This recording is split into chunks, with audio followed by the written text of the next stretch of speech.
Okay, the vault that wouldn't let me through last night. We'll go ahead and finish that. That was a disaster. That was disastrous.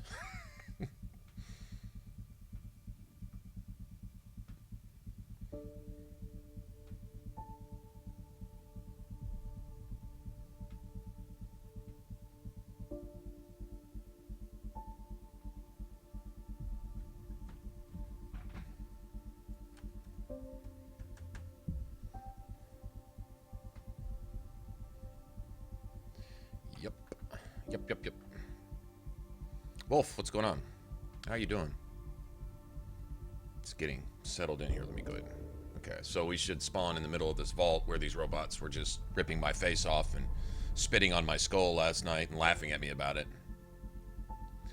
I was pretty tired last night. I actually had a really long day yesterday. Not counting 2 long stream sessions, but everything else. Amazing? Alright, we'll try to be amazing.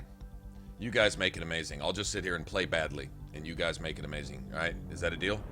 We got an agreement?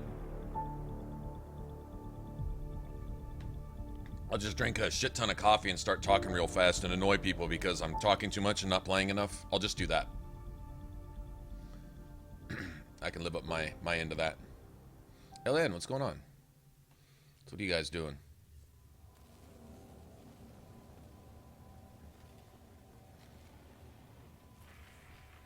Okay, I think I got everything. Oh, these robots were killing me. Yeah, that's right. They set me back a couple times. I was blaming the game for ruining my life last night. I needed to end it. End it now. End my misery. It couldn't have had anything to do with the fact that I was just tired, irritable, and playing badly. No, that had nothing to do with it. Totally not anything to do with it. Oh, good. Good deal. I have some guys that are debating the point that the Black Widow, I guess being a carryover from ME3 and not being nerfed too badly considering it gets multiple shots, but they were trying to compare it to the Ashara. And they're trying to say, well, with consumables, you get a couple extra shots with consumables and this and that. I mean, besides the fact that the thing does half damage. I mean, where the Black Widow maxed out maybe does, say, 700 points or 800 points per round, the Ashara in one shot gets almost 2,000. Okay, but you get more shots with the Black Widow, true. My logic is this. If you're a sniper, why are you looking for an assault rifle? Why are you looking to even shoot multiple times? It's the whole one shot, one kill is all of your damage scales off of your base damage. And so if your base damage is double any other weapon, that one shot, once you add in weapon bonus, once you add in ability bonus, cloak damage bonus, all the things that you can stack on that, however your equipment is and however your skills are lined out, whatever that comes out to is all going to scale off that base damage. So literally, if I'm hitting for, say, 800 with each round, let's say you stack all that extra damage, I'm hitting for, say, 1,500, which isn't enough to one-shot basically any enemy on Insanity. You're going to be lucky to get through their shields with that. Most shields are 1,200 to 2,000 or more, depending on the enemy. And then you got to deal with their health bar. With the Ashara, I found that it was balanced almost perfectly, and I can see why they did it. I just wish they hadn't picked that gun to do it. I wish they'd stuck with the Widow. The Widow being the predominant sniper, you know, or given the Widow slightly less damage and more armor penetration, or something built in that actually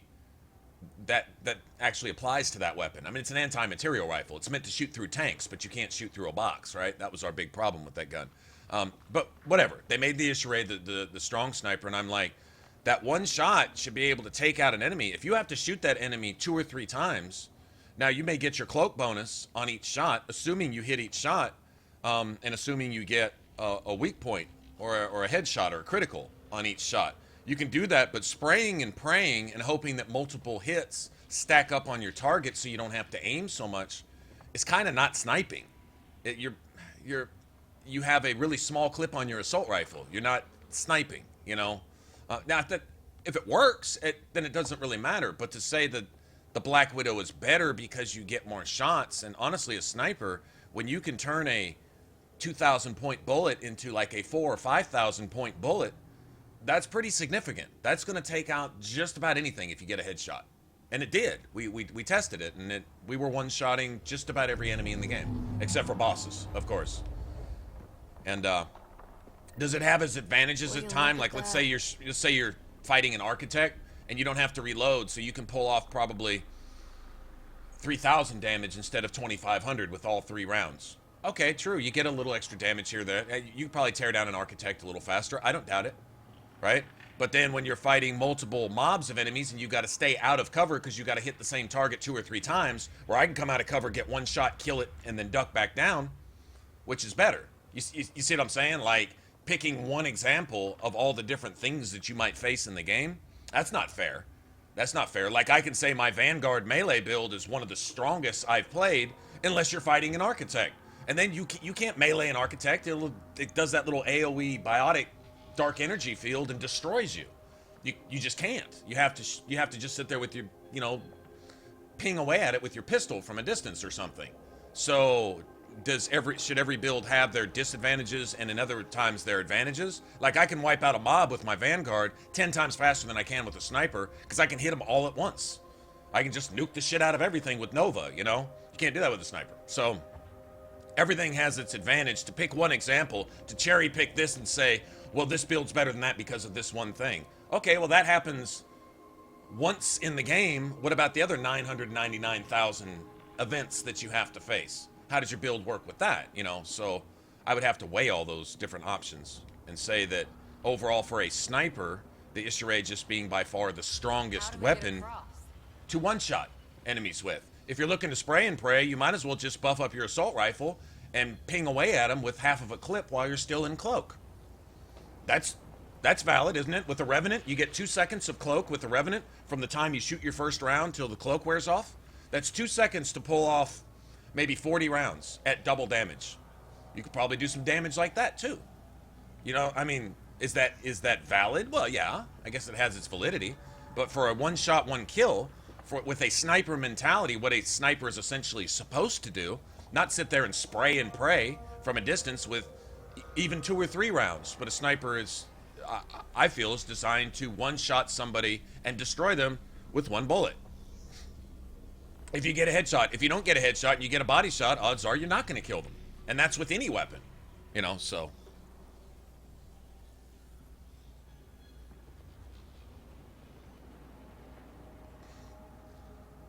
And so it's playstyle. It's playstyle. And like I said, there was valid points, but trying to sit there and say better. I think better is relevant. Better is relevant on what you're doing, what you're facing, what you're fighting. Not every combat situation is the same in this game. If nothing else, they at least mixed it up a lot. You're fighting Kett over here, Raiders over there, Hydras over here, fucking Architects over there, and those stupid fiend things, right? That yell at you and slap the shit out of you and eat you and step on your face and all that. They're different.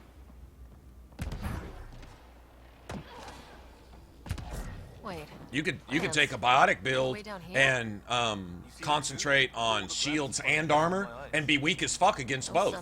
Or you can concentrate on one and the other and be strong enough to where, say, you can deal with armored opponents, but you can't do shit against shields. Or vice versa. I prefer shields, personally.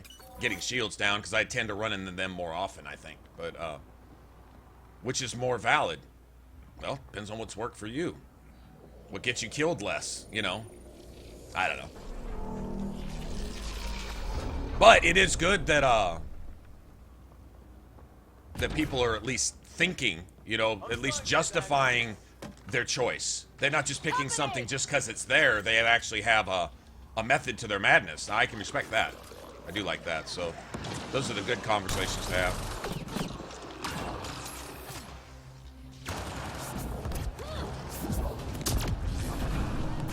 Okay, you need to get out of here.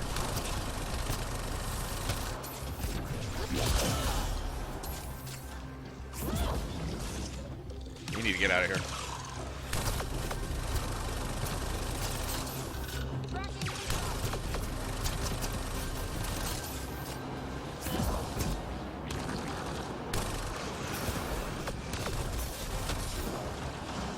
kill me. Don't kill me yet.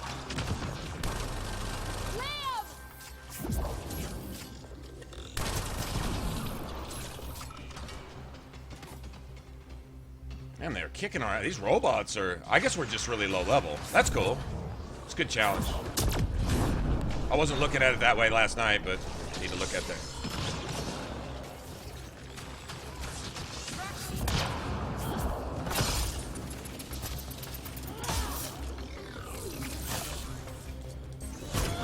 Okay, yeah. You've gone too far, buddy.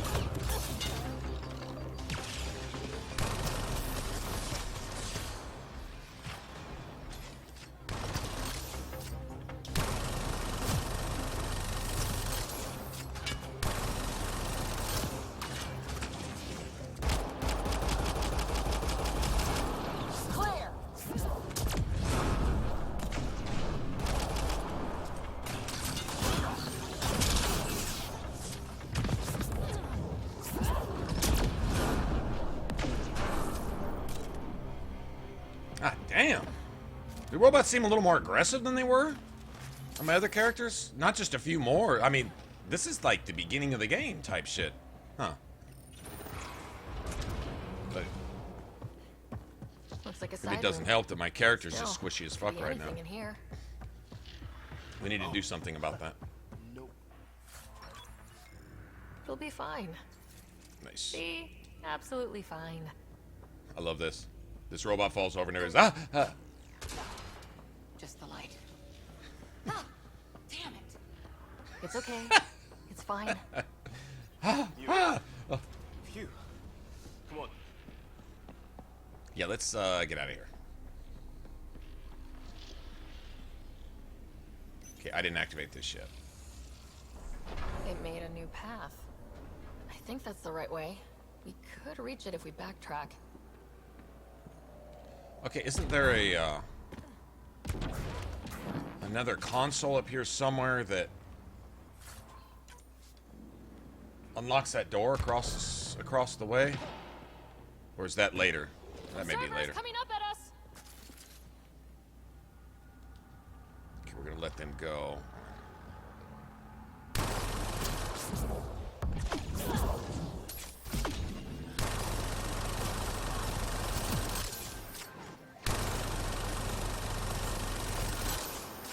It's hard to miss right there, isn't it?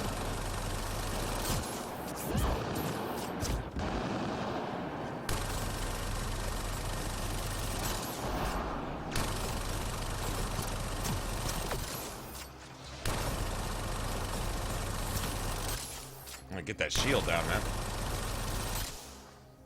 Ah!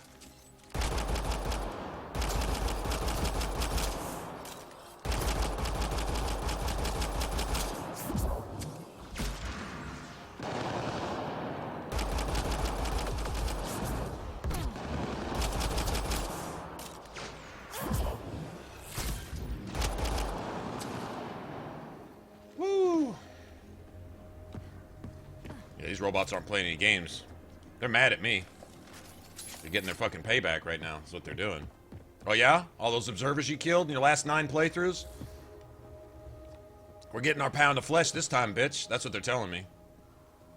Hey, you want to fight? Okay. Come on with it.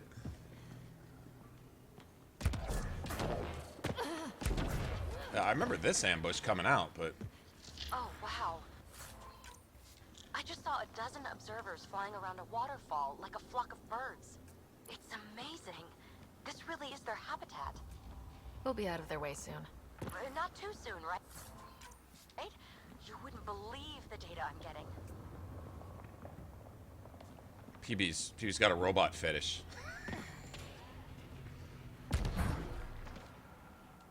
Are my hydraulics compensating? No, they're not. Okay, my jump mechanics just are not working at all. Okay, thank you. Whoa, that bit's slippery.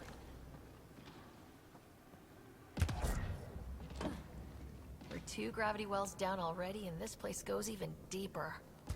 What's at the bottom? Let's not find out the hard way. Okay. Okay, so we need this one. This one right here. Now where does that go? It really just goes to a loot container, to be honest. I'm going through all this trouble. Actually, no, I think you get some, like, code fragments or something that help you, whatchamacallit? That help you clear the environment or something? I don't know, there's something else in there. Ryder. Oh, I do know this. There's a shit ton of robots over here. This relic is some kind of data storage device. What's on it? More remnant back here.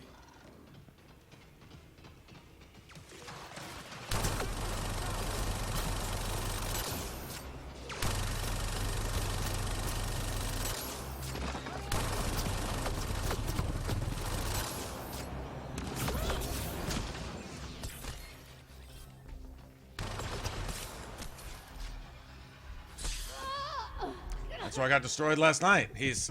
Oh, that cover's obviously... where else? There is no other cover. Now I gotta start completely over again. What is my favorite remnant puzzle? I don't have them memorized. Please, please don't. Don't start.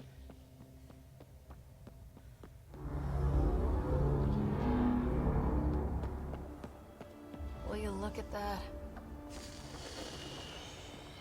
How do we get across? That did it. Watch your step. It's still a long drop.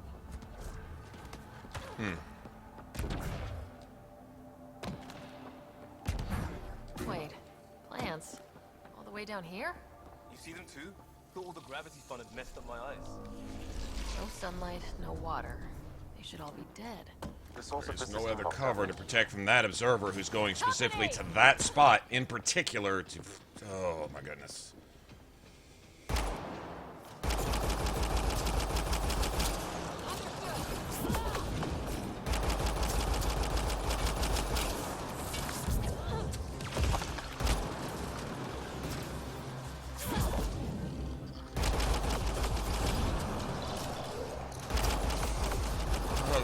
That was a way to save. I'm tired of redoing this. This is about the 4th time now?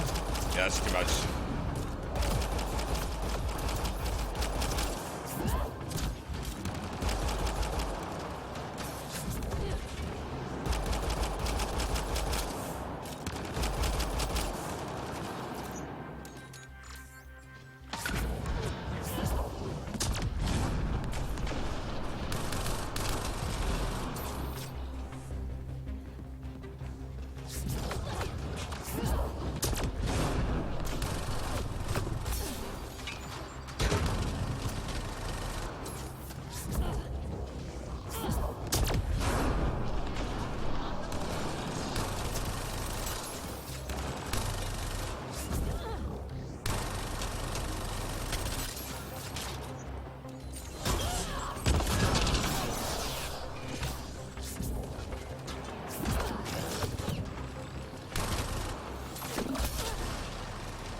I'm getting two-shotted by these assholes.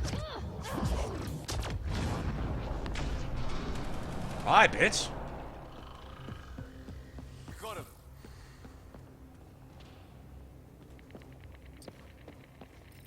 Hey, Leslie, what's going on? Looks like a side room. Still, could be anything in here. Nothing worth having in here. I don't even know why I'm bothering. It'll I be guess you fine. do have to activate that one thing, though, See? so... Absolutely fine. I'm guessing whether we pick this up or not, they're going to spawn the other observers, and then et cetera, et cetera, et cetera, et cetera, et cetera, et cetera, et cetera.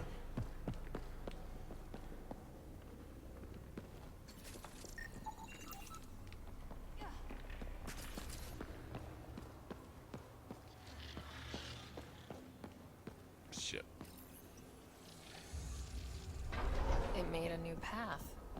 I think that's the right way. Observers coming up at us!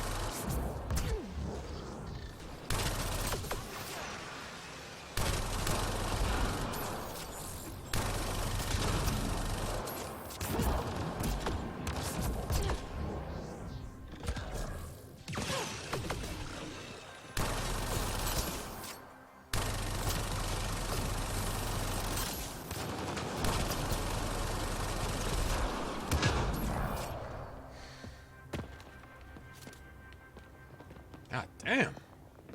Angry, angry robots.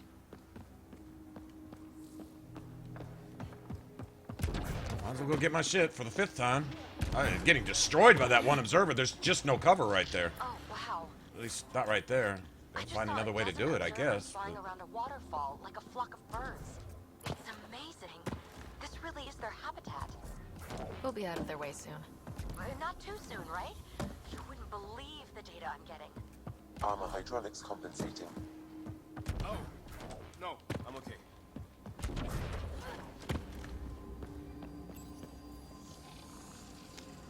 Now where does that go? We're 2 gravity wells down already, and this place goes even deeper. What's at the bottom?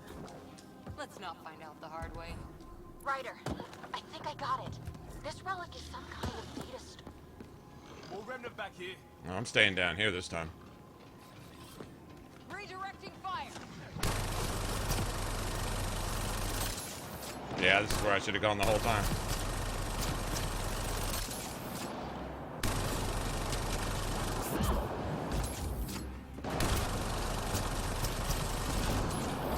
It's one.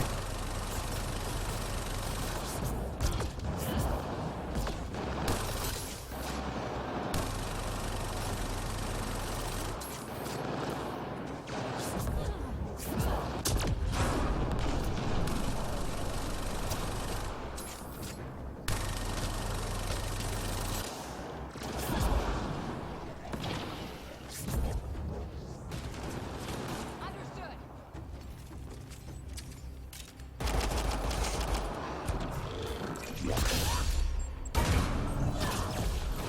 Nice work, people. Need a save point at some point, right? Yeah, this is not advisable. That doesn't protect you from shit.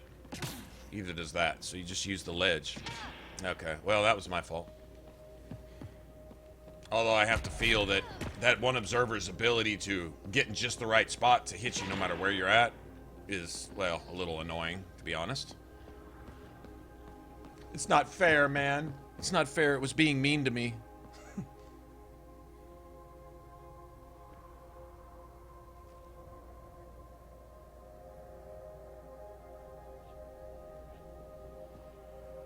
High performance.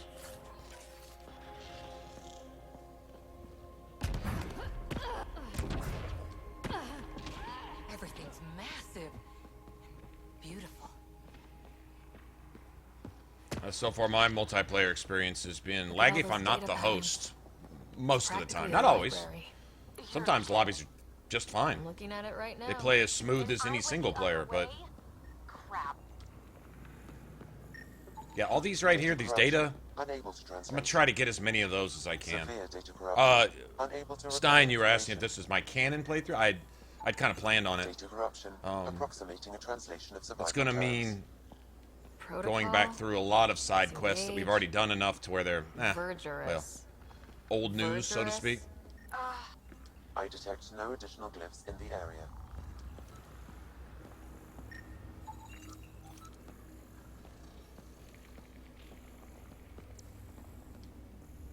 Okay, that should be it.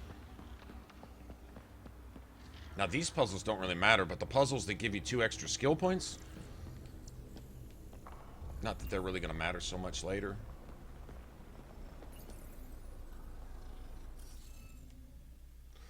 We might find the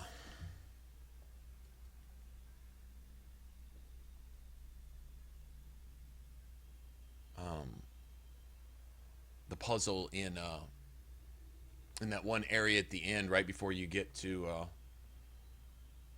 Meridian.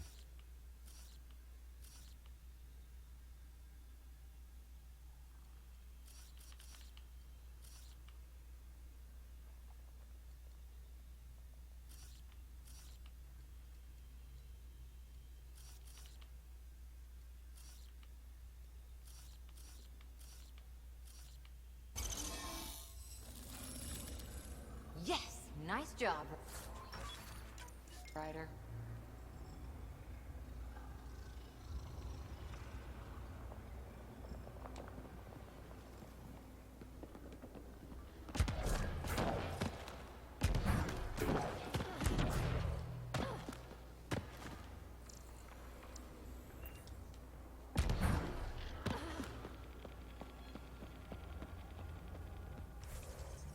Does not let you save. I don't know if we've gotten a checkpoint. I haven't been paying attention, but it does not let you save.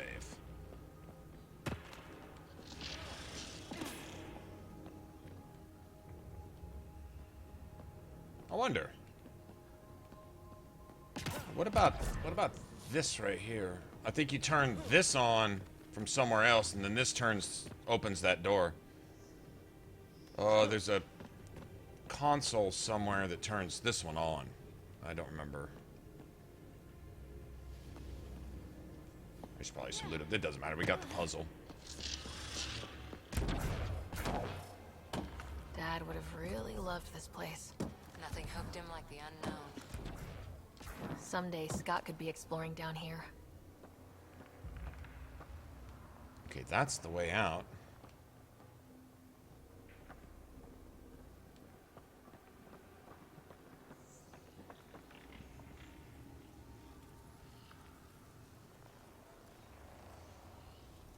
Got it.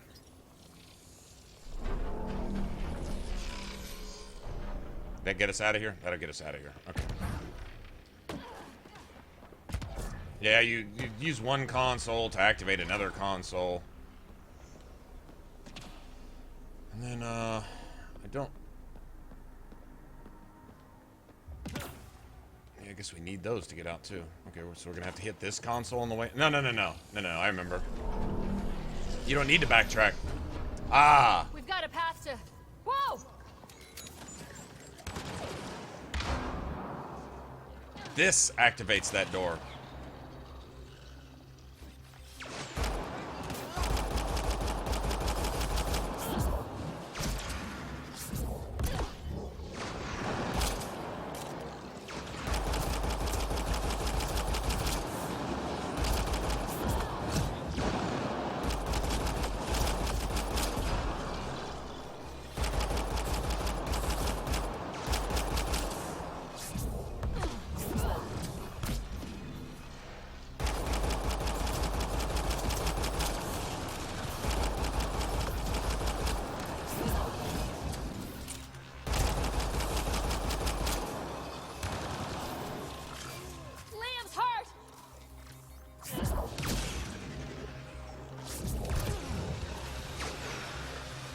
God damn it. I need ammo. Oh, we're gonna throw a block? You're gonna throw a block while he gets his shields back, you piece of shit! Fucking asshole! How clever is that?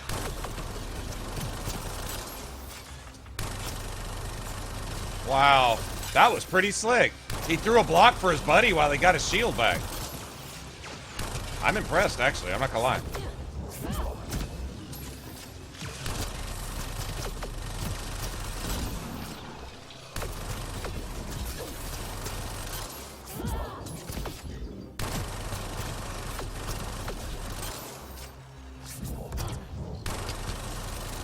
Clear. Threw a block for his buddy. You don't see that? Yeah, key to Syria. Yeah, however you say that. Yeah, that place. There's a puzzle there. I've never found it. I'm gonna find it this time. I'm guessing it's probably skill points. Glad I didn't eat a big breakfast. Probably.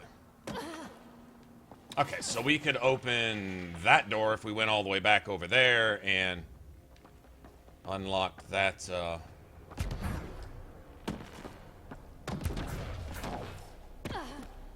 might as well, right?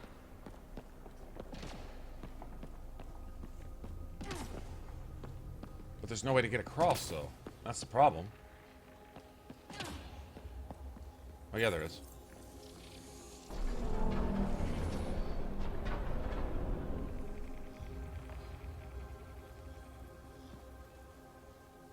No, I think it's off, though.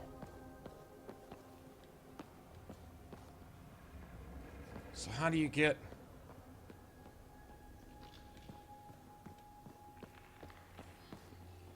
If that activates that over there...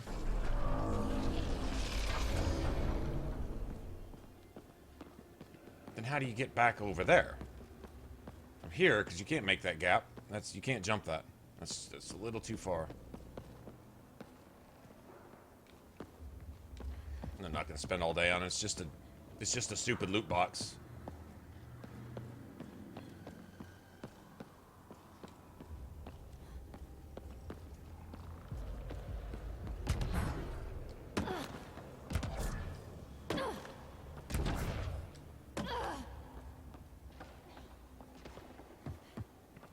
Too far, even for jump jets.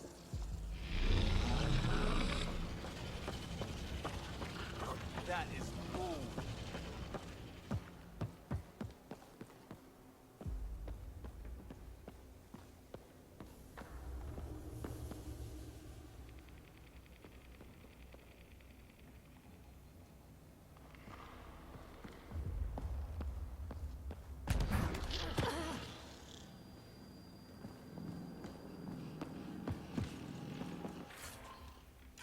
We'll never be able to describe all this.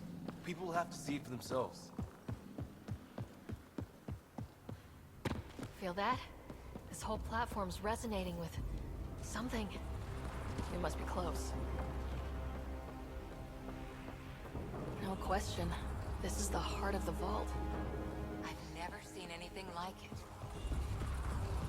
All conduits converge here, Pathfinder. That must be the lockdown console.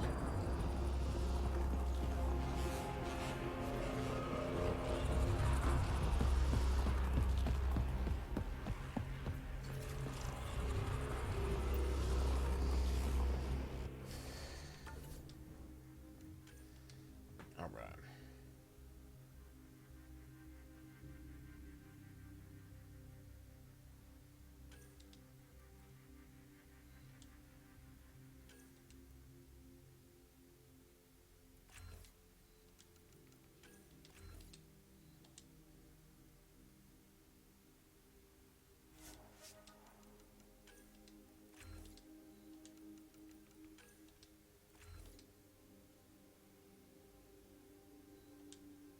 We're not going to use that yet.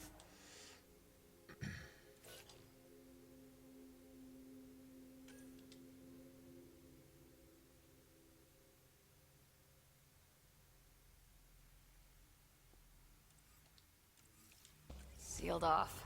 I don't think we can burn through that.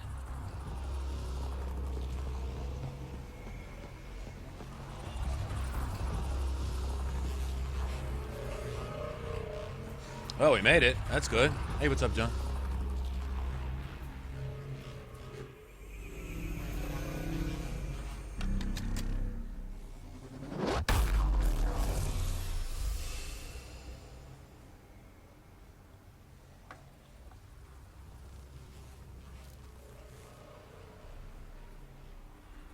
Huh.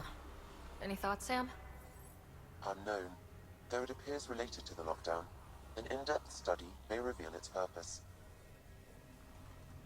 The system lockdown is disabled. The vault and the atmosphere processor should return to full operation. Ryder, you fixed the lockdown, didn't you? The whole place is lighting up. Power readings are off the chart. Really, really off the chart. But if it's back online, we should be good to...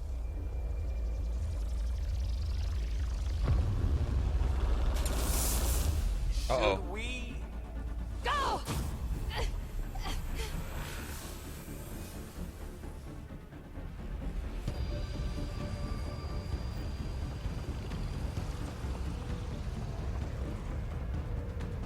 Hippie, get back to the entrance now! I saw it! What is that thing? Don't risk it, just go! Watch out, fence!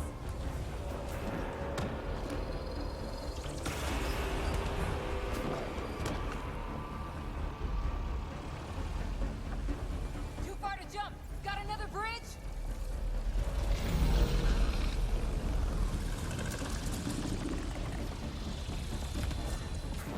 Keep running!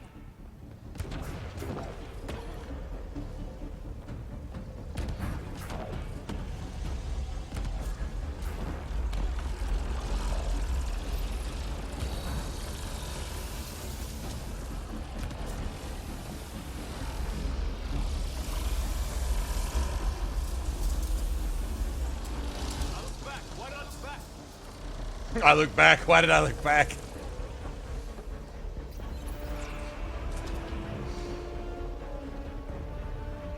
Another gravity well! It could go anywhere. It goes away from here. We're taking it. It's still coming! Sweeping the whole vault! Killed anything in its way! Yeah, let go!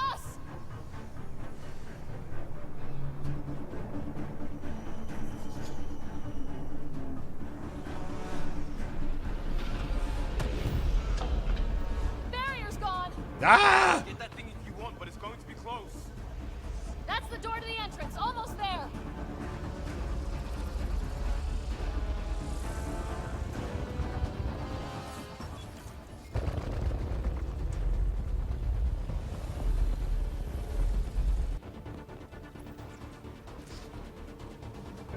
We're almost clear. Where are you? Hello? PB! Look, I'm skidding around the corner. Go! Go, go, go! Crash! Right on our heels! Get to the gravity well! Not moving. Find an override.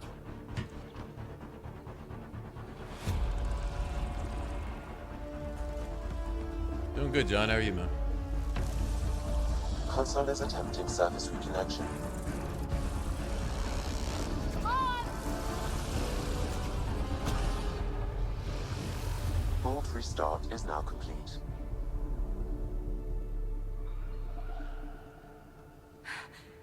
That was... Talk about a rush. Nothing like outrunning death. Or reactivating a huge mysterious vault. Nice going. Atmosphere processor is online, recovering last console activity. Is that the Helios cluster? Yeah. There we are. That's Eos. Whoa. Did restarting the system do that? If that light is us, then all these points could be vaults on other worlds. Dormant like this one. Maybe. But why is there a whole network of them? I'm What's played all this Inquisition for? a long time. I better go back and play some Dragon Age 2. That might be the next thing we stream after this. Take a break from this from a little bit, because we've played this 24/7 for about a couple weeks now, which is fine, but at some point some of the repetition tends to grate on the nerves. I guess that's with any game. This tech can create observers from nowhere or ravage a whole planet. And that's just what we've seen. The bots, those plants back there, the atmosphere processors. Back home, some corporation hit a desert world with an ice comet. They changed the atmosphere to bring rain. To help it support life. That first processor we saw was making things worse, but maybe it malfunctioned. Is that what these builders were trying to do? Make worlds habitable? Even terraform a whole cluster? Hey, look there.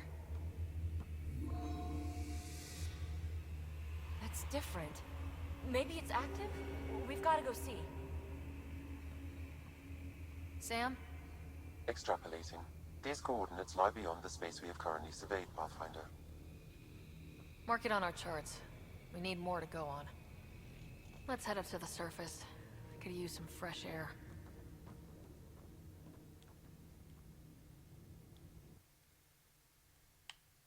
PB. With the bloody. It's not booty, it's bloody. Not boobs, it's bloobs.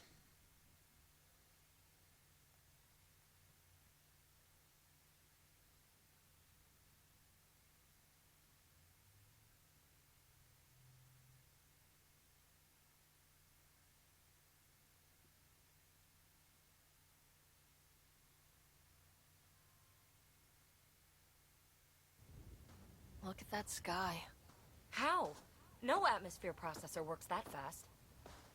If this effect is representative, Pathfinder, air and moisture patterns will show noticeable improvement.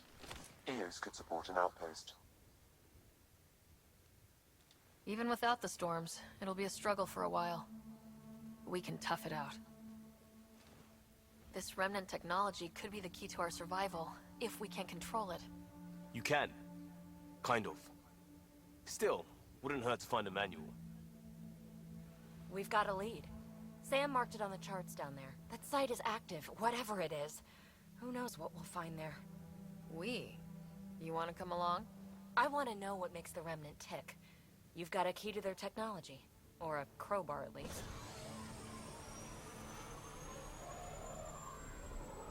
Welcome aboard. We'll get you a fancy job title to go over your bunk. I only need a footlocker. Data pad, toothbrush, clean underwear, that'll do. I'll catch up with you.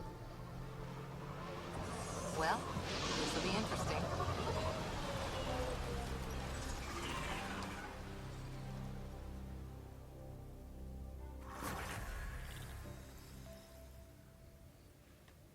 Now for our new outpost. You have already logged an ideal site. Nav point noted. Updating Tempest. The Nexus is on pins and needles, Ryder. Pods are inbound and ready. Let's go make it happen. If you want Inquisition on easy mode, like 90% of the YouTubers put up out there, then turn friendly fire off so you can use everything.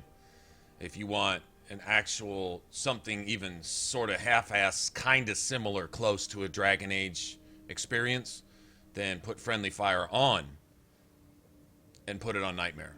And then you've got something resembling Dragon Age. Vaguely.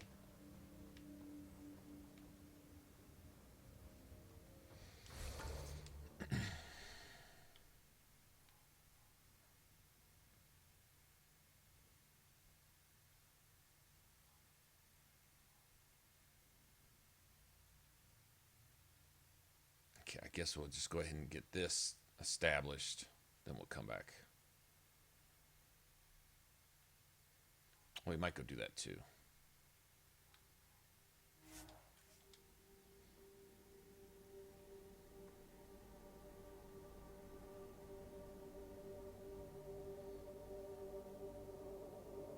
They appear to be fighting a Krogan. Is Oh, yeah. that Drac?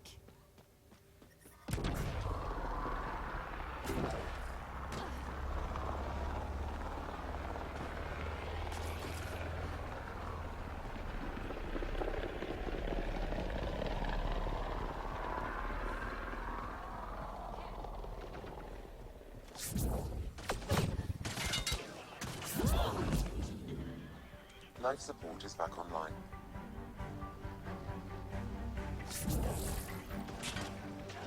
Okay, they're just dodging all my shit. Enemies one.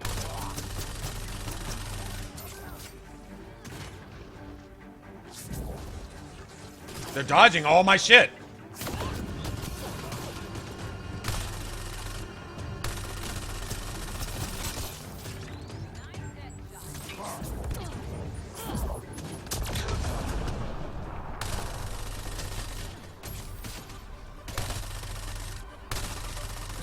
Ryder, about time you joined the party. Your ability to dodge bullets is fucking amazing, Make bitch. them angry. Good. Yeah, fuck off.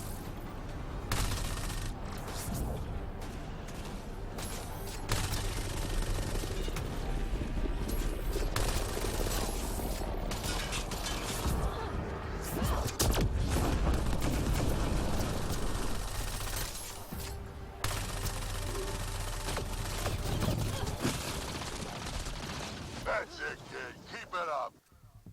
They're not worried about anybody that's shooting them dead in their face. They're all focused on. I wish there was a threat system. I wish there was some semi-realism in. Oh, never mind. It doesn't matter.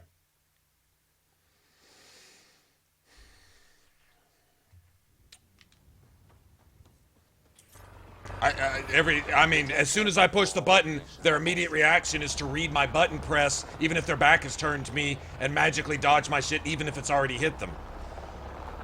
And then and they can spam it, so they're unhittable. What kind of bullshit is that? And? When did they patch that and make enemies with precognition and shit like that? It is calmer.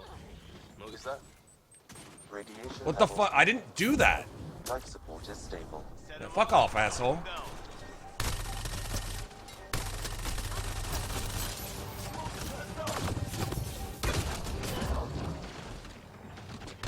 He's spam dodging. So he's unhittable. What the fuck is going on, man? I'm not holding down the button. I'm not doing that. He's dodging point blank bullets. He's unhittable. This is fucking glitched as fuck. Wow. About time you Fuck you.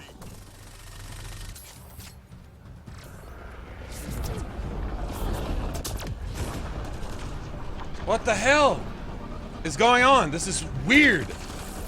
Wish y'all could...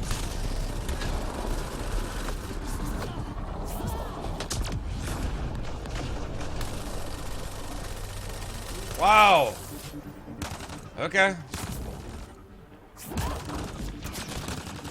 That's it, kid. Keep it up.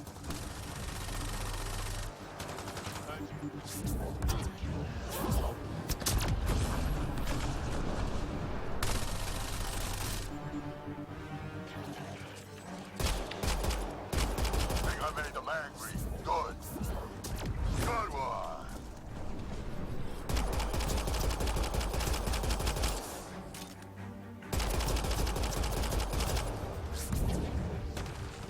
I'm not doing that.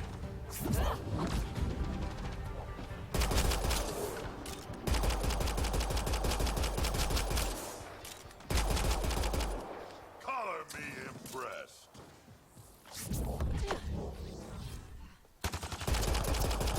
Oh, this is just glitchy as fuck. All right, let's just get past this glitch fest, and we'll.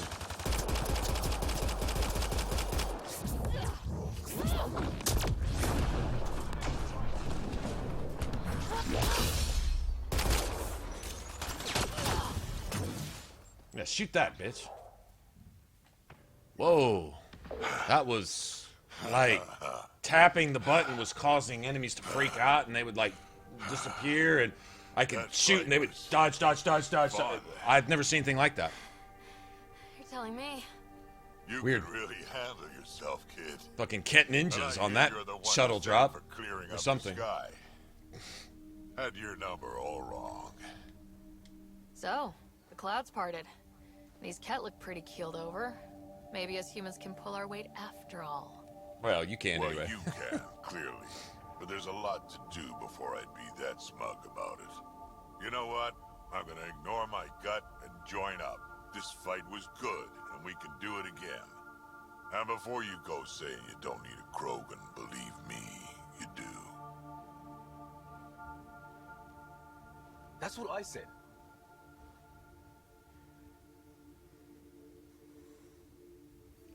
Like throw a lot more when you well you have to level up for that. I didn't start the game with 76 skill points. I had to start at level 1. So yeah, I didn't get to start with all my skills maxed out before I even left the tutorial area. I have to, put skill points in as I go because I have to level. I didn't start at the end of the game. I started at the beginning. So I don't have all that stuff yet. Right now, it's bare bones, starting pistols, starting armor, starting skills, nothing to fight with. Like every game should probably be at the beginning. This is where we'll build our new outpost. A real beginning. Prepping deployment order. You must choose what purpose this new outpost will serve. The Nexus doesn't get a say? Resources are at a crisis point. Protocol states this judgment call falls to the Pathfinder. With current supplies, you could build a military outpost, focusing on defense and militia training. Alternatively, a scientific outpost could advance the initiative's research and discoveries.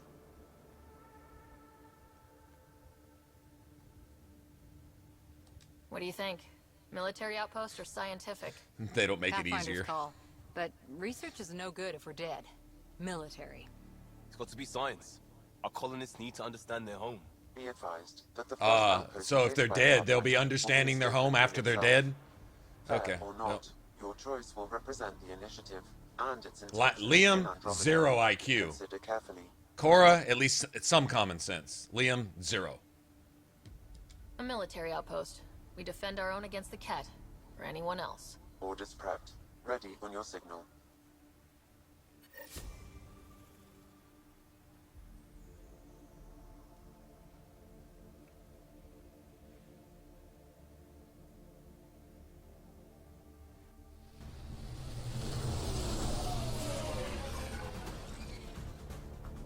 Andromeda Initiative. This is Ryder. Pathfinder. EOS is ready for deployment. Copy that. Outpost blocked inbound. And ready as hell. I'm supposed to assume that Addison has some goodwill. No. August Bradley, operational head for this block. Mayor now, I suppose. We're ready to make the most of what you delivered.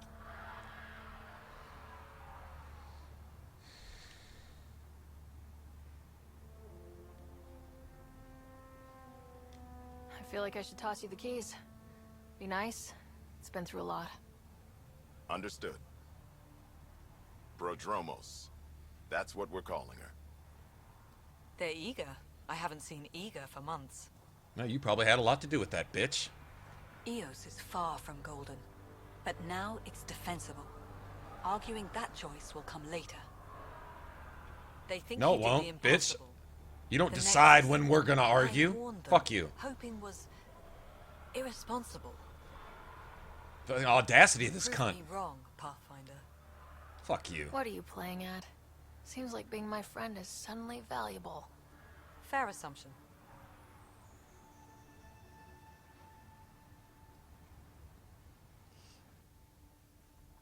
The Reality Rider? You bought us time. But one outpost on a long-shot planet won't stop us from starving. Well, then why don't you do something? You Something, already have a anything. lead on Constructive. something else? The nav Oh, so you point can get in the way of that too? on the vault. Don't give Addison Now anything. it gets No info, period. The others are ready to officially sanction your efforts, to be a part of your success. But you're trying to We find all some way to want get in the way of that? To succeed. You're a liar. After No, you failing don't. for so long, no one agrees on how to do it. Be aware. That's all. Fuck you. Watch out for everyone. But not you, right? You're genuine. I know what I came here to be. No, Talk you to don't. Bradley. Later, we'll go over the extended job of Pathfinder. What's this Until wee then. shit? Tan's waiting on the Nexus. Like she feels like she has any kind of anything to say. Get the fuck out of here. No, bitch. No, bitch. No. You are no good, Addison. Zero good. Like, if there was some good in you, which there's not, but if there was, you've hidden it away a long time ago. Dude. She is not our friend.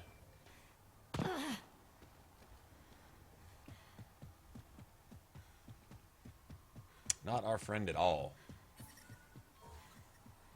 Just the opposite, actually.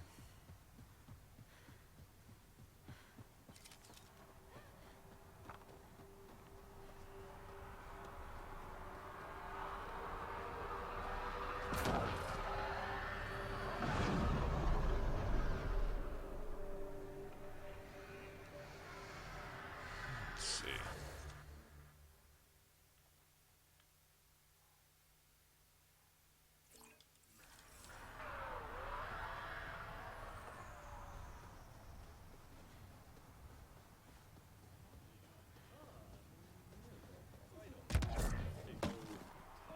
Prodromos reports their defenses are online. The Ket don't pull their punches. With colonists on the line, neither can we. Exactly. Tried chatting with some soldiers at Prodromos. They're a straight-faced bunch.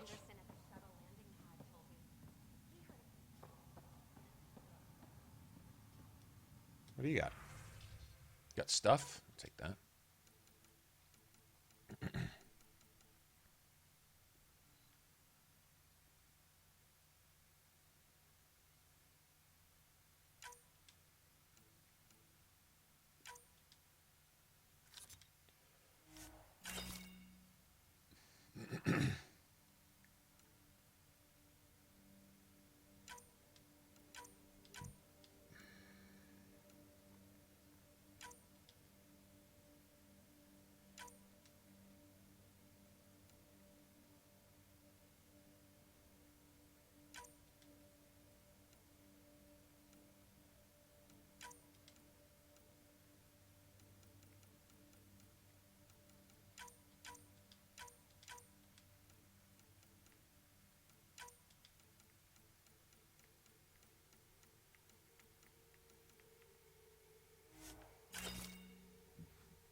We gotta go get our AVP stuff squared away. Yep.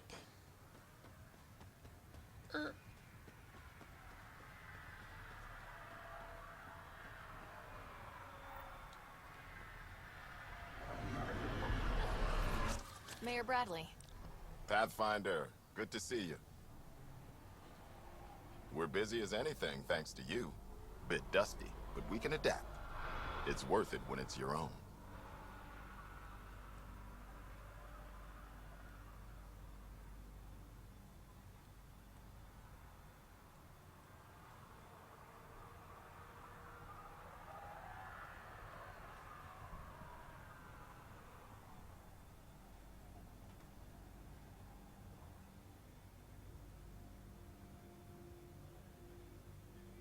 DAI is your first BioWare game?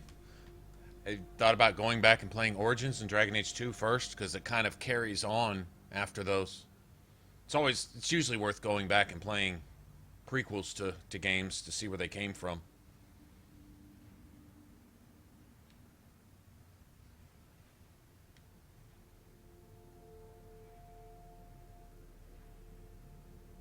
Let's not drive people too hard.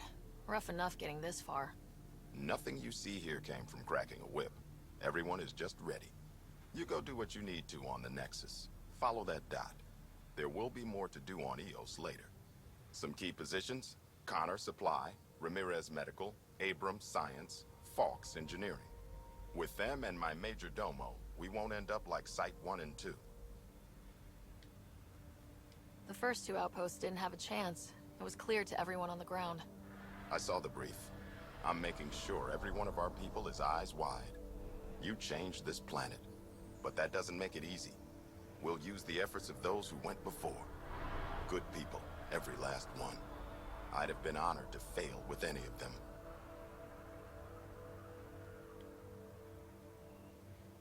I haven't reached the end of that trail, but not everyone died outright.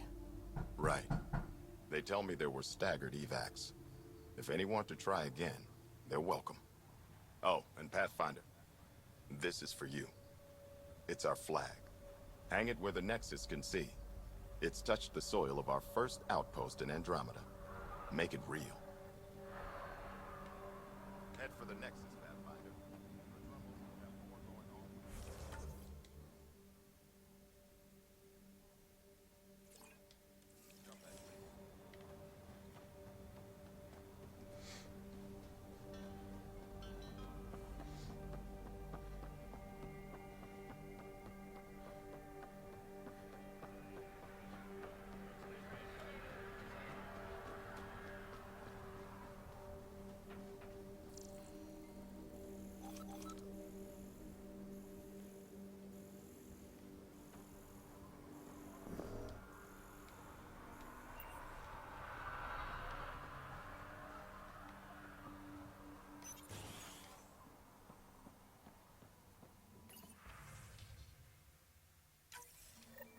Someone left a warning. Looks like a work crew thinks they can take control of the remnant.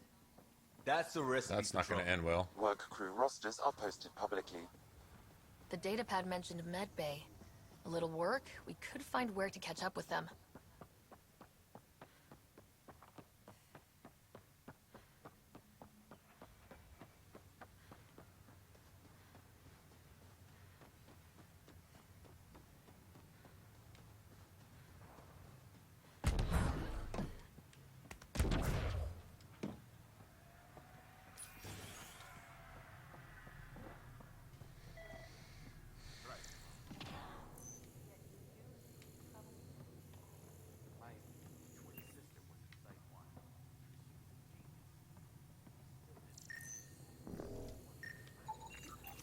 This definitely treated wounds caused by a remnant. That datapad said the work crew tried to control them. Sand particles were removed from the wound. Analyzing. The sand may be from several locations. I need more data to form a conclusion. August, I'll guess you're not here for a checkup. How can I... And it bugs him. Usual checkups for first thing called... This seems like a... We know we'll make... It's interesting, in the other Mass Effect games, you would get codexes from basically talking to everybody. I don't notice that as much here.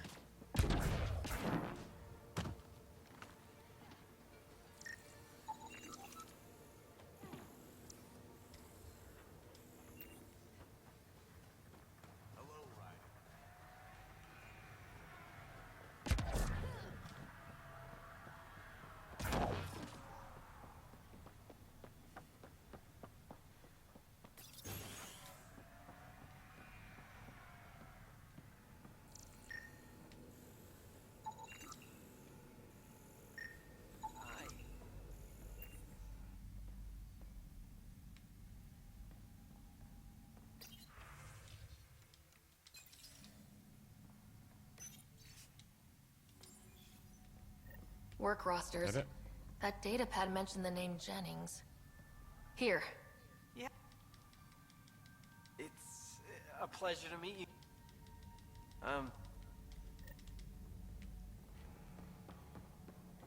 Okay. Can't really do a whole lot about that until we get some of the radiation cleared anyway. Let's go back to the Nexus.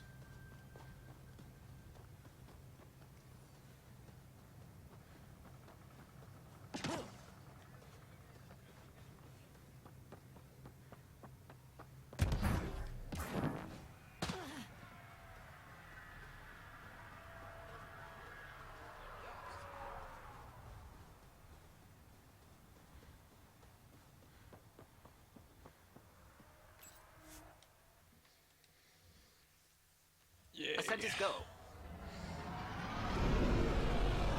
Leaving Atmo. All clear.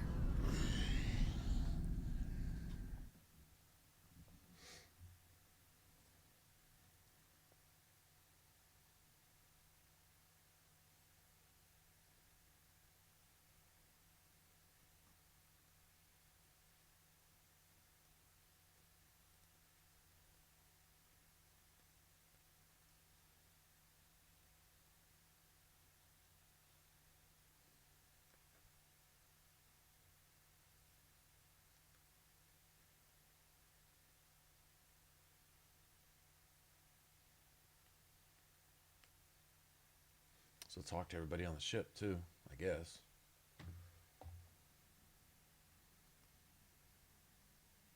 Before the meeting gets started, I have bunk assignments for PB and Drac. Already put my rucksack in the kitchen. I'll hang out there if that's okay. In the kitchen. And I'm in one of the escape pods. More my speed. That's fantastic. Welcome aboard. Any thoughts, Ryder?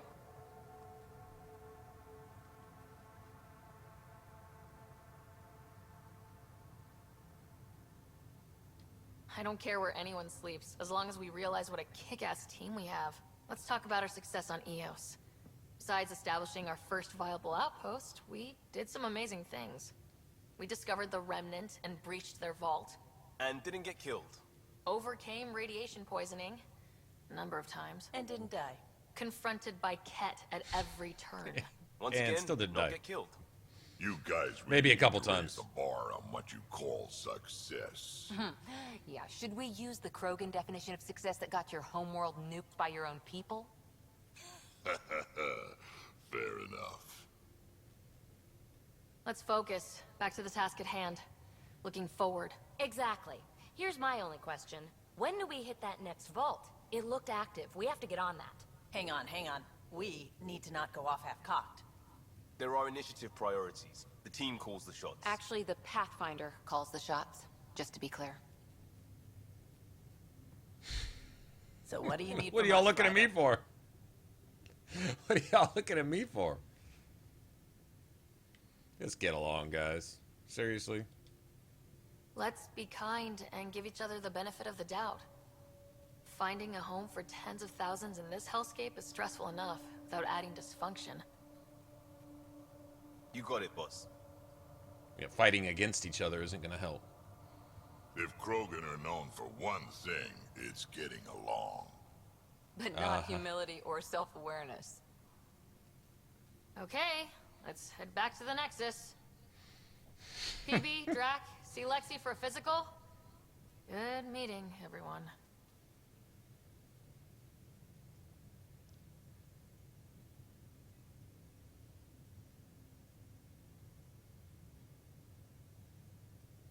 All of them are already backwards compatible, John. All 3 of them have been backwards compatible for a while.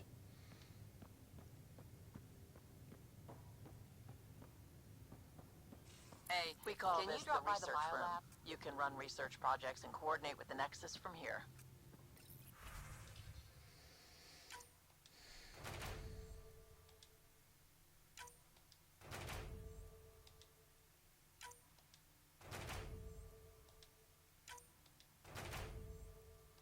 Four successes?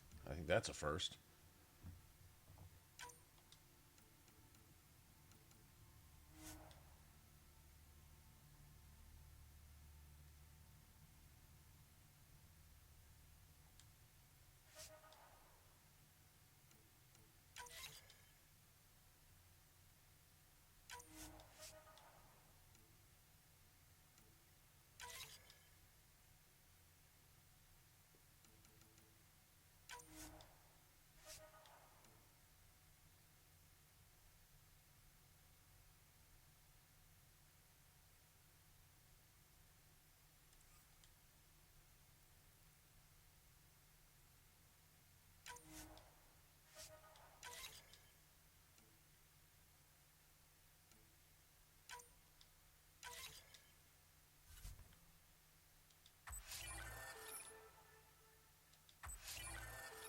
Oh, yes.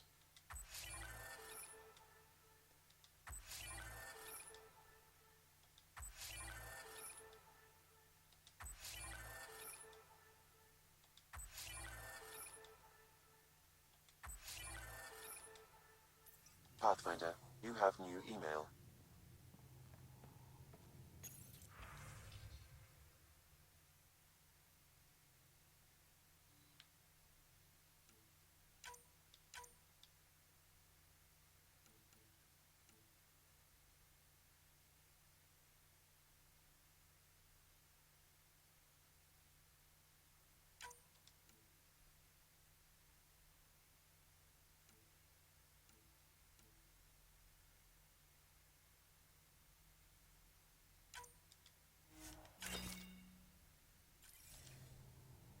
Oh, wait. Got any copper? Got any copper? Probably not. No.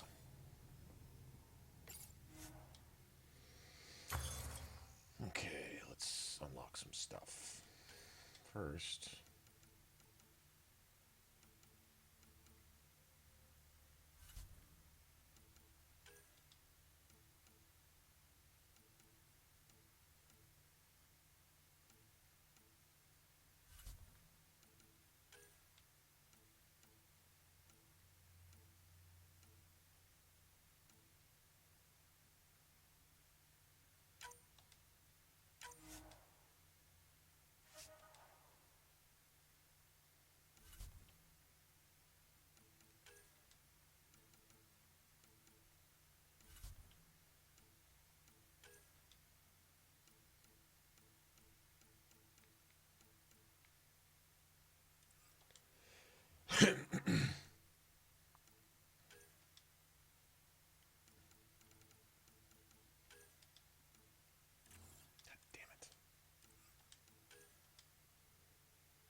We'll make some stuff later.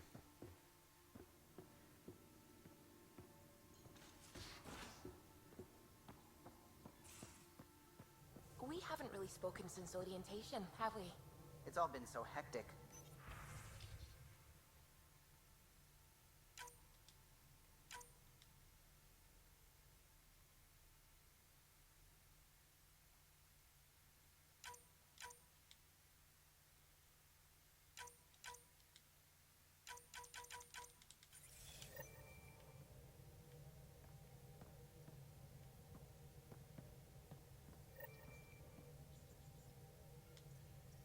Scans of the Scourge.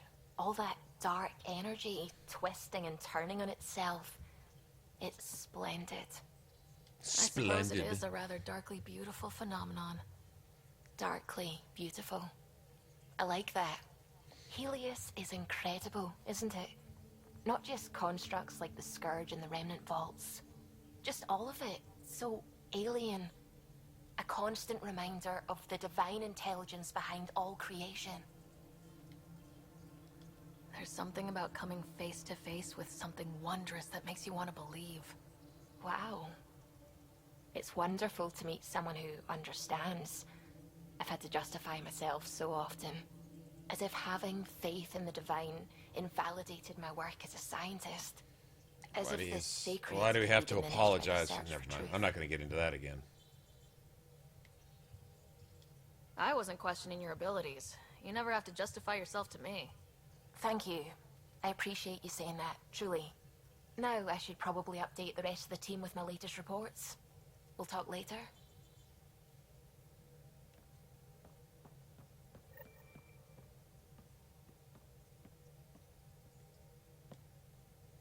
Glad you stopped by. You'll pardon me if I keep an eye on our vector. Our salamander That's pilot. probably smart. Nothing like being on the bridge of your very own ship, is there? I could stand here and drink in that view all day. When I was test piloting the ship back home, I often did. Of course, it took a whole team to build the Tempest. I was the only one to come to Helios, though. Why did you? What can I say?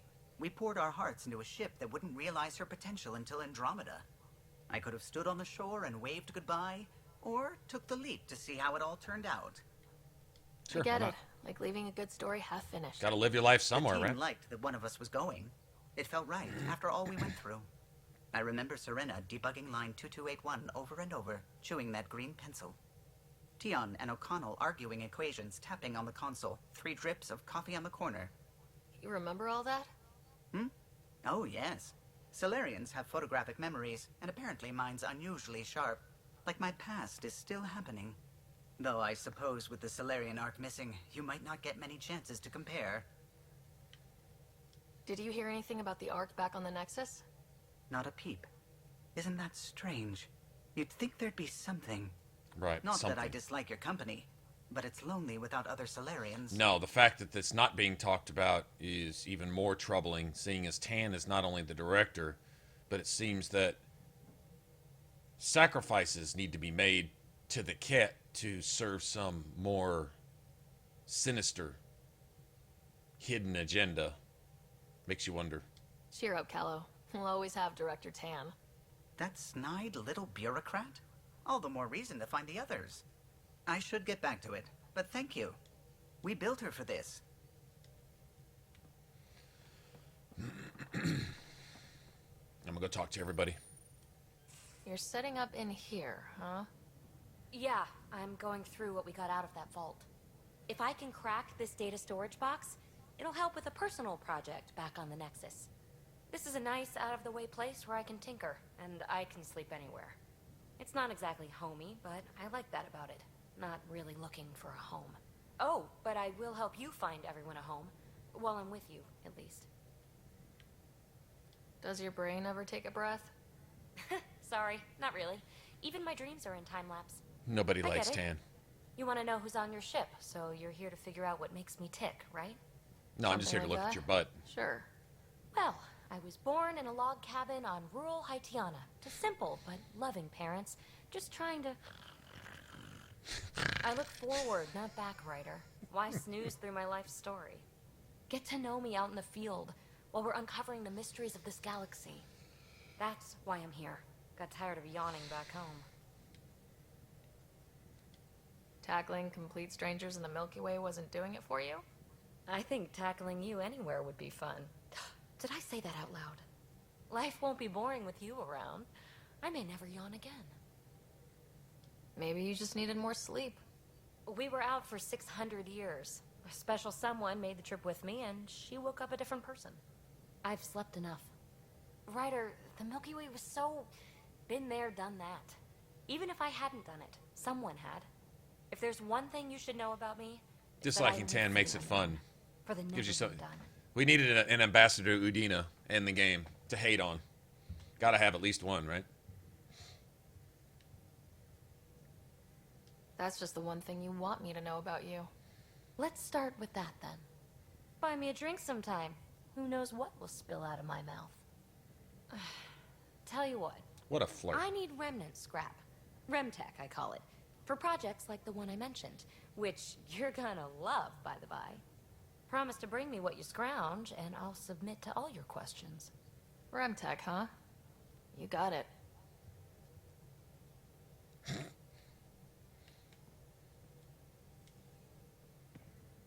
I don't think there's any new dialogue. You again. Want to hear more about my childhood log cabin? That's right. Next question. Zip through all this. After that, it's better to venture into the unknown without restraints or intent. I've always been self-motivated. Don't need much more than curiosity to drive me forward. What does someone have to do to get you to flirt with them? Not much at all. But I get a little extra jolt when I'm matched wink for wink. So just be yourself and the flirts will flow. Oh, right, Cora. What's her deal? Is she as prim and proper as she comes across?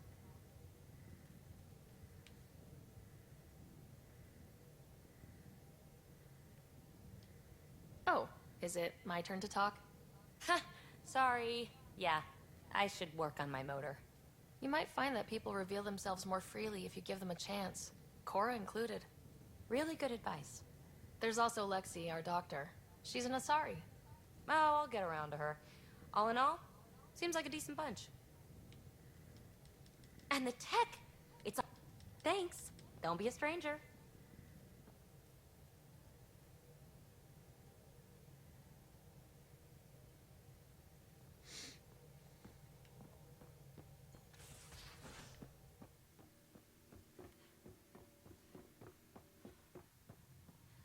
This is where everybody introduces their own unique personality, I guess you could say.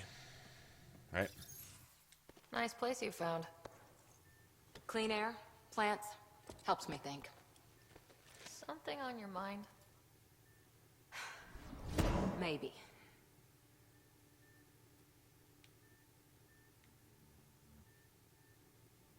What the hell was that?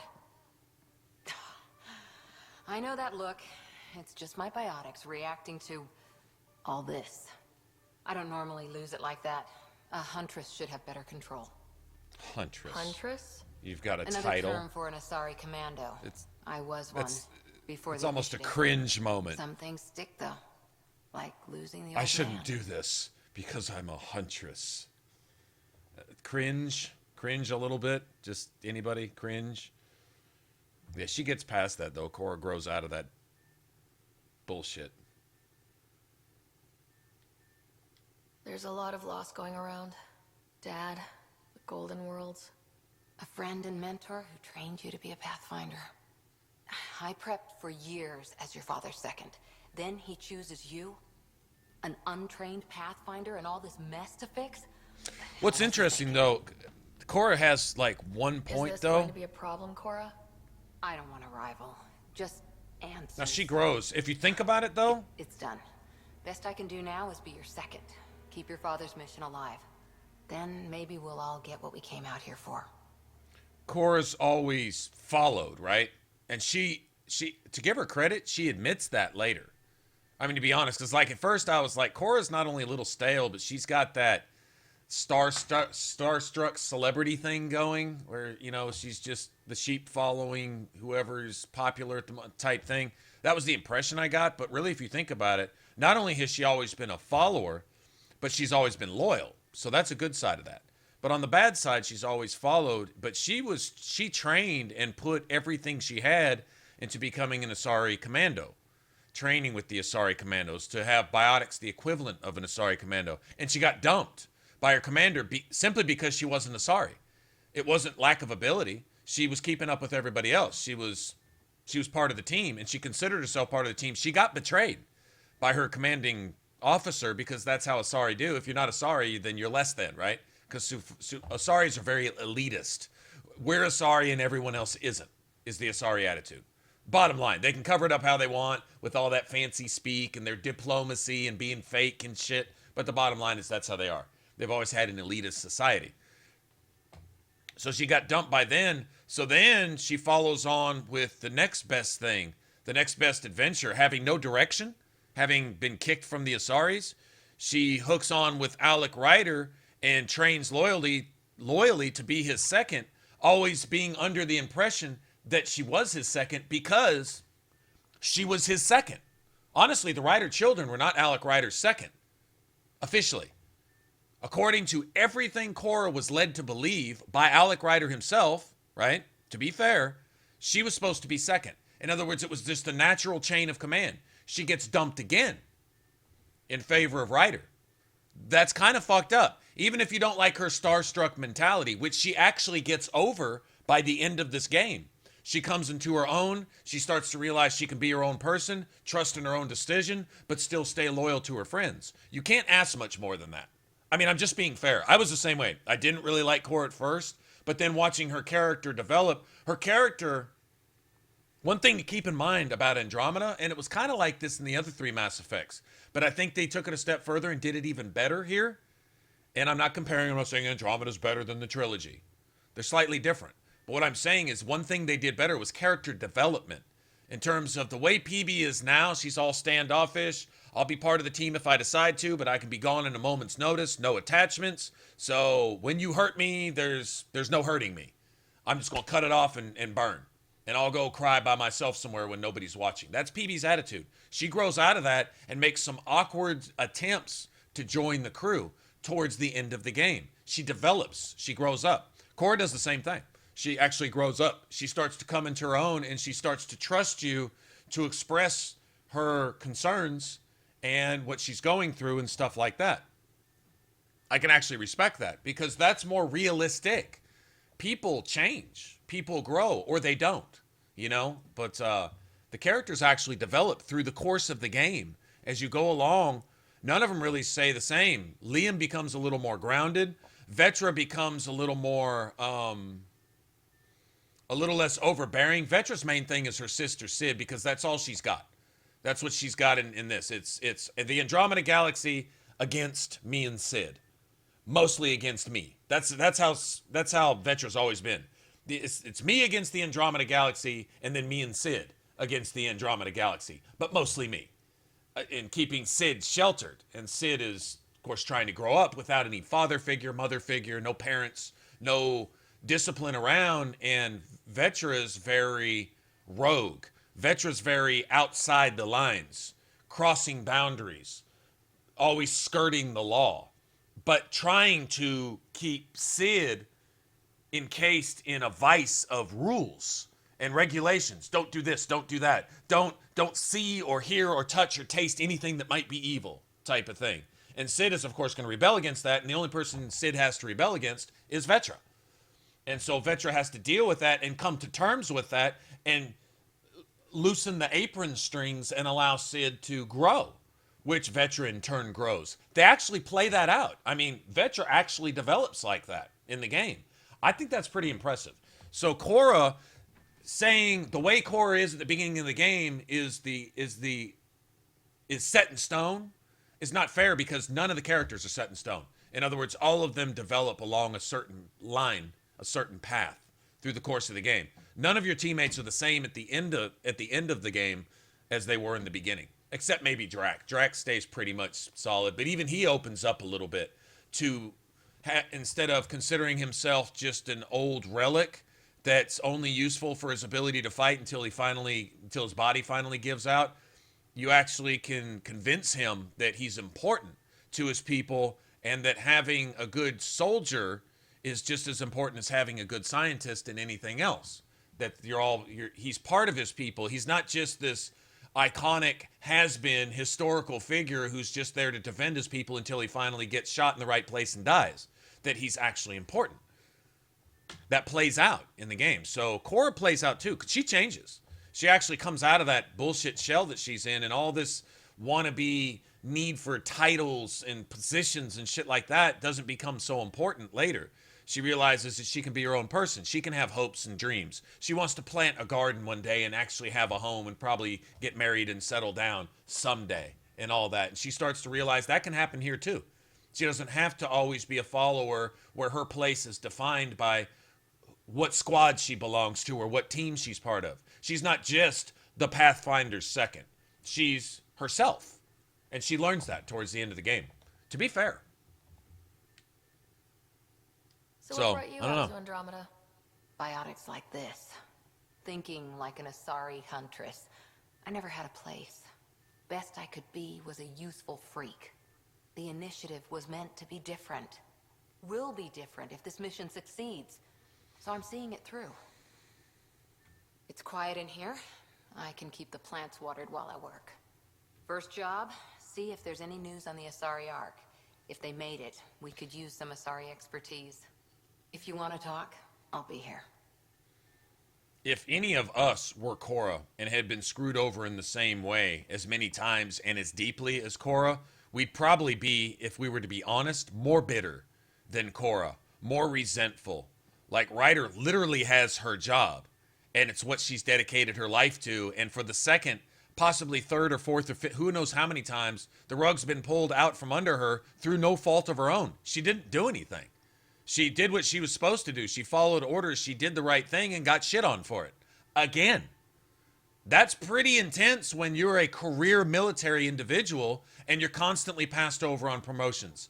You do everything to get promoted and you get demoted. Every time. You constantly get shit on. At what point does your loyalty waver and you say, fuck you guys. The more I do, the more I get shit on? At what point do you quit?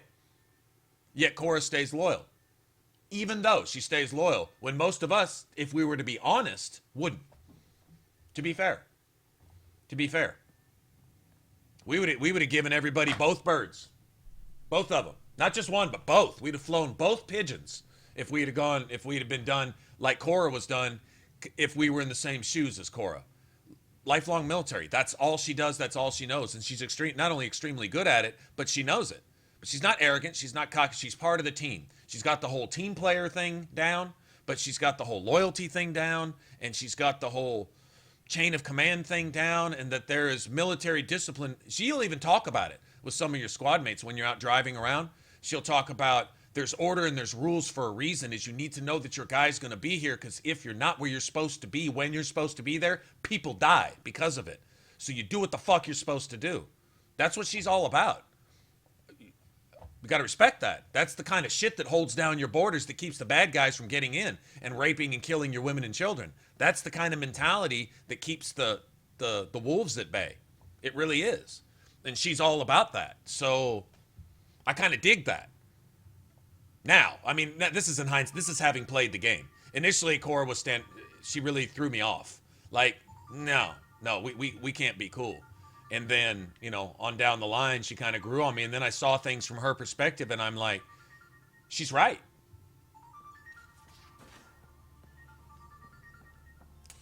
Oh, shit, hold on a second. I'll be back.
Oh, my.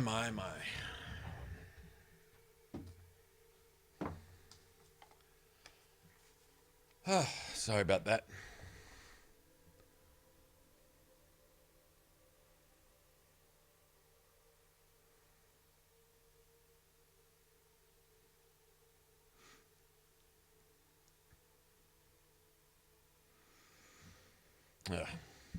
Yeah, got it's all kind of heaped up. My best friend, I don't have a brother. He's probably the closest thing I have to a brother. His son has been fighting cancer now for it's over a year now. Year went by fast. Not for him, probably. But he's just been battling the shit out of it. And every time he beats one down, it's like another one pops up. It's just, it is what it is. I mean, there's no good thing about it. Except his ability to just kick ass and just be a badass. Fucking amazing. Anyway, he's fighting that shit. He's in the hospital right now. And I'd consider going up to see him today, but my parents are going to go up and visit him today, so I thought I'd go visit him tomorrow. So if I don't stream tomorrow, that'll be why. I probably will. I'll probably go see him mid-afternoon, midday. It's actually a decent drive downtown. You know, it's kind of, if the weather's nice, it's actually a pretty nice drive. Hit the freeway, go down to the medical center, go up and visit and play games. He usually has his PS4 or his Xbox One or both up there, and he's playing some shit that I've never heard of. And so we'll play games and talk about how cute the nurses are and stuff and all that kind of stuff. Well, so I get news a couple of days ago that my grandma is also got possibly 3 forms of cancer. She's well into her age now. She's up there. She's lived a long one, but she's got well, they gave her a really bad prognosis, and she's old enough where a lot of the treatments would do more harm than good, type of thing. And once again, it is what it is. You know, you can sit there and fuck the platitudes and all that stuff. It is what it is. It's not going to change. Saying anything about it isn't going to change. It's not going to change the way I view it or see it either. It is what it is. You know, and so deal with it. You know, that's the reality of it. But kind of back to back, it's like, damn, like this shit's just hitting all at once type stuff. And it was sudden too. I mean, this was one of those things where my grandma thought it was like stomach flu or something, not feeling well. And she's older, so stuff like that can be a concern. You don't want stuff like that to get carried away. So you go get it checked out. And so she did what she was supposed to, and all of a sudden the doctors find a stomach, a liver, and a possible ovarian. Maybe being the source of it, you know, having run rampant and stuff. And it's like, okay, well, that was just out of left field. Last thing you'd expect. The cancer is becoming it's becoming an overused word. And I'm not trying to be coarse or insensitive. What I'm saying is it's almost easy to become desensitized to it because it's so common now. It's as many people have it as don't. It seems like that's not the case. Thankfully, but it seems like it, and it's good. You know, I won't get into research and stuff like that and where all that money's going, but it's just, well, it is what it is. You don't really need to say anymore after that, because I think everyone can relate to it. If you don't have a relative, then you know somebody who's had it, or you know somebody whose relative has fought through it. Pretty much everybody can almost say that. I would say that's probably fair. Very few people can say, I don't know anybody, or I don't know anybody who knew anybody that fought through that. Too common, man. It's just too fucking common. Like, too common. So, don't mean to be a drag, but that was Nathan's dad anyway. So I wanted to clarify. Had to make sure I didn't want to miss that. Had to clarify that I could get up there tomorrow, because sometimes they'll they'll have him early. Sometimes they'll keep him for extra days. Like, if he's going to be stuck there, like, through till Wednesday or next weekend or some shit, if they're keeping him over a week for observation and doing all this shit, extra chemo treatment or whatever, then it might be a better idea to visit him a couple days, or visit him later in the week when he's just fucking bored out of his mind and anybody coming up to break the tedium is a good thing. That's how I look at it. It's not so much he cares whether I visit, he just wants a visit. I'd be the same in the hospital. It would get to the point where I wouldn't care who showed up. Just come and break the monotony, where I'm mashing on the button to get the nurses in there just for something to do and someone to talk to type thing. That I can just see just going out of your mind up there. And especially with the constant wait, that's too much time to think. I would think, especially being a kid where your mind's active, you got your hormones just kicking in, you got your brain going, and you've got hopes and dreams and stuff, and the world's starting to hit you in the face, and you've got everything at your fingertips, and then you got this burden that's in the back of and that's not going to go away. This is life-threatening, so therefore it's not leaving. It's there. You may beat it, but you got a fight ahead of you on top of everything else in the world that you're just opening your eyes to, like the world, right? And everything that's in it. So a kid, I gotta say, it's worse for a kid. I was always gonna look out for the children first. They take the shit end of that. An adult understands that shit happens in life. You can kind of get that. The kid, life hasn't happened yet. You know what I'm saying? Like, there's a difference.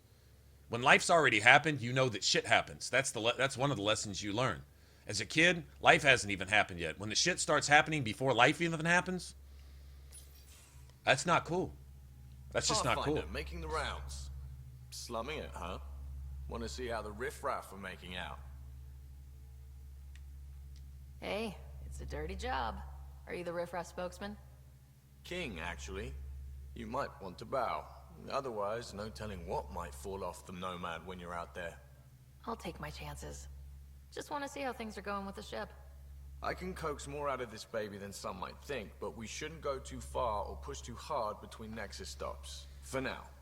It just feels good to be stretching our wings, Locked in idle too long, you start to drift. People, same as ships. Stuck on the Nexus, gotta say, I was regretting joining the initiative. I doubt you were the only one. Yes, but it's a new thing for me, regret. I tend to live the way I work. Kind of feel it, do it. Not a lot of close ties, no real sense of purpose. Figured maybe I'd find my true calling in Andromeda.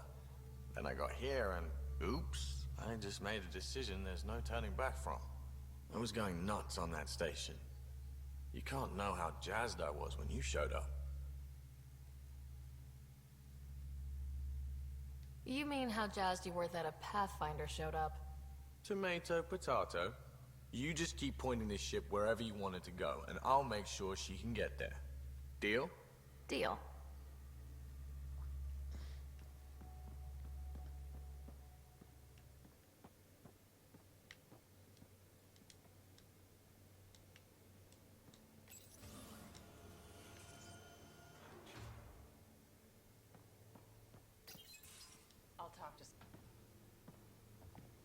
Oh, hey, Pathfinder.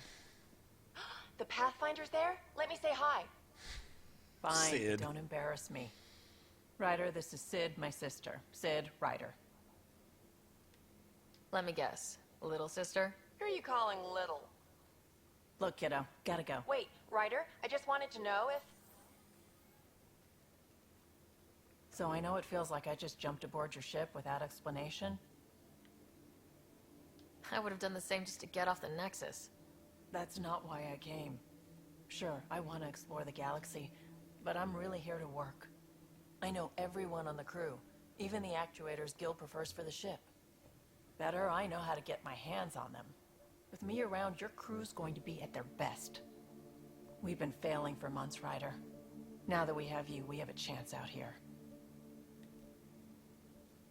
Ability to haggle with the locals? Great. But please tell me you're also good in a fight. Like I said before, Wrangler, Provisioner, Gunner, and everything in between. I do what I have to. We all have a personal stake in this. If it keeps going the way it's been, we're all dead. I should track down a lead for Gil's actuators. Back channels, you know. We'll chat later?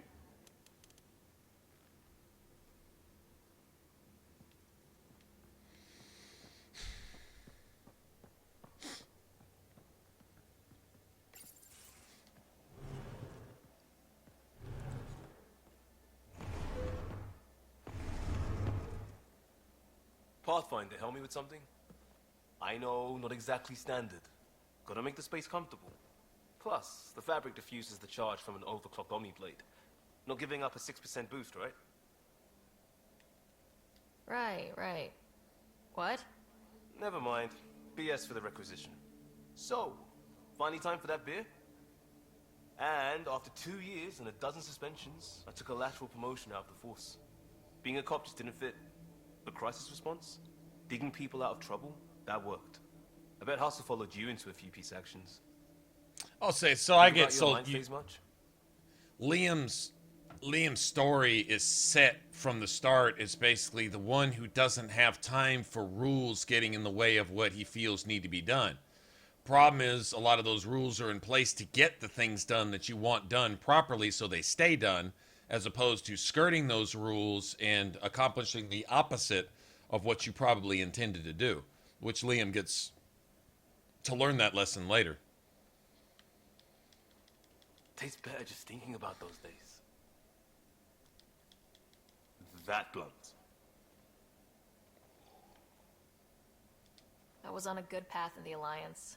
Then everything fell apart. There wasn't much left for me. Andromeda was so far away, I figured if you're going to start over, start Yeah, I like way Ryder over. too. Gotcha. Clean slate. Classic.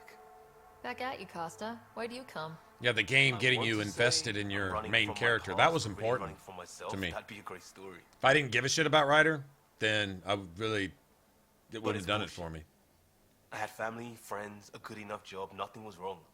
I just heard about the initiative and I believed in it. I believed in a new beginning. Still do. You I believed have in a to. lie, though. We're It's in not it. all the initiative was about. That's just what they sold the public on. Well, not even the public. It was more of a private thing, so that's what they sold those people who they signed on. And it's impossible. How did no one else in the galaxy, nobody in the galaxy, get clued that anyone was doing this? How do you send 100,000 people somewhere without anybody knowing? That's one hole in the story. Not a hole, but a potential hole in the story they need to fill up. Like, you're telling me in the Milky Way galaxy they pull 100,000 people and no one files a missing persons report prior to the Reaper attack? I mean, how do you explain that? Someone needs to explain that. Because somebody's going to ask that. Not sure how they did all of this so hush-hush. Unless it was all kidnappings? That's possible, but the writers don't come across as kidnapped people. Vetra, Liam, none of these people were kidnapped. They volunteered. You're saying Liam volunteered from the police force or the military force for the Andromeda initiative and didn't tell anybody? You'd have heard about it sometime prior to fighting the Reapers on Earth with Shepard. Well, it's a good thing we sent 100,000 people off for a new start somewhere. But no, it's never mentioned. So how they're fitting this in here and saying it's hush-hush with people who didn't come covertly is a huge question mark for me. I think they're going to have to do some twists and turns to explain that one. Because it's just not realistic. It's not realistic that Liam left his home and family, but kept his entire home and family and all of his friends quiet to not tell anyone else, to get a rumor started that 100,000 people are going to jump on several trillion credits worth of hardware to cross 2 million light years to go settle a new galaxy and preserve humanity. No one told anybody, huh? 100,000 people and no one whispered. Sorry. You can't fart in public without somebody telling somebody and then hearing about it later on Twitter. People you've never even met in a completely different state, maybe a different country, talking about how you farted in public. You can't do anything like that without. So how did Shepard, how was this not common knowledge in Shepard's time in Mass Effect 3? That is kind of a hole. Not just kind of a hole. Like, it's got to be something. Because we know when the Andromeda Initiative left. Sometime during the events between Mass Effect 2 and 3. Right? In that, there's this actual time frame. Liara not only knew about it, but was in touch with Alec Ryder. We know that. And she kept that secret from Shepard. And the entire Andromeda Initiative, secret from Shepard. I understand Sam was secret, because it was illegal and all that. But the other 20,000 Turians, 20,000 Asari, 20,000 Solarians were all sent on ships prior to the Reapers landing on Earth, just prior to that. Now, Shepard would be gone. Shepard would be on Earth,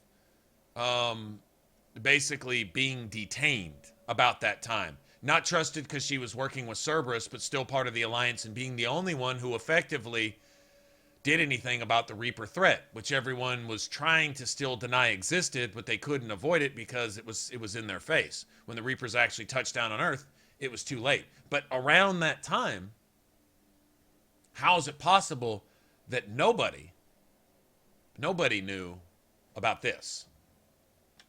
It's kind of hard.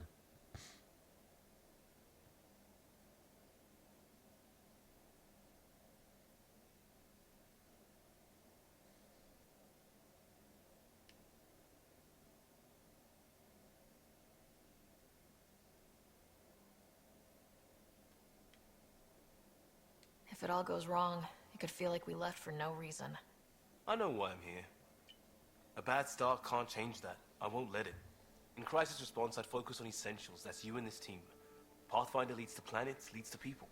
You've got your part covered. You've got this. I'll do my damnedest to help with the rest.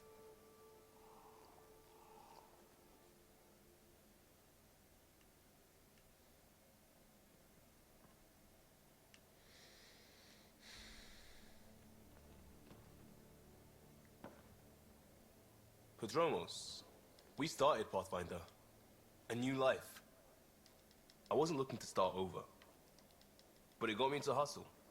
They mostly take... and that led me here. It was traditional. How about you? Traditional is a weird term for family. Like, normal.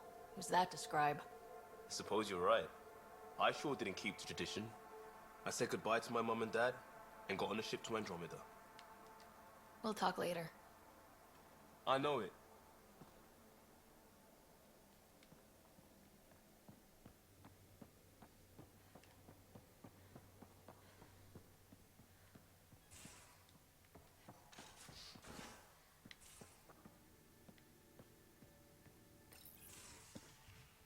You're not Harry. The blue give it away? Habitat 7 was a little more action-packed than Harry bargained for. He decided to spend his retirement years in the Hyperion looking after your brother. Joke's on him. Scott's a handful. I think you're both trouble. Hold still. Ow! Sorry. I remember you having a gentler touch. Still trying to get my bearings. Thought I'd be waking up colonists, not taking care of the Pathfinder. Being nervous means you understand what's at stake. That's the problem. I always hoped to work in the field, but everything's happening so quickly. Focus on the positive. It helps. I guess this is my opportunity to study alien species firsthand. Getting a Ket specimen aboard the Hyperion would be difficult, but here... what? A Ket corpse. For autopsy, a live subject would be better, but I'm not greedy. Why do you care about the Ket? Harry didn't tell you? I'm a specialist in alien anatomy. My thesis on Krogan virility and aggression is what got me in the initiative.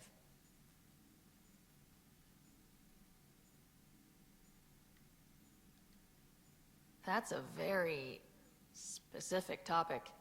I grew up on Omega, lots of Krogan mercenaries. The best habitat outside Tuchanka.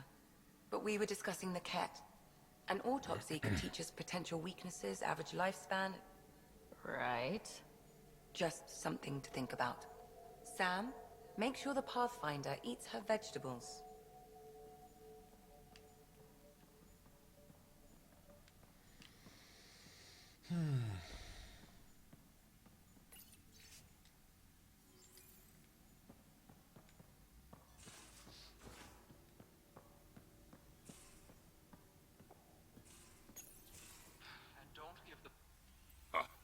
give the Pathfinder too much trouble. Oh, Roshan. Who were you talking to? Kesh, Nexus Superintendent, thinks she can boss me around just because she's my granddaughter.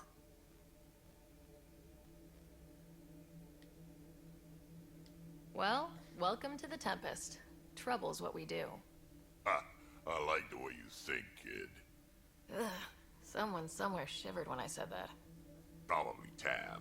Damn politicians. Is that all you brought? You travel lean when supplies are tight and you're on your own. Where are your friends? The other Krogan?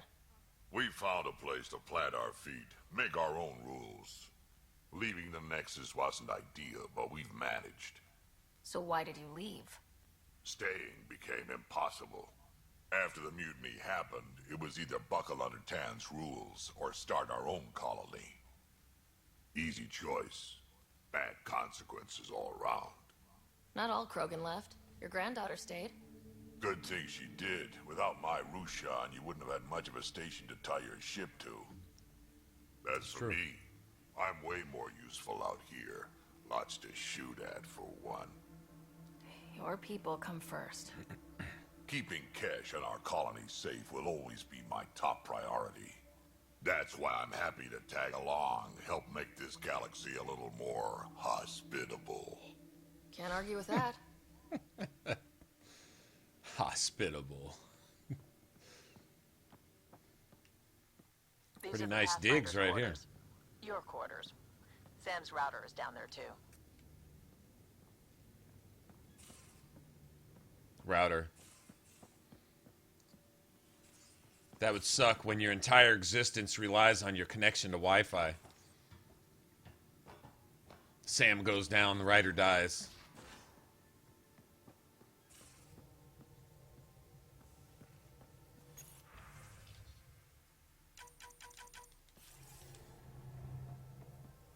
Okay, I think we're good for now. Yeah, we're good. I don't know, maybe not. Hold on. What's PB doing?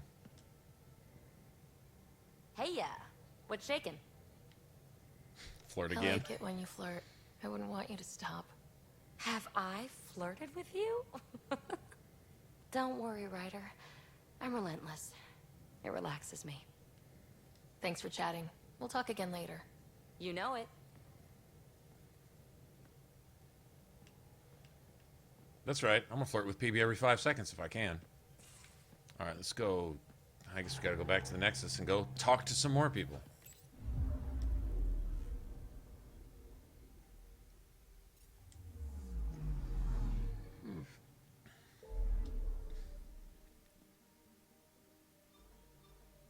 Gotta do the AVP stuff anyway. I gotta get all that unlocked.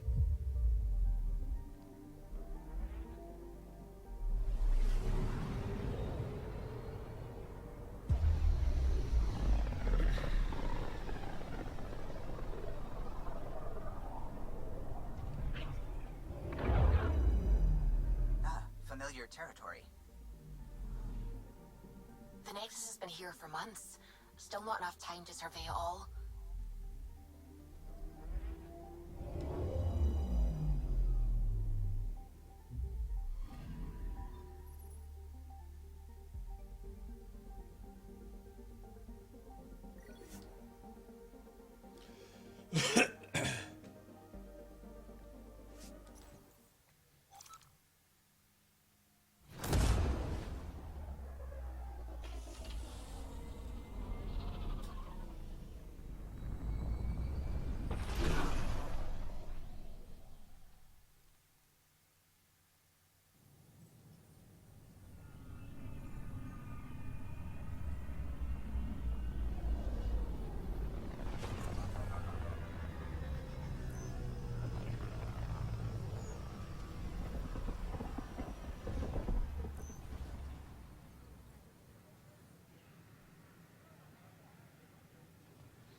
Pathfinder, is it true? We're settling Eos. We've thought that before.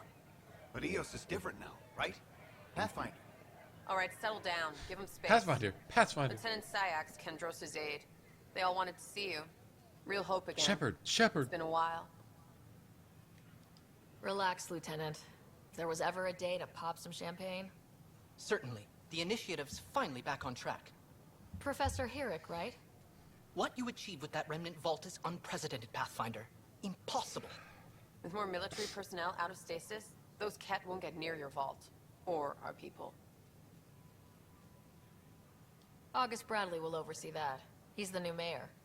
Bradley. I know him. Seems like a good man. Well, what are you waiting for? There's a new world out there. Thank you, Ryder. Oh, you're welcome, man.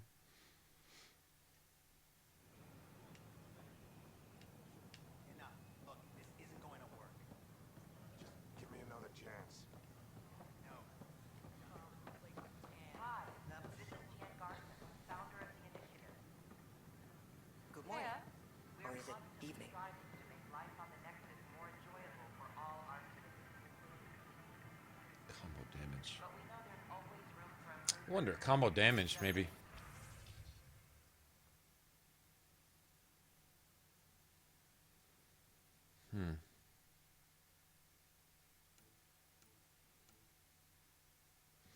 Got biotic damage.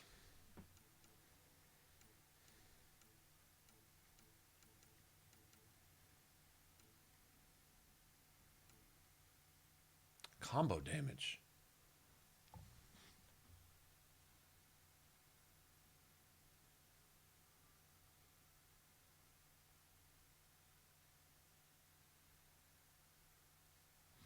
Hold on. Fuck, I'm gonna buy one of these and buy one of these right now.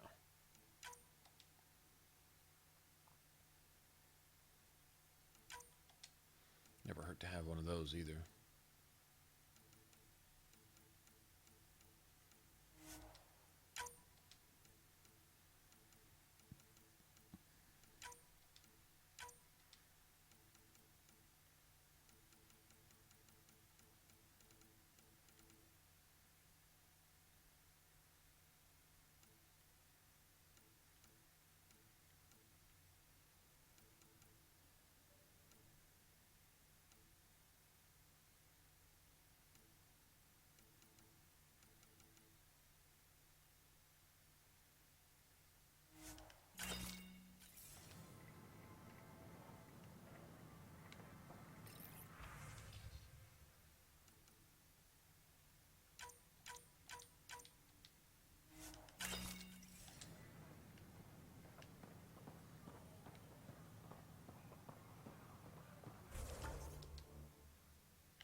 There's other quests hidden around here.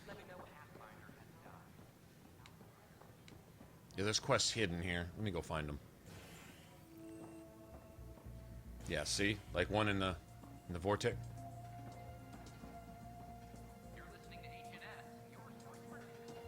That's your flag, everyone. That's Prodromos. Hey, I was wondering if you could help me out. It's for the good of the bar. Lay it on me. So, folks try and help and all, but we have a limited pool of ingredients. Keep an eye out for anything interesting we could use for new drinks, and we'll let you test them for free. Right. I get a feeling the testing will be interesting. Don't worry. Dutch may complain a lot, but he's loving it. And he's the best chemist I know. You're in good hands.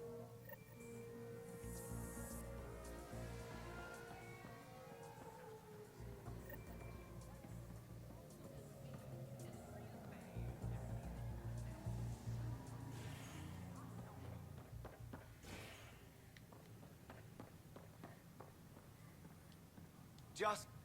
aren't you the Pathfinder? We almost lost it all during the mutiny. Collect plant samples. See, there's hidden quests. They're here. This guy. This guy. The shifty bug that's shorting out all the... What's the trouble? Oh.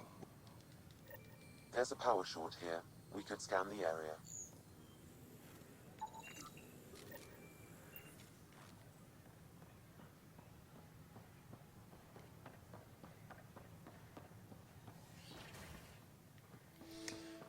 Alright, let's go get Sam's virus. Pathfinder Rider. Scan to assess the nature of the damage. Underground construction a millennium ago.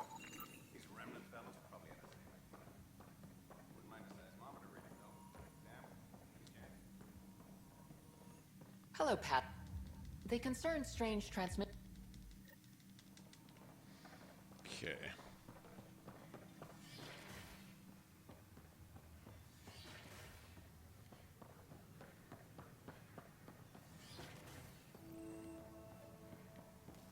Scan to assess the nature of the damage. Welcome to the Cultural Exchange Center. Please have a look around. We're just getting things up and running. Pardon the dust while we... We're just getting... The idea of me... I'd hoped our encounter...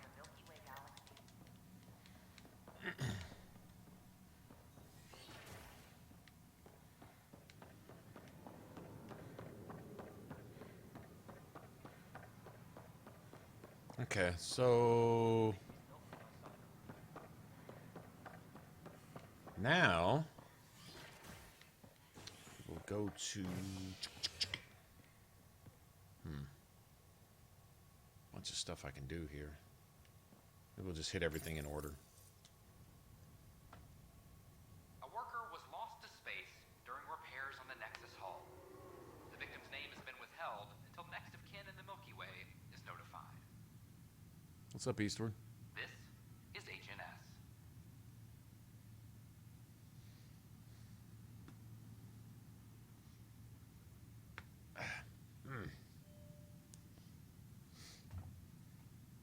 There's a news guy here. There's the reporter. Lots of stuff.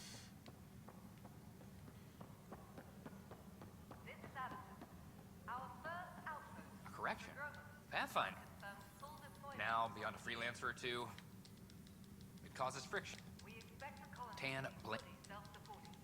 No journalist. It'll help get news out to even the most... I need someone. Okay, receivers on EOS.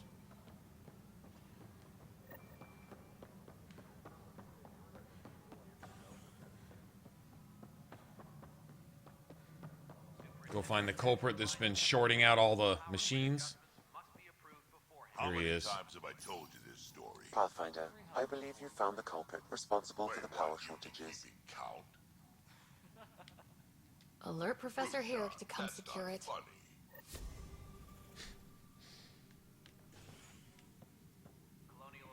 That's funny.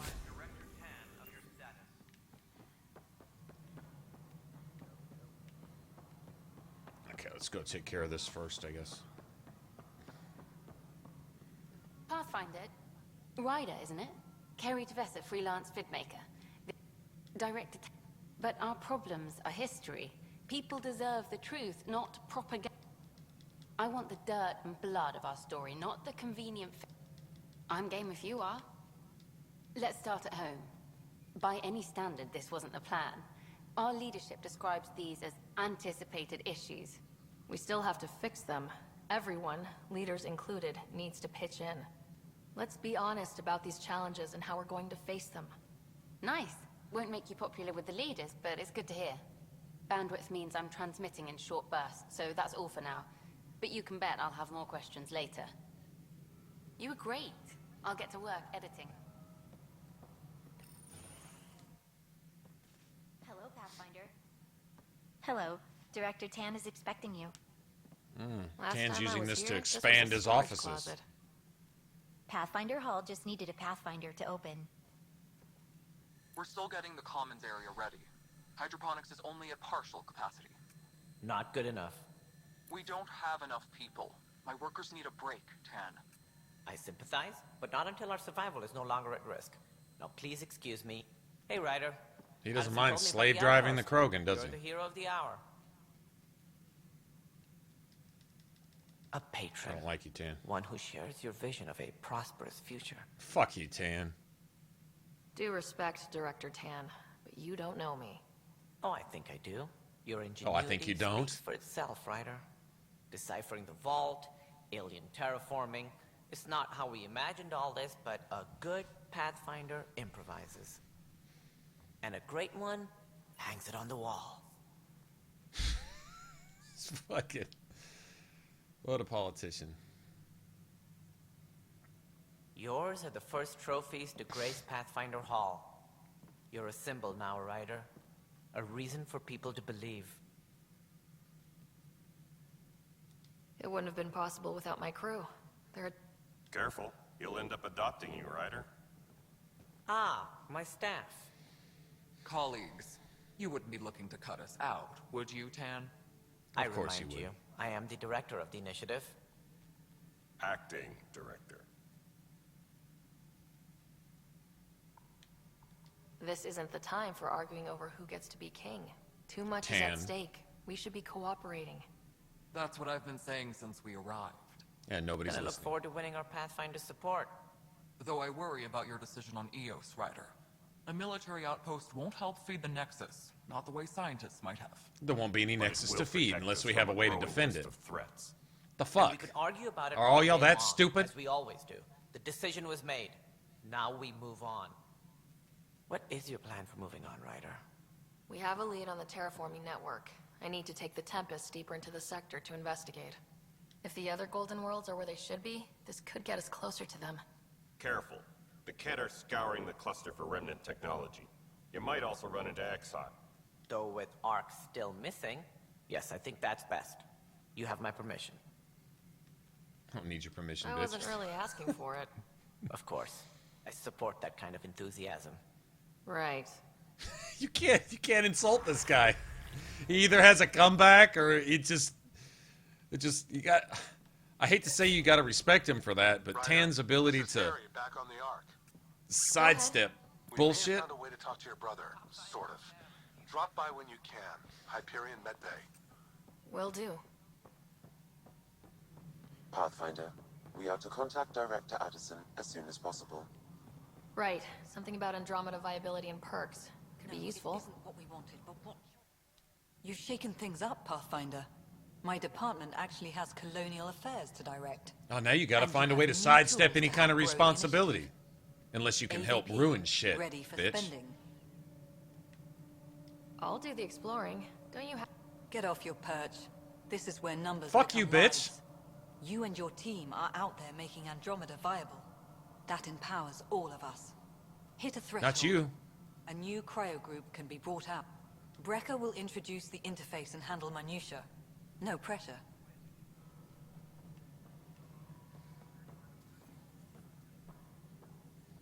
Hello, Pathfinder. I am Cryo Deployment Administrator Vladimir Breca, C-63 Galati. Your first task is to decide irrevocably the course of every life in the initiative. You're kidding? Yes, of course. But now you respect what we're doing. Andromeda viability and Nexus thresholds are your tools, your reward, and our future. Okay, well, just help me spend these goddamn thing. Points aren't the... except it's people.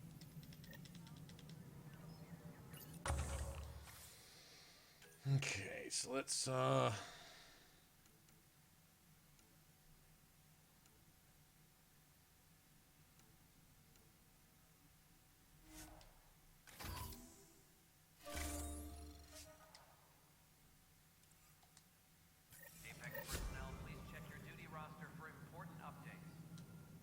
Pat, sweet protocol and the process.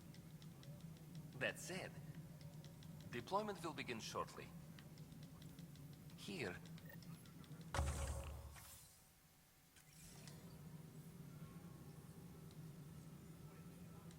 How may I assist?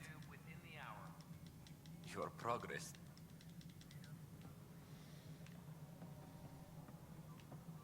Neon system, whatever that is.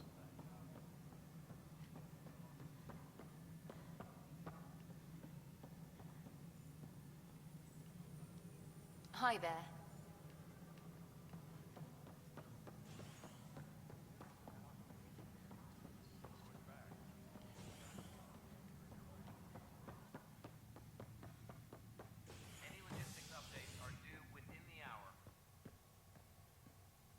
Okay, we need to go to habitation deck. Right?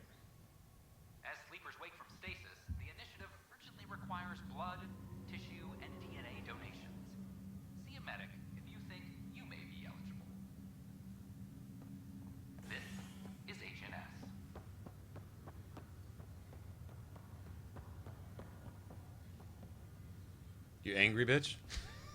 Are you angry bitch? It's you. You. It's Pathfinder. you. I have a word or two for you. Is there a problem? Your father is my problem. He's everyone's problem. We're all paying for Alec Ryder's ego. He preyed on Jean Garson's trusting nature and bulldozed us to this Well, godforsaken place. you got the fucking Now your she's mouth dead, slapped off and of we'll your all mouth soon follow. already. This might be my dad's mess, but I will clean it up. Talk about ego. You're no different from him. You think you could do this all yourself. I see, and Go you're to hell, helping, right? Pathfinder. There's a vent over there into space. Please go jump into it, since I can't throw you in there myself.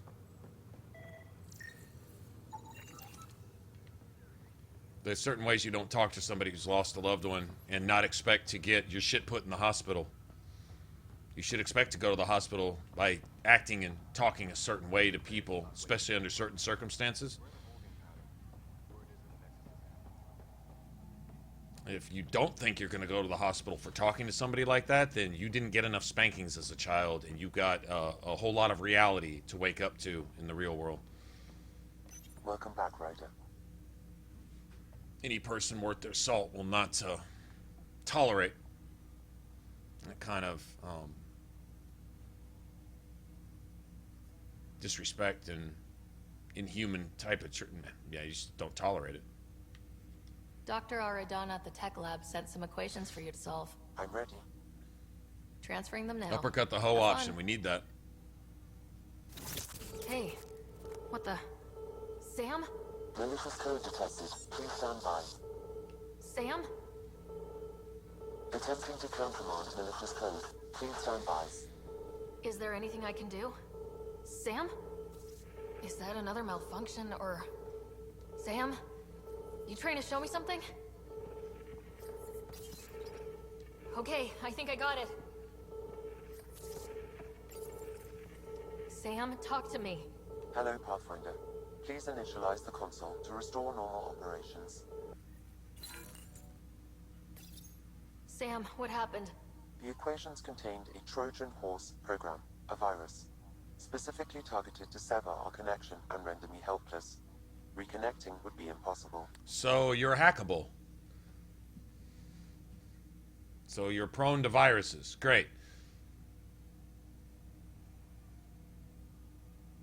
You'd need a crack AI programmer to create a virus like that.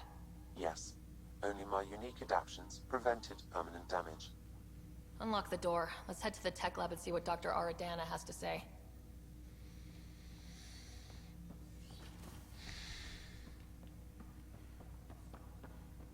Welcome back, Ryder. However, using quantum entanglement, you removed the restrictions on my access to Pathfinder 5th Trust. Me more than you. I'm afraid there is nothing more to be done at this time. Exceptions were made. The initiative. I am the most advanced Sam. In return, I provide you with I don't know if there's any codexes hidden in any of that, but worth finding out. No new memories unlocked, right? Your father's personal logs. Nah. Okay.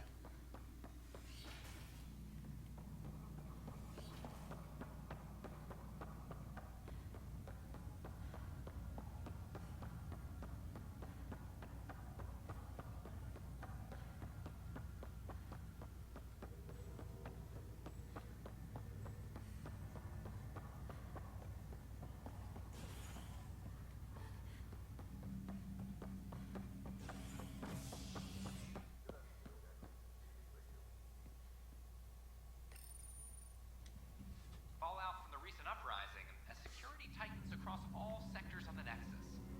Director Tan stresses that it's, quote, for your safety.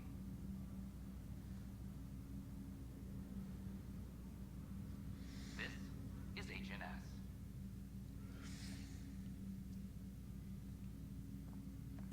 Cool. Once we gather a few more colonists, we'll be taking you over to the Nexus. You'll need to clear immigration. There was some kind of emergency when we arrived? This is not good. Damned exiles. like this guy. Killing thieves makes it extremely easy to get your stuff back. It's been a good day. Why's that? A large shipment of medical supplies intended for Prodromos was intercepted by those damned exiles. Scouts confirmed they've divvied the supplies up among their own outposts. It would be nice if the people you banish would just mind their own business, but they never do. Funny thing, people you kill mind their own business. And then it's super easy to take back what they took. Maybe when you come across them assholes, you can rectify all this. People you kill tend to mind their own business. Well, that's one way to look at it, I guess. Harry, what's happening with Scott? Well, we got him out of the pod. I don't want to get your hopes up, but Sam managed to find him, you might say. I don't follow. Well, he's still in a coma, but he also has an implant. Okay, let's just get around to it. Is that you, sis? I don't understand. What's happening? There was a problem with your stasis pod. You're in a coma on the Hyperion. Do you understand? Wow, really? How are we talking? Sam linked into your implant, but they say you're stable. You're safe and sound in the medbay. Guess I'll take your word for it. I can't feel anything, but I still hear you. Is Dad okay?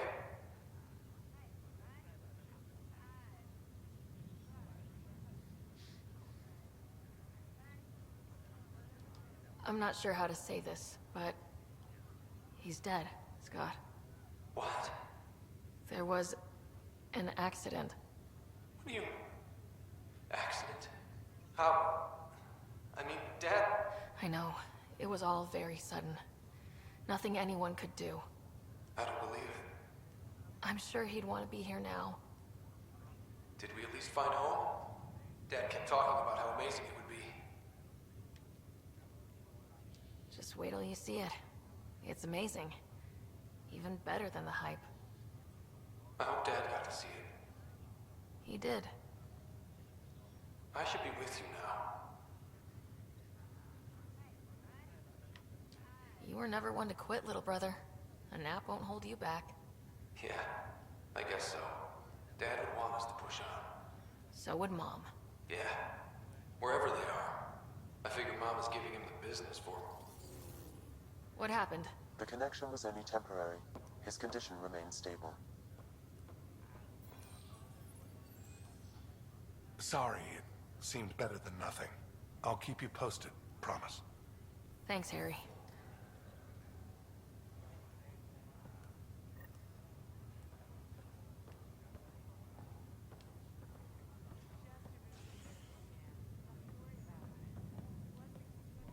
Pathfinder? Thank you. It's been... Okay, nothing else to do here. Yeah, I'm wondering, it's showing Scott as being from, I think, another Rider preset. I don't know why. Maybe because I made a custom character and didn't use a certain preset. Yeah, usually, like the Alec Rider changed based on my. I don't know. Wait till he wakes up and see if he has any Asian features at all. If not, then yeah, it confused Scott with another Rider preset, which doesn't matter. I mean, he plays a minimal part in the game anyway, so I'm guessing because I made a custom character, most likely.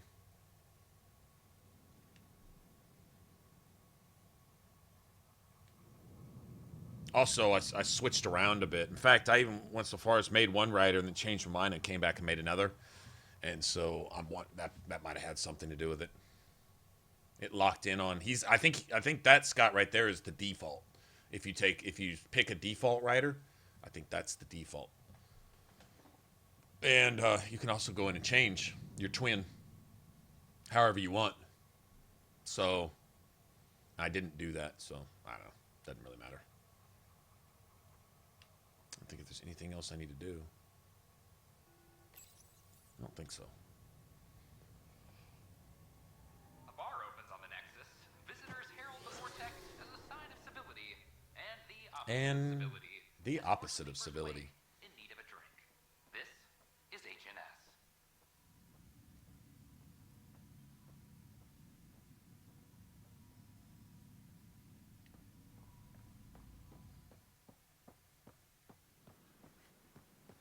So how things go? A team member in a future? Probably. They probably will, actually.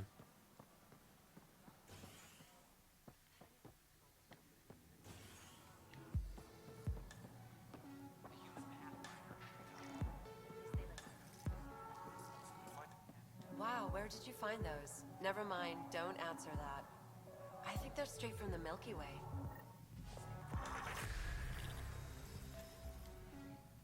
Another one! Damn it! Like space cockroaches. The lab's taken over by people giving them things and being nice.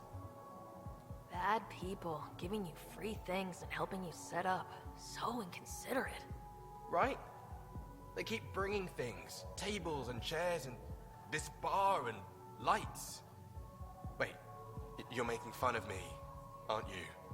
Don't Probably. let Dutch put you off. He's a sweetie. I'm not. Yeah. I'm a dirty squirrel. A dirty squirrel.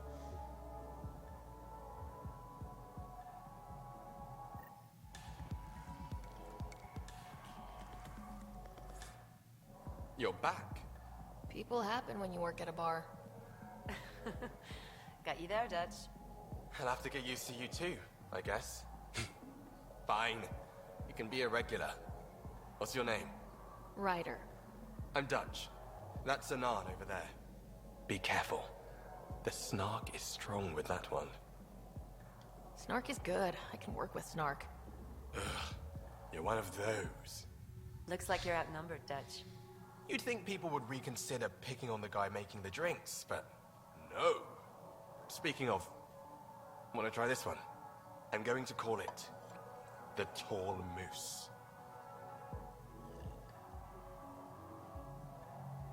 This isn't going to end well.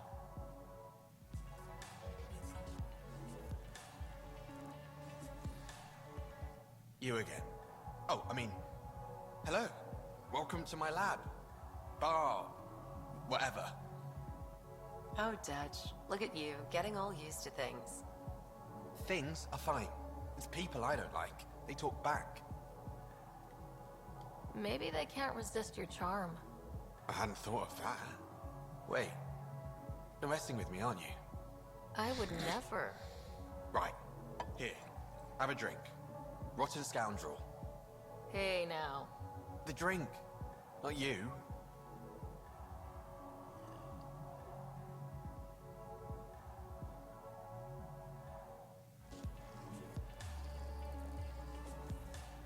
Drink of the hour is a lucky leprechaun. Wanna give it a shot? How lucky are we talking here? I forget where the ingredients are from. Why not? What's the worst that could happen? Excellent. Never ask what's the worst that can happen.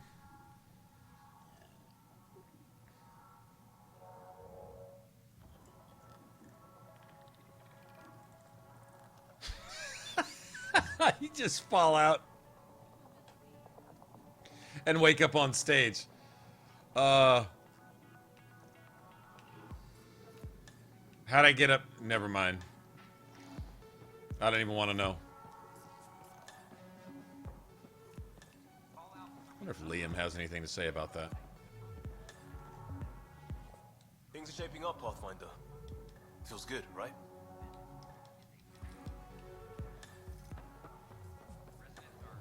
Next thing you know, you just pass out.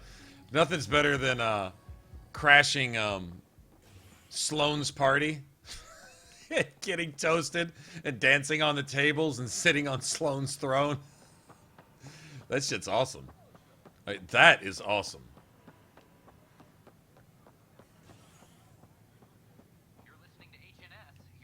I guess we can get out of here. Oh, let me still wondering if combo damage. Let's see something. Profiles.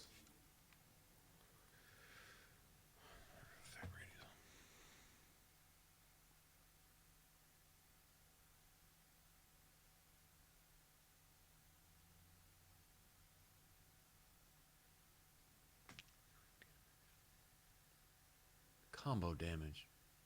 That's the secret. That's the secret. It's fucking combo damage. Son of a bitch. Okay. I get it.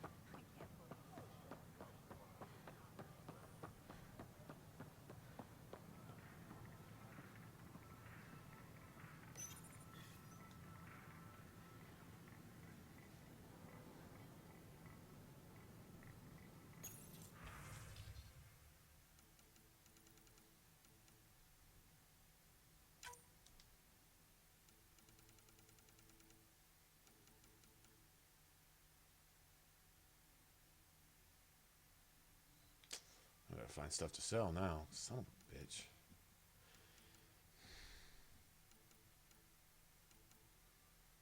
I got a bunch of some of this.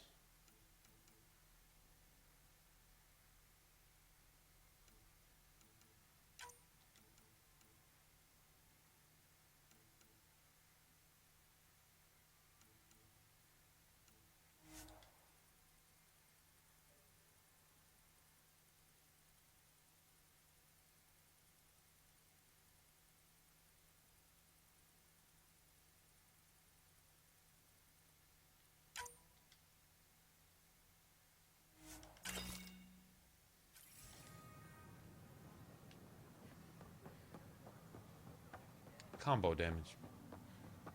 I'll be. Oh.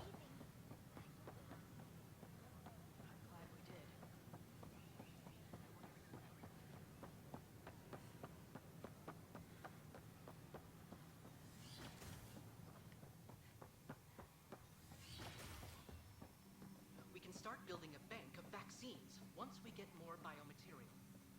Oh, I know why that 50 keeps popping up for each time I test out one of the new drinks. That's why the XP keeps popping up. Welcome, Pathfinder. Did Sam solve the equations I sent? Solve them? They almost brought down Sam Node. The equations contained a virus designed to target artificial intelligence. You think I... Never. I abhor violence against any life, organic or synthetic. Then how did the virus find its way into your equations? Perhaps my files were altered or replaced. But why? I've seen a lot of down with AI sentiment lately. Graffiti, complaints to Tan. Down with AI. Down with AI. If graffiti is the best they can do, maybe they could use some artificial intelligence. Right. Entire species were driven into exile by AI they created, champ. Yeah, autistic, maybe slightly Attacking autistic. Sam is bold, though. I wonder if That's there possible. have been similar incidents. The AI kiosk was busted this morning. BioWare notably does that. Stuff like that. Being inclusive of people with various disabilities and who knows what else. Oh, I think that XP there is just stuck. Yeah, it's just stuck. It's glitched. Another glitch.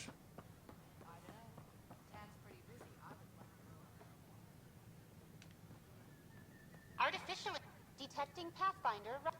So, our virus set you free. Hope you're doing better. Who am I talking to right now? Pathfinder. It's possible they don't realize their virus failed. Hello? Ryder? The disconnect was very sudden. I'm grateful. Just... It'll pass. See, this is what our movement's all about stopping. Nine Right, says human right. AI merging is a threat to all life. Destroying the thing that the entire initiative is built on so that everything fails. No homes are found, none of the... There's no pathfinding or any of that. But being unaware of any of those consequences, not having thought about them, just doing terroristic things to people without their permission and against their will is your way of doing things. Oh, okay. So, though your motives in some light, if it were somebody else doing them, might be sort of right, but considering that you're completely off your motherfucking rocker and not thinking about any of the consequences and you just want to kill and destroy because you're motherfucking brainwashed or indoctrinated or you just got fucking issues, you psychotic cunt, just because you're feeling guilty because you fucking crippled your own son, now you're going to destroy the whole initiative to make everybody pay for your guilt. Ah, so now we get down to the reality of it. I get it. Which is exactly A whole what's going on movement of right there. AI-hating hackers with a leader called Knight. What's up, She Christian? and her followers seem to have experience with human-AI partnership. If they attacked you, they're capable of anything. I'll check my email. We need to find them. Who said something about the leaves and things not moving?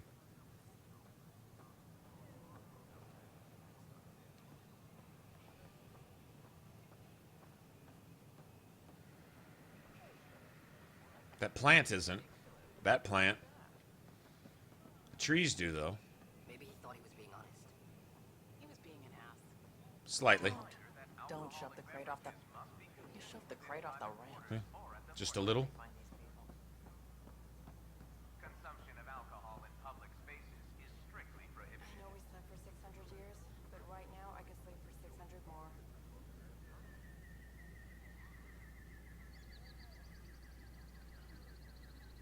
They do move.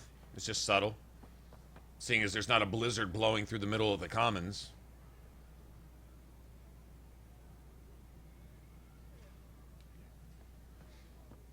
Of course, if you walk into an office with the air conditioning going, you won't see the plants moving around either, so.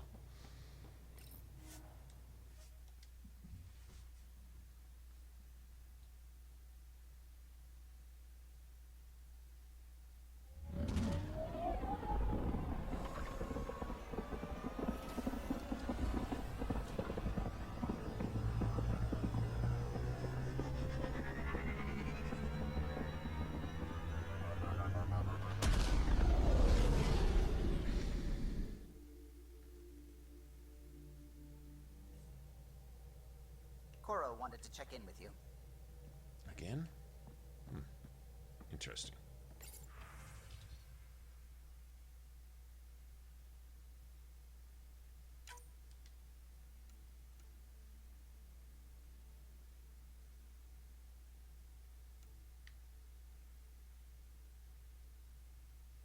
Your doctor's one of the nosiest Asari I've ever met, and that's saying a lot.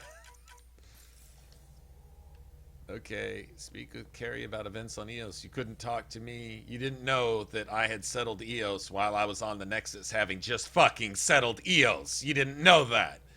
No, you gotta make me go through 5 fucking loading screens to artificially extend the length of the game rather than fucking talk to me when I was just there.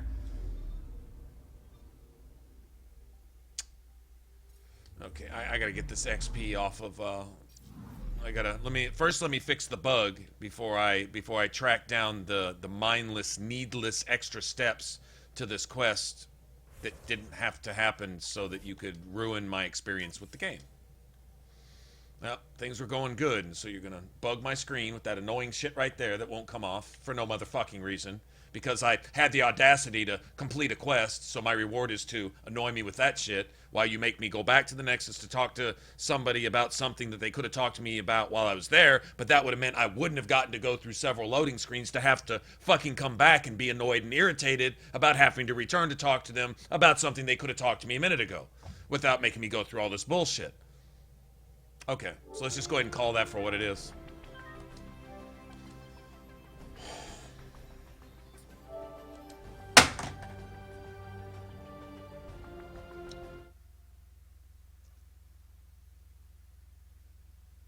Sorry, if I'm just going to blow up the game for all of its good points and fluff it up and defend the game, I'm certainly going to fucking point out the dog shit as I go along, too. Fucking inexcusable, unjustifiable dog. You want to artificially extend the amounts of game you've got. Don't do it like that. Mindlessly sending the player on through your goddamn... I don't even think these loading screens count towards the actual in-game time. They're just... Never mind. Never mind. Never mind. Never mind. Never mind.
And any Earth animals in the game? There's the space hamster.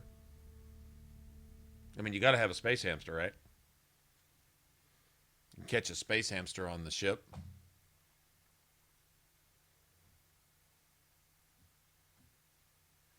And there's cats in Cryo. I know that because Sid starts working on getting all the cats released from Cryo. And Vetra wonders why Sid did that, because cats aren't food. And Ryder's like, because people enjoy cats. Well, that's not a necessity. To some people it is.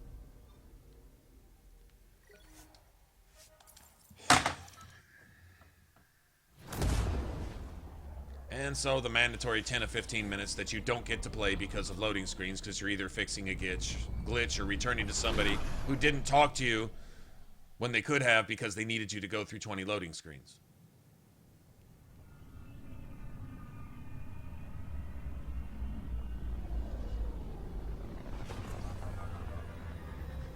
Now, will we actually ever get to have a cat or see cats? Don't know. Don't remember ever seeing or having a cat in the trilogy, or dogs, or anything else.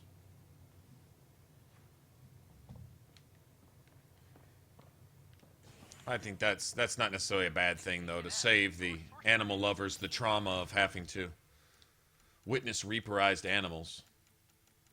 An independent arm of the Andromeda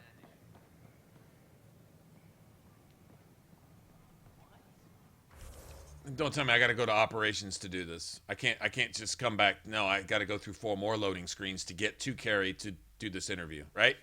Is that pretty much it?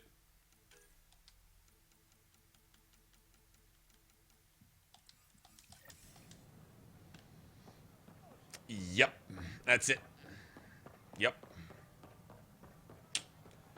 Damn.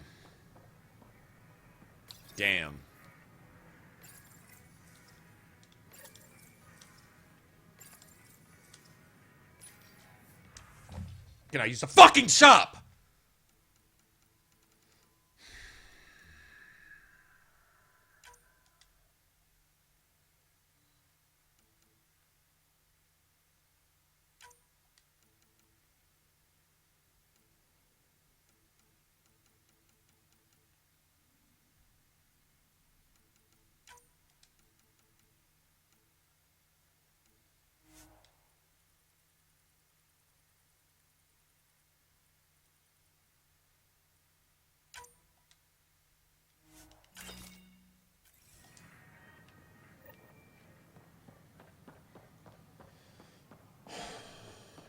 So the protesters waited for me to leave to protest so I could go through loading screens to go back and forth about the protesting. Hey, what's going on? That's your new galaxy. And my mother just got caught in the middle. You do stasis revival. We don't care whose finger put...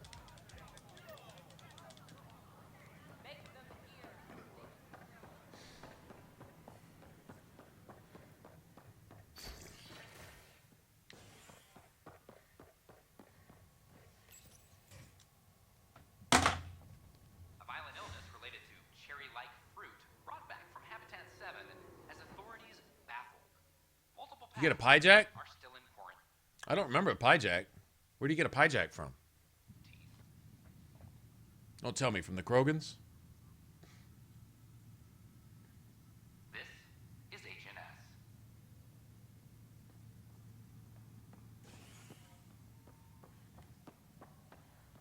That I haven't ever found. Plus they've acted doesn't count. If you need anything, come see me. Even if...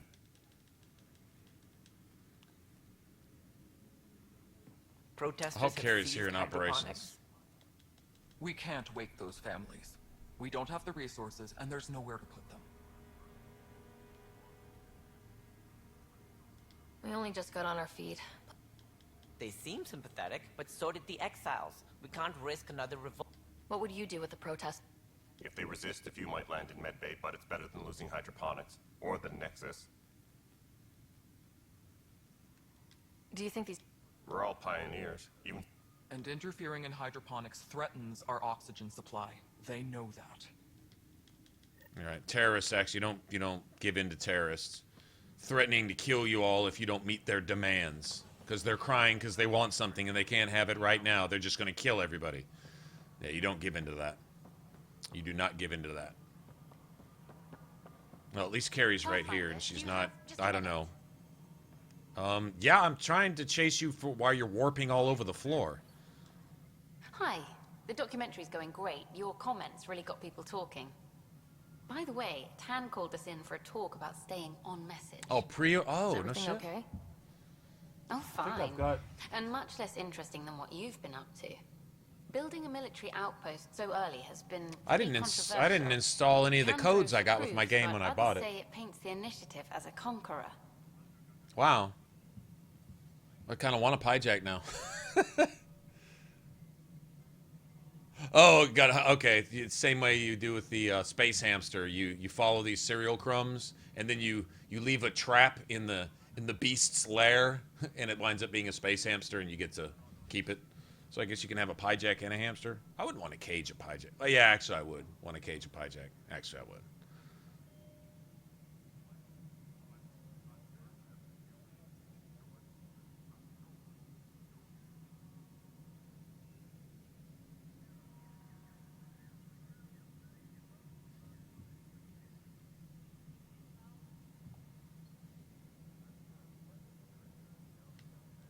Every step we've taken in Andromeda has been dangerous.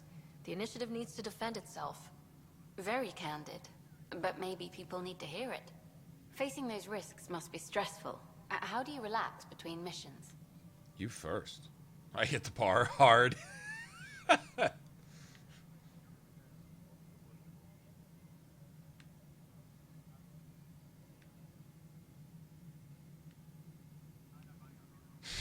The bar. There's a lot That's of actually drinking, kind of true. followed by slightly more drinking. This is history too, these little moments between. Shots of this remnant tech, some narration, that completes an episode. Thanks for stopping. Oh, really? So he could like randomly be in the bridge bothering Callow and Suvi? Okay, that could make for being pretty funny, actually.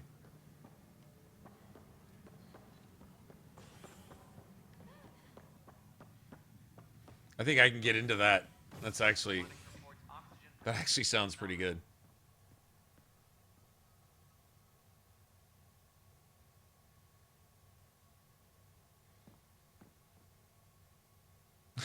See it in PB stuff, messing with PB stuff, throwing around her tech.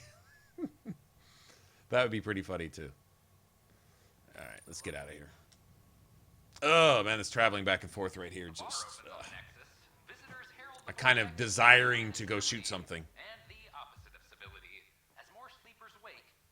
Really? Man. I might need this in my life. I might need a hijack around. I might go see if I've got any pre-order codes. I don't even remember what version of the game I got. I pre-ordered. Hell, I pre-ordered the game within an hour of it being available for pre-order. I was actually keeping up with Andromeda. Just stand down, man. Can I order it yet? Or you'll shoot Can me. I order it yet? Good Calling luck him every day. explaining Can I that to order my it yet? grandchildren. What happened? She was about to disconnect. Then the one water morning, hoses I don't think from all GameStop the had even plants. been open 15 minutes yet. Won't wake our Can I order it yet? Well, this Yeah, is it's how available far for we're willing to pre-order. go. I'll be up there in a Their minute. move.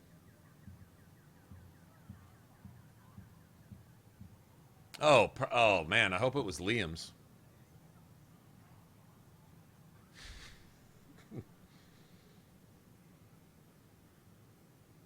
If you resort to violence, so will the leadership. And they have the militia. We're not Why is the my enemy. character yelling? Why is it so hard to push a button and help Mom? Take it easy, kid. The Pathfinder's got a point. It's I'll not go off helping. station if I have to. I'll find Oh, anyone who I'll go actually be in exile and be a thug and rape and murder and sell dope and all that to make my mama proud. Oh, that's what you're gonna do, dude? Okay, well, yeah, good luck with that. You want your mom to wake up and find you exiled? Or dead? Yeah, genius. Reese, anything's better than that. Does anyone think Even about the the longest wait consequences of of their actions? Anybody? When our families hear about this, They'll probably agree with the Pathfinder. You're done here. Come on. I mean, seriously. I get one side of it is what extents do you have to go to get something done? I get it. But on the other hand, resorting to terrorism to get your way when you're not getting your way, it's possible you're not getting your way for a reason. I'm just saying.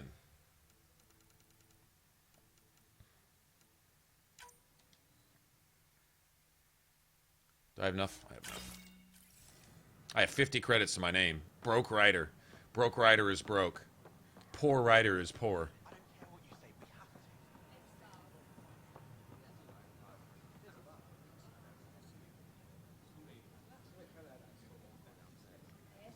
We've had no trouble, Pathfinder.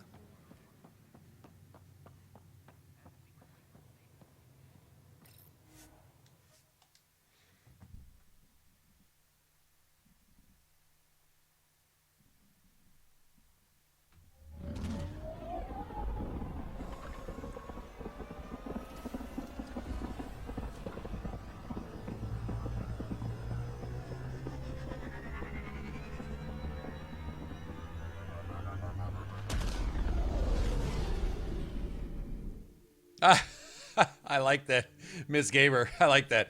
Absolute beginner's guide to Witcher 3. Okay, that's pretty cool. I dig that. I was just looking at your channel real quick. Now see, Miss Gamer, this is how you roll right here. This is how you do it. This is how you do it. Not even that you're trying to do this. I don't think I have any salvage. I think I've already done that. I've gotten down to selling materials so I can buy my augments. But not that you're in here to promote your channel, but it's obvious by your name that you have a channel, but you just come in to hang out. If you stream, then you know how annoying it is for the trolls to come in and self-promote with some shit that nobody would click on their shit, even if they might have otherwise. You come into a stream and interrupt chat with, please come subscribe to me. Please check out my such and such. I'm playing this game too. Would you come look at me and all that? That's really annoying. I know you probably don't even have that on your mind, but coming in just to hang out, Idiot's Guide, honestly, they might even more likely click on it with that, right? But anyway, just want to say that it's nice for someone who has a channel also to come in and hang out. There's another friend of mine, Queen FPS, and all she does is like Call of Duty stuff. That's all she does. That's her thing, and she's good at it. She's really good at it. And when she came in with a raid, she came in from her stream and brought people watching her stream over here and just to hang out, and didn't come in doing anything but just to be nice. That's what it's about. That gets people to come look at your stuff and subscribe. Where if you're just good people, everyone's got content. Who doesn't have content on YouTube? If you got a channel, you got content. If you don't have content of your own, you got liked videos, which is other people's content, which might as well be an upload. I can link to liked videos on your channel that you didn't even make as easily as I can watch your stuff, right? But if you've got stuff and you're likable, then your videos will be liked. I'm not very likable, so I have a hard time getting likes on my videos. and I know this, but I really, really respect people doing things like that.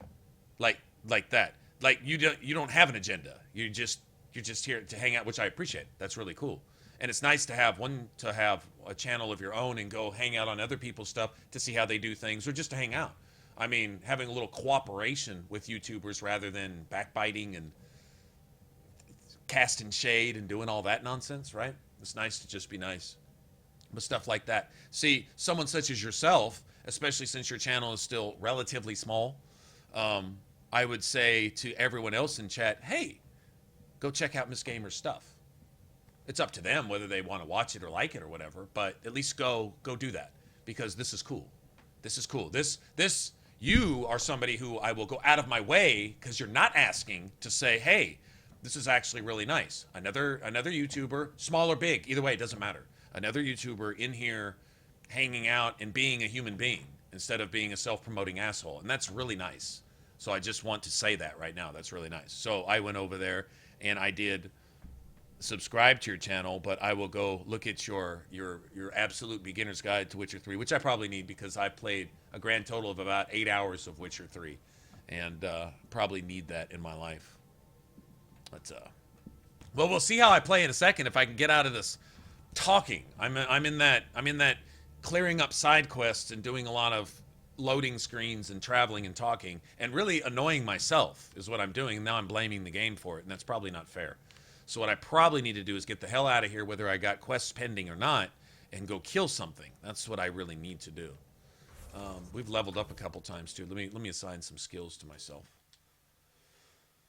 Let me actually get some of this stuff. Let's see. What's that? 4, 7, 8, 9. Oh, that'll work. Okay, so let's work on this. Okay, let's start getting some. Let's start doing some AOE. Let's get some. No, wait. Wait. Let's try this.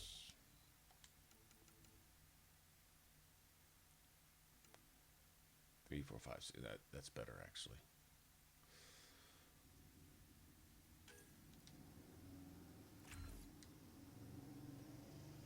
That's 7 points there. That's not going to work. I could start using that if I could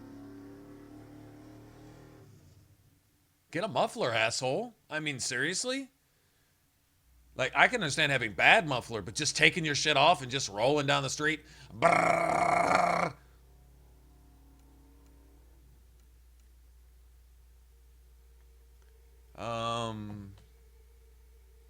So I'm probably not going to roll with throw. I really wanted to give Shockwave. Let me look at Shockwave here. Let me see. Because now, like, Throw's really got some really nice stuff with detonations and recharge. That shit's, like, constant. 25, 50, 60% recharge speed built in. And you get the damage, too. That's pretty friggin' amazing. Damage 30%, 30% more, 20%, 80% damage bonus. Goddamn, that's almost double damage by itself. That's crazy, and I'm going for it may be throw. Throw may be the one to roll with. I really wanted Shockwave though. Let me look at Shockwave. What can I do with this? Let's see. I can get it. I can get it down to about 10 seconds. The initial damage is okay. It's not bad. How much can I buff it? 20, 50. That's it. 50%. It's a primer detonator. I've already got 2 primers, so I don't really need that. Throw's specifically a detonator. And it's quick. It's quick. Like, you can reduce this to 2 seconds, not counting any of your other bonuses. Right? No. Wait. You can reduce it to 4 seconds. 4 seconds. 25, 25, 10. That's 60%. Off 10 is 4 seconds. And after everything else factor in, you can use that like you can with like BioTech charge.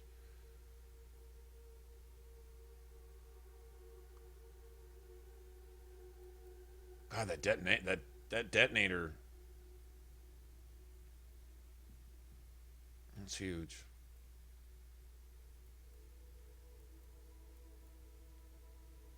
So really, it's a 50% damage buff and force buff. Wow. That means your force is almost in the 2,000 range once everything's got to go. Oh, well, thanks. I is here. This is what we do here.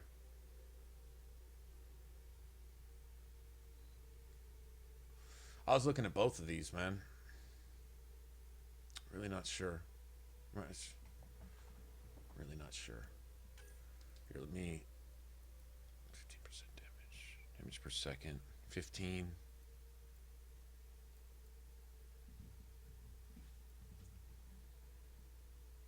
Enemies affected take 20% additional damage. No, I'm going with speed. That sounds good, but it's only enemies affected. That means only enemies that are within 5 feet of you.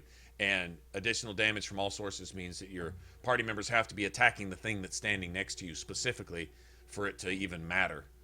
I mean, theoretically, it could take more damage from detonations. It could, but that wouldn't be all the time. This is all the time. Movement speed bonus, that's huge. So we'll be going with that. Partially restores shields every time somebody dies, which should be often. Okay. Well, that's definitely a give me. This. What can we do with this? Getting the recharge down. What do we got? We got a 35% recharge, so that's about 5 seconds. So we can reduce that to about 10 seconds. I can't spam that. I don't care how much cooldown I put on that. I can't spam it.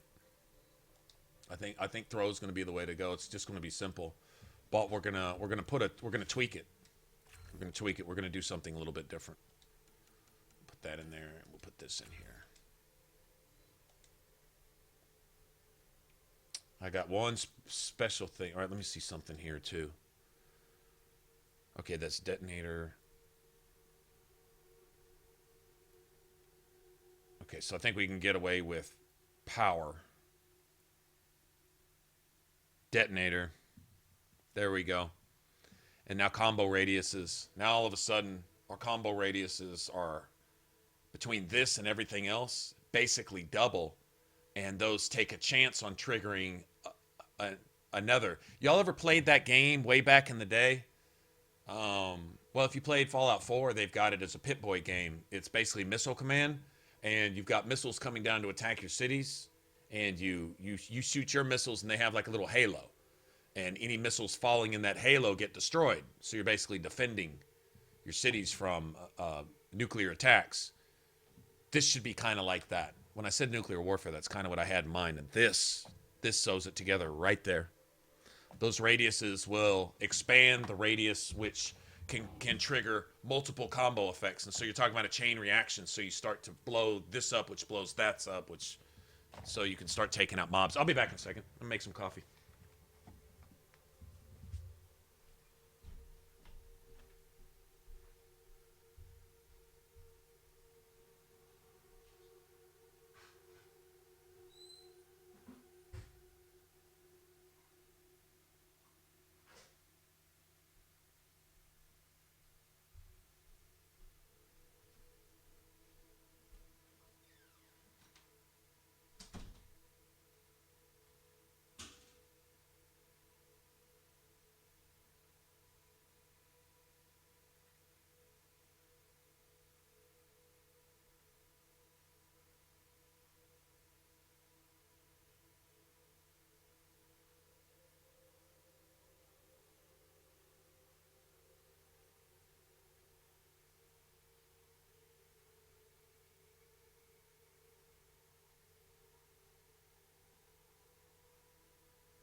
This character is pure biotic. I've I've made another few other builds, and they were all vastly different. I did a sniper, which was all about weapons. I mean, powers were involved, but powers buff the weapon, which is normally, if I'm playing Mass Effect builds, I try to get the best that I can out of the powers, because that's where most of your damage usually is. Unless you're a sniper, that's the exception. Or a straight soldier. If you're pure soldier, then you wanna buff your gun. You know, you want to buff your combat stuff. Grenades, guns, basic explosives. You're more straight on, simple. I think I just realized something. And I think I realized why so many players are complaining that powers tend to be weak in this game. The biotics seem to be broken down in obviously duration, which would affect mostly singularity. Pull is good because it has a lift effect, right? You do have, in fact, I think, is there a duration on throw? No. Okay, so it doesn't have that effect, but this does. Pull does. It's lift, like when you pull an enemy and you're holding them like this, waiting to do something with them, like throw them at somebody else or something. You have a duration that you can hold them before they naturally just drop, before you can't sustain their weight anymore. Then you have AoE effects, like say if you're using Annihilate, you can extend Annihilate, which is naturally going to extend anyway. There's going to be certain things which naturally buff that.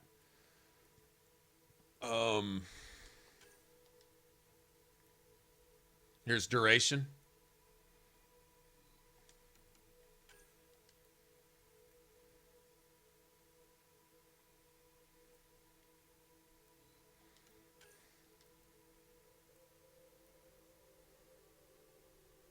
There's combo radiuses. There's another thing which is just basic. Oh, here it is. Okay, biotic area of effect radius. Make your annihilation bigger. Make your singularities a little larger. Anything that has an AoE. Your Nova would be bigger. Stuff like that. And then there's power, which I believe, I have a sneaky suspicion that your power, it simply applies to your, where's it at? Here, we'll look at Nova. Where it says area damage 450, I believe you increase that number, 450. And then you have combo damage, which is your detonations. And that can be with biotics and tech, whatever. Like if you throw up a singularity and somebody sets it off with Incinerate, or Overload, or Shield Drain, or I don't know, Concussive Shot, or something like that, that would still be considered a biotic combo, and you would increase the damage of that with your combo damage. But what I'm thinking is, if you look at the profile, yeah, that's fine. If you look at the profile for Adept, your biotic combo radius and your area of effect damage and your area of effect radius, do you know something that's missing here? Is power damage and combo damage. You have combo radius. You have effect duration, which is great. You have area of effect radius, which affects your Annihilate, which is what I'm going to be using. You have area of effect damage, which also affects Annihilate. And if you put some AoE on pull, it would probably affect pull. You know, but you probably have to pick the skill that increases its area of effect, which is what I'm going for. I'm going for AoEs and multiple targets. But one thing I notice here is combo damage and power damage are noticeably missing from the Adept, which is a biotic. And that, on the surface, that makes no sense. But it makes perfect sense. Your advantage is this. If you look at this, biotic echoes, biotic combos can set off additional explosions on each enemy they touch. Biotic combos can set off. So instead of increasing your biotic combo damage and power damage, it increases the number of detonations. A chain reaction detonation can essentially affect everyone on the map if they're all within range of each other. And that range is affected by your combo radius and your area of effect radius, which is increased. So basically, you're not increasing the damage right off of your combos, you're increasing the number and the range of those combos. So how would you like to hit one combo on an enemy for 10% more damage, or hit a combo on 10 extra enemies, which is the advantage to the Adept. The pure Adept can do that. That's huge, because let's say each combo hits for 1,000 and you pull off a chain reaction of 5 combos. You just hit for 5,000. That's a whole lot better than a 10% increase on your 1,000 point combo, which would have just hit one combo for 1,100. Now you've hit 5 combos for 1,000. So what do? We increase our combo damage with our biotic. All of our gear, all of our augments, and all of our augment slots will be combo damage, everything. The N7 armor has power damage built in. I believe that only affects the base damage of your abilities. Pull if it's not detonating. If it's detonating, I honestly believe that's an entirely different number. It's not that your biotic power won't do its base damage when it hits the target, but the detonation, I don't believe, scales off your biotic, your power damage. I believe the detonation scales off your detonation damage. So if we maximize our detonation damage with an Adept and increase the range of our combos, our combo radius, and can cause chain reactions, we can actually multiply the damage done to multiple targets off one simple combo. So if you're pulling off non-stop combos, would you rather hit for 700 10 times or hit for 1,000 2 or 3 times? You see what I'm saying? Now, would you rather hit for 700 10 times every 2 seconds, or hit for 1,000 once or twice every 4 or 5 seconds? Which is normally, I think, what people are experiencing.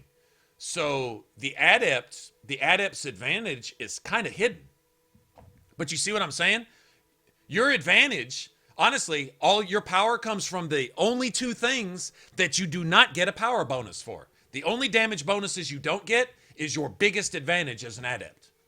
And so you build that into your equipment. So, oh, this is going to be crazy. This is going to be nice. Okay. Yep. Hey, Jess, what's going on? I didn't see you jump in. I just had an epiphany. I just had that what makes Dragon Age 2 brutally, ridiculously impossible to laughably almost easy sometimes is understanding something. And then when it clicks, saying, wow, that's going to be ridiculous. I can't wait to get some footage on this. If this turns out half as what I think it is, this is going to be stupid. This isn't just going to be, oh, I'm wrecking a bunch of shit. This is going to be, what the fuck? How am I wiping the map? You know, that's what it needs to be. But you got to play into the strength of the Adept, and the strength of the Adept is the only thing that is not given a bonus by the Adept. That is badass. That's fucking clever. So it's, wow, that's fucking awesome. Do y'all get what I'm saying? Okay, well, if you get what I'm saying, you get it. If you don't, well, we'll see. I'm wondering if PB's the best to bring along now. She's got Shockwave, which primes. Yeah. And we need to get... That means we need to give her... Okay, so check this out. All right, watch. Every build requires setting your characters up differently. It's still Cora and PB because we need biotics. We need... Now, Veteran Drac would be fine because they can prime too. They can prime often, but PB does this. PB does this one thing, right? I think it's here. She gives everybody 10% biotic damage and force.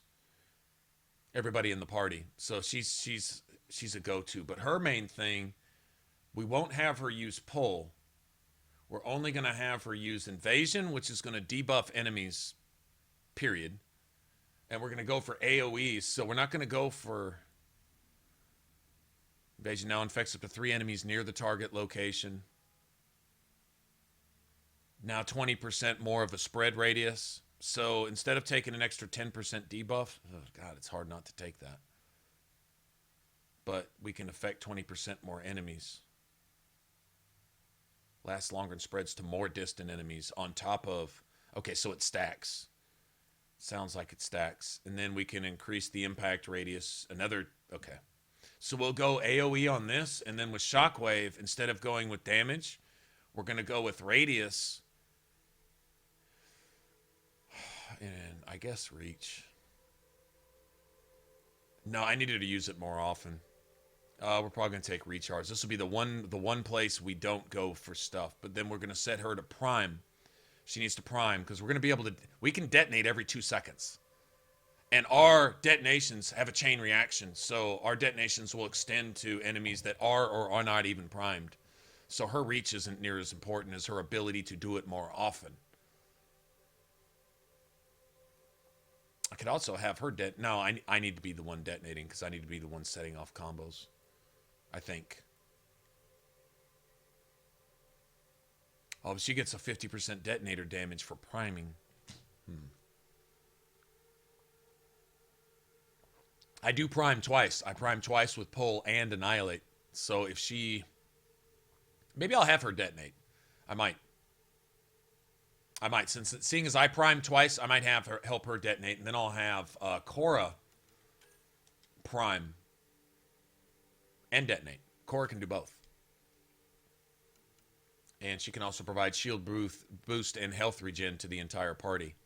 But her thing is Nova, instead of giving her damage and force, we're going to give Nova radius, anti-shield, and priming. We're going to give her radius this time instead of damage. We're not looking... If you notice, your followers don't do a whole lot of damage anyway. Primarily, they for the most part, they don't.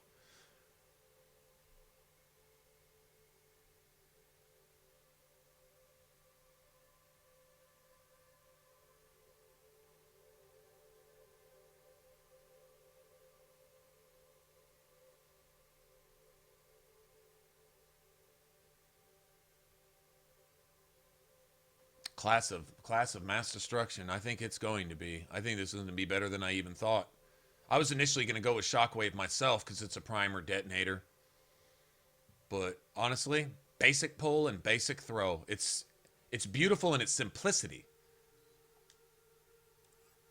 Because of this, if you want a chance to trigger some detonations, well, then use things that you can use every fucking 2 seconds.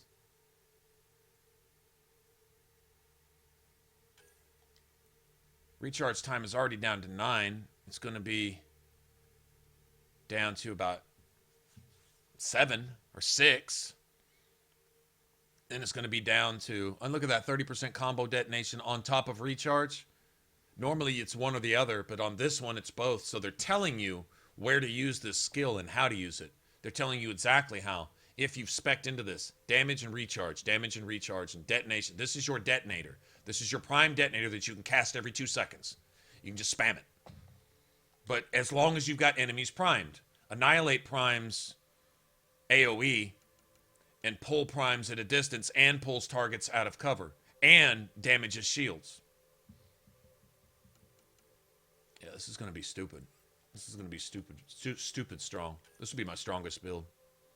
Might be the funnest, too. Come think of it. All right, so let's get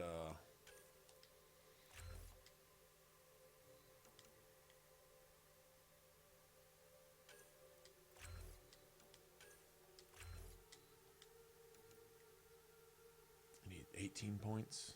Okay. We'll just ride like that for right now.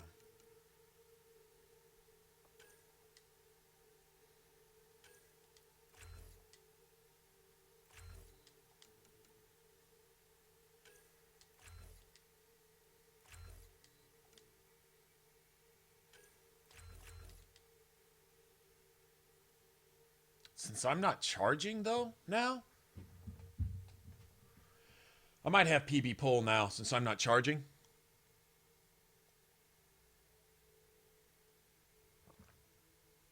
I might give her pull this time. Because she can prime. She can double prime. I might give her pull and shockwave. So she can prime and detonate. So either skill, basically, squad commands are simply press the side of the D-pad that squad member is assigned to, and they'll use an ability if it's on cooldown. If it's off cooldown. If it's on cooldown, obviously they can't, because they'll use abilities on their own, too.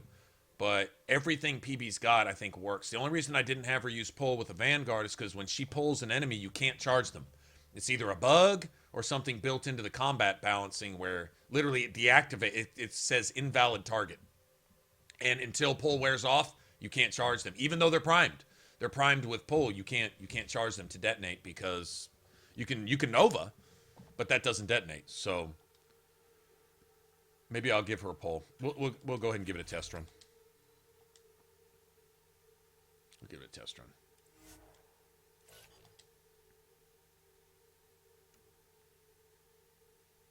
Okay, so we need AoEs, depending on who we bring with us. So, like if we're doing frag, radius.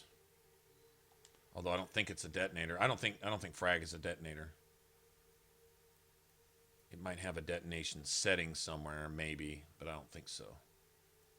Although damage over time. Damage over time might count as a primer, sometimes. Havoc Strike. It becomes a...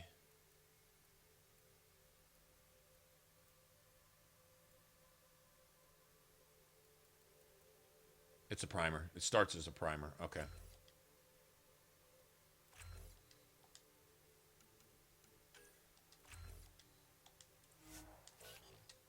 So we're going to set up everybody like that. Set up everybody for AoE primers.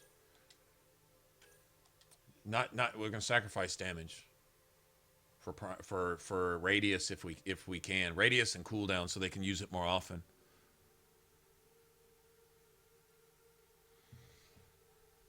I would say so. Your biotic combos, your combos. It's honestly not going to matter. I'm going to be using pull and throw literally every 2 seconds. And you think we can't wipe out an architect with this too? They're both ranged and they're both homing abilities. And you got annihilate, so when the architect spawns the robots, just nuke the fucking shit out of them and then go back to kicking the architect's ass. And you don't even have to fire a shot. We're going to try to kill an architect without firing a single bullet. Yep. You know what this is? This is the, for all the diaper-wearing, sniveling, I got a pacifier in my mouth dudes who the only way they can cry is to cry around the side of their pacifier. The powers aren't strong enough. Well, build a fucking character. Build it. It's not Skyrim. It doesn't play itself for you. You have to actually build. You have to actually think and apply things and work things. There's synergy between certain skills. That's why they have 2 options on the higher tiered stuff, because they play into other stuff. Just picking one because it sounds like it might do cool things isn't a justifiable reason to assign points to something. Because it sounds like it might be cool. Or I think it will do things, maybe. That's not... that doesn't work. Oh my goodness. Does flat cannon? I don't think this primes or detonates. I think it's just straight damage. It's not that I won't let him just use it, though. It stuns. Now, stuns is good. I like that. If you get radius and stun on it. And damage over time. Can potentially prime. It doesn't say it, but I think it can. Increase the number of shrapnel explosions. If an enemy is affected, they're stunned, and it increases the number of explosions, increasing the proc rate for getting stunned. So see, this would work with this. If it increases the number of explosions and effective enemies are stunned, you can increase the number of enemies that are stunned, if you want that to happen, by essentially 50%. The chance of them getting affected and stunned, right? So here's more enemies in a bigger area getting stunned more often. You see what I mean? Like, it's there. You just got to go find it.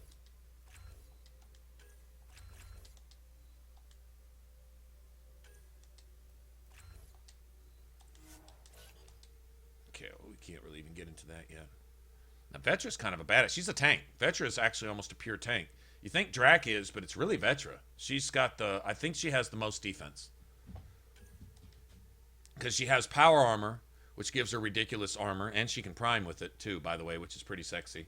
And then she has... that's all weapon damage. And then she has this crazy perk right here. Damage resistance bonus. There's another one where she gets like... Is it power armor? Maybe it's power armor. Yeah. 80% damage resistance right here. Just straight up 80 damage resistance. As long as that's active. But she uses that pretty often. This is a detonator.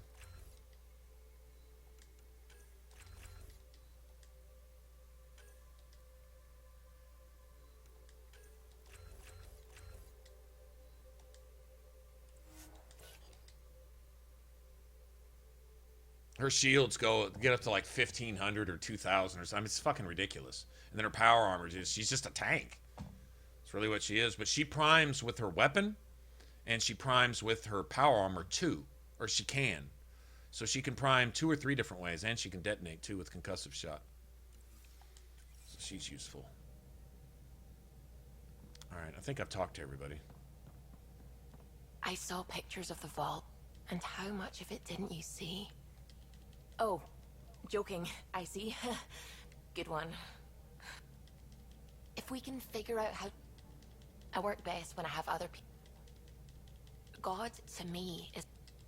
We don't know why. Okay, I'm not gonna flirt with Subi this time. I don't need any relationship stuff. I'm down with PB. PB is my chosen waifu in Andromeda.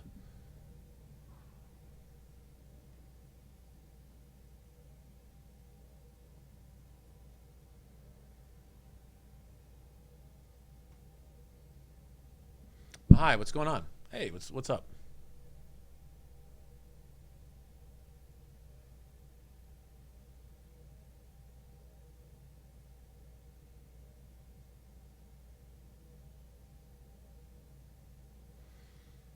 Earn your badge? I know what that is. That's for that Angaran dude.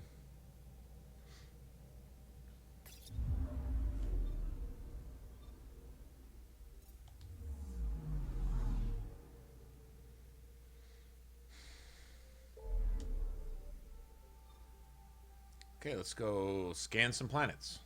Oh, this is... No, not time to scan planets yet.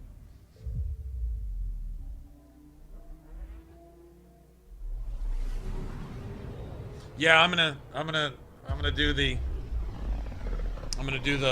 PB loyalty romance playthrough right here. That's what I did on my canon runs with Liara in the trilogy. Sam, are you on this? Collision is imminent. I'll stop now!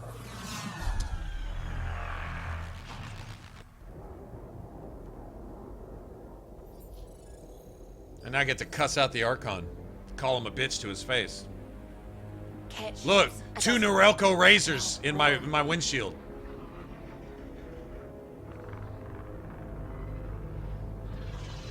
That's what these cat ships looks like. A big fucking Norelco razor. They do. We'll scan them back. Yeah, scan them back. Do something. I don't know. Like that. They're scanning us. Well, scan them back then. Where's the one who activated the remnant? Their DNA signature is there. Answer me. You first, You're the one asshole. in my way. Who are you? Yep, that's a big ass Norelco razor. They've lost navigation. We're being steered into their ship. Just tell me what you want. I won't explain what you can't understand. Ryder, I have almost regained control of the ship. I need a few more seconds. Quest doesn't complete even after a reload, like a save and a reload or something. You can't take a ship full of people just because you feel like it. Who do you think you are? Enough. You tell him, Ryder. Your defiance is naive and reckless. This day marks the beginning of your greatness. Oh yeah? What's that one comedian? That older guy? Who's always just like, fuck you. He's got this... Anytime he's just totally just flabbergasted with something or somebody, he's just like... Oh man, what's that guy's name? Something Black something. I don't remember his name. Yes. Get us out of here.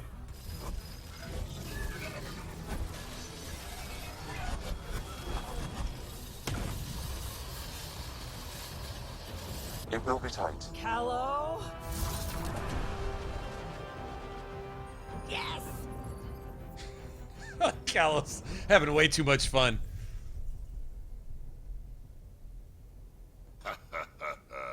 Nice work. Oh wow, you did everything, huh? Oh, that sucks. Yeah, but who the hell was that guy? Ryder, we've got trouble down here. You need to find us a port now. Great. Where'd we end up anyway? Sensors are damaged, but I think we're at the vault's coordinates. You think? Gil, give it what you can. We're setting down. We get to meet Jaal. Jaal's friggin' awesome. Jaal's a really cool character. He's real. We're being I like that the Angarans can't hide their emotions. It makes them we have to susceptible to being exploited, but I haven't done it, to be honest. I got the quest, but never did it. So we'll try. We'll try. If we come around to it and I talk to the guy, we'll get the quest and we'll try to go do it. Listen, And see if it completes on the PS4. Could just be a PC bug. Possible. I haven't heard of that being a bugged quest. The one that was bugged was the one involving the architect on Vold finding the missing scientists, and they fixed it. So that was the only quest I know that wouldn't work. Yes. But look at that. We'll see. We'll see when we get to it. What's up, Anthony? I know you're secretly hoping it doesn't work for me either, so you won't be alone in your misery. Yeah, it'd be great to see that it works on the PS4. I hope this motherfucker can't finish that quest on the PS4. I don't want to be the only tool out here that did that whole quest and still can't complete it and get my XP. I got you. We can't afford a repeat of last time. I'm the Pathfinder. First contact is on me. Most important thing ever. No pressure. I love this right here. If I get eaten, nobody, don't let, just erase the browsing history, please. If this goes badly, if I get eaten alive, even if it's hilarious, please destroy the vids.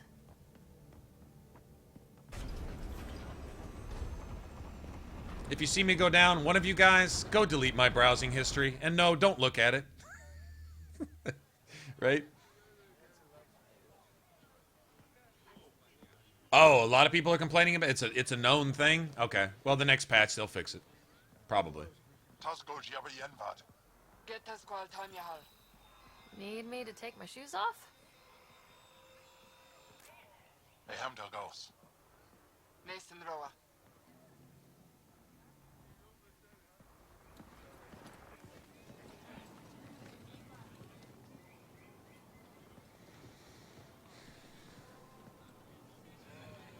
I'm Paran Shai, Governor of Aya.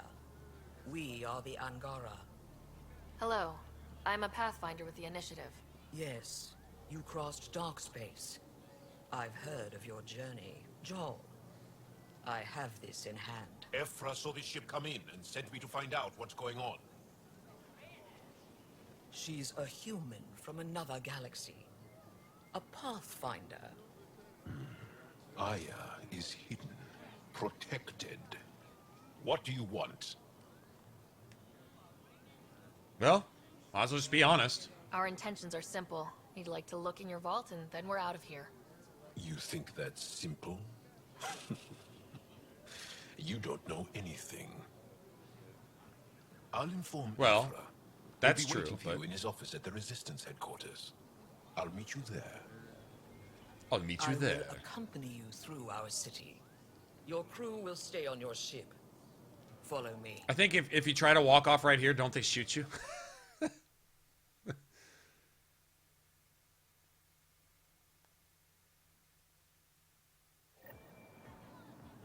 Follow closely. Do not try to explore the city or interact with anyone. Ephra's guards will use force if necessary. Understood. Is it okay to ask you questions? I suppose. Okay, okay. It's just a scanner. Look at sniper sights on you instantly. Take it easy. Oh, that's funny.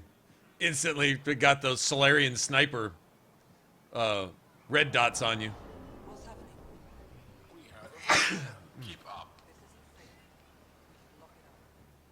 Can't even stop to sneeze around here. Levels of electrostatic energy in the Angara. Because they're part plant. It belongs in a containment cell. Or something. You don't know what you're doing. Am I that Angara's intimidating? looking at us. You're an outsider who invaded our home. We know nothing about you. I'm not. Another outsider who invaded their home. Then keep moving. Another outsider. The Ket already came, and you know what they did? That the Angara didn't just shoot us on sight is pretty remarkable. You gotta say a lot for the Angara, because if I was them, I'd have shot me. None of the local flora register in my data files. We've encountered an undiscovered... Well, yeah, the only thing I'm missing is that one where you gotta get a strike team to level 20. The highest one I got is like level 14, so it's gonna take forever. You're the first outsider to see it. I'm honored.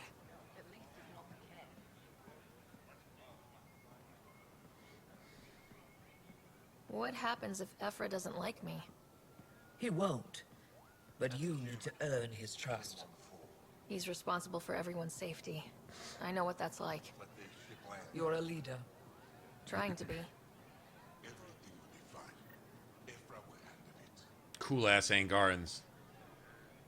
This is the Resistance headquarters. Ephra is waiting inside.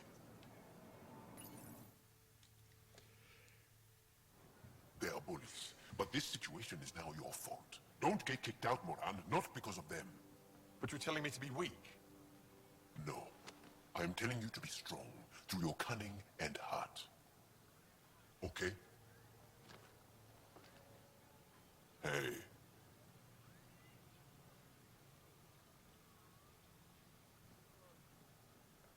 It really is the best one in the Resistance. I know.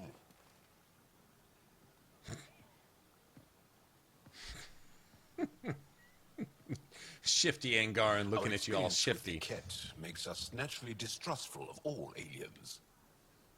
We've had our own run-ins with the cat.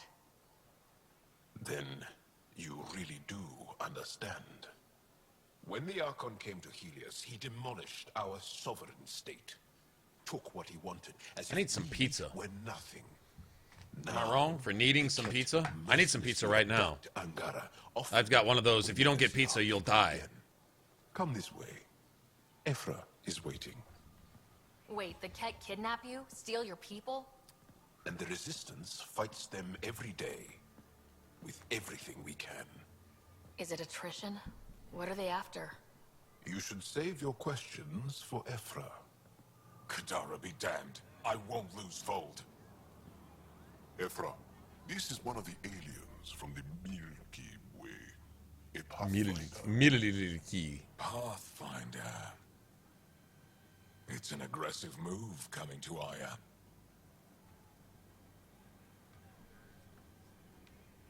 My people from the Milky Way were bold enough to come to Andromeda. I need to be at least that bold to save them.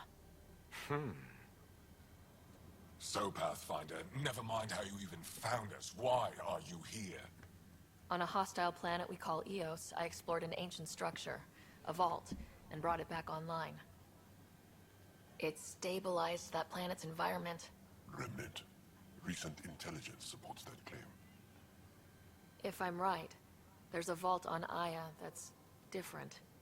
I need to look inside. God damn it. You're right. There's a vault out there, but it was shut years ago and the entrance hidden. We can't help you. The Moshai could. She's our most revered scientist and elder. She knows this vault. But now the Ket have her, and our rescue attempts failed. She's lost to us. And 2 medium, 2 topping pizzas for $7 each? Well, I just might have to just exploit that.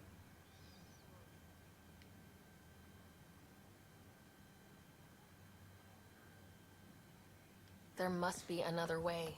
How can I convince you? Can I offer help? arrogant. I don't know you, let alone trust you. Why would I want your help? Of course. Ephra, I feel... Ephra, what this alien says is extraordinary. The Moshai would want us to be brave and not let this chance pass. Joel, you talk too much. Let me assess this, alien. I'll be your eyes. I know you can spare me. Go if you want. But when she tries to kill you, be prepared to strike first. I'm Jal Amaderov. I'll be your envoy through Angaran space.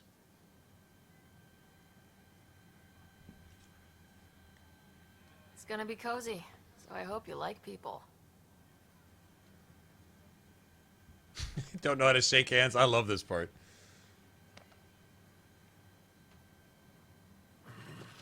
I hope I don't regret this. Me too.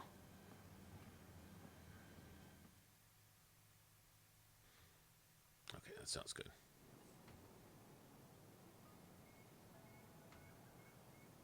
Okay, I'm ordering pizza, and this is important, people. This is seriously important stuff. In fact, I can't think of anything I could be doing right now at this particular moment that is more important than this. How much cheese? All the cheese. That's how much cheese. Every fucking bit of it. And then some.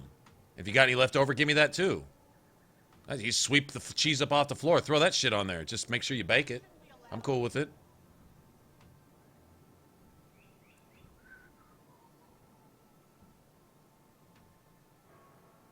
Oh, yes. La. Cha-ching. I don't need any of that. Let's see what we got. Let's see. Take one of these. Oh, yes. Give me one of those. Yep. Yep, I'll be taking that too. Desert has been added to your cart.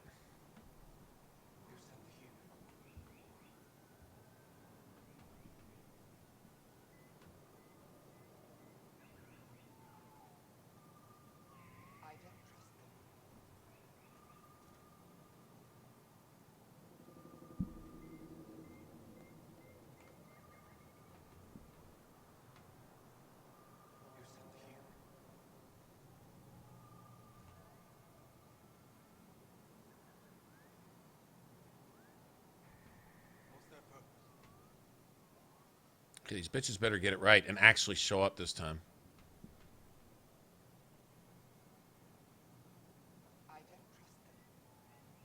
Start tracking my pizza right now. Yeah, I mean, how can you not verbalize something that consumes your soul and forces you to act on it? You know what I'm saying?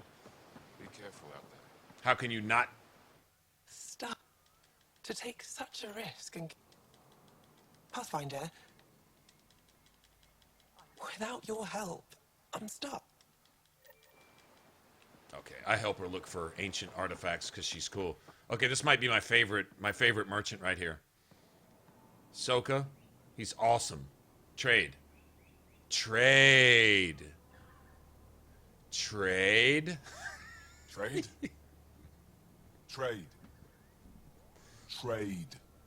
Trade. Are you asking or telling?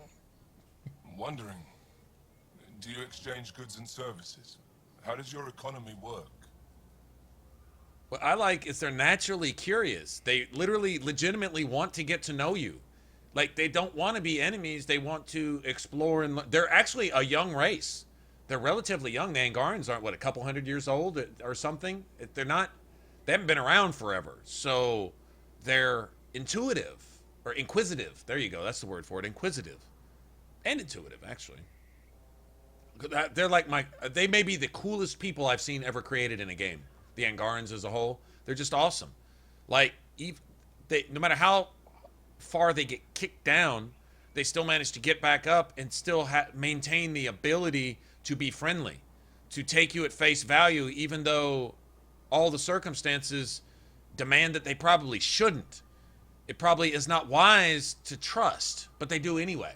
They want to trust. They want to learn. They want to be friends. They want to cooperate. They want to you know, socialize and just be cool. They're just fucking awesome. I wish there weren't actual people like this in existence. I really do. We have credits, but little to spend them on. Think you might spend them here? Could be. You want to spend them here? Worth? I'll take your credits. What can we do with them? You pay them to us for whatever we're selling. Now we cut open the heart. And what do you offer? I love this. What do you want? He's like, your ship? I mean, it's worth a try, right? I don't know. What do you want? Your ship? Not for sale. Worth a try. Is there something else I can do for you? This dude is my favorite, Yes. man. Call me Soka. I run cargo between Aya and other worlds. Good work. Good at it. You're here to help my people. Prove it. I need help. One of my suppliers off-world stopped checking in. Has things I need. There could be trouble. You're one of few people here willing to give me a chance. I'll take it. You have a ship? I have my supplier's nav point. His name is Kelvo. Find him, his supplies. Come back and prove you're helpful. Then maybe we trade. Maybe. This dude, that's my favorite merchant in the game, right there. He's just cool. Who's this? What do you want? I am Enro Bosan, assistant to Governor Paarthurnax. You're free to explore this area, but the city is off limits. Until that changes, I'll be your liaison. How may I help you, Pathfinder? Sounded like you and Jal know each other. Our families are related. You sound nothing alike. We have multiple worlds. Our culture is complex. I'd like to know more.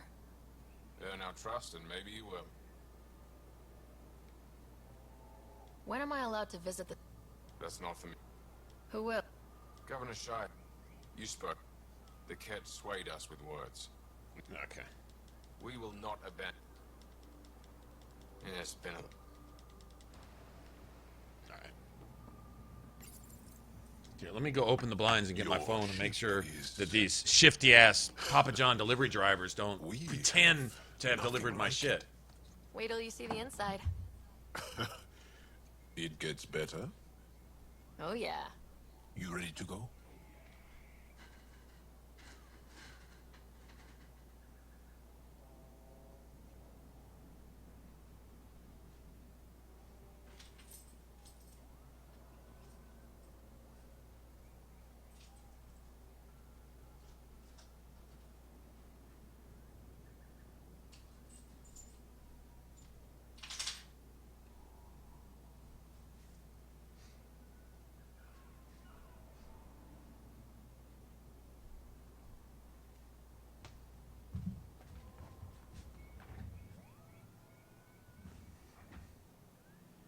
Okay, so phone. So when my delivery driver say that they called and they didn't, and then when they say they knocked on the door and they didn't because they went to the wrong fucking apartment and didn't choose to verify that I actually did order a pizza. I mean, why would I order pizza? It couldn't possibly be because I want a fucking pizza. No, that can't be the thing.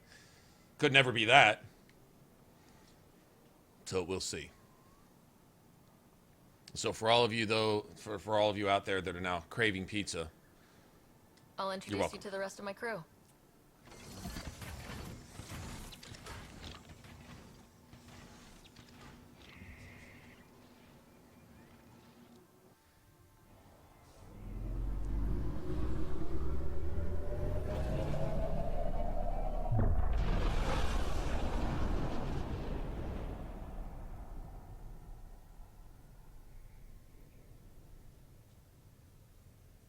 Cocoa and coffee mixed is pretty good, too. You know what's really good is chocolate milk with ice. I'm just saying, as far as first contact goes, at least that went better than the last one. It's really good, too. Only slightly. You know, yeah, coffee what with the meat, happened? I wanted to look Coffee around. with coffee is good. And now we have another mouth to feed, whatever he eats. But y'all being assholes to Joel. Did the translators not work? They work. He's hearing what you say, and y'all are being a bunch of assholes, and he hasn't done a goddamn thing. Except for not shoot us down when we invaded their space, not kill us when we went into their city, welcomed us, then sent an ambassador to come help us along so we can find this vault, and we're still being assholes to him when he should be the asshole to us. And he's not, because he has more class than that. So we're showing what a classless collection of fucking assholes we are. Literally, Ryder's entire crew, and well, except maybe Ryder, are being kind of dicks right now, unnecessarily, and they need to stop it. Come on, everyone. Can we just all please try to just listen up? Begging. Interesting strategy. Ryder, we followed our Fuck you, pathway Drac. here, and now we don't even have that. Begging. Jal has offered to do what he can to help us access the vault on Aya. How do we do that? Yes, I got the achievement, and the only one that I'm missing is the one where you get a strike team to level 20. Seriously. So the question that I answered, that you apparently missed, I'll answer it again, as important and earth-shattering as it is. Yes, I did get the achievement. Yes, the achievement that I got it. I got the achievement that I got. Yes. One day, about 80 years ago... Wait a minute, that achievement? Yeah, I got it. And the Ket arrived Oh, wait a minute. In case I forget, you know, the achievement with the romances? Yeah, I got it. Nothing so easy to define or fight. The Ket kidnap Angara. Their people disappear without a trace. What if they were us? Sure, I'll fight Ket all day long, but that's no plan. I agree. We need to get into that vault, Ryder. Surprisingly, I'm with PB. Our own mission has to take priority. Surprisingly. We have a plan. Kind of. It's all right. Pretty solid. Jal? The resistance is stretched. Sorry for what? That you missed my romance with... Who did I finish it off with? Reyes or some shit? I don't know. That dude on Kadara. Was that your suggestion? Somebody suggested going to Kadara because it was the quickest. It wound up probably being the fastest. It was not pleasant. I needed a shower. Everyone in chat said they needed a fire hose to hose off. Havarl and Vold. Who was it? I think it was Bane even suggested getting a PB and Vetra and Drac with 8-foot poles with scrub brushes on the end to scrub them off from a distance after messing with Reyes. Yeah, it wasn't pretty. Just be glad you missed it. Resistance base is fighting Ket Command. Yeah, be glad you missed it, man. It wasn't pleasant. Aval is the birthplace of the Angara. One of you guys knows how to get a strike team to level 20 without using the app and without having to sit here and wait 4 hours for them to complete every fucking strike team mission. That'd be great. Now we're talking. We've recently lost That would be great. With our scientists. Still don't get how any of this helps us. I do. Help us, or rather help me, and I'll vouch for you, right? Because Jal wants inside Aya's vault too. Pathfinder, it's your call. Who, me? Wait, what? Kidding. Just be ready. What have you gotten yourself into? Jal, give Kala the nav points for both planets. Let's do this. Yeah, why not? We know what we need to do. Let's do it. We can cry about it. We still got to go do it. Doesn't really matter whether we cry about it or not, right? Still got to go do it.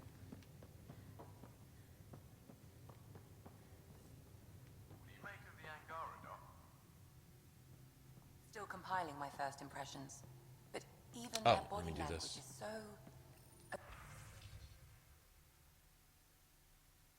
See, I have no Emotional. money and stuff to sell for money. Not right now, anyway.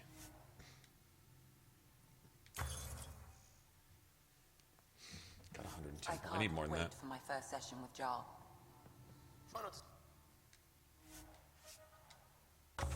Scare him away, huh? That works for me.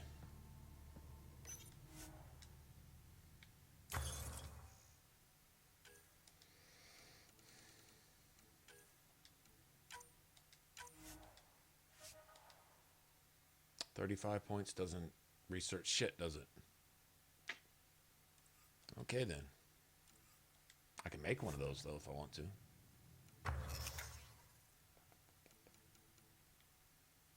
With augments and things. Sure, why not?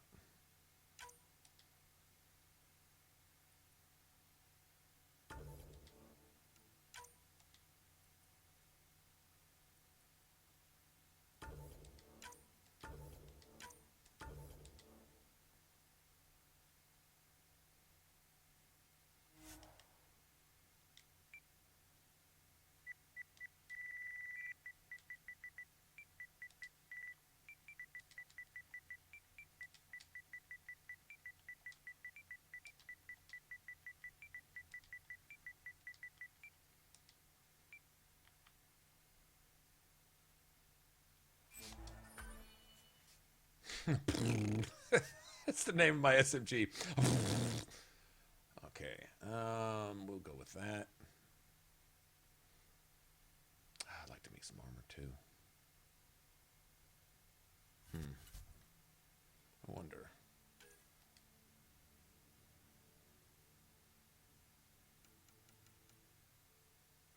I don't have near enough of anything to make any of that, so it doesn't really matter. What's Pathfinder do?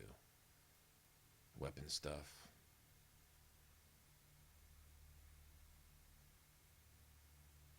Hi, Miss Gamer. Have a good one. Yeah, we're here almost every day. Pretty much. Thanks for stopping in. We'll see you. Anybody who have 48 people here? Well, 47 people other than Miss Gamer.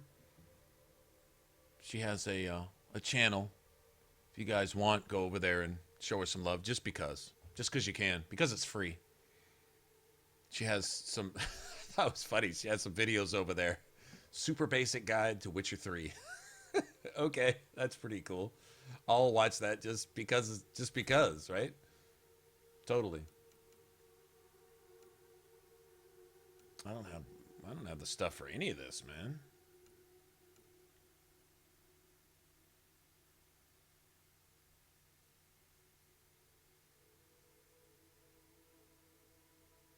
There's all my copper. No, I'm going to need copper.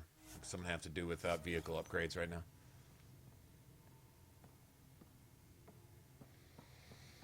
Okay. You don't need a psychologist to tell you. Why do you think your father chose this specific memory? But he's sharing them with you now. Anyone in particular? Just easier for me to see patterns in behavior. Not in the hallway. Tight-lipped about I don't know what she has to say about everybody. That being said, I think she could use a little me time. I've never met anyone who can be so stubborn and so appreciative. Could you look out for him, Ryder? Don't worry, Lexi. I'll keep an eye on him. Thank you. And maybe don't mention I asked. He's adjusting. But Dajjal, we're all outsiders. It's a... Thanks for the insight. His name card was crooked. Also, Harry... No. But I'll be here if you need me. Alright. Not that I'm not all that interested, but yeah. So, Jal. So? We haven't had a chance to talk alone. You comfortable in here? I took it. It feels strange to stay with the others. They are... you are... aliens. Aliens. Okay, then. And you're Yep, alien you to too. us. So, there. We have something in common. We can look at it as a place to start. Got it.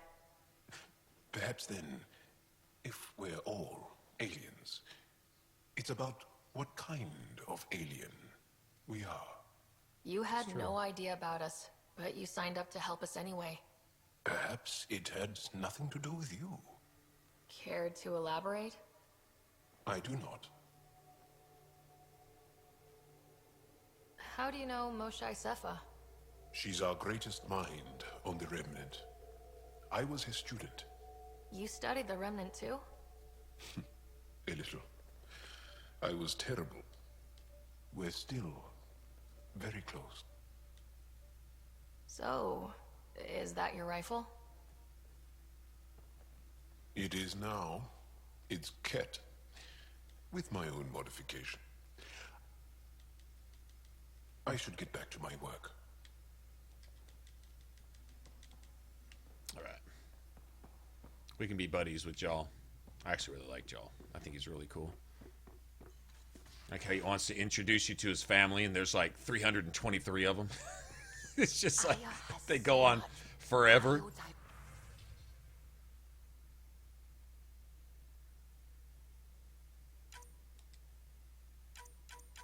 Diversity and the waterfalls. Just like Sirkesh. We might have a problem. The Tempest is carrying about 70 kilos of it. Our internal sensors aren't getting... I was kind of ready to go, finally go shoot something, but no, there's so much more important things to do, like shit that's not important at all. Gotta go do that first. There's a little extra metal on the ship somewhere. Could you go find it? Really? Really? Really, Suvi?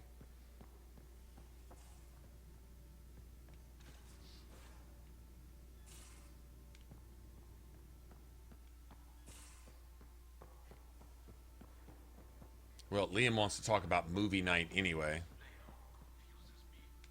Which, I don't know where he's at. Smart stuff up front, powers him back.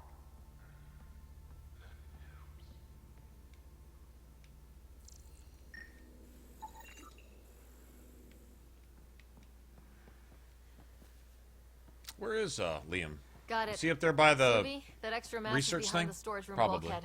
Behind it? It looks like a construction mech welded right into the hull. Scanning the parts has activated an audio log. I think I know what that's about, Ryder. Oh, there he is. Come up to the bridge. Liam, go walk into a wall for no reason. There you go. Luckily, I have the perfect... Is there ever an actual movie night? That's one thing. We're gonna do more post-game stuff this time. If we don't do every quest leading up to the end game, I at least want to make the major decisions in this playthrough. Hey, what's up, Brandon? How's it going? I do want to explore some of the post-game stuff. You know, the post-Archon nonsense. All right, let me make sure I'm not missing anything else here. Let's see. Sight unvolved. Okay, that's later. I guess we're going to Havarl now. I want materials anyway. Shit ton of titanium, platinum, shit like that on Havarl. I'm picking up something. Oh, wait. Hold on. There we go.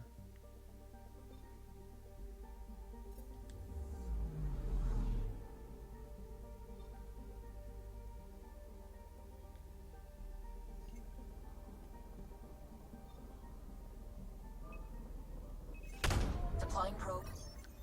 Tracking a huge mineral deposit. God damn it. Not trying to do that. Thank you. I think we'll go like this. We still got to scan 50 plant. Well, not 50. I think we still need to scan about 40, though. And get stuff. We may get some more materials. You're doing this anyway. We need to scan 30 more. Whatever.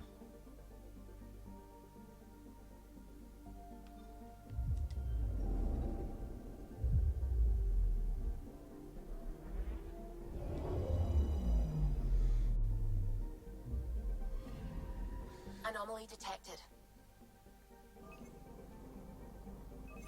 Probes launched. Satellite detected. Cat satellite. Blow that shit up.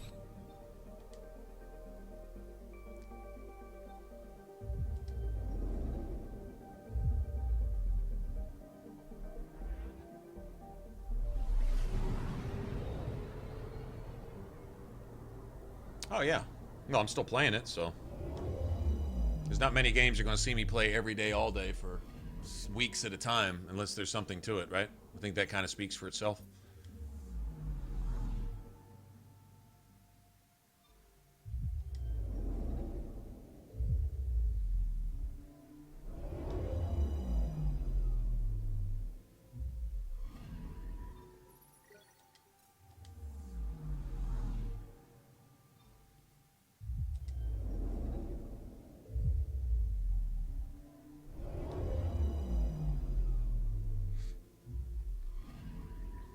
Anomaly detected.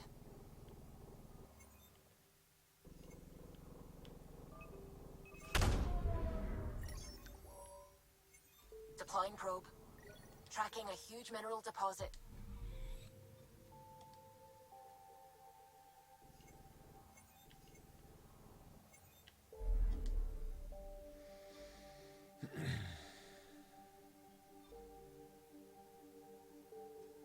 There's Savarl down there.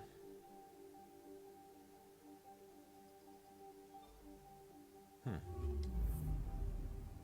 don't think we can get all 50 planets here, can we? I don't think so. I think this stops us short at like 48 or some shit.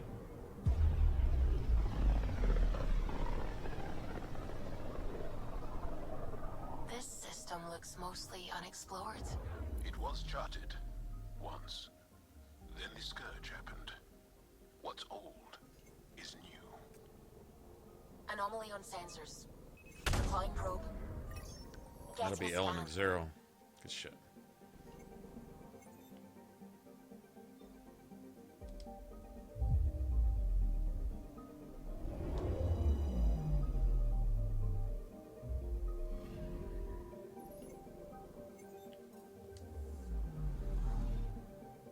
$25 more. No, I don't think we're gonna reach that. Maybe. I doubt it. I think it stops at 48. 47. Pretty sure.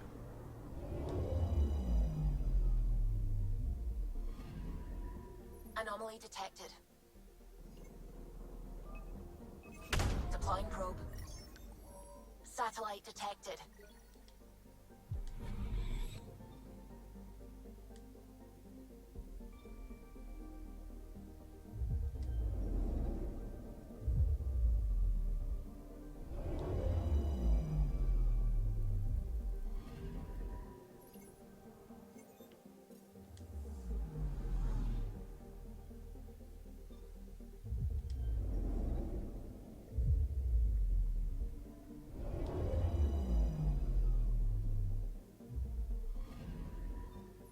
Right.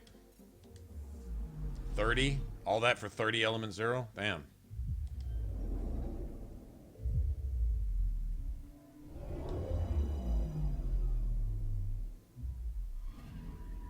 Anomaly detected.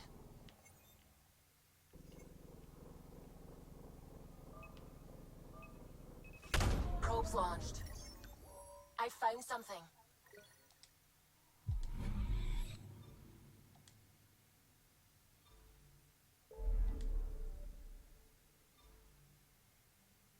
Okay. What if we go through all those and then come back down here? It's worth a try.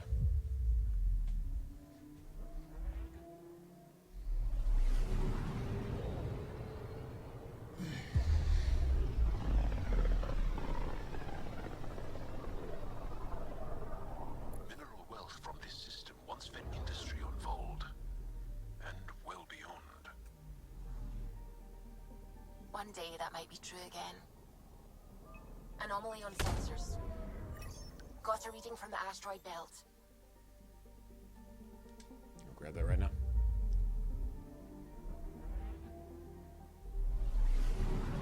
Don't worry, I'll be through doing this soon enough.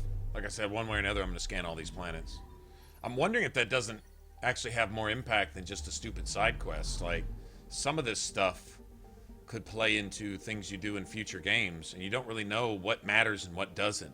Like, the decision you make in the way you talk to somebody. Like arresting the protesters in the commons area. Whether you arrest them or have their families pulled out of cryo. One way or the other, it could lead to disaster. Or could prevent disaster. And the one thing that seems like the right thing to do doesn't necessarily turn out well. You know, stuff like that. Things like this, just scanning all these planets ahead of time, that database could benefit you somehow in the next game. Even if it's just like bonus materials or something, who knows? It could be anything.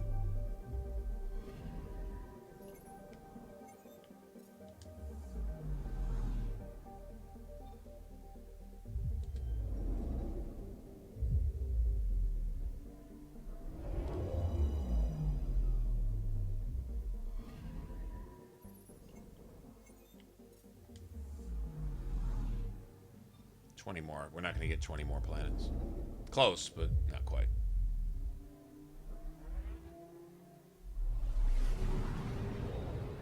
I notice everyone wants to leave the stream when we're scanning planets. Come on, guys. Don't hate. The galaxy is beautiful. We'll go shoot something soon enough. We'll get there. Patience.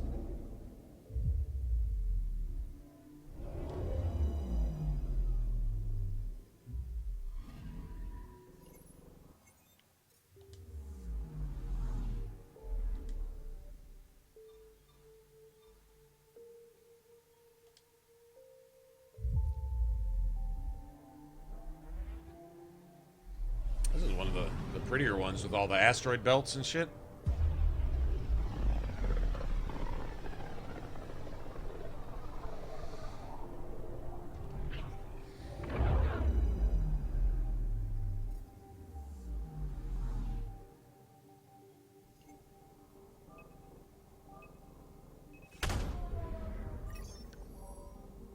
I'm picking up something.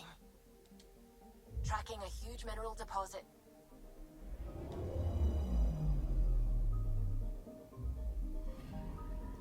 Which one of these was... Oh, it is copper. I was about to say copper, too. Sweet. I need a bunch of that for my N7 armor eventually.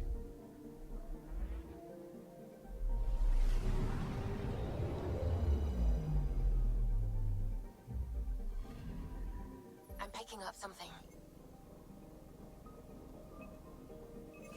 Probe away. Detecting what's left of a ship.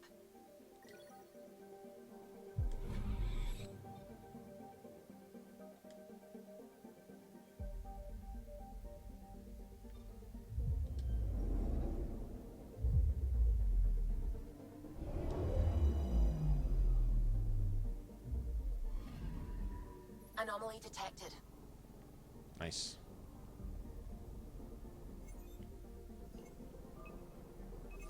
Probe away. I think that's my Pete, so... Decent time this time. At least it didn't take him 5 hours.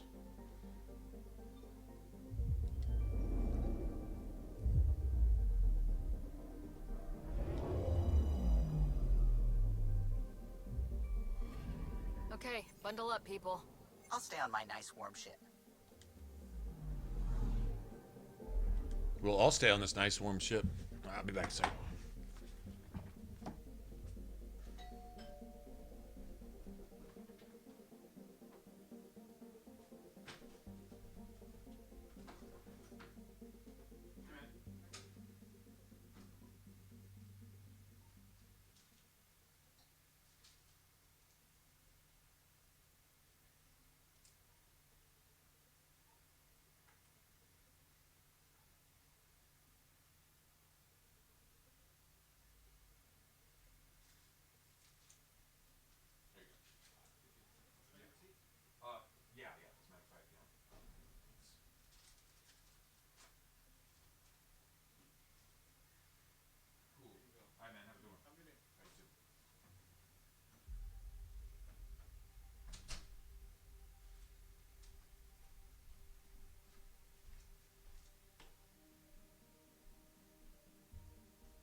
Oh my gosh. I can live now, man. Okay. I'm good to go now. I'm ready to go kill something. Yes, sir. Okay, we saw everything in there. Scan planets, scan materials. Havarl. Oh, Havarl's where they got the stupid Rokar ambushes. Shit is ridiculous. Sometimes I forget thanks. how small we are.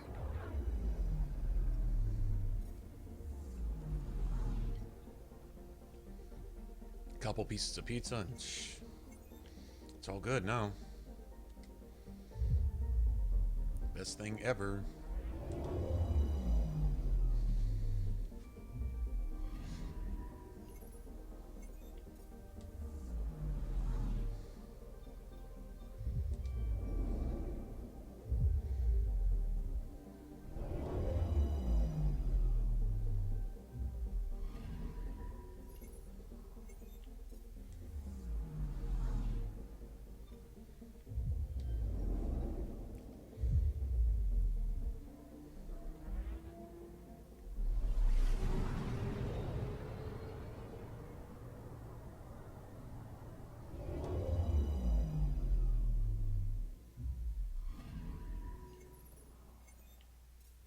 I definitely like going to Havarl first now, because there's so much stuff there.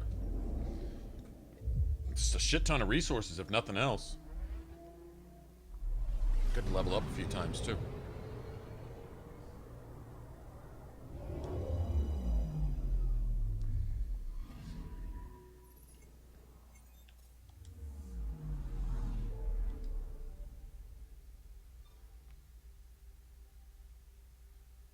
Still not going to be able to get squeeze 10 more planets out of this. Oh well.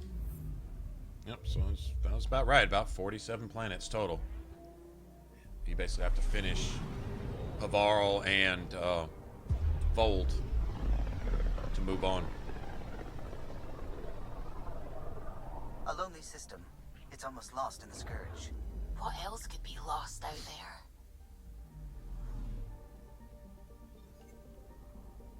Anomaly detected. Probe away. Detecting what's left of a ship.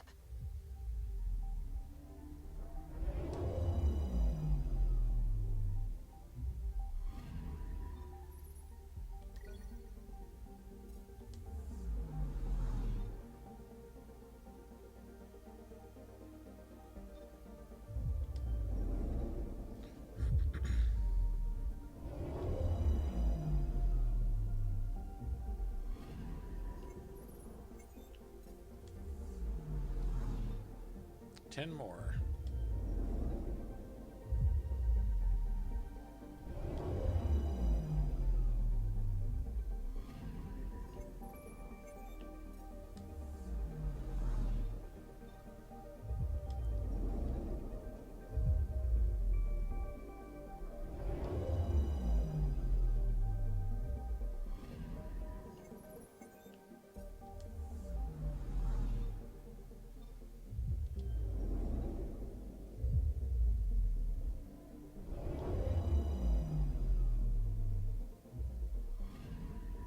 Anomaly detected.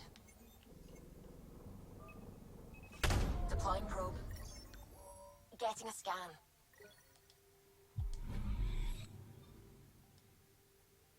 I'll take XP. 7 more planets.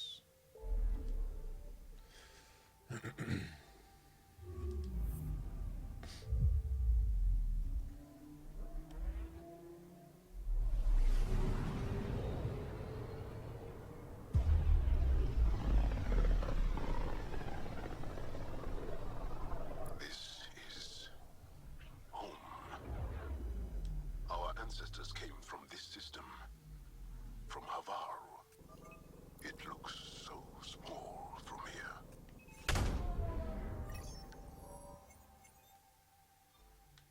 Probes launched.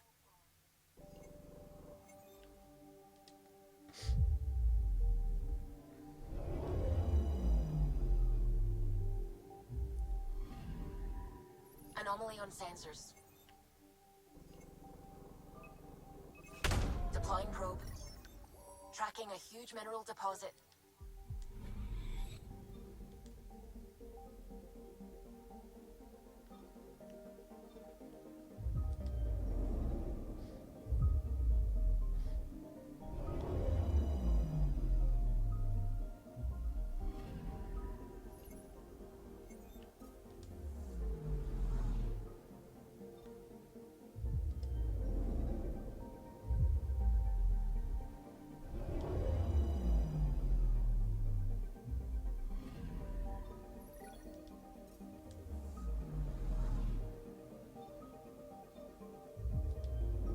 Plenty of platinum.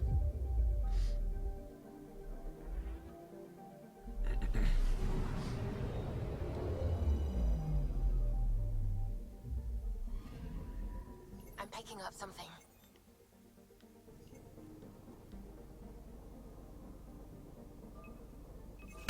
Deploying probe. I found something. Nice. That's why you do what you do, right there.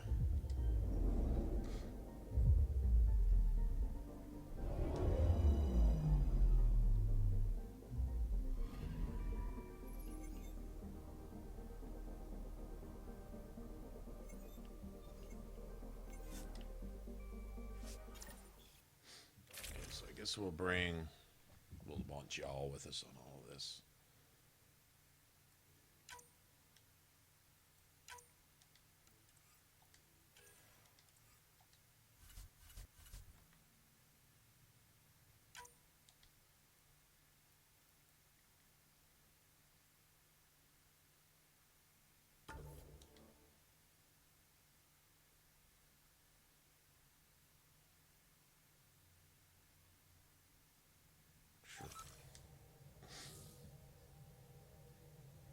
Sending the nav point for Darpalev. That's where the Moshai's team should be.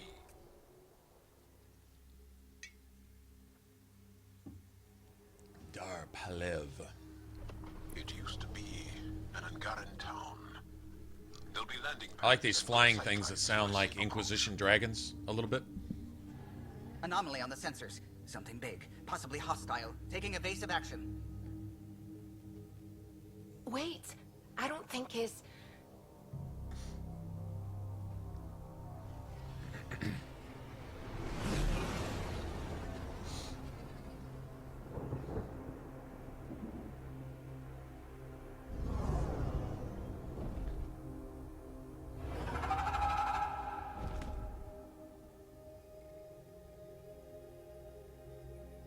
Well, that's Subi something likes you don't that. see back home.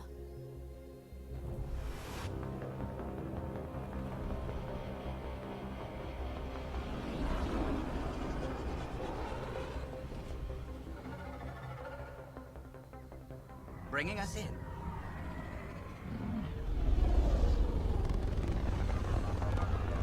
Funny is those flying things look kind of bony, like the cat, sort of.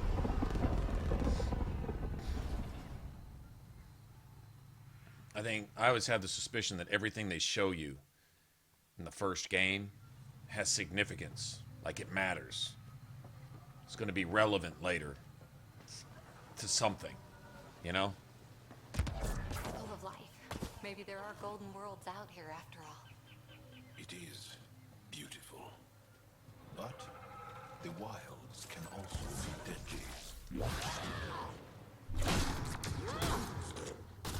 Good work.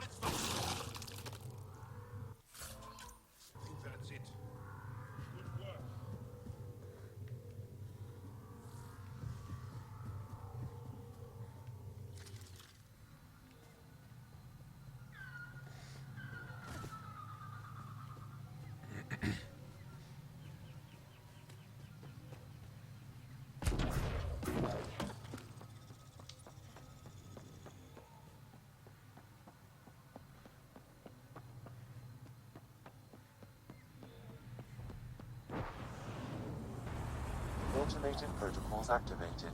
Deploying forward station.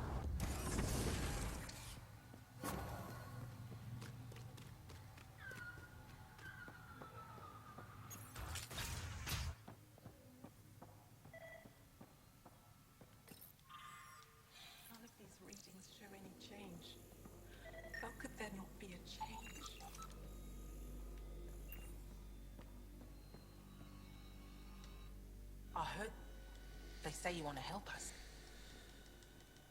I'm trying to recover.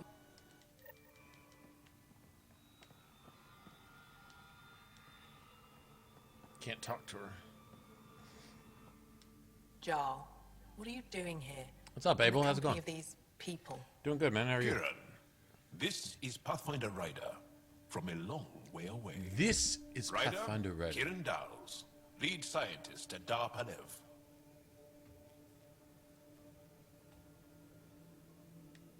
I just have to say, They were caught in some kind of remnant stasis. Okay.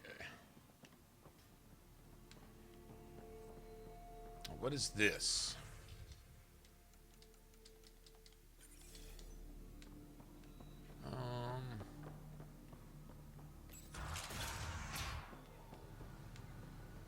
Got a question right there. I don't know what it is.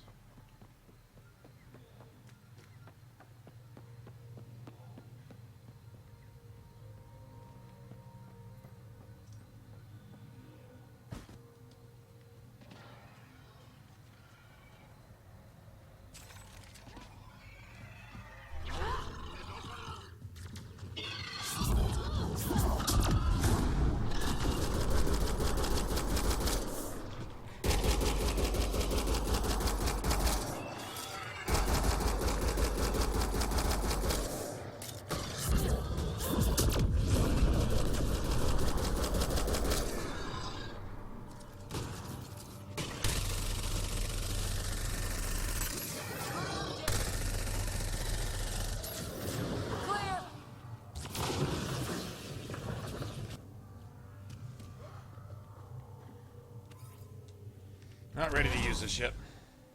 Not ready to use that. Pretty soon, but not yet.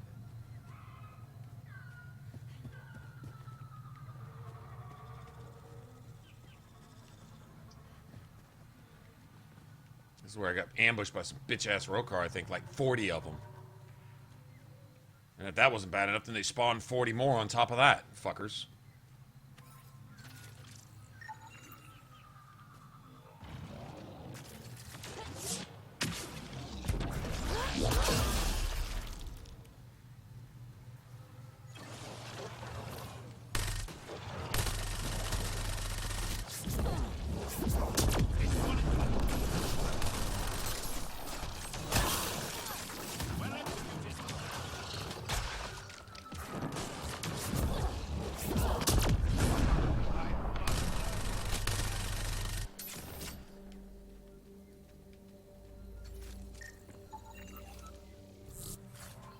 One. I need to scan 10 animals.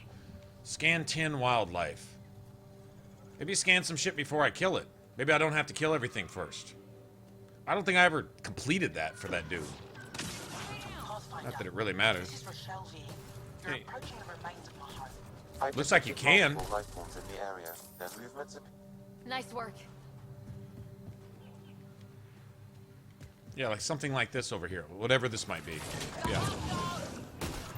There we go, yeah.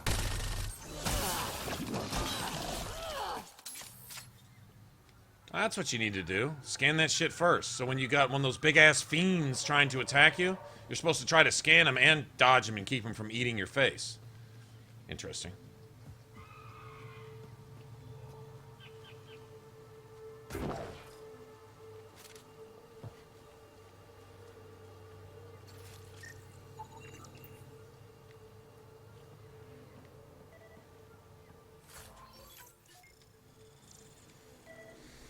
Pathfinder, the computer system appears to be damaged. Let's see if we can recover anything from it. Pathfinder, the computer's data core is damaged beyond repair. Rochelle, it's Ryder. We're inside your old home, but your research data didn't survive. All your effort and risk for nothing. I'm sorry.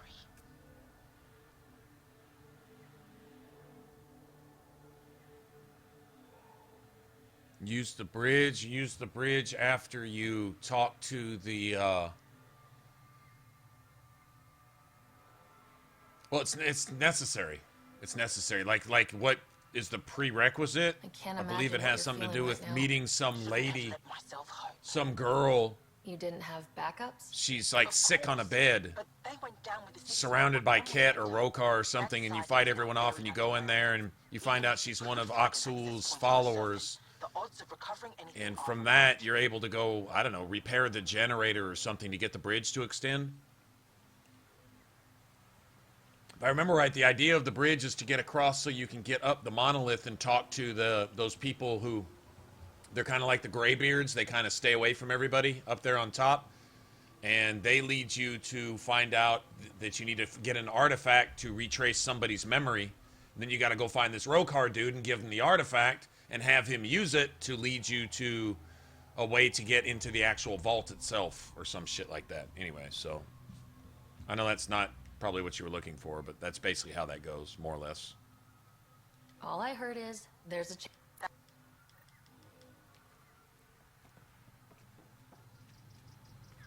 Yeah, it's story related. It's you have to cross that bridge. In other words, you're not missing anything. You can't miss it. In other words, so like if don't sweat it. Just keep doing stuff on Havarl with Jaal and stuff, and you'll eventually get there.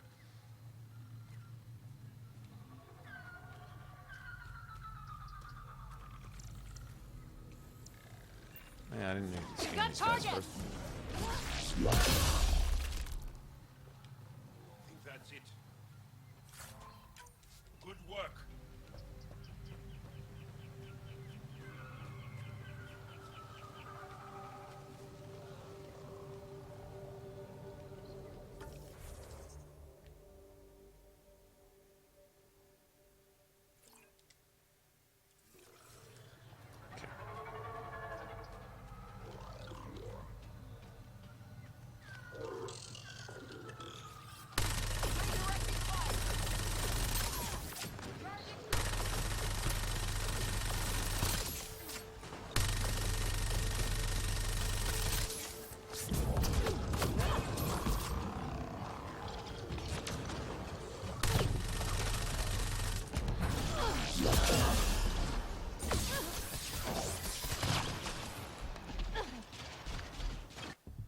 Well, camera fucked me that time. I have no idea what my character did. Well, it literally went two different ways while the camera went a third. I didn't. I just fucked that off somehow magically.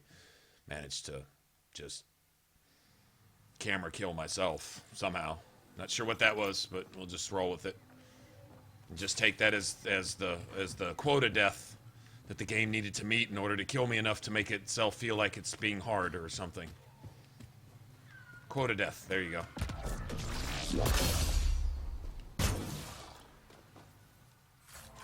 I think that's it. Okay. Well, as soon as your sound catches up to what the rest of the game is doing, let me know.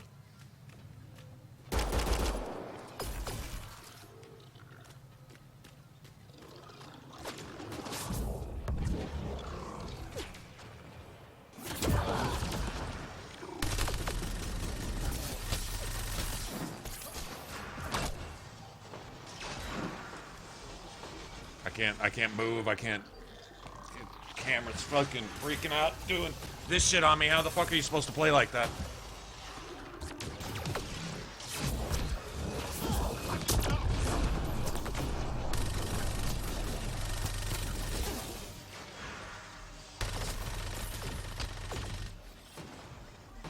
Move! Bitch!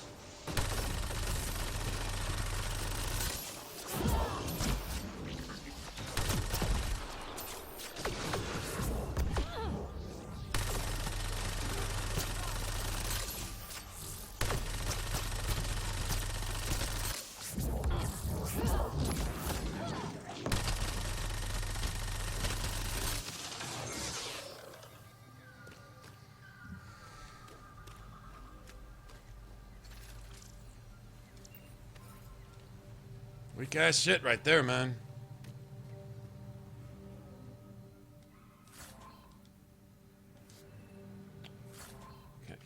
Can I have my stuff? Thanks. Thanks for that. Thanks for letting me have my stuff.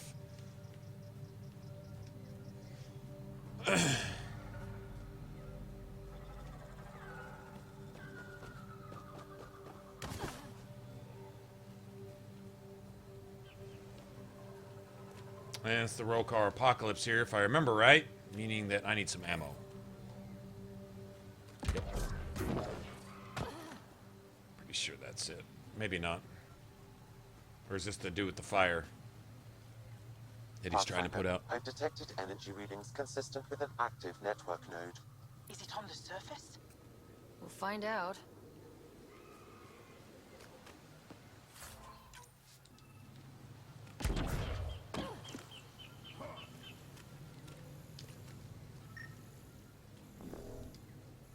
I could provide analysis via the scanner, Pathfinder.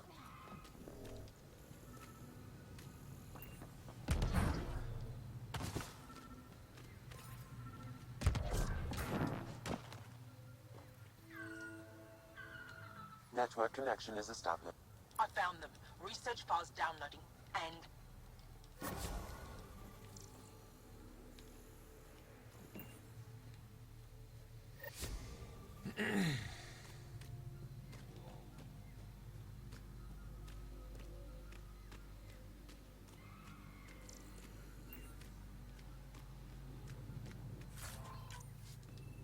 Shit just everywhere here. Like, literally everywhere.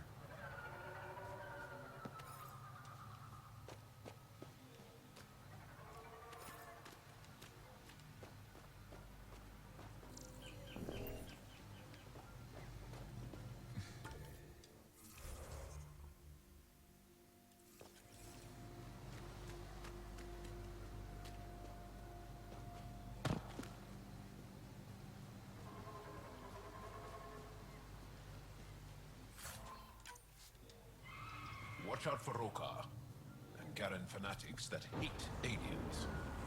That means you. Charming.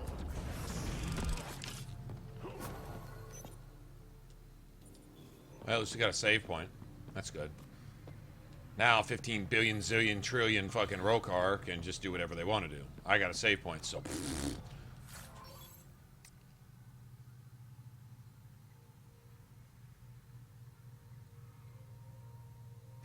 all their ships, troops, and everything all at the exact same time. Haha.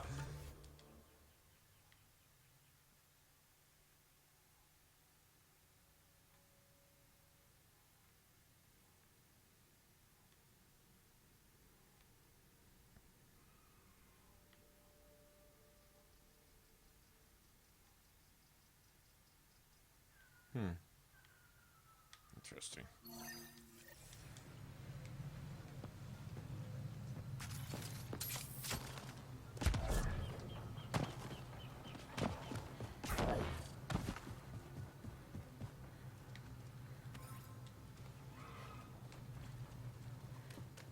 Kieran Dahl said something about fish and gems to me. What was that all about? In an ocean of fish, one will have gems in its mouth. Meaning your success with Remnant is probability, not skill.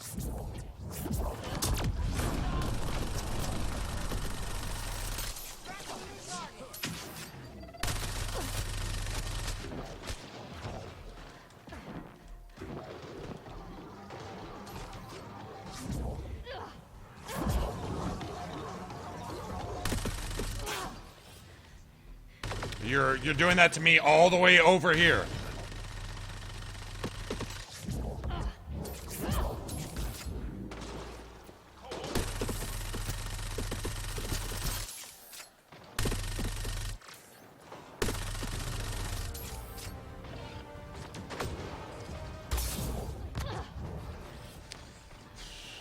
I can't have my fucking shit back.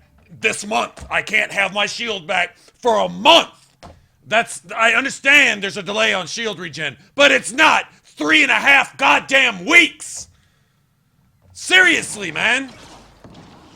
The actual fuck.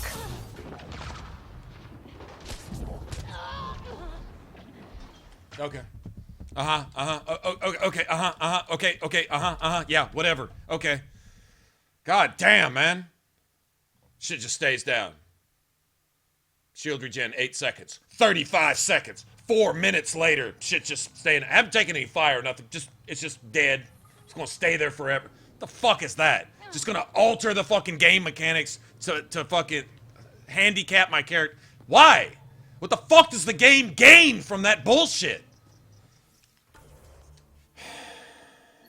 Wow, man.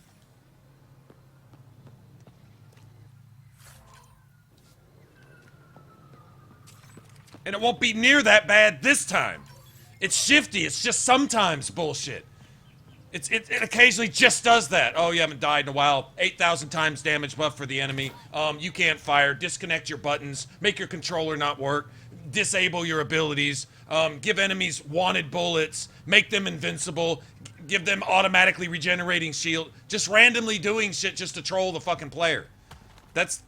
Sorry, man. That's not cool with me. I'm not cool with that. At all. Kieran Dahl said something about fish and gems to me. What was that all about? In an ocean of fish, one will have gems in its mouth. Meaning your success with Remnant is probability, not skill. As the number of cases approaches infinity, the unlikeliest outcomes become likely. Oh, thought it might have been something like that.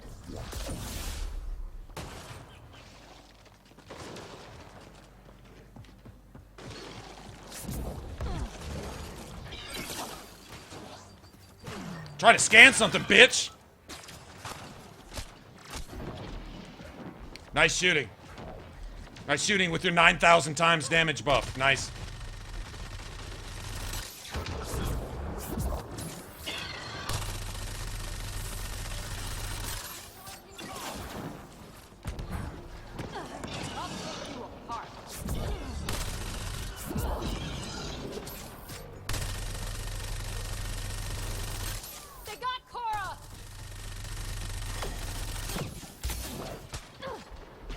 Nice.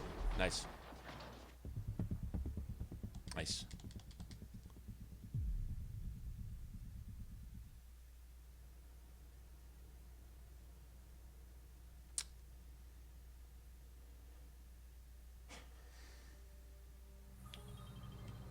Okay, let me just do that again until the game's tired of trolling me, and then we'll walk through this shit like it was never a problem, which it's not. Really about to just go ahead and pull the card and just say rigged, unbalanced. And then the worst part is the developers don't make $1 every time I die for no reason, so there's no point except just to be a motherfucking dick to the player by fucking randomly inserting shit like that into the combat. Something about it's what it seems like. To me, what was that all about? In an ocean of fish, one will have gems in its mouth. Meaning your success with Remnant is probability, not skill. As the number of cases approaches infinity, the unlikeliest outcomes become likely. Oh, thought it might have been something like that. Reloading!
I'm starting to feel you right now. I'm not lying.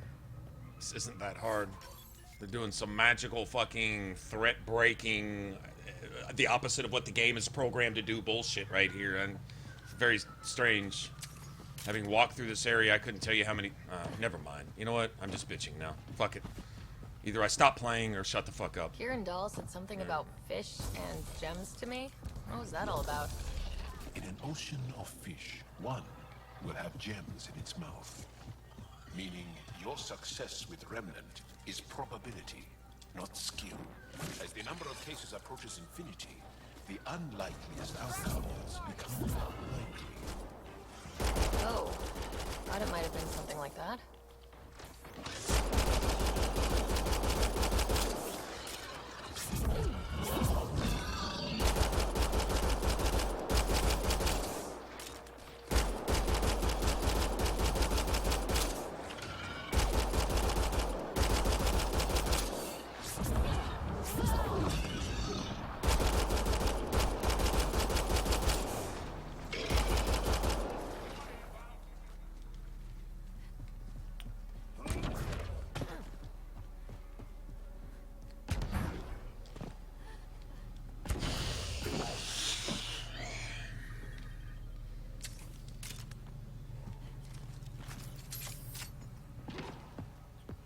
I'll just reload and reload.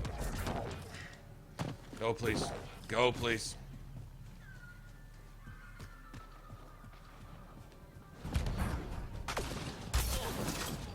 Nice. Pre-fired me. Bullets meeting me where I was. Nice.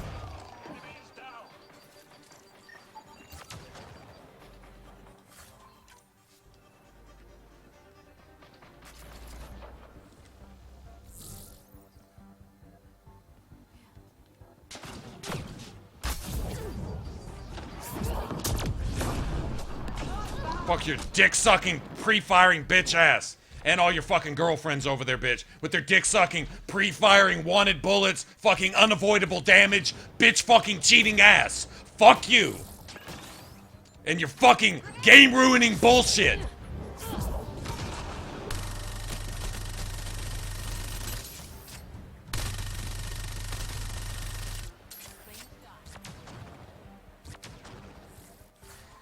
Frustrating, man.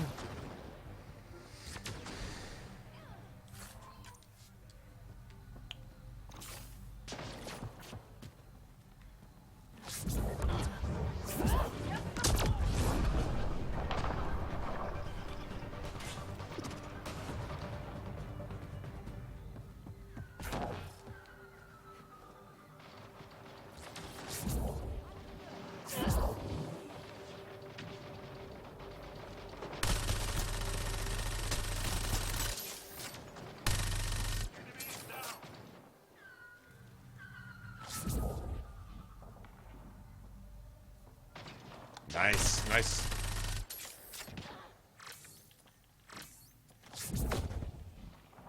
Nice, you dodged it again.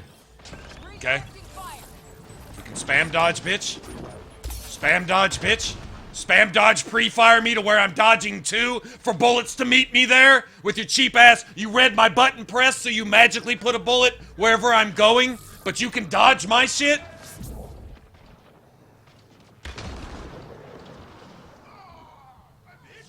I just want you to heap all your bullshit together kind of all at once so I can get witnesses as to how shitty you fucking are in ruining my fucking game experience here. Bitch!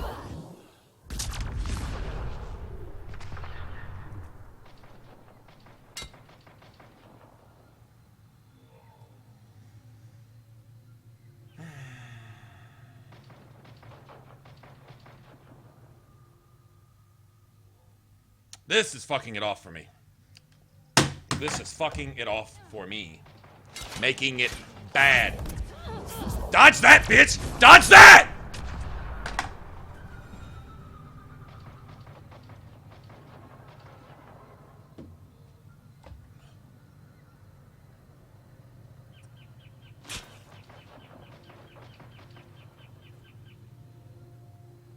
just bad.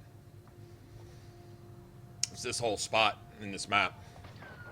Just magical bullshit. To troll the player, I guess, man. I don't know, man. And they're guarding a fucking fungus, a mushroom. They're all guarding this mushroom.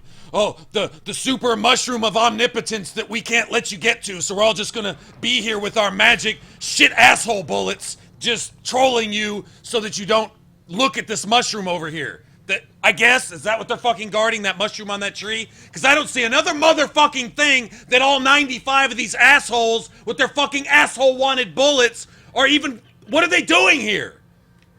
With their fucking spam spawn and bullshit like that. It's fucking garbage, man. Ugh.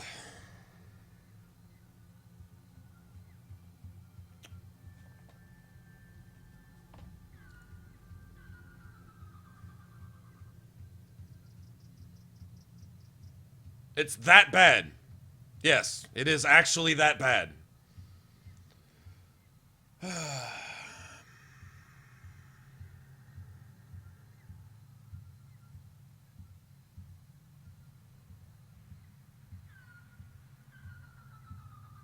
No, Mary Wilcox, I don't think anyone's that stupid. I think someone wanted to sabotage the project with a few things.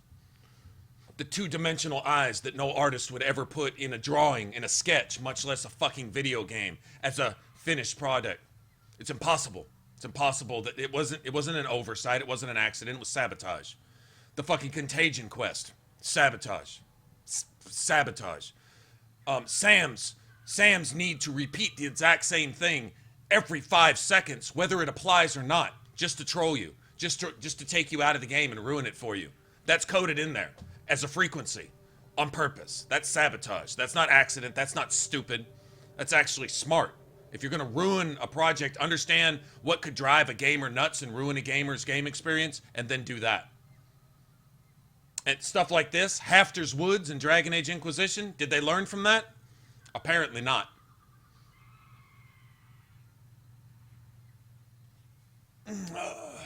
I'm just going to chill for a second. Because this whole sequence right here was so unnecessarily fucking stupid.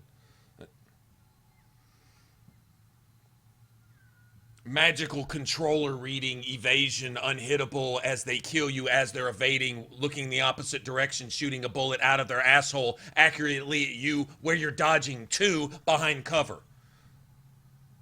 So who the fuck coded that? The ability to even do anything that happened in the last 15 minutes. It's fucking ridiculous. To guard nothing. This spawn is here to troll you. This enemy spawn here, regardless of, let's just say that they're doing exactly what the game's supposed to do, that it's all fine and I'm just playing like ass. Okay, fine. That's cool. Why the fuck are they here? Why the fuck are they just here randomly wandering in space? And I've been here before and they've respawned in the middle of the fight. 6, 10, 12 more. No dropships or nothing. They just materialize out of thin air, shooting you before they spawn in the back where they aren't. And they shoot you from there anyway. I've had that happen in this exact same spot. So it's really actually 5 times worse than this normally. This is inexcusably bad, in my opinion. I didn't need this right now.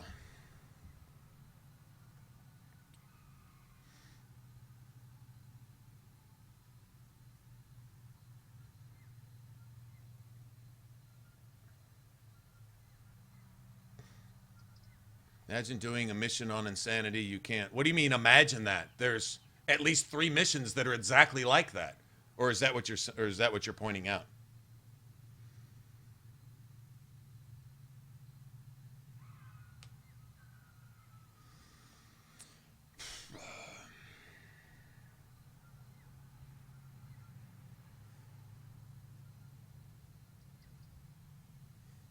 Just wanted to play.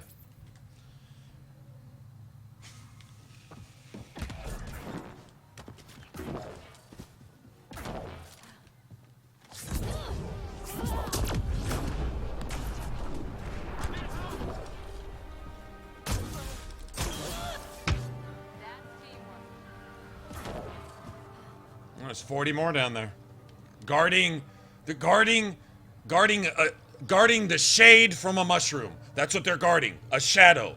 Oh, you're not gonna come sit in the shadow of this mushroom. All 45 of us are gonna prevent that. Is there even a loot box down there? No! They're just there to spawn and respawn in the middle of fighting them while 19 fucking invisible dogs come and attack you, spawning out of thin air. I'm not exaggerating. Guarding nothing.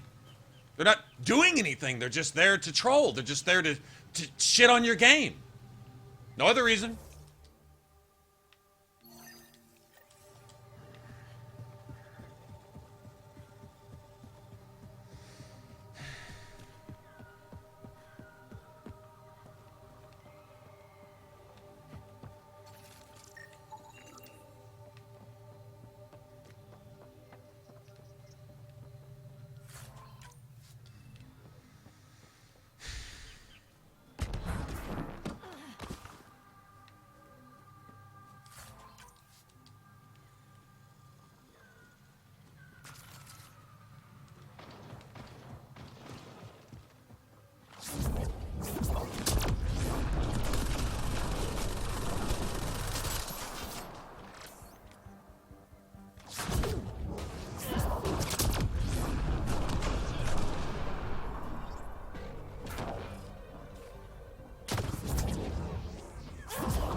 I detect an Andromeda plant sample nearby.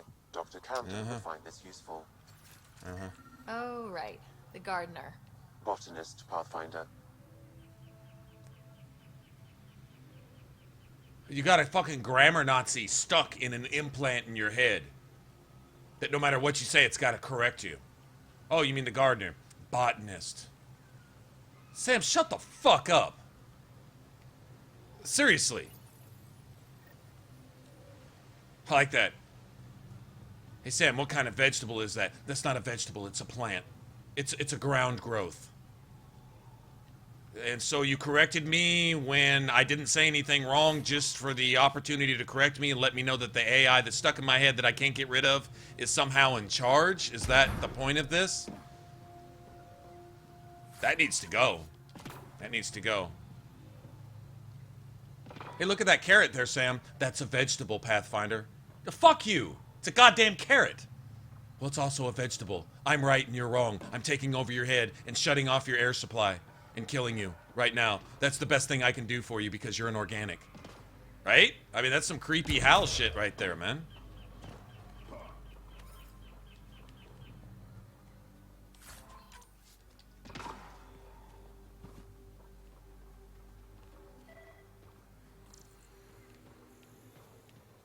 What am I detecting? What the hell is that? Oh. It's one of those things.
My sensors read a mineral not found in my database, Pathfinder.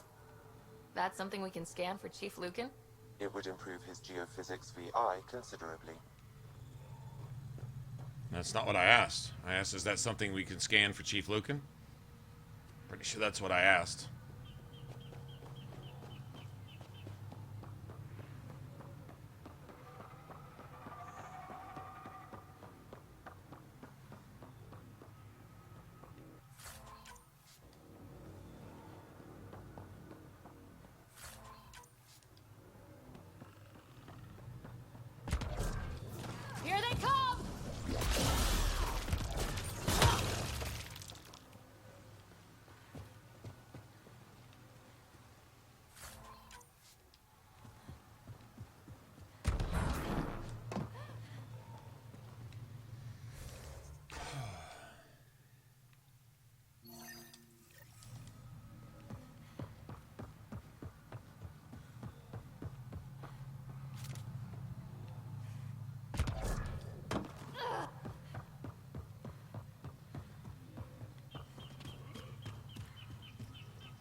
Does he get any better? Well, I think you'll find that as you go along, there's certain things that you do that he just tells you. I think the two most annoying things I found, and it has nothing really to do with Sam's personality or his, I guess if you could say, character in the game. I mean, I guess you could say he's a character. You know, you got Sam Node, you got Sam, and he's always talking. So that's a character, I guess. It really doesn't have anything to do with his character. There's annoying shit like that where he wants to correct you, and he's even sarcastic once.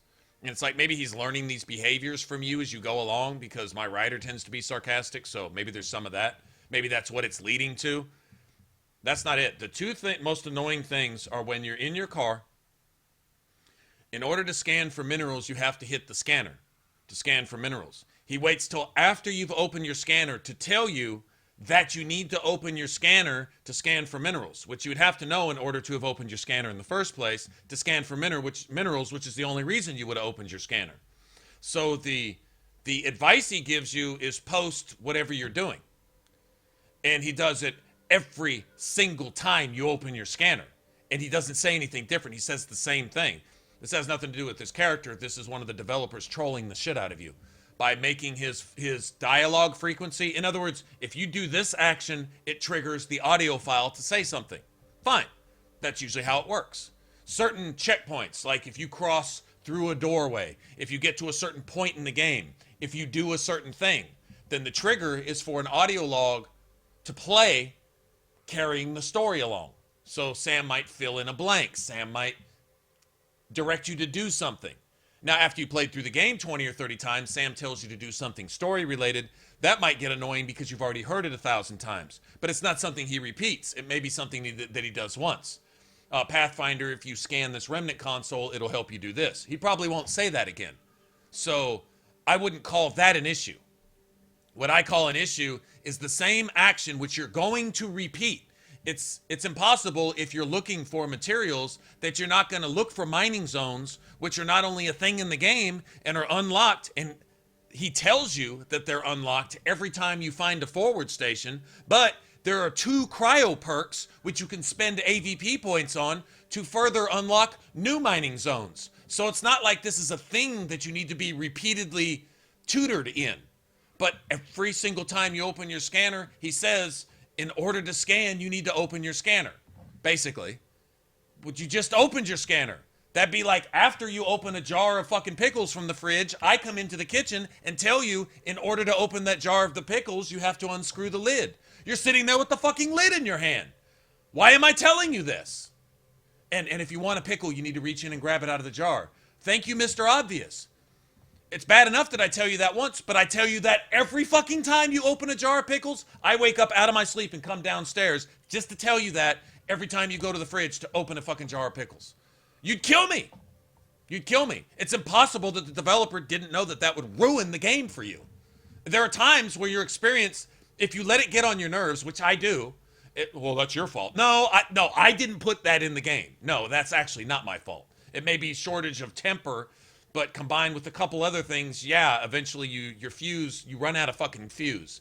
And it's just, wow, how, this wasn't accidental. This isn't just bad coding. This isn't a mistake in design. This isn't an oversight on the part of the developers. This was intentionally inserted here on purpose with the frequency by which it happens on purpose. This is sabotage. There's no motherfucking way you accidentally did this. No. You don't accidentally trigger an audio file to play every time an action is committed. Every single time. It's fucking ridiculous. I mean, it's ridiculous. Then you have email Pathfinder on your way onto the bridge, then off the bridge, then after checking your email when you don't have any email, and then leaving and coming back again. You have email Pathfinder, you have email Pathfinder, you have email Pathfinder, and there's no check and balance on that. Sam just fucking told you that. And then he does it when you don't have email. Now that may be a bug. But the frequency by which he notifies you of this, whether you have email or not, it's satanic. It's fucking ridiculous. It's ridiculous. It is designed to drive you fucking nuts. To make you say, I'm going to have to set this game down for a minute. I can't fucking take that anymore. Because you can't get away from it. And they know this. It's stuck in your fucking head, especially if you're wearing headphones, just like it's stuck in Ryder's head. If you feel bad, how do you think your main character feels? Fucking rip your implant out, step on it, shove it up your ass, pull it back out again, then flush it. I mean, seriously. That's fucking, it's horrible. And it can't be accidental. It wouldn't have passed quality testing anyway. It had to have been fucking inserted, post-press or something. After they did the quality testing and somebody went in there and coded that shit in and said, I'm going to shit all over this motherfucking game. This game's too good. I got to do something to it. That's really what it seems like. A motherfucking gremlin on the BioWare team went in there and did a couple things that insert themselves into your game experience and can actually ruin it for you. And outside of those few things, the game it's a work of art. It's a damn near immaculate for the most part. But it's those couple of things that's, it only takes one lie to burn a bridge and ruin everybody's trust. It only takes one of those moments, and especially if it only takes one of those moments and they happen 763 times in 764 seconds, then yeah, that's probably gonna mess it up for you. Probably so. Once you hear it and you've heard it and you can't get it out of your head, and then you say, oh, he's fixing to say it again. And then you get a second where he doesn't say it, and you're like, phew, and then he says it anyway, and it's like, ah! Right? That type of shit, it messes it up. And I believe that's what it's there for. Designed to do. Specifically screw it up for you. That's what I believe. I don't think anyone can prove it any different to me. Someone at BioWare could deny it, but I wouldn't believe them. I actually believe that's a thing. That somebody sabotaged the project with that bullshit. A literal gremlin, you like him in there pulling wires, wires and fuses and shit going everywhere. I'm gonna press all the buttons. I'm gonna make it do all the things. Right? Exactly, that type of thing. Something's going on. Because that shit, like I say, this shit can't be in here on accident. It can't just be a glitch, a bug, a mistake, an error. No, I don't believe it. I don't believe it, and I won't believe it. Whoever's responsible for it needs to be brought up on charges, though, because that's essentially what I keep wanting to say, corporate espionage, where you go in and you're part of a production team creating a product, and you intentionally, maliciously sabotage, ruin, destroy, or alter the effectiveness of that product to reflect badly on the producer of that product. Whatever that crime would be, somebody did that. They really need to go look at that. I mean, that's a legal thing, I would think. That's some serious shit, in my opinion. So, I don't know. Be interesting to find out someday later that actually all went down and that actually happened,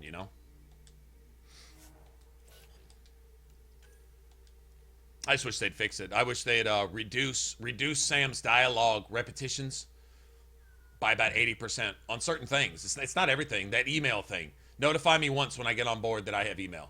If I have it. And that's it.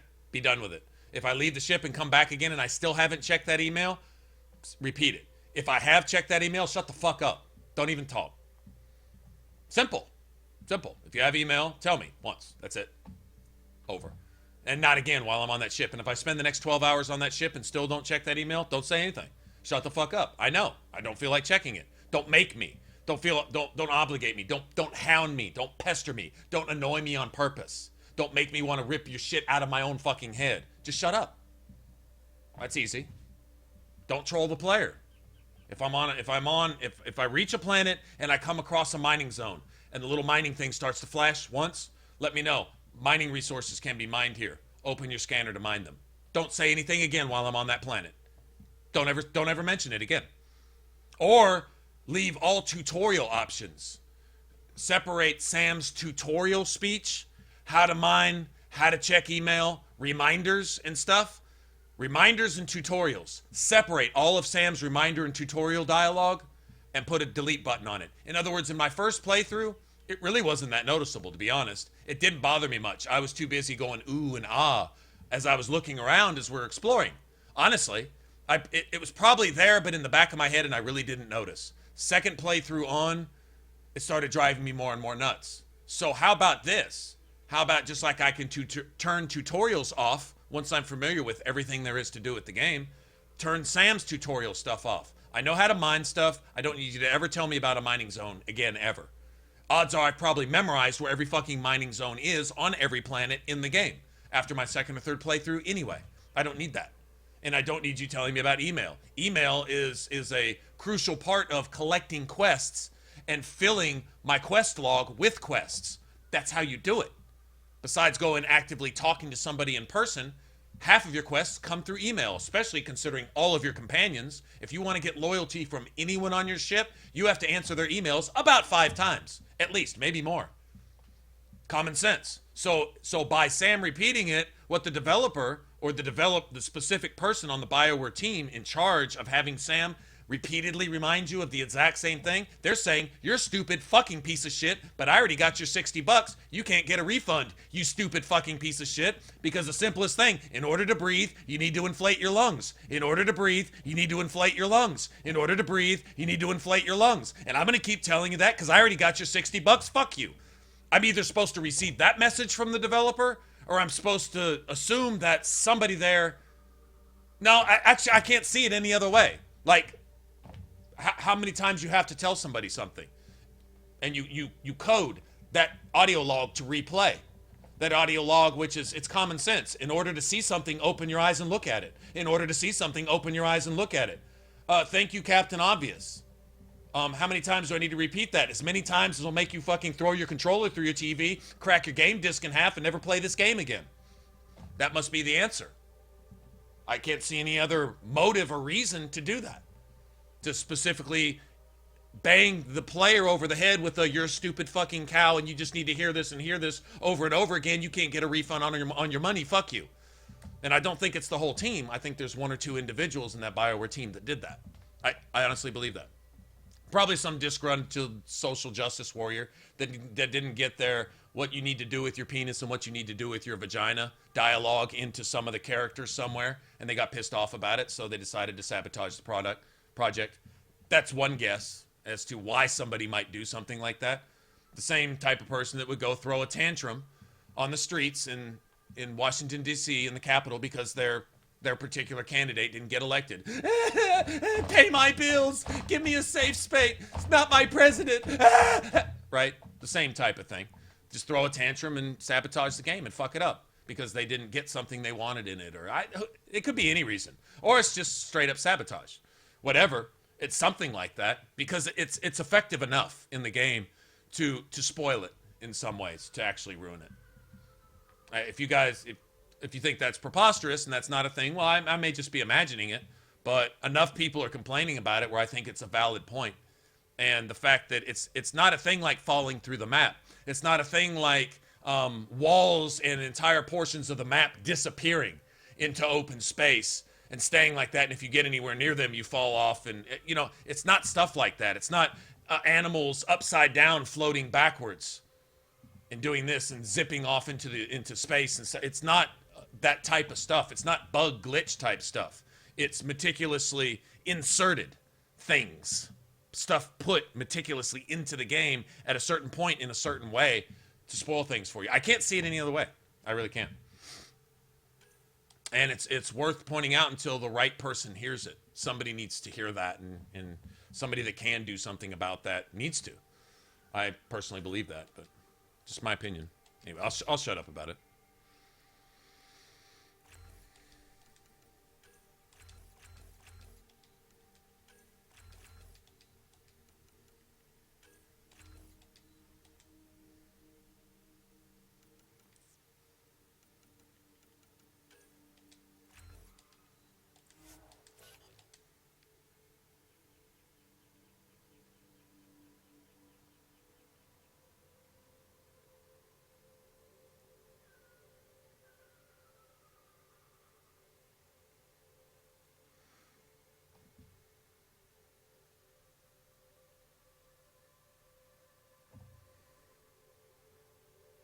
Hey, Bane, what's going on, man?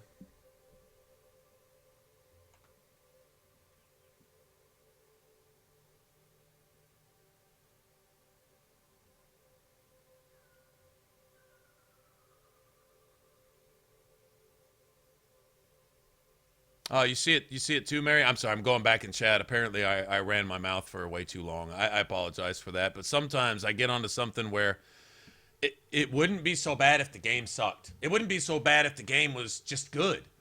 But the game is amazing. And it's hard to sit there and say, dude, you're saying it's amazing while you're fucking just cursing. Actually, I'm cursing whoever's responsible for those few things that, in light of those, I hate to think that one little bad thing can ruin so much good stuff, but it kind of can. Especially having, true enough, that's a good point, is having played the game several times back to back, all day, every day. I wouldn't do that if the game wasn't well, the game wasn't playable like that. There's not many games I can think of in recent history where I could just roll like that and enjoy most of it. But then the frustrating stuff, you know?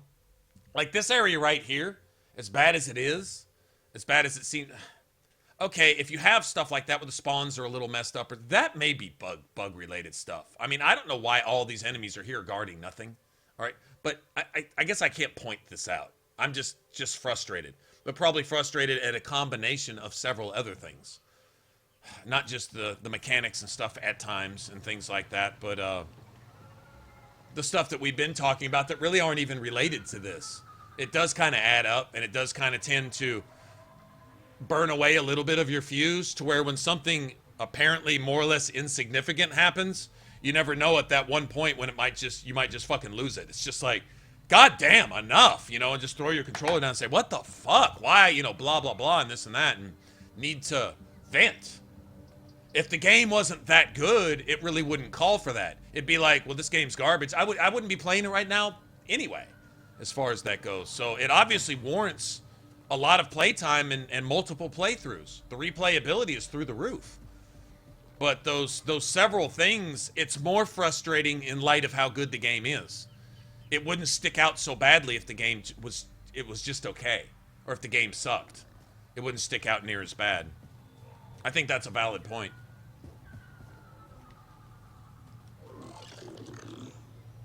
God, it's a lot of observers.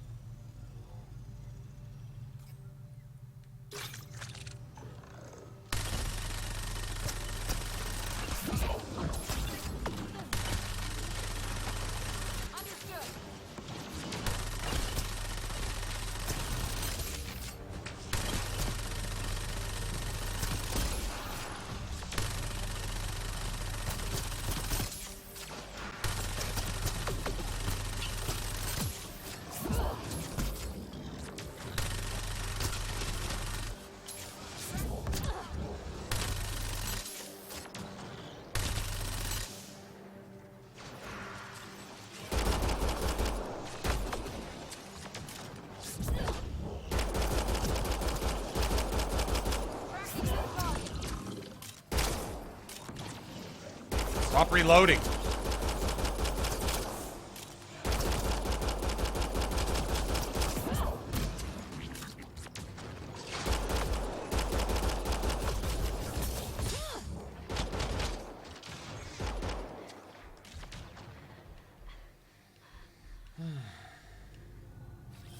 On the move.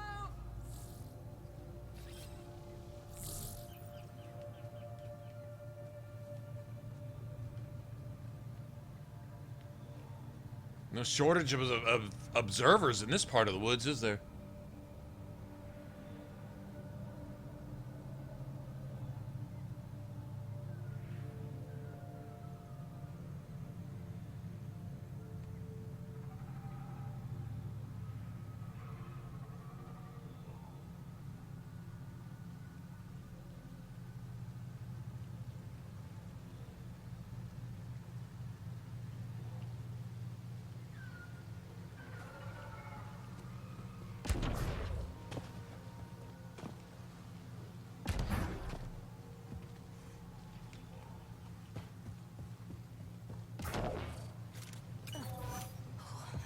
Way to fall.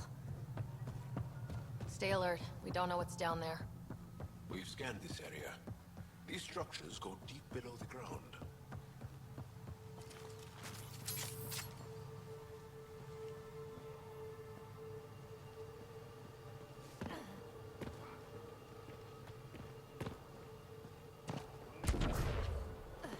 Activating automated forward station deployment.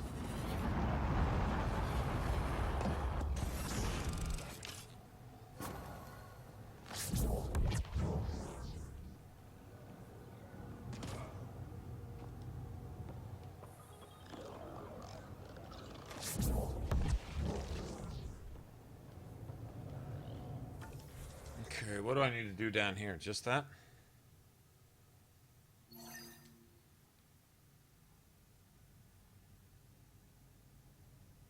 Okay, well, I should have done that, but that's fine. Let's just go get this done.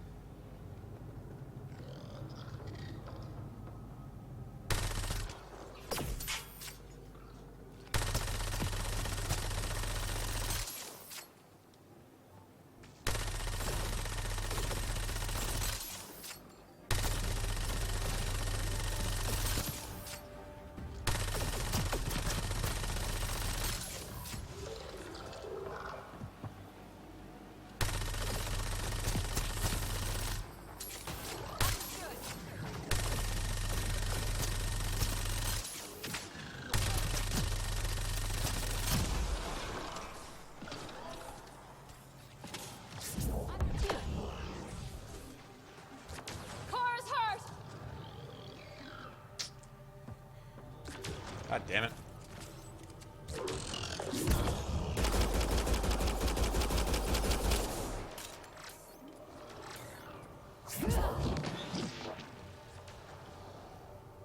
Well, see ya.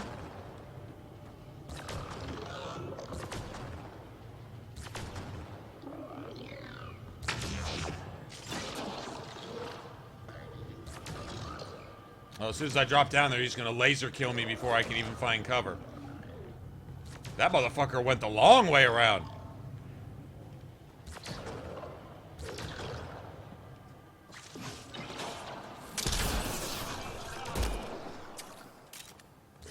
Good job.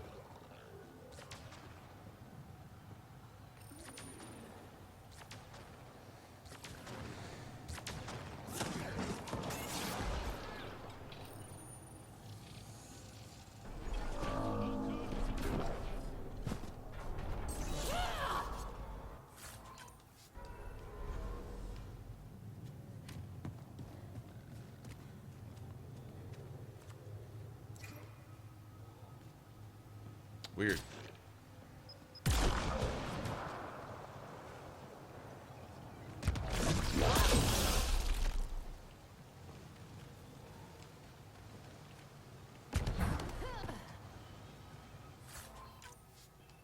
Very strange. We're gonna have to come back all this way anyway. Kinda wanted some ammo though.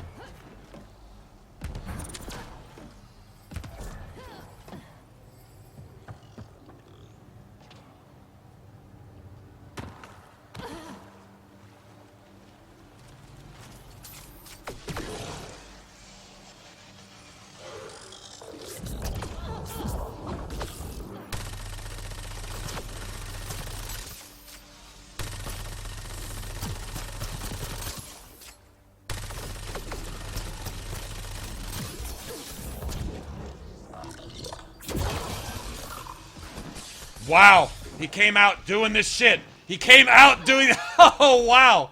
He can't do what he just did, by the way. He can't do that. And now he gets full shields back. This is insane. Wow. He can't do what he just did. Oh.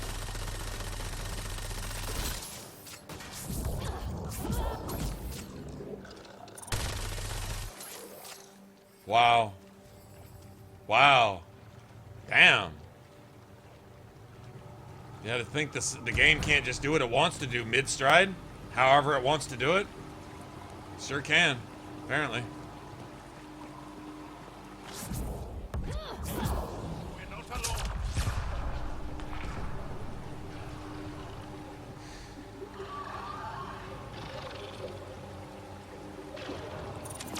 Couldn't tell you right now, man.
Someone explain to me how I died. I'm gonna watch the replay. I'm gonna watch the replay of me 20 feet in the air, not getting hit by anything, dying. I couldn't have died there. Couldn't have died there.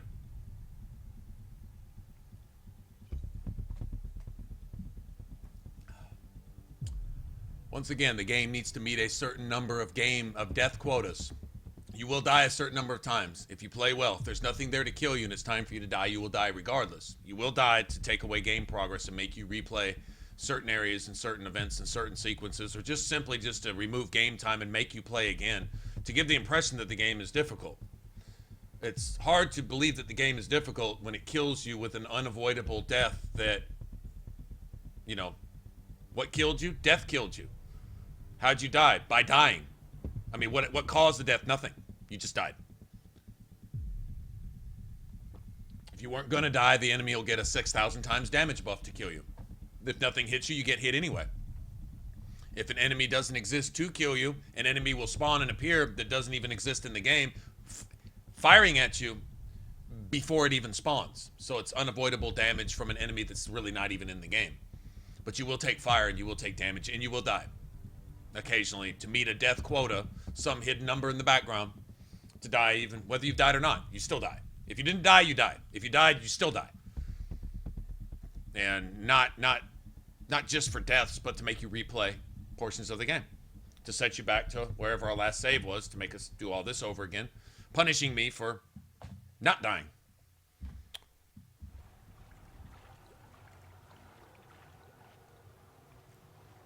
You think he swiped me in there? You think so? Okay. Oh.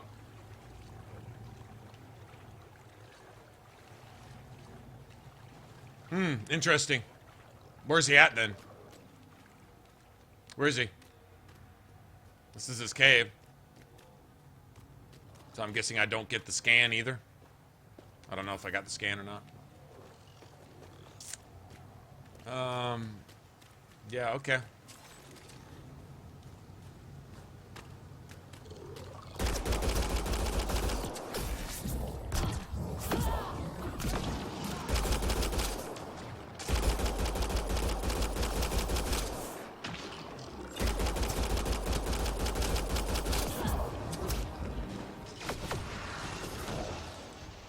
Okay, I got two players within 2 feet of you, and you're gonna worry about me over here. All right, we'll just do this then.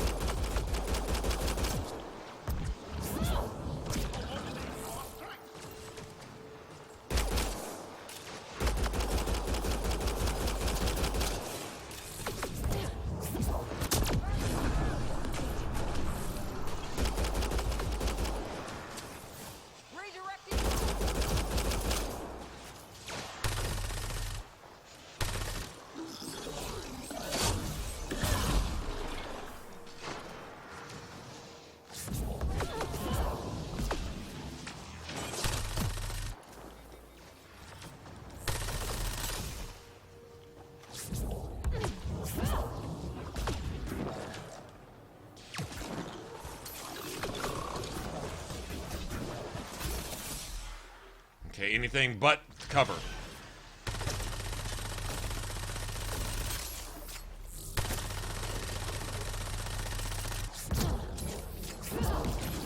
Reloading. Enemies down.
not to eat anything here, or let any sap stick on your skin. Thanks, Jal.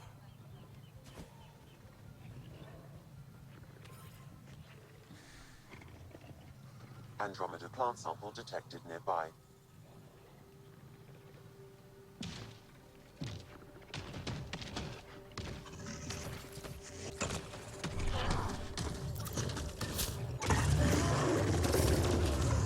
No, it took away my scan.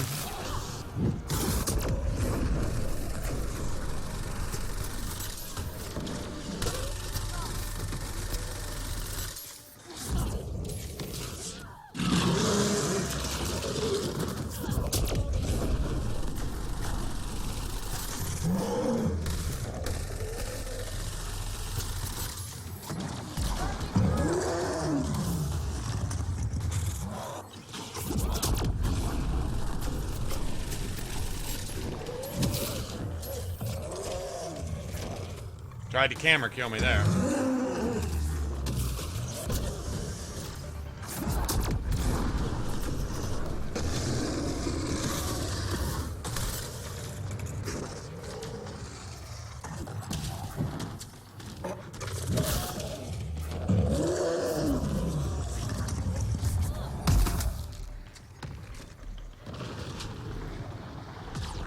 That was the glitchiest jump attack bullshit I've ever seen. That was ridiculous.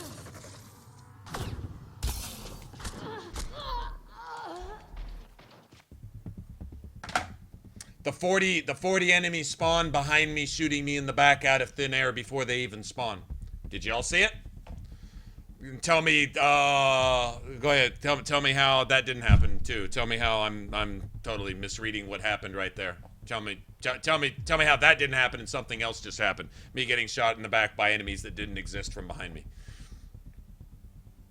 Come on, somebody please tell me.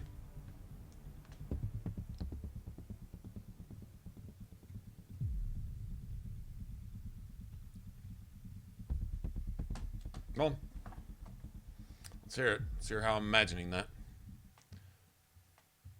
Let's just hear how, oh, when you were 40 feet in the air and the enemy was 30 feet away from you, he must have swiped with the 638-foot-long arm to kill you while you were dodging and evading while he was attacking something else. I just need to know how that happens so I can...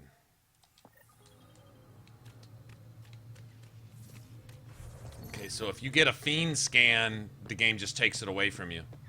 Regardless. If you get a fiend scan, you lose it no matter what. Okay.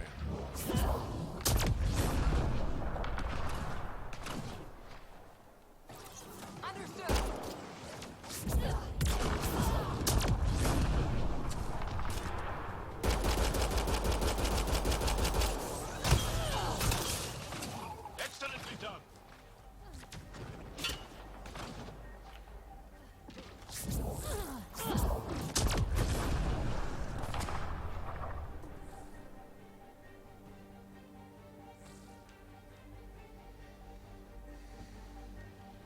Still floating, bitch?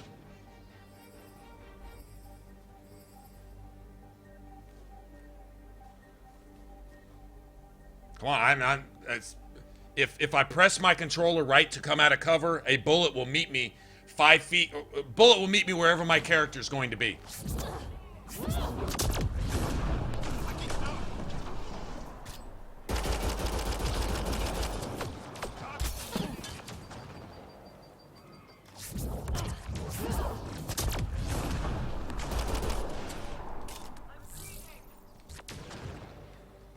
Now you're more than bleeding, bitch.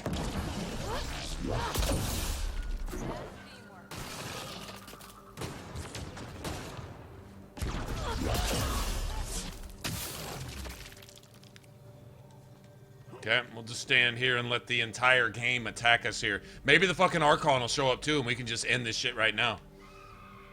You think? Can we just do that?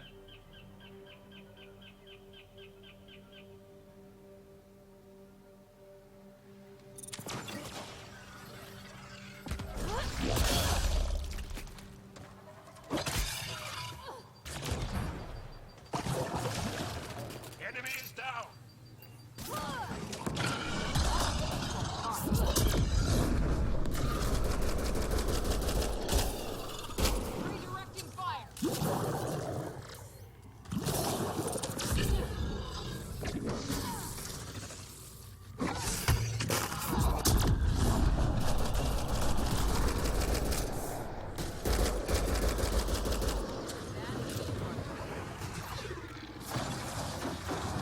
we'll just stand here. We'll just stand here and let the whole fucking game come and just attack us.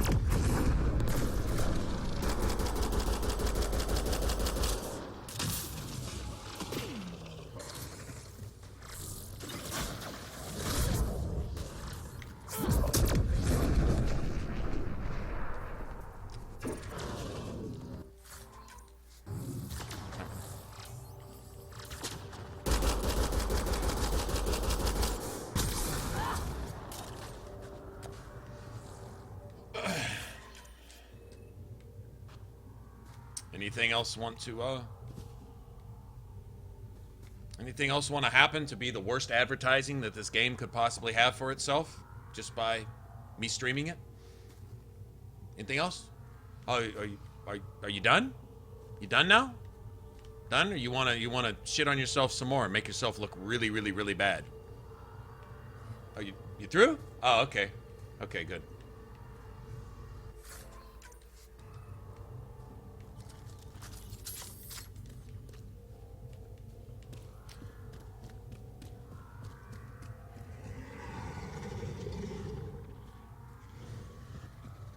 Pathfinder, my sensors read an Andromeda plant sample nearby.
Nice camera kill. He came over and behind me.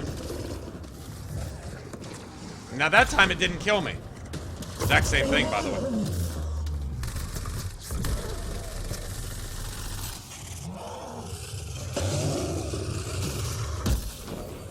I can't move now. All of a sudden I can't move. Wow. Nice. Locked me in place. Wow. Damn.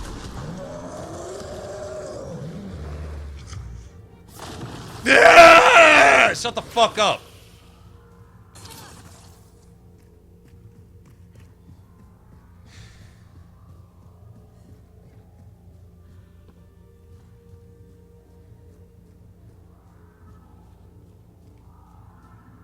They're guarding the shit out of this plant. Guarding the shit out of this plant over here.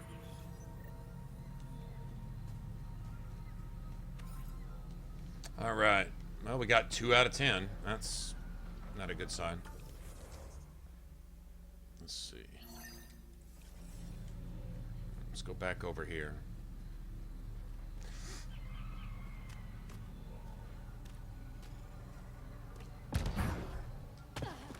I like the way Havarl looks.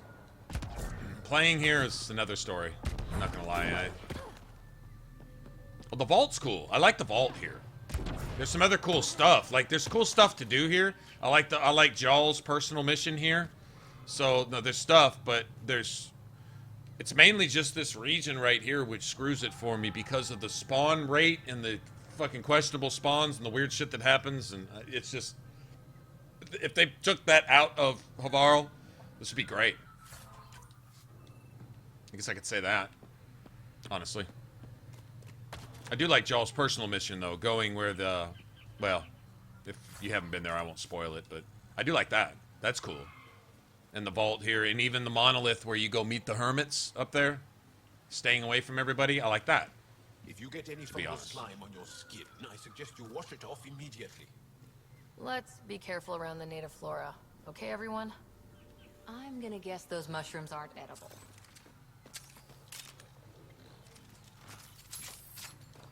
That's a lot of those motherfuckers. That is a lot of those dudes right there. think it keeps taking my scan away from me, too. I've been able to scan that mushroom like 5 times now. That might not be too bad.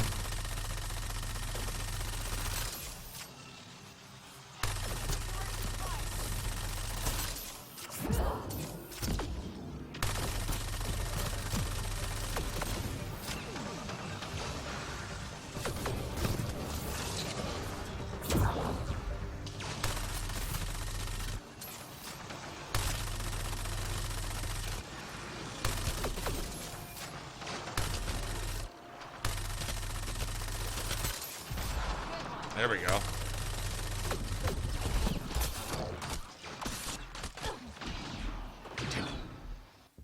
He was shooting both of us at the same time. Did you see that?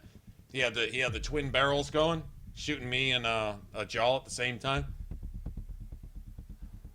Pretty cool. Pretty cool. I mean, they only have one gun, but he was using 2 because he needed a second one to shoot us both at the same time. He couldn't just shoot us both with one. So instead of having to choose, like, you know, fair combat would dictate, he just got to split his gun real quick and shoot us both accurately at the same time. That's pretty cool. Pretty amazing. Yep.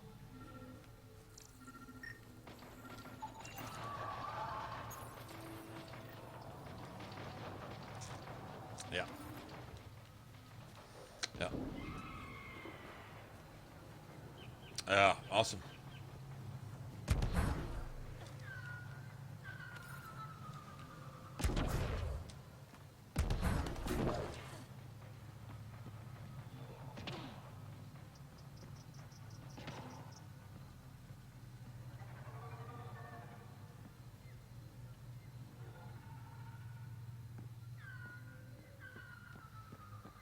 Oh, you might have. That's probably it, Anthony. Making up for the small size, and that's a good point, actually.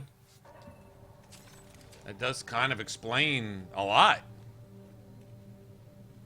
Make up for the small. Well, pack some stuff in there, and shit is just tripping over itself. Now that actually explains it. You know what? I'm rolling with that. I agree. I agree 100%, 101%. It's just to make up for they're overcompensating. This is like way too big tires on a small truck because a man has a small penis, and so he just throws some big old fucking mud gobbers on his Toyota to make up for his no nuts, and winds up that's just rubbing up against the wheel wells. He can't even turn or nothing, leaving burned rubber everywhere he goes. But I'll be goddamn if he's not compensating for having no dick. That's kind of what this is like. I agree. That's a good analogy. Slime on your skin. I suggest you wash it off immediately. Let's be careful around the native flora. Okay, everyone? I'm gonna guess those mushrooms aren't edible.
Got him. Got you, you bitch.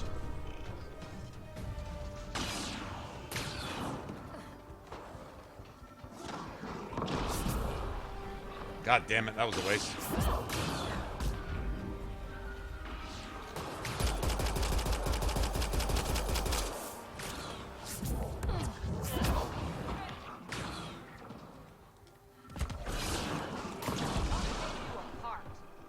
Now you got him.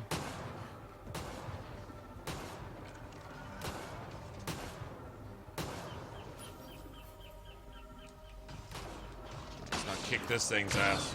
Hey, watch this. I love this. Watch this shit. This is so fucking cool. Here, let me have that. Oh, no, no, no. Oh, you fucking bitch! I'm trying to... Fuck you, cocksucker. Fuck you.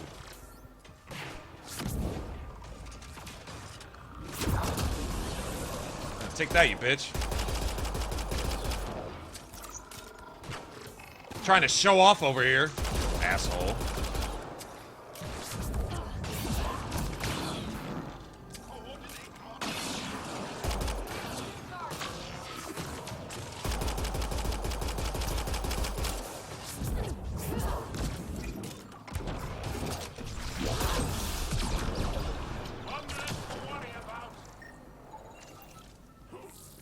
Instead of trying to show off and throw this explosive container at his face, and he just, Oh, well, at least I got one off.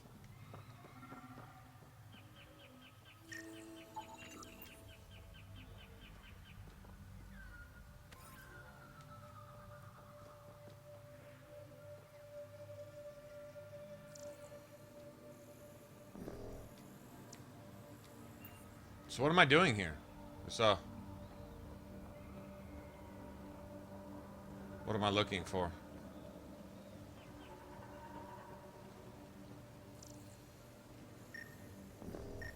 Oh, there it is. They're gonna make fucking alcoholic drinks out of that? Oh, that's probably not gonna be pretty.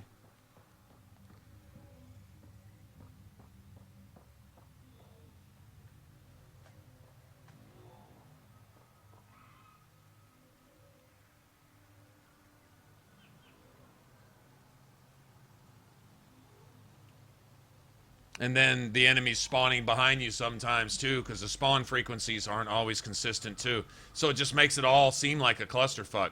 No, seriously, that really, actually, honestly, that makes it easier. Like, that makes it less annoying. Thank you for that, Anthony. Seriously, thank you for that, because that really you know what? That really just explains the whole thing. I get it. I wonder if that's what's wrong with Hafter's Woods in Dragon Age Inquisition too. No, that place is just fucked. Never mind. That's just broken. No, there's no justifying that, explaining it. They couldn't fix. They tried to go in and fix it, and they couldn't fix it. It's just broke. That's just broke. Which, in light of the rest of the game, it's forgivable, but it's still. There's no denying that it's friggin' Hafter's Woods. Come on, man. Anybody who's been there, that shit's broke. It's not supposed to do that. I will tell you guys this. I asked. Now this isn't one of the developer responsible with level design in campaign. He did multiplayer, but he works with BioWare. He does the multiplayer aspect of it. ME3 Inquisition multiplayer. This multiplayer, that's his thing.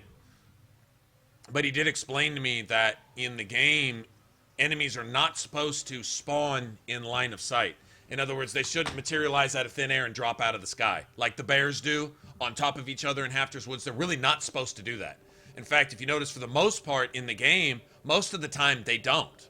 There are areas where they might, but it's really essentially not supposed to. In an area where respawns are supposed to be timed, the timer's off in Hafter's Woods, enemies will spawn on top of you. A bear will land on your head if you stand still long enough.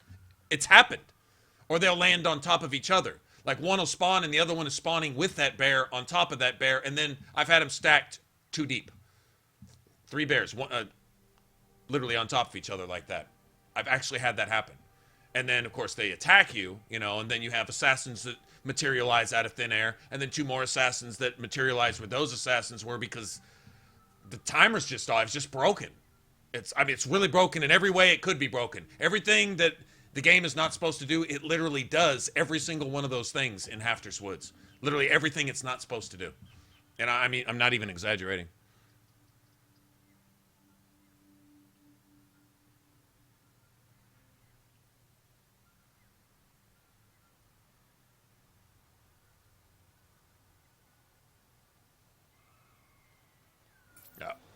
Okay. Well, anyway, we're past it. Anyway, we're done with that. I'm just doing some of the side stuff as we go along. Memory trigger. This is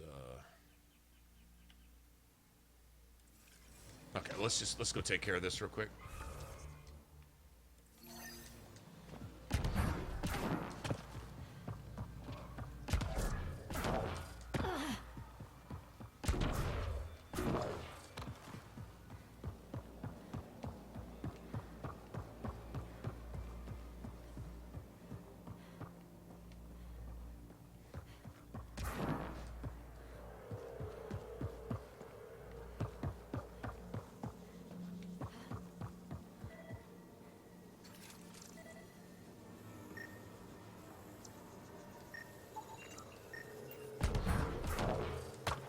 Found them. The researchers caught in the stasis field. Exactly where Kieran said they would be. Okay, this is pretty awesome. When you let these dudes out of stasis, they got locked in stasis mid-conversation, and you hear them finish. So anyway, I was like, what the fuck is going on? That should complete the quest. All of a sudden, mid-sentence, to him, mid-sentence, we're appearing out of nowhere. It's really funny, actually. This is pretty good. I do like this. The questing is awesome in this game. It really is.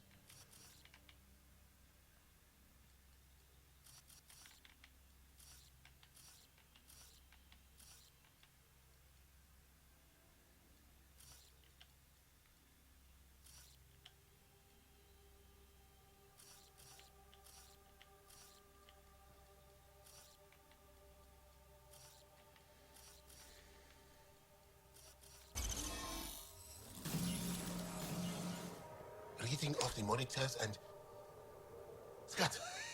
Scatting stars. What? Who are you? How did... Fucking stars. Who are you? How did... What the hell? Where'd you come from? That shit is awesome. Alright, that's Thanks pretty isn't necessary. Just doing my job. More aliens? Out of nowhere? And Jal? Do none of you remember getting frozen? Frozen? I don't understand. We were just working on the monolith and then you appeared. You should return to Palev. Kieran will want to speak Oh to yeah, you. yeah, Xavier. Yeah, Dragon Age 2 was totally scripted. Certain number of enemies that were capable of doing a certain amount of damage over time. And it was a DPS race. Every fight in Dragon Age 2 was a DPS race. If you couldn't keep up your damage and keep up your defenses based on... Then there was like the next wave was going to come after so many seconds. If you couldn't wipe out the first wave, then you were going to get overwhelmed and you were going to die. That's pretty much just that simple. In your head. How is it allowing you to interface with the remnant? Sam helps with analysis and translation, among other things. It's complicated.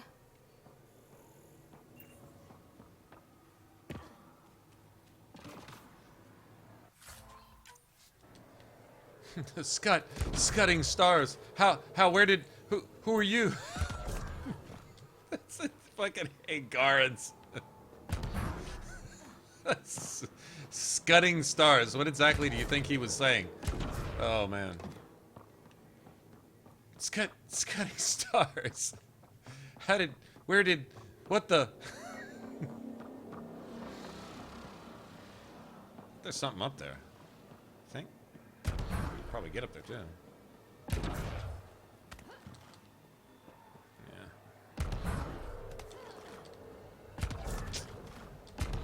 Oh, cool. What? Oh, it's a visible wall.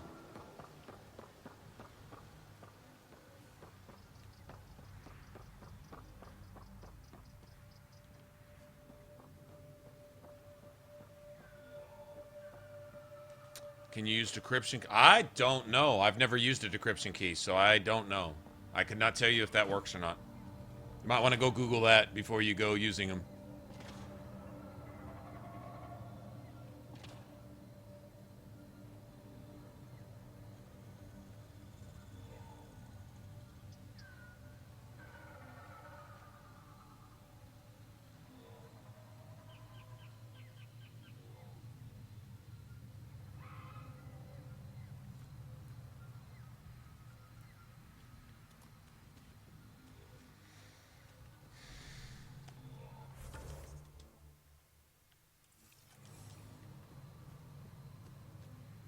If you had your tactics set right in Origins and Dragon Age 2, you didn't have to micromanage your party. You didn't have to control your party at all. They'd all just do their thing. But you had to have your tactics set. Tell them exactly what to do in every circumstance so they'd always know what to do and who to do it to and all that stuff.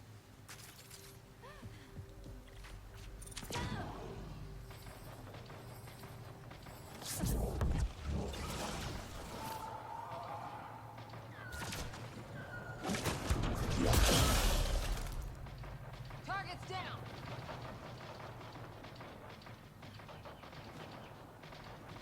I don't have any real cover down there. Yeah, I remember this being an issue. It's mostly wildlife. I'm gonna let them fight it out. I don't have any cover. I don't care about the dogs and shit. I care about those assholes with the shooting. They'll kill each other, I guess. Maybe.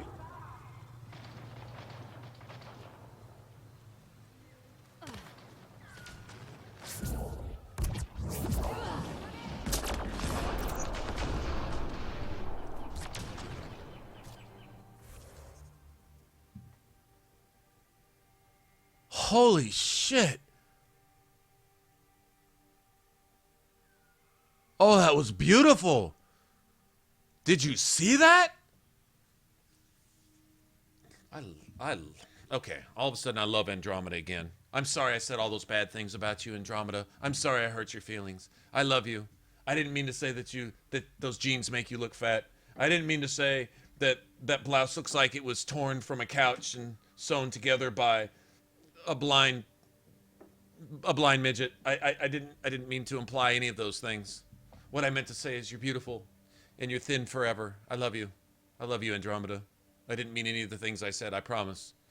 That was sexy as fuck. Did y'all see that? Are you aware of what happened right there? My gosh. That was beautiful. My god, that was beautiful.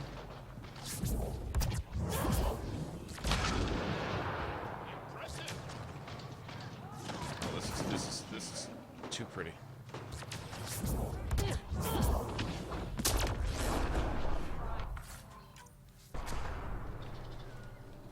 Nuclear warfare, y'all.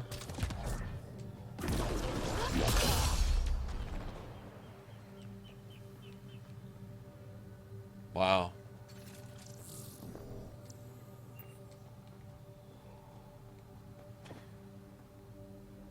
Okay, well, now that we got past all that, give me your stuff. Well, there's some bug-eyed ass. Oh, those things are like half machine. Those are like some Reaper dogs. Or are they just armored? Are they armored? Oh, maybe they're just armored.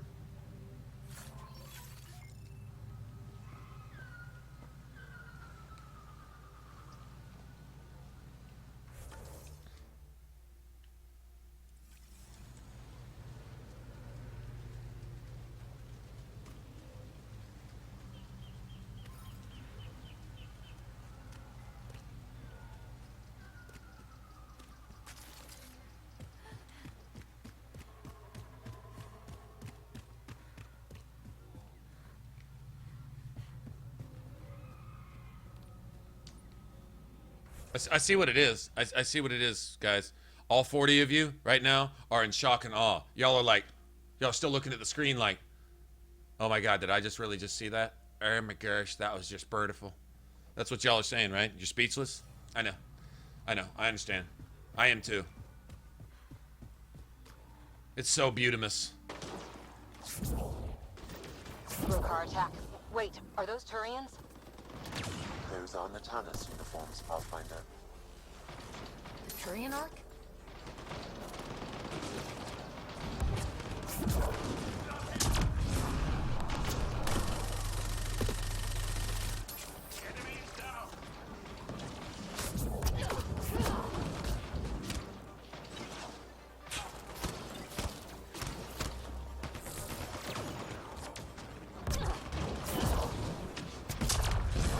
Bye. Knew that was coming.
can't have... Okay, I'll look. I'll look. Yeah, all my buttons are fucking confused. I don't want to look! Leave me the fuck alone so I can get my shit.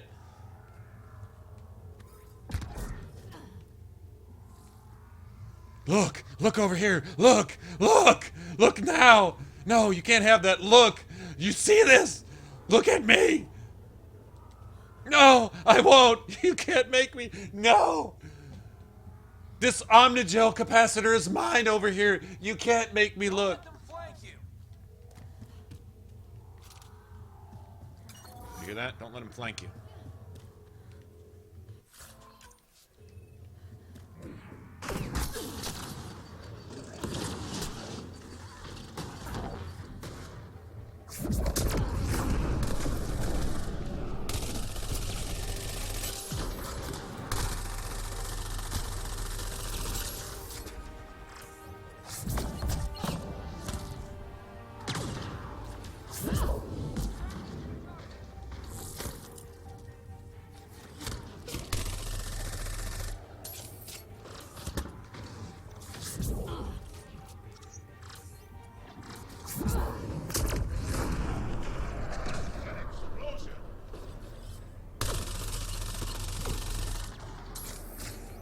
Loading ammo!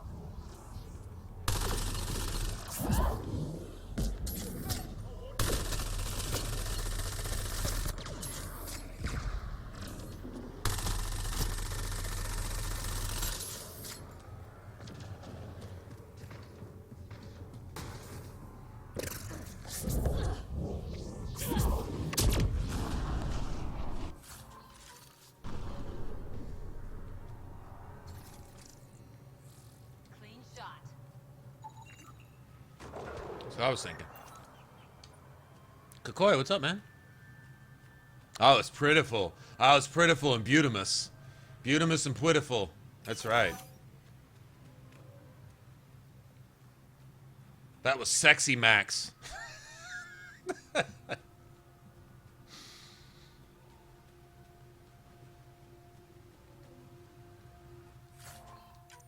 Look, there's a Turian. Let's go talk to him.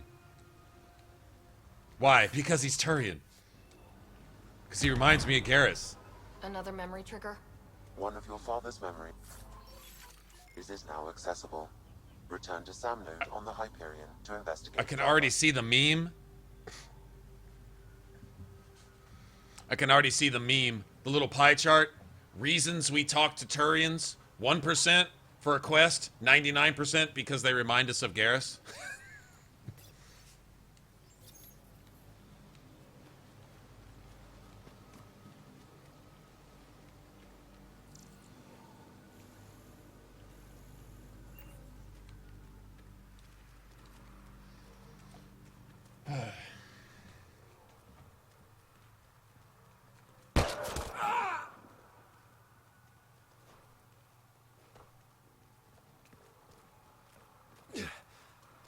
Shot to the gut. Painful. I appreciate the help back there. Name's Avidus Rix. Sorry if my methods seem extreme. Civilian life is... How are you priming anything, Lazarus? Ryder, How are you human priming Pathfinder. anything with that? You With former military? Shockwave? a Spectre. Special tactics and reconnaissance. Did the Council's dirty work for 15 years. What, like their laundry? More like Sam hasn't transferred to me, so he's alive. Just don't... Between the two of us, we should... Alright. Yeah, can't do anything with that for a while. We gotta go find the Turian art.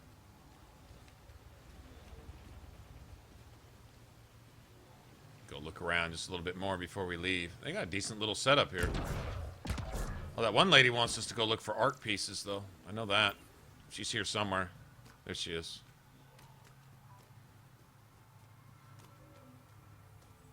Drusa. There's debris. We...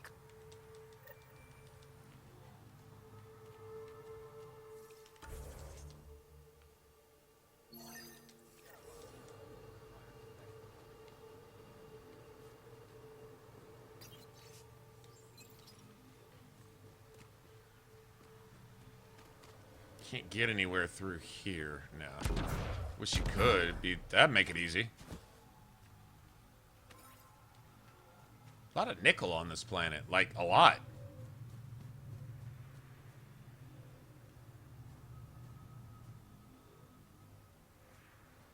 Yeah, how are you priming stuff? I know Annihilation primes, but like you said, you gotta get close, like.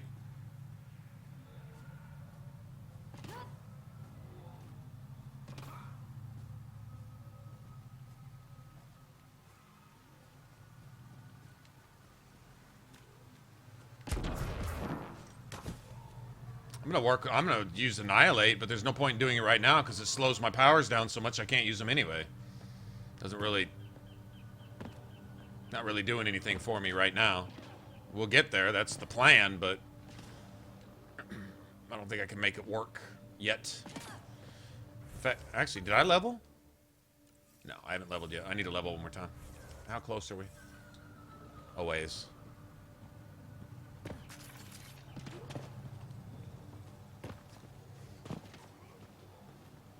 God damn, that's a lot.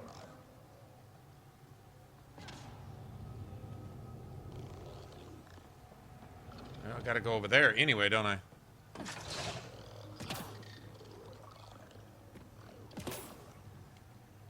Can we avoid them? I don't think so.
Oh, there's like loot at every single one of these arc pieces too.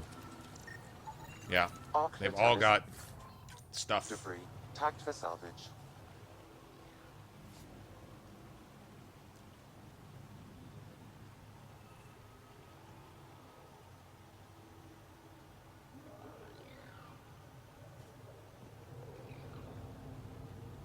Yeah, you know, Hellion, I was thinking about that too, was the 20% debuff, and I got to thinking, I'm like, 20% debuff basically, essentially all it does is increases your annihilate damage by 20% after the first tick. Right? Because if you get a combo, if your combo knocks the enemy out of annihilate, it cannot proc. If literally the enemy has to be in annihilation field. If the enemy is not affected by annihilate, it's not taking any extra damage. So literally you got to be standing next to that enemy, and odds are you're probably going to kill them so fast that sometimes it may not even have a chance to tick. You know, it's what I'm sitting here thinking. I'm like, how often would this actually proc? And would the 25, which is huge, 25% is a lot. That's like really a lot. And I think there's another skill. Is it containment? I think it's containment. Which one is it? Hold on.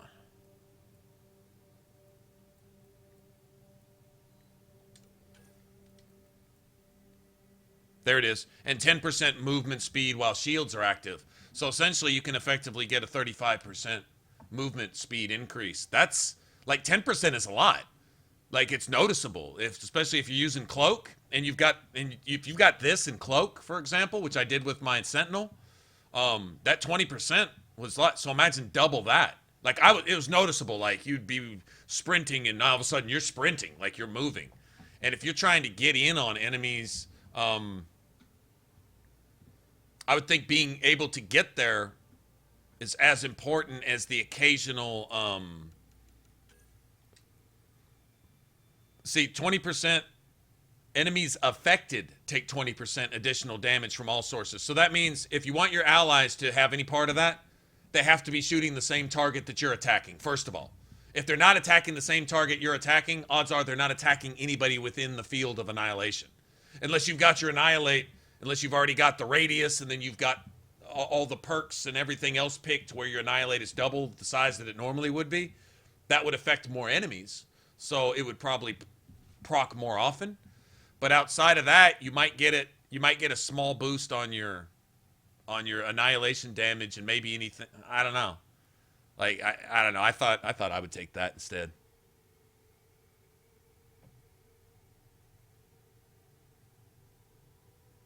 Yeah, it's either or, right? Type of thing. Getting in there 25% faster to do your thing, or doing 20% additional damage maybe to enemies affected by it. If it had a much bigger AoE, like if Annihilate would affect enemies at a distance, right? But I could never pick that and pass up the recharge reduction. Because then, if you pass up the recharge penalty, all you're doing is using your powers less. So, literally, think about this. If you took Radius to increase the size, to affect more enemies, to make this apply more often, you would be literally sacrificing 30% of your damage for a bonus 20% damage. Is really what you're doing. Because if you use your abilities 30% slower, then you're using them 30% less, meaning that you're doing damage 30% less often. You know what I mean? So I'm like, I think I'd rather just do shit more rather than think that. I thought about this one a long time, and I was like, if I was actually playing, how often would this actually go into effect? And I'm like, if it affected your detonations, maybe, but it's only enemies that are affected, so it'd have to be somebody that you combo while they're in annihilation field, which would probably happen pretty often. I mean, that's cool, but then I don't know.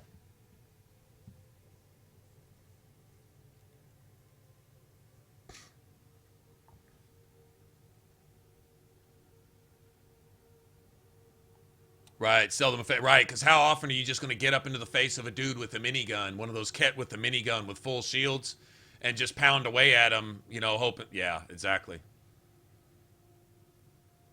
The way I'm going to go, the way I've already decided to build this is the recharge and the biotic win, and then go with the restored shields. I'm not worried about lift. I have no, and anyway, it can only happen once every 15 seconds anyway, each enemy, so it can happen once. I'm not looking for them to be around long enough to lift, and I really don't want anything floating out of range anyway to affect my movement. I want to walk through and blow shit up as I go, and so I'd rather get shields back as I go. Obviously, survivability. Neither of these are damage. They're essentially both survivability. This would keep an enemy from attacking you, small mobs from attacking you, and this gets you your shields back. So, it is what it is.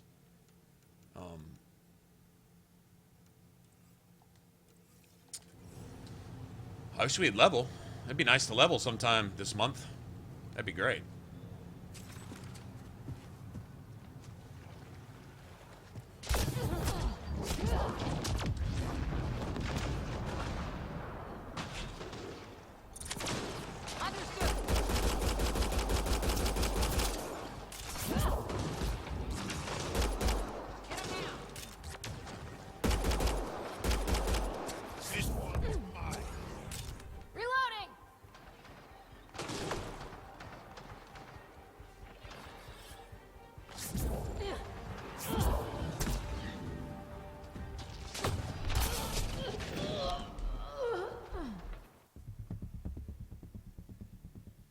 What? Okay.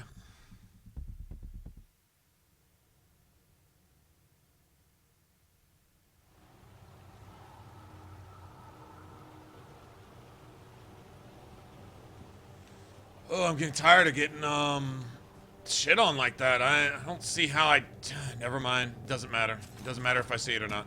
I'm replaying an area that I shouldn't have to replay.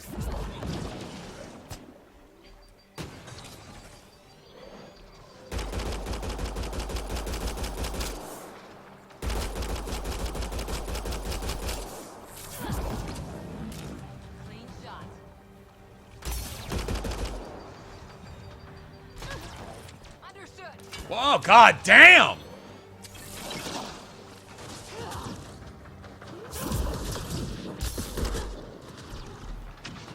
How much damage are they doing?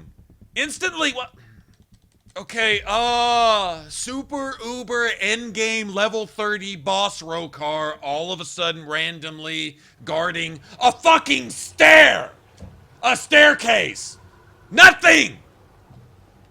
God damn! The fuck are they defending here? That's so goddamn important! Enemies!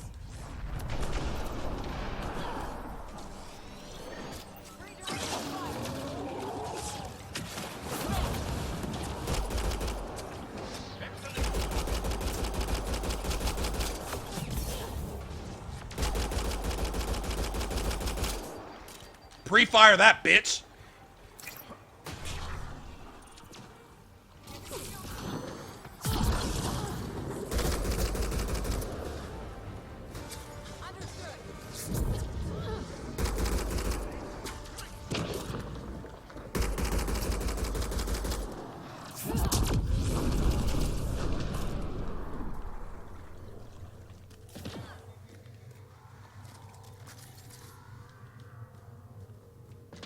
They're guarding, what, an arc piece up here? Or something? I mean, what? Why? Never mind, because they're all packed in together. 650 miles worth of enemies packed into a fucking matchbox. Okay. I get it. Don't like it, but I get it.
Are you running with Pt.2? PB and, does PB's, invasion stack with your own?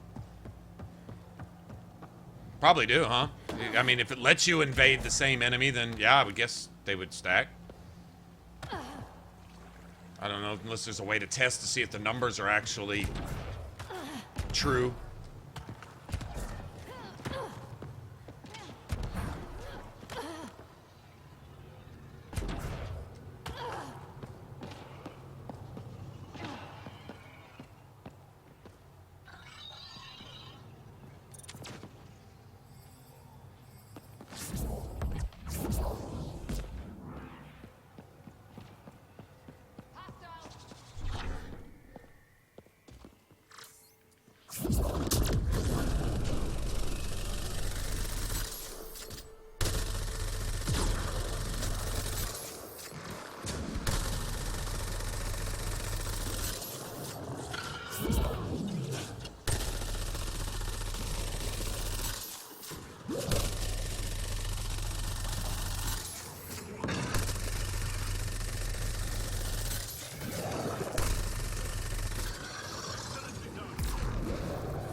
He can spam that shit?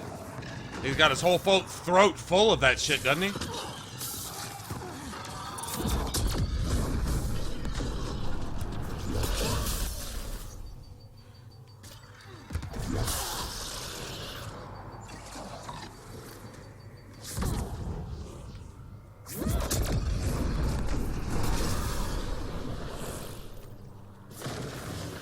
Yeah, it's just way too thick here. Thick of annoyance. Thick, just packed with annoyance. Yeah. Too much.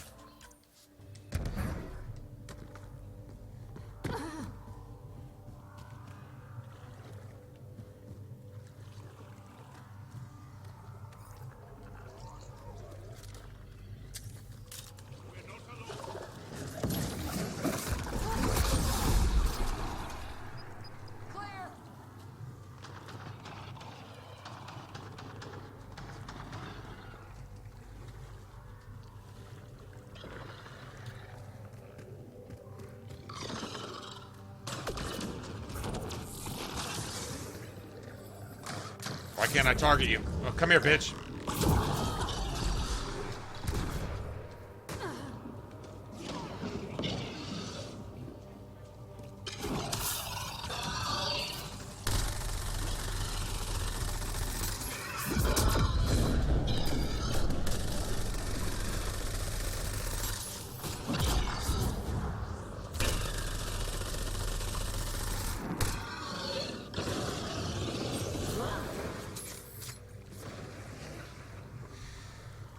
I'm having to fight for these art pieces, I'll tell you that. Arc Natalis debris. Tagged for salvage. Shut up, Sam. Shut up, Sam. I'll take it out on you instead.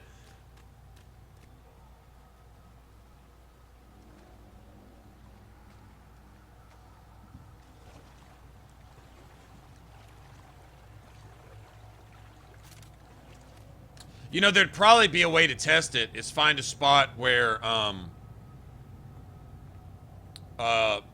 like, save, like, go find a fiend, like on, Kadara.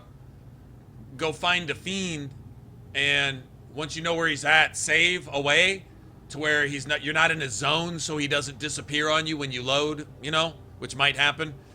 Find a fiend, and take PB with you, and you can see when she... But you need a fiend by itself. Big target that you know is debuffed and has a nice health bar. To where when you pull off something that's strong, you can tell if you're doing a quarter bar of damage or a half bar of damage, right?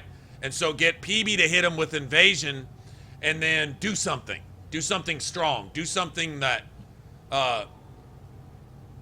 whatever. You know, some ability that does something. Maybe if you're sniping, you know, hit him with the round and see what it does. And then reload and have PB attack him, and as soon as you see PB hit invasion, then you stack invasion and make sure that yours procs, and then after that, do the same attack and see if basically double the amount of health goes. If it does, then you know you've got a winner. And you could probably start, you know, setting that stuff for AoE stuff because you know it stacks. And you can basically wait for PB to do her thing on her call and then follow along and double up. You know what I'm saying? That would be a way to test it, because that's an enemy with a big enough health bar where you could see a noticeable difference in damage dealt, you know. Yeah, Fiend would probably be the easiest way to do that.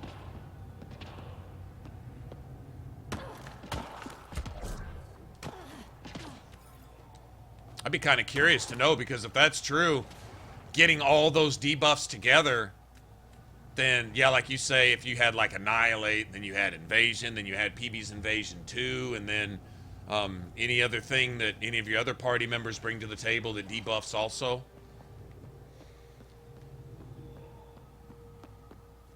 Essentially, instead of doubling your power, you just reduce the enemy's defense by, you know, 100%. I'm kind of curious to see if that actually works.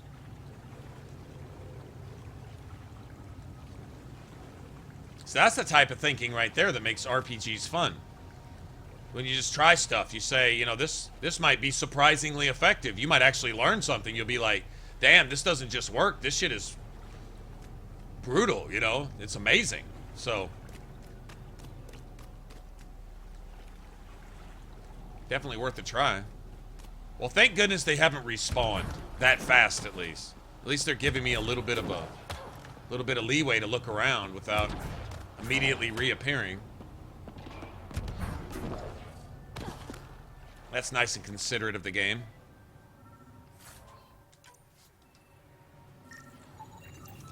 Archnatanis debris, tagged for salvage. Okay, all this is like up above ground, right?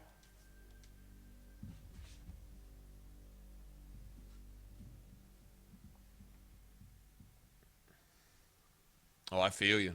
I feel you on that. I can't tell you how many times I've been really, really way into a thing, and I'll see my character like in a cutscene or something, and I'll be like, you know, the mouth looks off, and just delete that save file and just start over. Like, just totally, just completely disregard it. Be like, fuck it. I don't like it. Back to the drawing board. Archnatanis. See, that's legit right there. Salvage. That's an RPG gamer right there. I don't like the way my character looks, so I'm throwing this 80 hours of gameplay away. No, I don't like it. But dude, you spent so much time, that wasn't an investment. If your character doesn't look good, then you're just not as cool. Being a badass comes kind of secondary to looking good while you're being a badass. Archnatanis debris, tagged for salvage.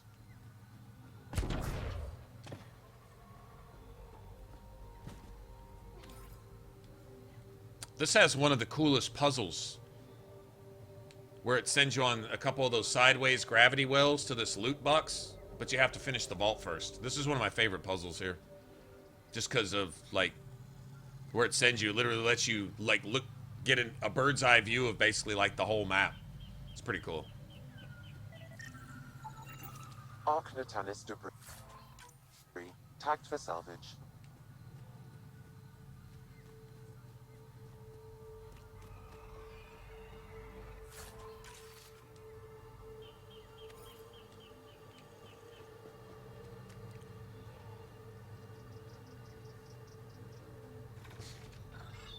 Got the eyes set too low.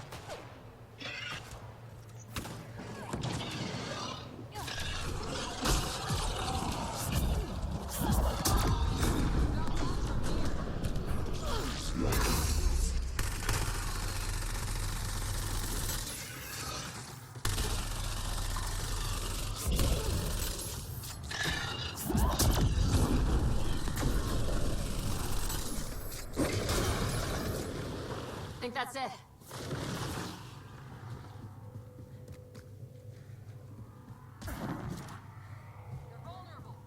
Well, I guess had we not cleared those fucking Rokar out earlier, we'd have to be clearing them out now, right?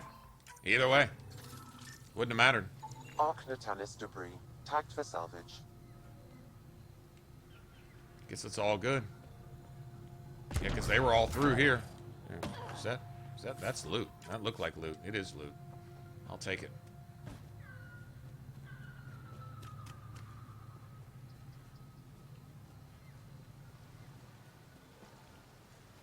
See, I love this right here. This just looks cool.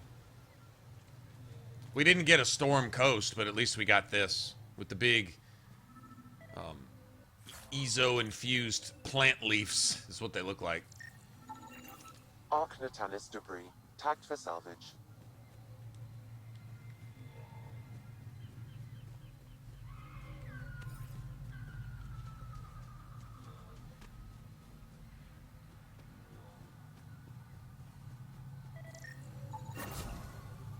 Readings indicate all Turian wreckage on Haval has been found. Good. Tell our salvage teams to get busy removing them.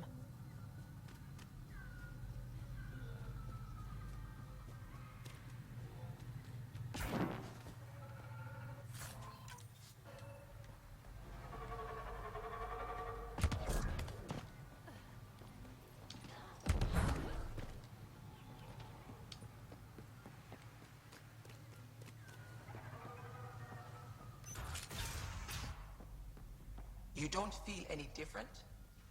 You weren't lying. Kira told us everything. She even had pictures. I apologize for the indifferent welcome you received from me earlier.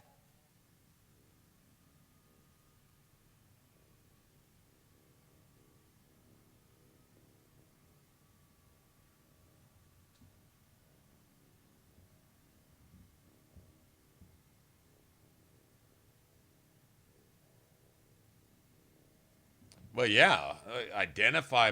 Identify. I just don't want to look at a dude for 100 hours. I just don't want to.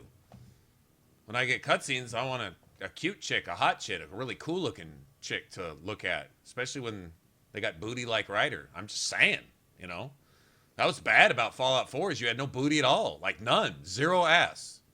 Like while you were in cryo, you got a big old fucking heavy dose of no ass at all. Horrible. Who wants to spend 60 hours looking at that? But better than looking at it. Actually, honestly, the dudes in Fallout 4 had more ass than the female protagonists, and that was even worse. After everything you've faced, I wouldn't have blamed you if you shot at me. We're all glad that didn't happen. Ryder, what you have done here, your remnant understanding and your Sam should convince Ephra you're an asset. We should speak to him as soon as we can. Perhaps well, they didn't have any of those mods on PS4. Aaron, I've been thinking. And Fallout 4 was so bad, I couldn't justify. Or yeah, I couldn't justify buying it again for Xbox. We can discuss it further when you have time. I damn near did the other day. I saw the downloadable for 18 bucks on sale, and I'm like, Fallout 4 on sale right now, 18 bucks. That's probably about as cheap as you're gonna get it. It's not even worth that. But I thought about it, and just to get the, but then I'm like, the only reason I'd buy it for Xbox is 4 mods, which means I'd never get around to getting the trophies for it again, which I'd planned on doing with the Skyrim remastered on Xbox. I could never get around to, fuck that. The mods for Skyrim are amazing on Xbox. They're shit on PS4. All they are is just reuse assets that are already in the game. So you move a few trees around. Oh, yay. Whoop-de-doo-dah, you know? Xbox One had all those environmental and weather stuff and cool-ass weapons and badass armor, and you could give your character, make them look just amazing. Like, not just hot, but like, damn. You know? How could you not play with those once you get your hands on them? So I never did turn the achievements back on for my Xbox One. Never did get them. Any of them, I don't think. But Fallout 4, it's not worth the rebuy. I don't want to encourage Bethesda to keep making horrible renditions of their IP. I just don't. That just doesn't sit well with me. Okay, well, what am I doing here? Why do I still have a quest marker? Whose is this?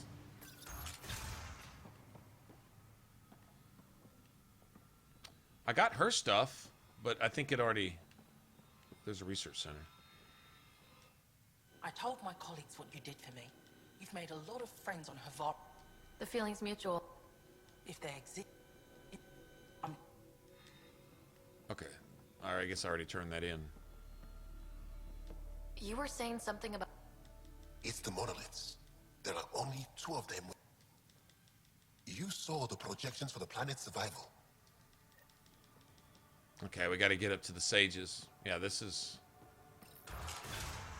I do like this part of the game. I'm not gonna lie, I like this part a lot. Like, this makes coming to this world worth it. This part right here.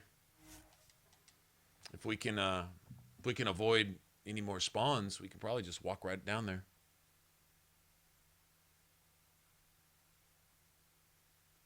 You think? I don't know. I mean, you may maybe so, Joshua. I wasn't a fly on the wall. I don't know, but from what I understand, it was security issues. If Sony opened the door, PSN's already been hacked so many times. They've had so much security problems that opening the doors for what do you call it? Outside code, like mods and things like that. Things outside the assets of the game essentially is kicking their doors open for security breaches of all kinds. Apparently that was the issue. That was the main problem that Sony had with the whole mod thing. They weren't going to allow it at all. And then they allowed assets that were already within the game, and they're limited to that. No outside source coding at all. I may be using the wrong term here because I'm not a computer programmer, but it's something, it was a security issue. From what I understood, that was the main thing. I mean, it's no secret that Bethesda doesn't like Sony. That's a given. So there's probably not a whole lot of hard feelings there. Probably just more hard feelings, if anything else. But from what I understand, the main part of it was the security issue, which almost kind of made sense. But PSN can't keep their pants on anyway, so I don't know. The sales would have been a lot better for Skyrim Remastered for PS4 had they allowed all the mods, all the stuff. I mean, it's the one thing that had me shift over to Xbox One and actually get a copy for that too. I didn't mind supporting Bethesda in Skyrim Remastered because I thought it was a really good idea, and I really, really, really am a huge fan of the idea of them going back and remastering Fallout 3 with Fallout 4's assets. I really, really am a huge fan of that idea. If they don't change anything in the game, other than the aesthetics and the... actually, they don't really have to change that. They just need to change the gameplay, the combat, you know, the shooting. It would require remaking the game on you know, the upgraded engine. But I think they would make their money. Would you buy Fallout 3 at full price if it was remastered? If you're a fan of Fallout 3, you'd probably say yes. I'm not trying to speak for anybody, but I would assume that 99% of the people who are a fan of Fallout 3 would buy a remastered edition at full price. I would. I mean, I bought Skyrim Remastered full price. I think it was full price. Pretty sure it was. If it wasn't full price, I would have paid full price. So let's just put it that way. And Skyrim was... I liked it about half as much as Oblivion. So that says something right there. A remastered Oblivion? A remastered moddable Oblivion? Or moddable Fallout 3? The path's been used, but not Holy recently. shit. I see tracks. I'd be all over that. I would. Not gonna lie. I'd be all over it.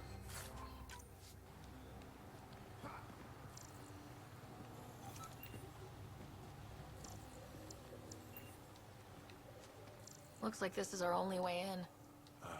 This isn't activated.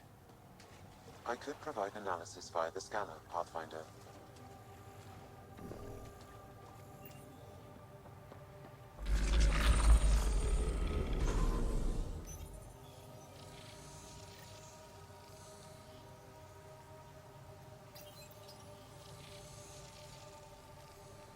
Remaster New Vegas? At least New Vegas had aim down the sights, but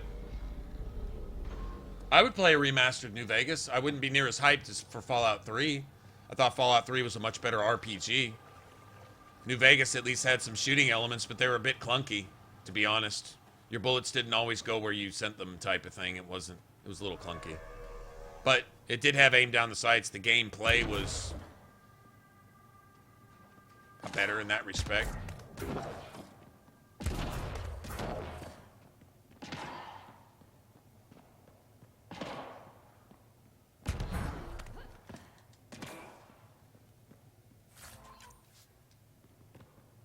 But yeah, that's just taste, you know.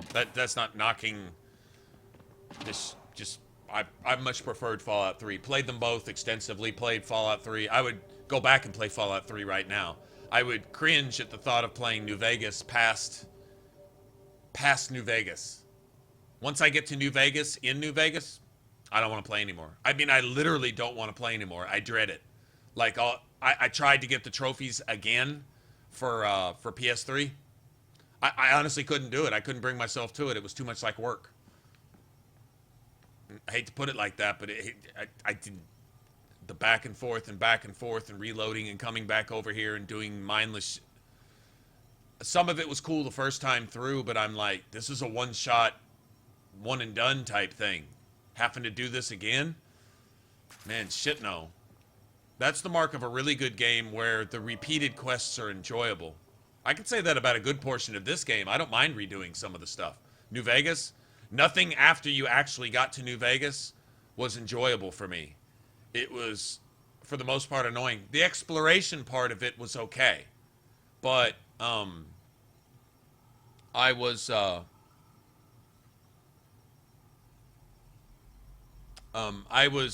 really, really enamored with the idea of, God damn it. For those of you that want me to play, I'm sorry. I really want to talk about this. I was really enamored with the idea of a decimated Washington because the buildings were familiar, and to see them in their new state of crumbled and blown up and windows blowing out and shit falling over and rubble everywhere, and the mall turned into these trenches where everybody's fighting. That shit was fascinating to me. It was more than just a setting. It brought familiarity. I could associate with it.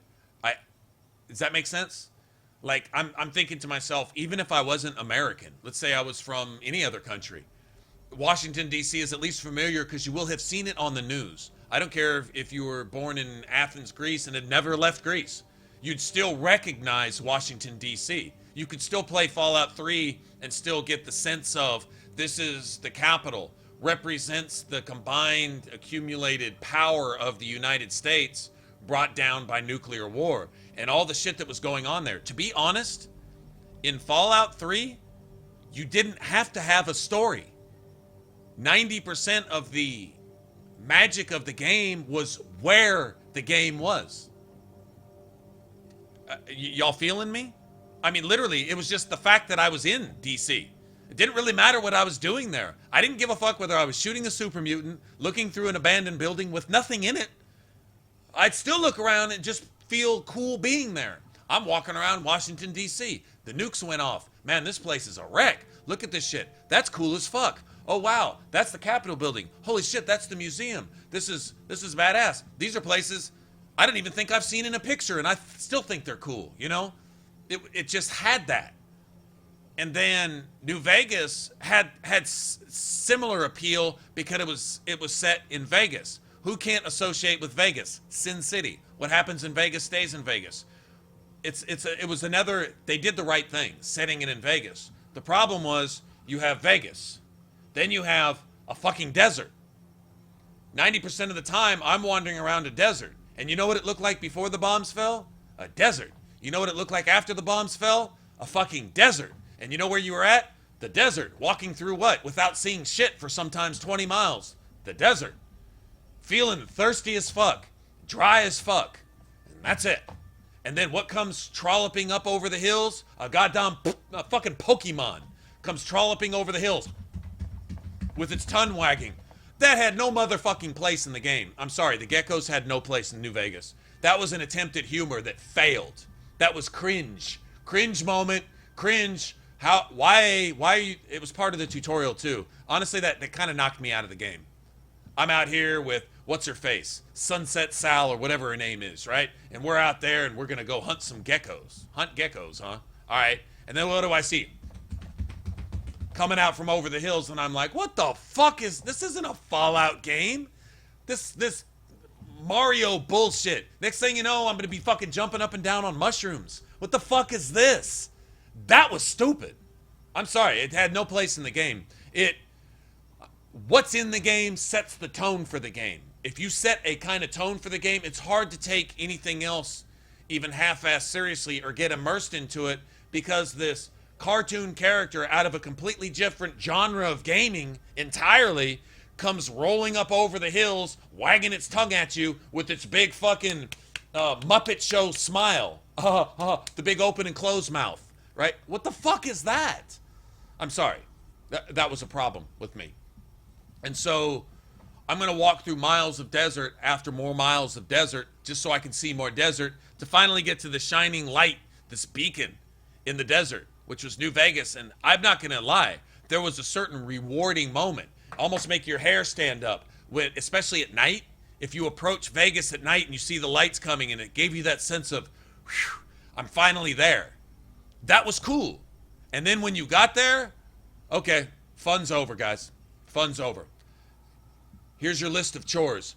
Okay, when you were a kid and your mom gave you your list of chores and that shit didn't have 5 items on it, it had 362 items on it. And you had to complete that shit by Tuesday for your 50-cent allowance. What the fuck is this? Oh my God. I'm gonna die. I'm running away from home. I'm going to move in with my grandparents, right? That's what it felt like getting to New Vegas. It's getting a list of chores for the week that you had complete. You didn't even have the week to do it. You only had like the weekend to do it. And you were supposed to be going to the mall and the movies and doing some shit with your friends. And you got a party. You're fixing to get laid. And you're going to do all this stuff. But no, you got this list of chores that's going to take you 7 months to complete. And you got to do it in 3 days. That's how I felt getting to Vegas. I'm like, I really wanted to have fun with this game, but you're not letting me because you want me to go through 727 loading screens just to go tell the motherfucker in the room next to you that you said hi. And everybody wants me to go tell somebody hello. The yes man wants me to go say yes to everybody in the desert 327 times each for no motherfucking reason. Go see if those people that we know are there so we can verify that they're there. So go talk to them. Somebody that we know is there and you don't know, but you're going to get to know them so that you can tell us that they're there, and then that's that.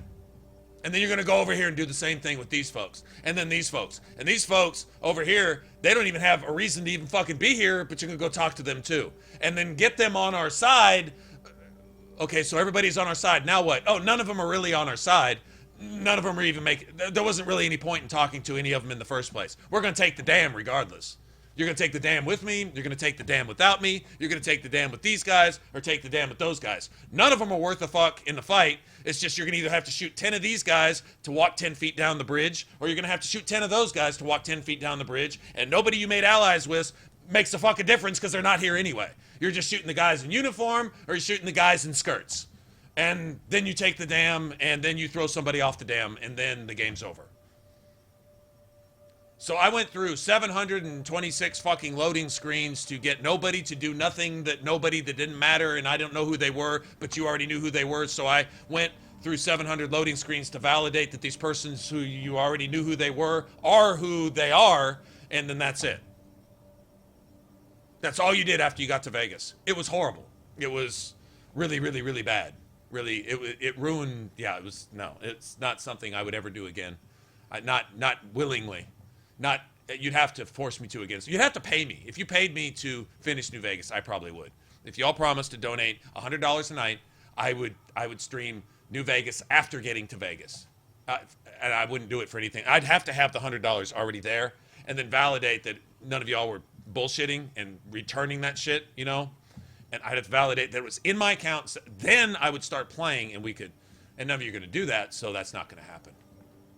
That's how I feel about Vegas. But up until you get to Vegas, besides the Pokemons that you fight randomly up in the mountains, other than that, that shit was fun. Getting to Prim, walking around the roller coaster, hunting down powder gangsters, right? I know they're powder gangers, but I like the way that dude says powder gangsters. And then getting to Novak and getting your hotel room, your own little house, your crib, that shit fit. That worked with me. A motel on the way to Vegas works, and you should get one for yourself. That worked. And going to the fucking rocket place where the ghouls are crazy and they want to fly off in outer space and probably actually manage to get there and shit, that was cool. Like, I was digging all that. Don't bring aliens down. Let us send some ghouls out in outer space. I dug that. That shit was classic. That was awesome. That could have been the whole game. Just let me do a whole bunch more of that and get to Vegas and let the end of the game be in Vegas. Let me have a showdown on Sunset Strip once I got there and include all that other shit along the way. That game, had it been structured like that, it would have been, instead of being ranked like a 6 out of 10 by me, it would be ranked more of a 9 out of 10 type game. But since they did it the way they did it, I dreaded doing anything once I got to Freeside.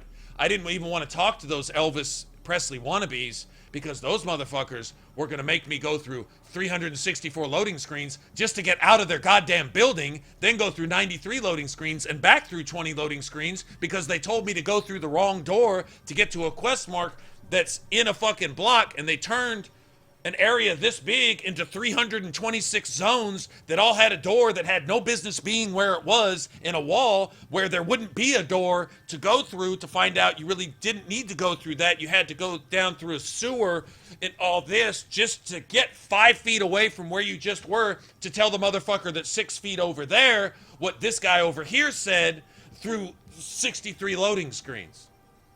Come on, man. Come on, man. How do you turn 10 minutes of actual game content into 3.5 hours of sweaty questing? That's how you do that. You instill loading screens that are all on the Xbox 360 or PS3. They're all at least a minute apiece, and you're going to go through no less than 90 of them each direction on anything you do for anybody in Freeside, in Vegas. Yes, man, just to get up to your suite in the Lucky 38 took 798,000 loading screens just to go to your house. And by the time you went to put your shit up, your game locked up because your cache was fucking clogged up with having loaded in all the zones in the Lucky 38 just to get to your fucking crib. I mean, let's just go ahead and call it for what it is.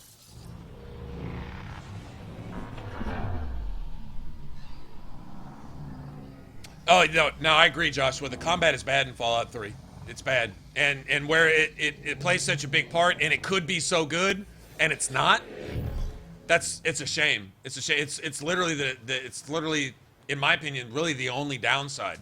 I like the story setup, I like the setting, I like the environment, I like the stuff you have to look at, and I like where you're at. Everywhere in the game. It just works. I can't think of any place in the game where I don't want to be. It's all good. It's all good if I'm doing some side quest stuff, if I'm just exploring, or if I'm doing the main story. They send me to interesting places, doing cool shit in pre-war stuff in a post-war setting, and it never leaves. It never kicks me out of the game. But the combat itself, all that, I got a stick pointing out of the bottom of my screen, and that's how I aim down the sights, and I just shoot wherever my reticle's at. That's really fucking annoying. Now, the sniping's good, though. What does improve it a lot for me is, what I like to do is go get the Infiltrator or Perforator from the Pit. The Pit DLC and Broken Steel DLC are mandatory. The other DLCs are just taste. But you have to have the Pit, and you have to have Broken Steel. If you've got those, you've got a level cap that makes the game meaningful beyond about halfway through the game. And you've got a weapon that allows you to basically aim down the sights. It's an assault rifle with a scope. And the scope gives you most of the screen as your HUD, right? And so when you bring the reticle up, that's pretty close to aiming down the sights. You can even see the tracers and track your bullets. The Infiltrator, or the Perforator and Infiltrator, that game makes the gun, that gun makes the game better. It makes it like 10 times better, in my opinion. It makes it much more playable. It's hard to play without it now. Because it gives me a sense of aiming down the sights, you know?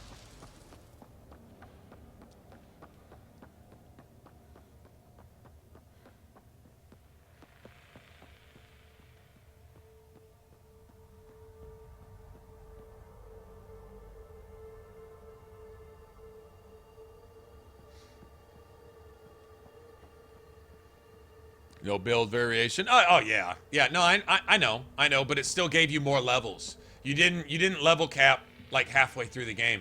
That was another downside to Fallout 3 is if you wanted to play on any higher difficulties, you had to take an XP bonus with it that made you level, in my opinion, too fast. Like, they wanted to reward you with faster leveling. The enemy scaled with you anyway. I would love for that to have been adjustable. I would love to play on very hard with very easy XP scaling. I would love that. That would be amazing. So I'd rather take a 50% XP hit and play on the difficulty I want to play to make the game fun and challenging and stuff, you know. Super Mutant Overlords on very hard, you're going to break a gun and halfway break another gun, just tearing those motherfuckers down, and they were going to two-shot you with their tri-beam laser rifles. That was some serious shit. Ghoul Reavers were not fucking around. Those Ghoul Reavers, those wannabes in New Vegas and those wannabes in Fallout 4 didn't have shit on the Fallout 3 Reavers. Those bitches were, you had to hit them with a tank 6 times. You had to hit them with 9 mini nukes. If you had your big guns maxed out. Those sons of bitches, they were real. And they'd regen health too, if I'm not mistaken. Don't let them have a glowing one around. You were never gonna kill them. Now that was some real shit. Made you keeping your gun condition and keeping plenty of ammo on hand necessary, or else you were gonna die. They were gonna catch you. Or if you got far enough away, they were gonna pull a radioactive shitball out of their ass and throw it at you and kill you with that. One or the other.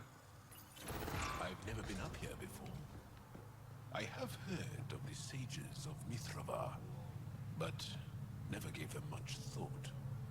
Why not? Isn't a story worthless if it isn't shared? If the accounts of our past are kept hidden, they may as well not exist at all.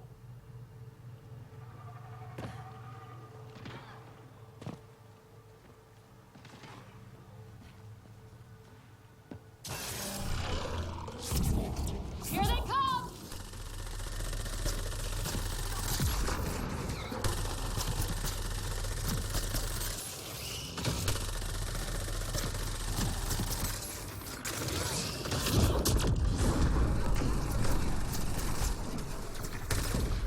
One less to worry about.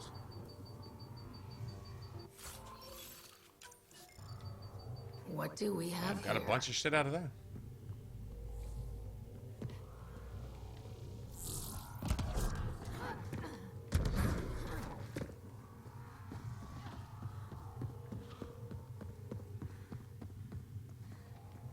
Another thing I liked about New Vegas was the crafting. Oh, and survival mode. Survival mode? Or hardcore mode on New Vegas? Sorry about they call it survival. Hardcore? Hardcore mode? That was the shit. That was the shit. It was perfectly balanced. Why Bethesda didn't use that for Fallout 4? The same balance, the same everything? I have no idea. I guess because it was good and it made the people that are now at Bethesda insecure. Because they thought they could do better, and Fallout New Vegas made the Bethesda guys responsible for Fallout 4 realize that they didn't know how to make games at all whatsoever. They completely lost all touch with what their consumers, what their fan base might like. They're completely just off.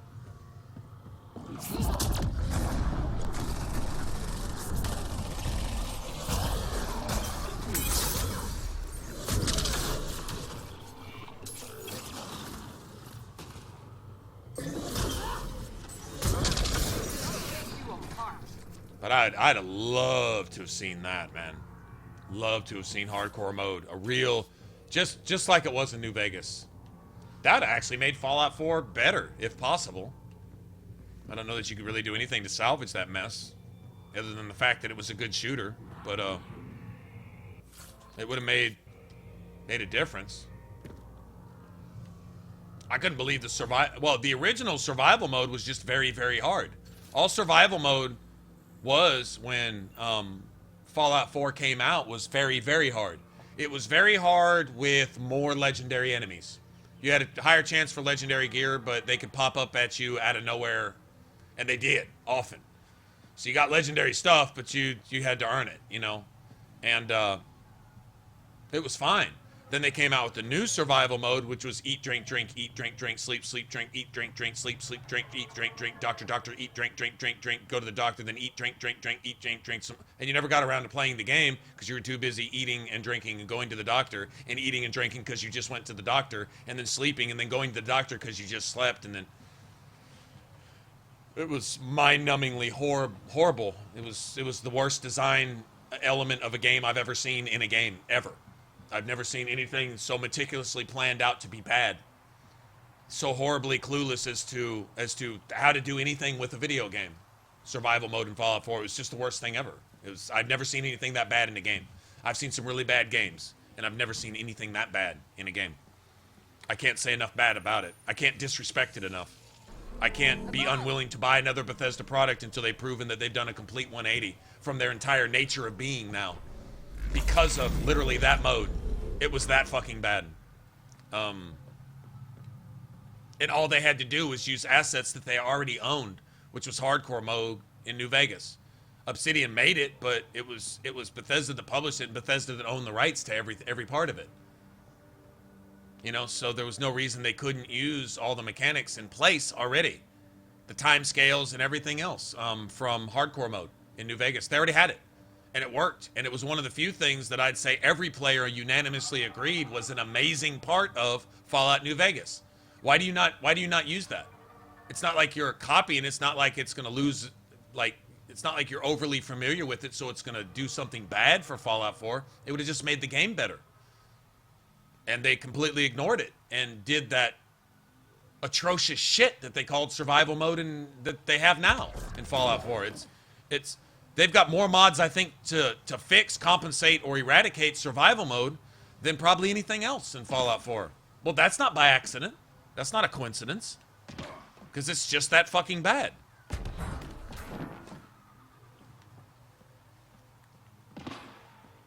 Unexcusably bad. No justifying it. No explaining it. It's just bad.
You know what I would have liked? I would have liked a challenge for a trophy to reach the top of this tower without using any of the remnant consoles. In other words, finding handholds and finding a path up to this tower to bypass their security without actually using their security.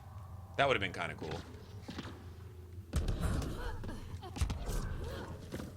Kind of like solving a puzzle, I guess, in a way.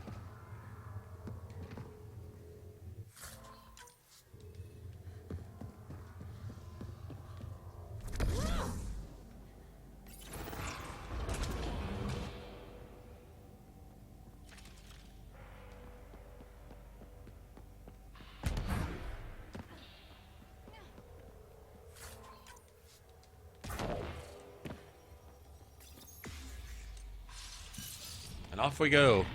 Da-da-da.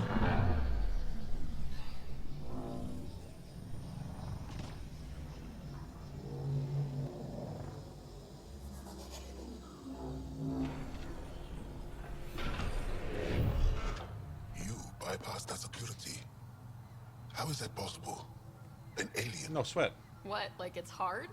Even we have trouble understanding remnant tech. Only a handful here can operate our own gates. It doesn't matter. You must leave. We do not entertain guests here. Havarl's in decline. If you tell me about the lost monolith, I can help fix it. Reset the vault. With Ryder's help, Havarl could be healed. Our birthplace restored. Isn't that worth something? It's lost. The memories of its location haven't been reclaimed. On Mithrava, we have accepted Havarl's eventual ruin. You're just giving up on your planet? Isn't this your birthplace? Don't you want to save it? A chasm separates want from can. What you ask, no one can give. The memory of the monolith resides within a thread that slipped from our grasp. I'm not sure I follow. We believe in reincarnation. An unbroken thread. There was one, long ago, who had knowledge of the third monolith. Zorai, a champion of the Angara from before the Scourge. Zorai's soul has returned and could be made to remember what it knew, but we have no contact with it. Okay, let me get this straight. Someone could remember the monolith from a past life? Souls retain within families. An object. But it's not guaranteed. It has been known to happen on rare occasions. Zorai's soul was reborn in Tavos. Iroka, they won't like that I'm helping you. I will send you the relevant coordinates. Okay, it should be, yeah, I was about to say there should be a station up here. Automated protocols activated. Deploying forward station. Give me my ammo back. I had to get my pistol damage up, so... Actually, you know what? I never even changed pistols, did I? Hold on.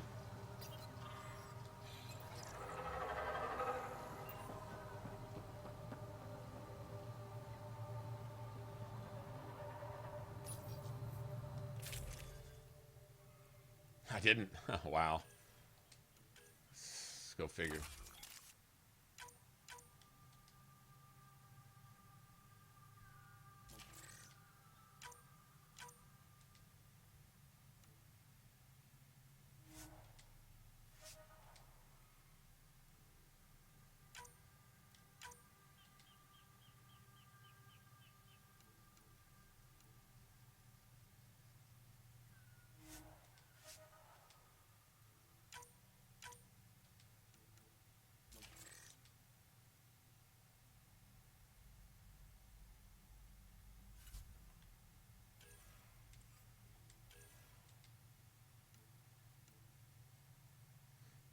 Those don't do me any good.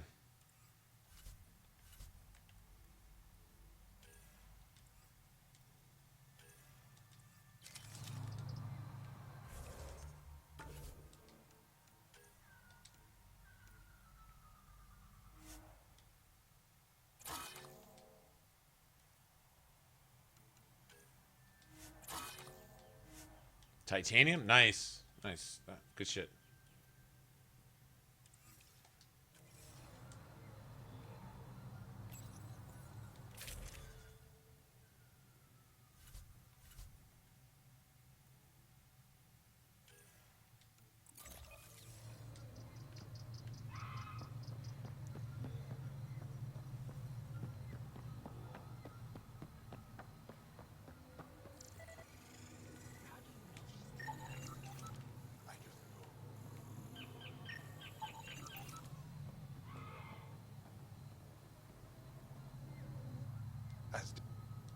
Ahmed, perhaps this train...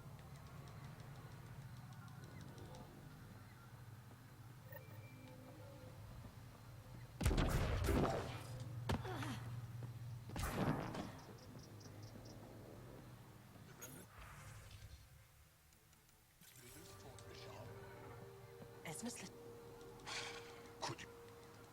And that's just one. Some argue...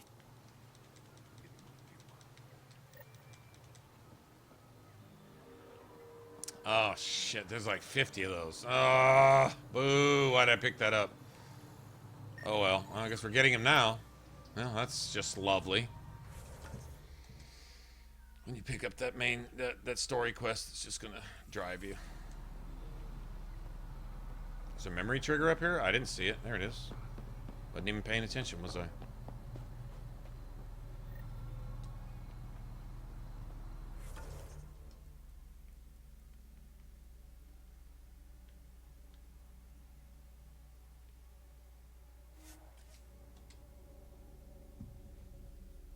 You know what? I'm gonna go eat one piece of pizza and grab some drink.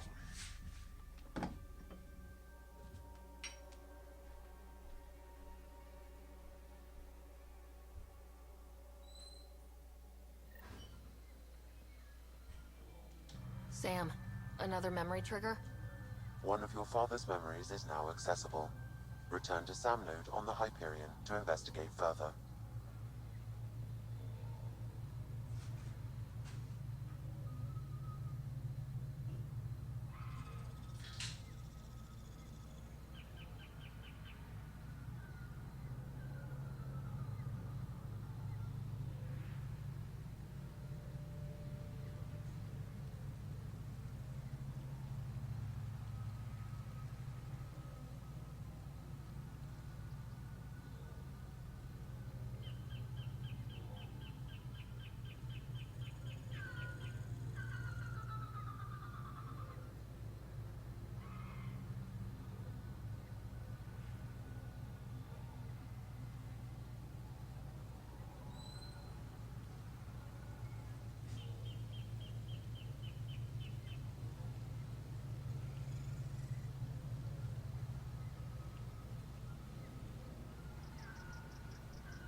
Is there any other food that is good hot, lukewarm, cold, damn near frozen,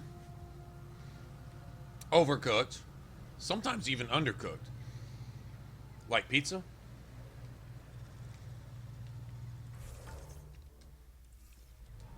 It's just... it's amazing, man. Okay, so did they do something with the spawns here? Perfect. You can bleed under the skin and not see it. The wound's still there. They would have spawned by now. Huh. Maybe they did something to it. I was expecting to have to run through this shit every time I came through here. Well, that's cool. I mean...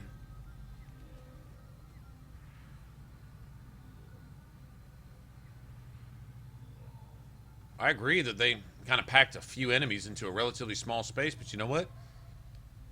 They're not respawning immediately. Doesn't look like. That's cool. Cool.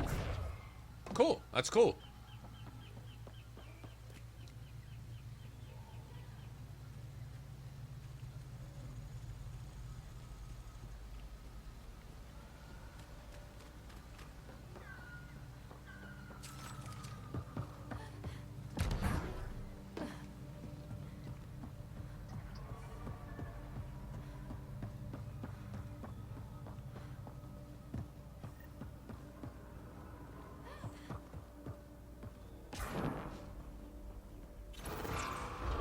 Pathfinder, we are approaching the location provided by Asmus. Stay sharp, everybody. There's supposed to be a remnant crawling all over this place.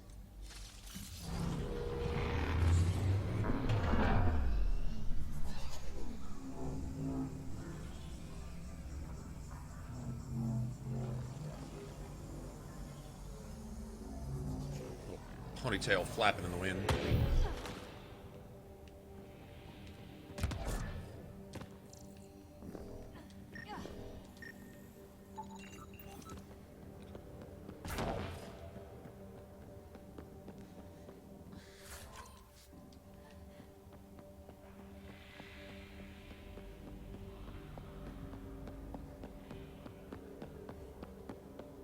Joel, what's your take on all this reincarnation stuff?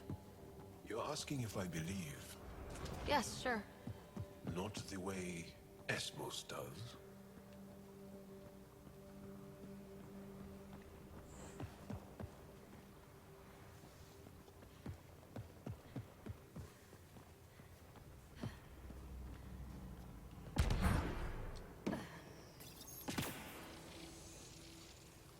Glad we got support.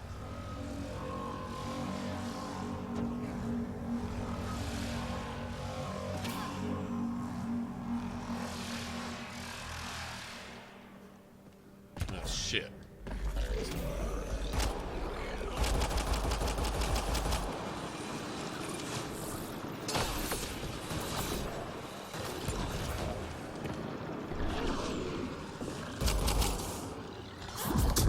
Get the fuck away from me!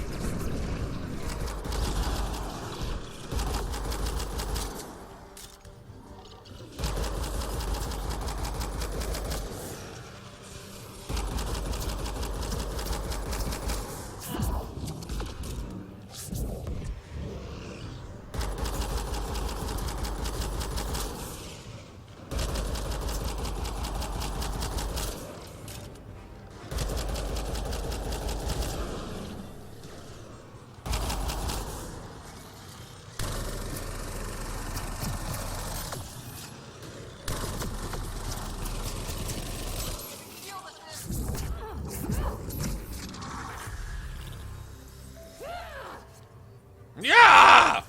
Ah! Sorry.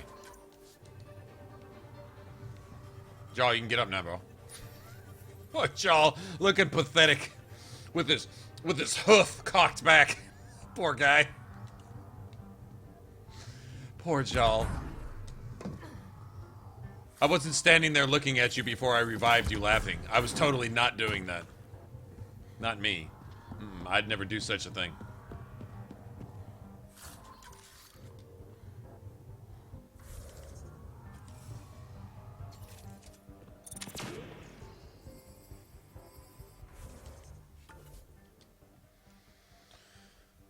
got 6 points. Why do I have 6 points? Am I getting 5 at a time now? Oh, yeah, yeah. From 11 through 20, it's 5, and then after that, it's 6, right?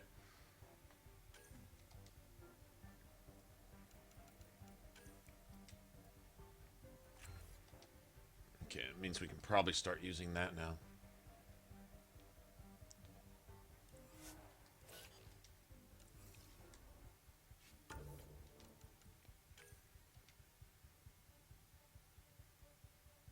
Really?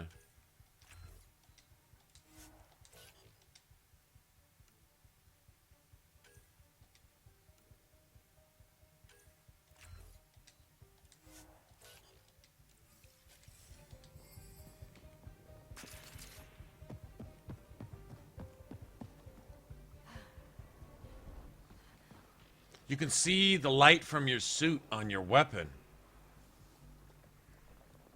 Wow. Like light and shadowing. Wow. That's pretty cool attention to detail right there.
What a difference a point makes, right?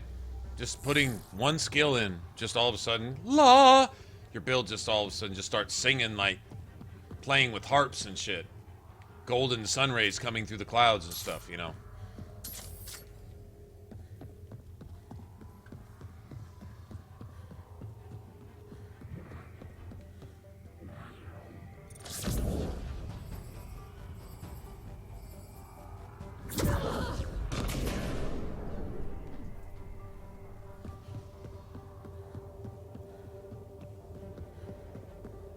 Got a destroyer down here, I think. Yep.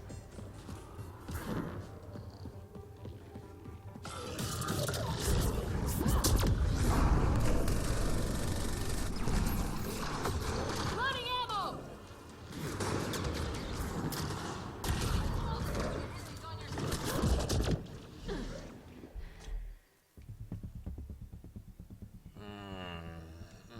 Pretty fucking scoped in on me, man. Destroyer locked in. Got. I don't know, man. All right. You say so. Oh, you gotta be motherfucking kidding. Have I gone down yet? Oh, I don't remember. Joel, what's your take on all this haven't. reincarnation stuff? You're asking if I believe, Yes, sure. not the way Goddamn, man. Esmos does.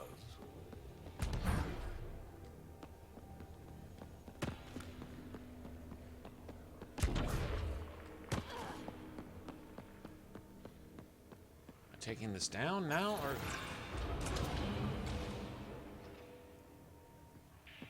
party come down thing? Yeah, okay.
This game's sometimey iffy when we feel like it's save point, fucking, or lack thereof bullshit. It's just, ugh. Save point every 30 seconds if it doesn't matter. You don't get a save point for 45 minutes if it does matter. I'm not sure who thought that was a good idea, but pretty annoying.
Oh, where's my ammo dump? I know there's one right here somewhere. Okay, Joel, yeah, I was running right there. Good place to stop.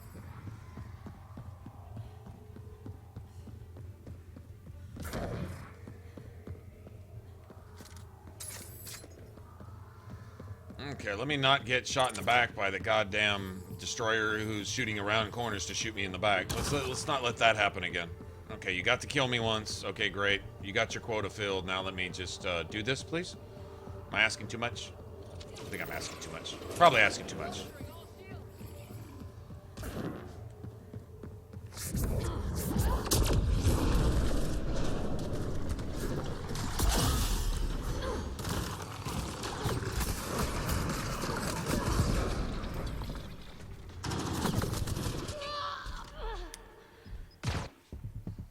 Where is it?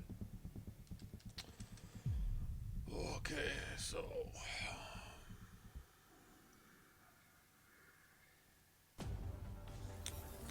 redo the entire thing again for a third time. Joel, I don't think I should have had to do it either the last two times, but alright. Just, yes, just sure. say Super Destroyer is uber mighty above and beyond what it is uber and mighty. Okay, good deal. Now we're gonna have to level up again and do all the skill points again because we can't get a save checkpoint. Even after checkpoint, still can't get a save because we need to do stuff over and over again to add artificial content to the game.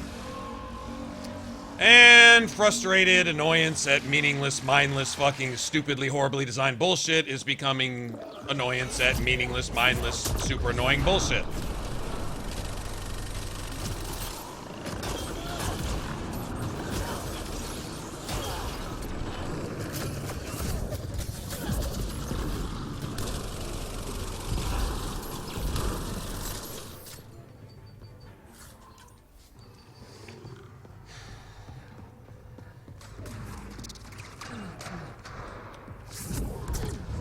Alright, don't shoot either of them. You're gonna shoot me around corners.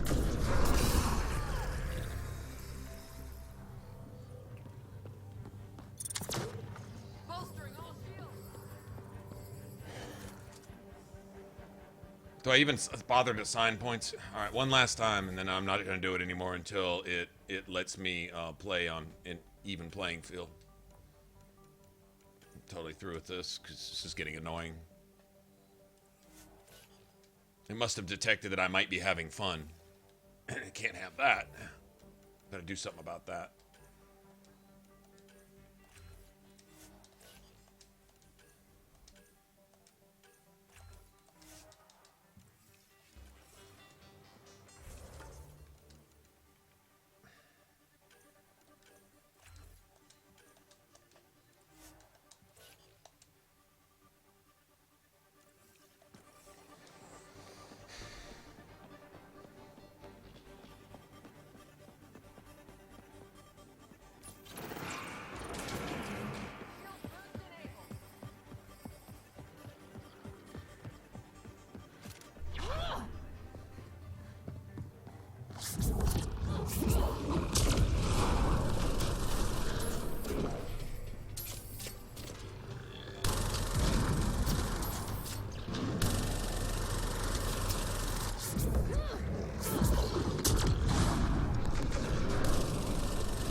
Y'all see my audacity, my inconsideration as a gamer to expect to have any fun whatsoever with my game?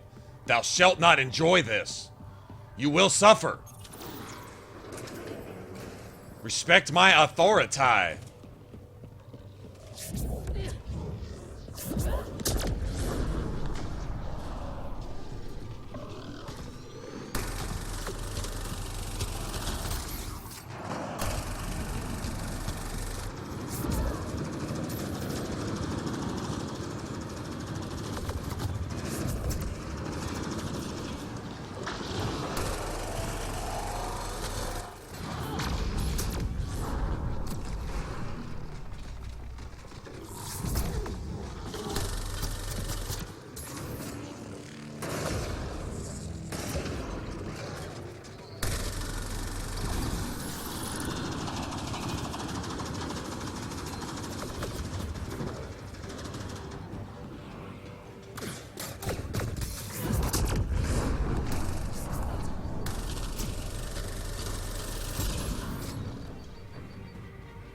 Wiped out my fucking team fast.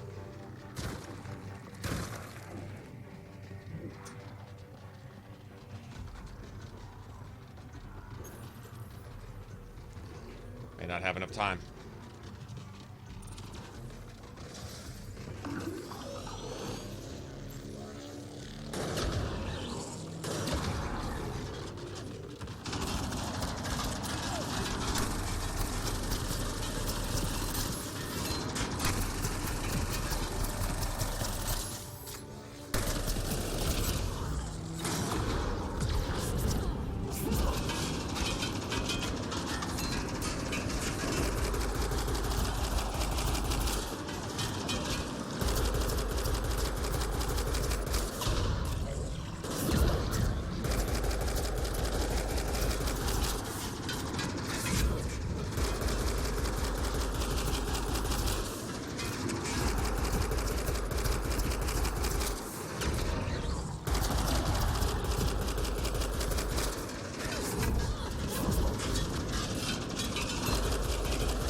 Nowhere in here? Nowhere in here? Nice shooting. Nice shooting up and around and over and behind and through, and there's not a... Oh, it's over on that side. God damn it.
Give me all your stuff, bitch.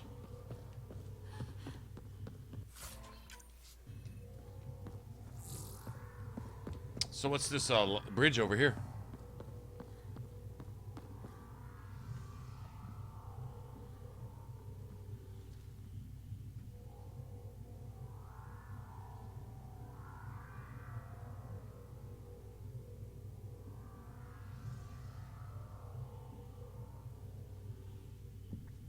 So you want someone to butter up their knuckles so they can fist you? While they make you call them daddy? Is that what you're asking for? Get the fuck out of my chat with that, freak. Did you hear that, dude? He wanted you to butter your knuckles up so you could fist him while he screamed and called you daddy. What the hell? Y'all see that? That's a first. I hadn't seen that before.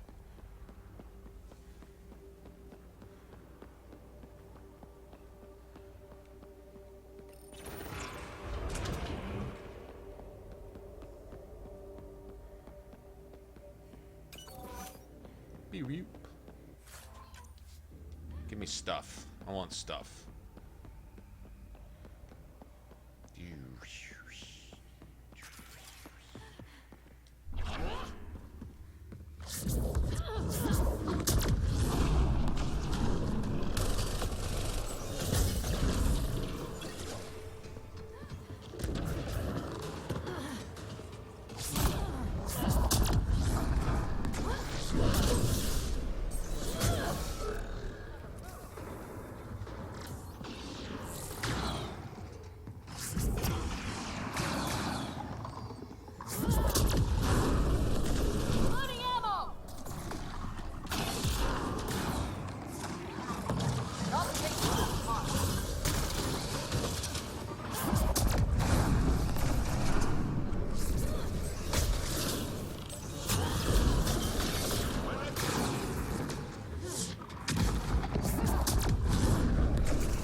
Oh my god.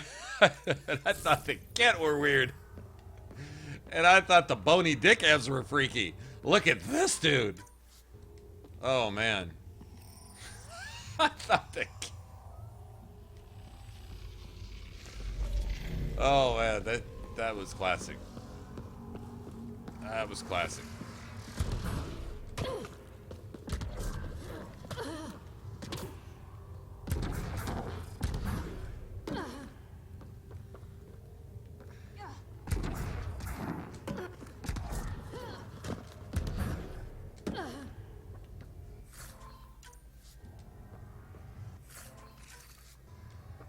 Oh, yes.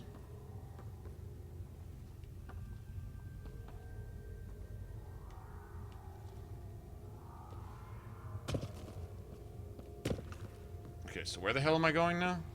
This way?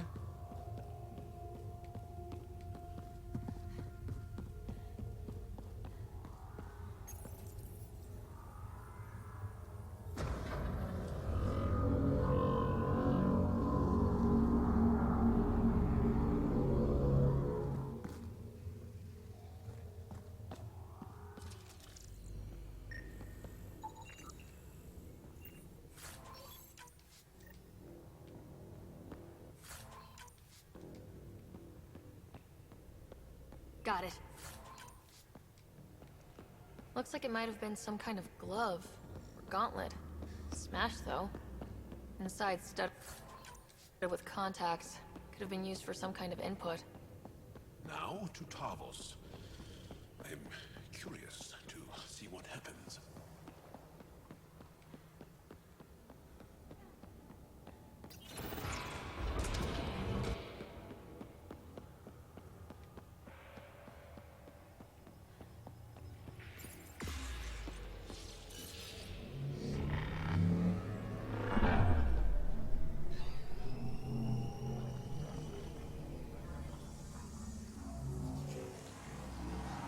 Wastelander, what's up? Exaltation.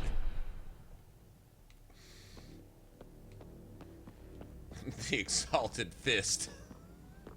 Exalted fisting.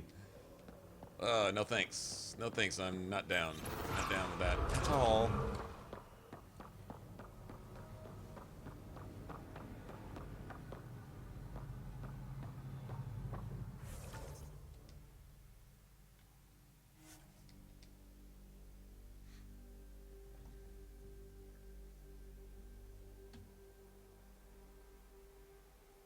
It's ridiculous. That is ridiculous.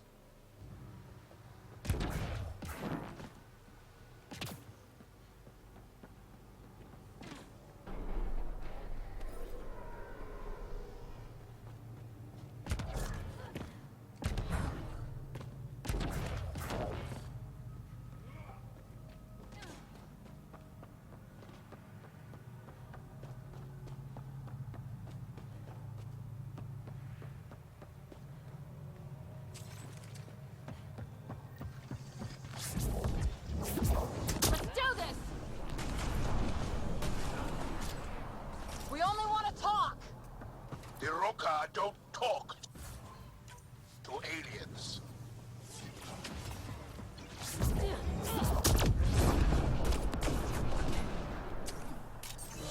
Loading ammo!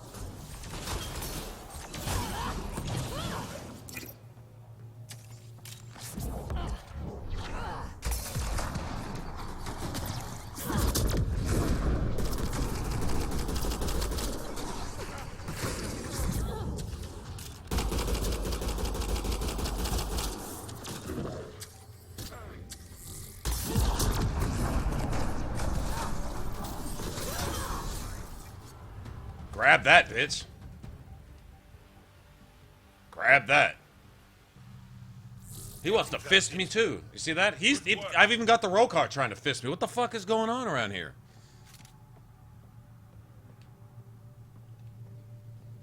Wannabe YouTube fails coming into my stream trying to fist me. I got the Rokar trying to fist me.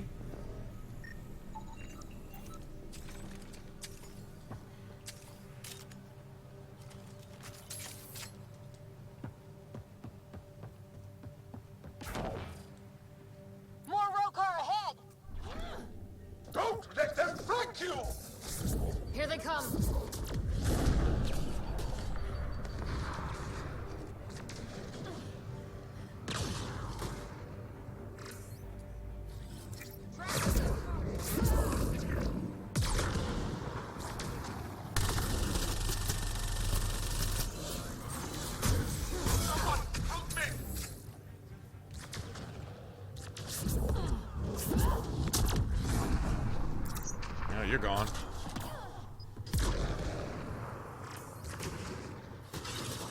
Redirecting fire.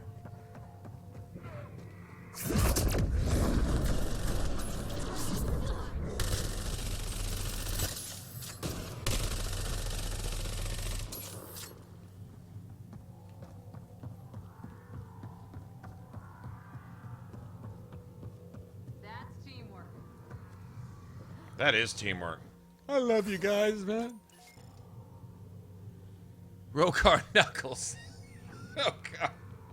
Ro Knuckles. Kit. Car fisted. No. No, anything but that. Don't do me like that. Start singing about it and shit. Okay. There's nothing else up here for me.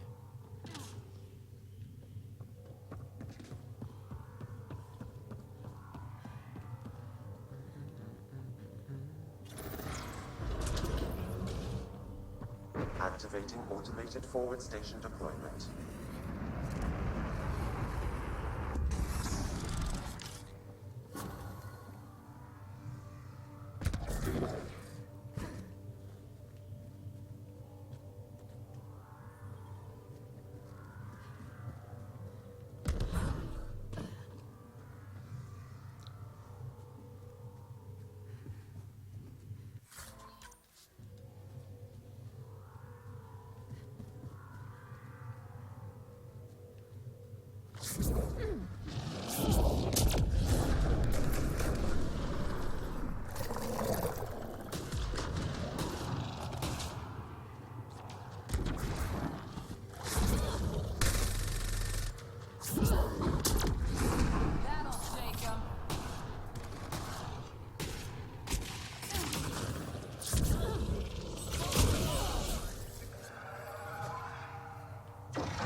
Lots of nickel here, man. Lots of nickel.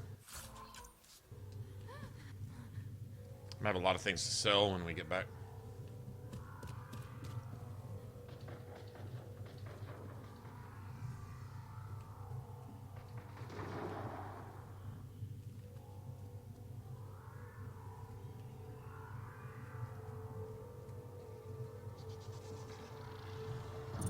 Above! Hostile shuttle incoming.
Fuck am I surrounded by? I don't even know. Rokar? Ket?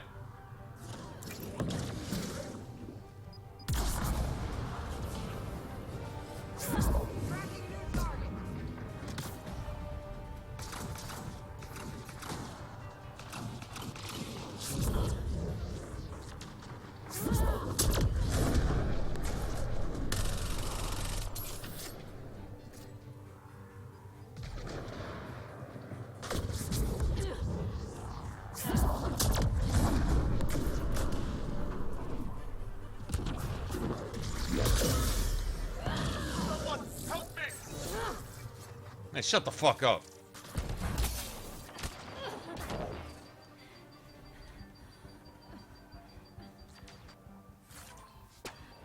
I want my stuff.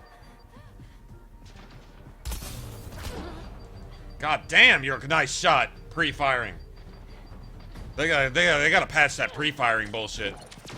What the fuck? What the fuck?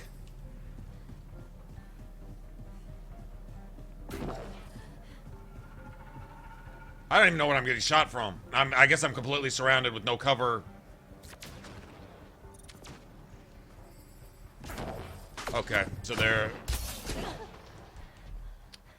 This is not cool. This is some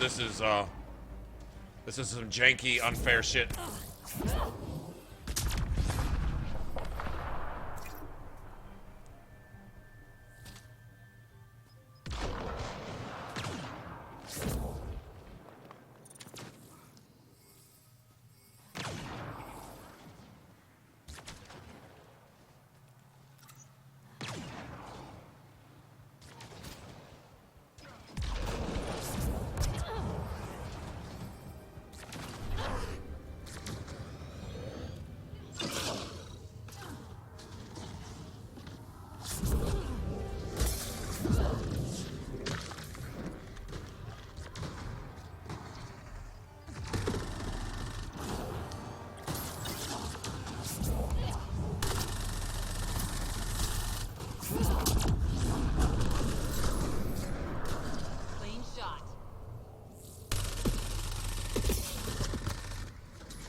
Fucking cocksucker.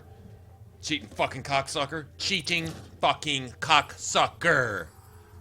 Cheating. You still lost. You still got your shithole kicked in. Fuckhole.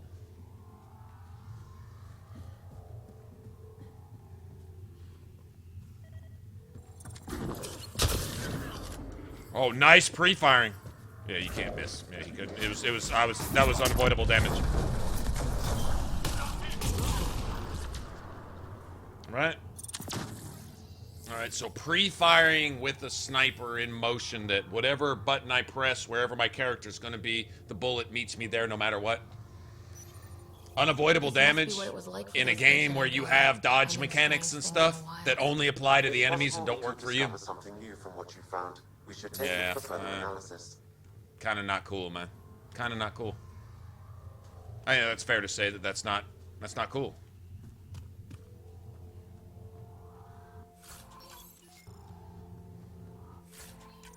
Not cool at all, actually.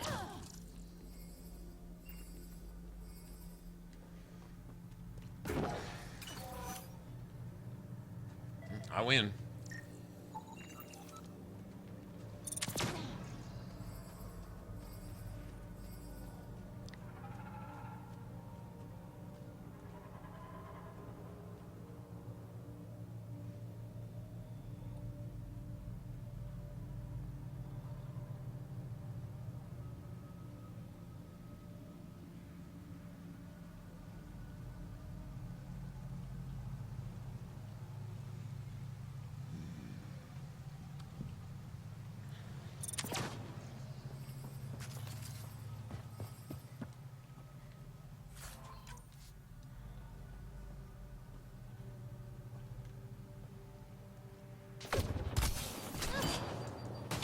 Wow. Wow.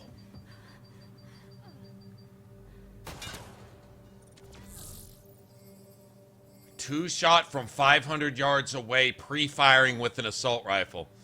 Yeah, they really got to patch and balance this. This isn't balanced at all. At all.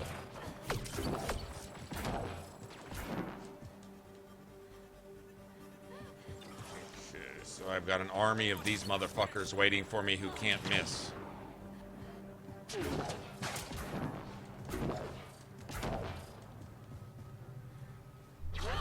I've got my shot. Right between the eyes.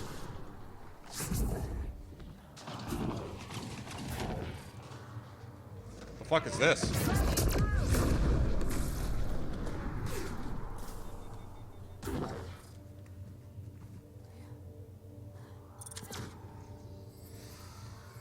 Not sure how many I'm fighting out here in the open where only they have cover and they can pre-fire you and shoot 18 times the range of any weapon that you could possibly make or manufacture, even at your crafting station. I'm not really sure how they validated designing this like this.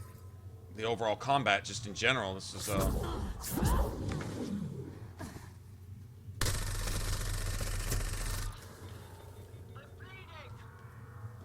Oh, you're more than bleeding, shithole.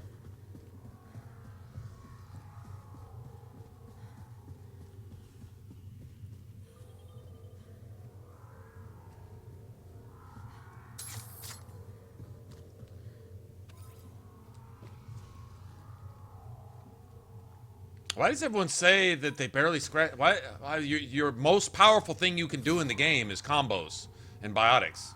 Why does everyone say, I don't understand. We're only like level 9 or 10. We don't have skills in anything. So right now, this is not a good example. Just enough to get by, you know, and that's how it always is early on in games. But why is everyone say you can destroy shit with? I don't understand. I mean, I guess I do understand, but I don't know. Hostiles ahead!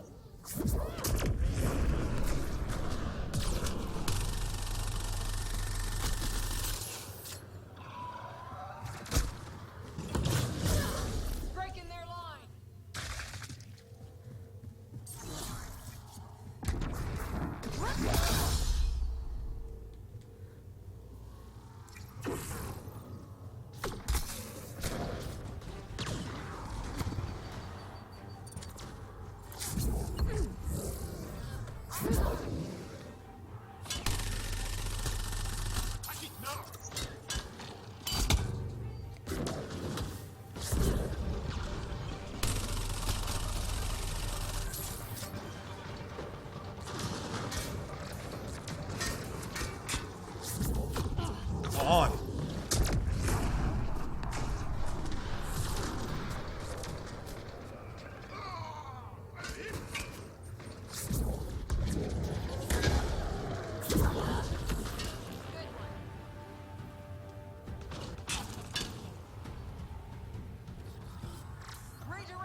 Come on, Jaw, get up.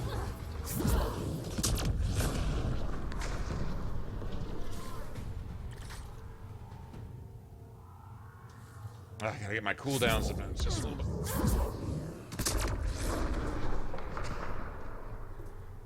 I don't know. I don't understand why everyone. Like, mine, they're weak now and they're still strong.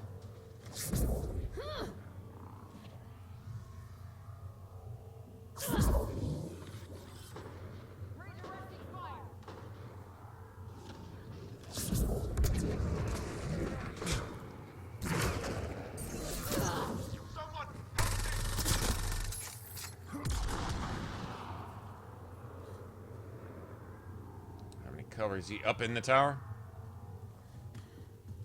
See the last one. Last one. In the tower, I'm guessing. No, he's not in the tower. Where is he?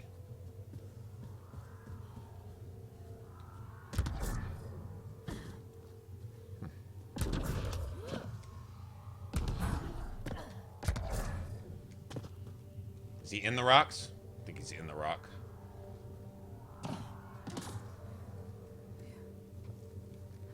Oh well, I'm not gonna worry about it. It's probably my XP though for killing off whatever wave of enemies this was.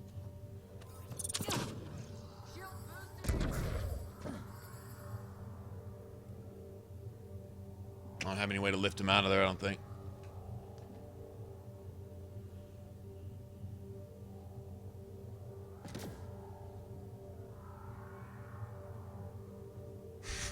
The accuracy of 1. Oh, you're talking about those shotguns? Where the spray goes like this, and then somehow manages to reassert itself to wherever you're at? Around corners, through floors, and through ceilings and shit? Yeah. Talking about the shotgun guy, right?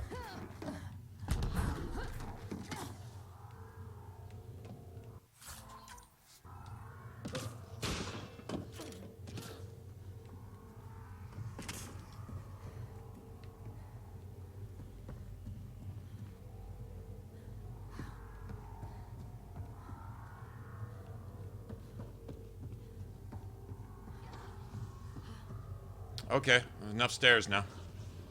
Nope, still more stairs? Okay.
How many more spawned? How many more do we got?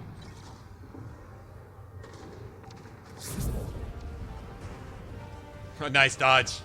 While you were fighting somebody else looking 2 different directions, yeah. Okay, now it slows down. Here, dodge that. Dodge that, bitch!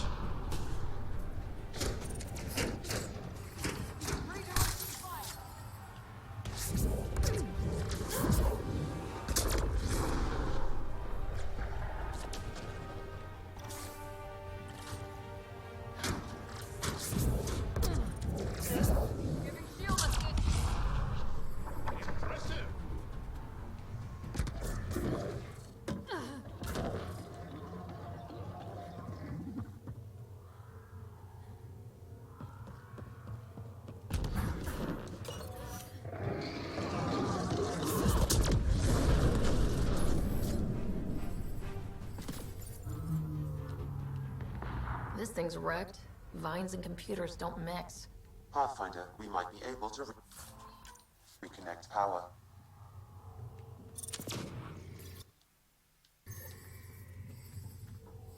Oh, throw card data pads, more collectibles. I shouldn't have picked that up either. I did, though, so. Old generator. Might still work.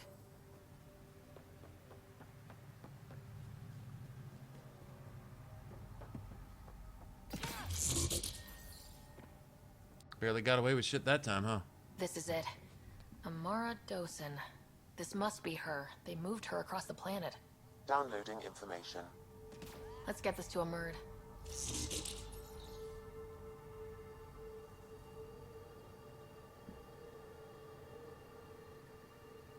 Well, give me, LaPhone, give me about...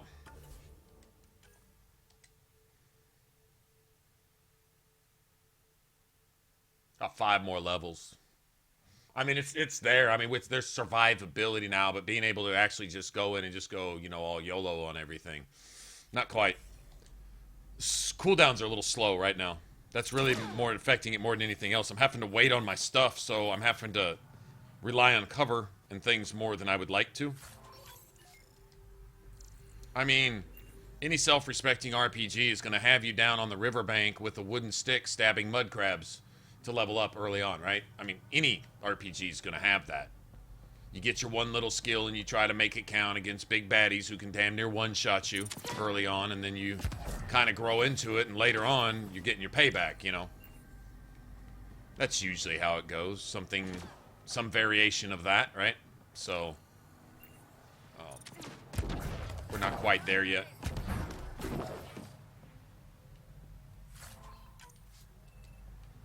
I'd say the first Mass Effect developed the quickest because lift was automatic and it didn't matter whether enemies were shielded or barriered or any of that. It's just you could lift, you know, it's just you didn't lift very long, but you could knock someone off their feet. Pretty much anything, and as you put a few points into it, you could literally stagger and or incapacitate anything, you know. So it developed a little faster, I think. And this one, it's somewhat slower, but there's a lot more levels, too.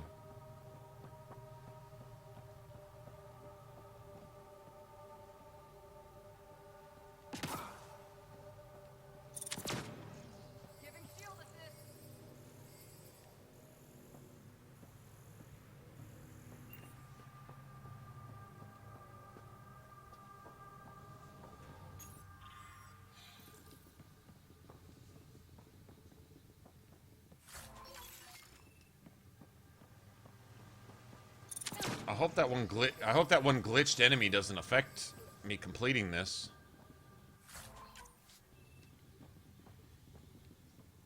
I'm not getting a quest marker, and I think that's going to be a problem.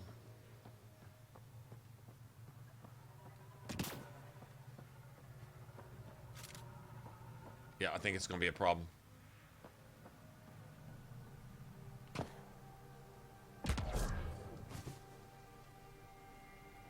Yeah, pretty sure it is.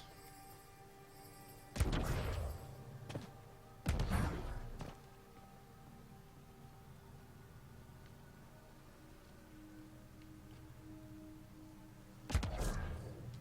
can probably kill whatever that is, maybe. But if this one enemy is going to keep me from completing this, I may have to... all that for nothing.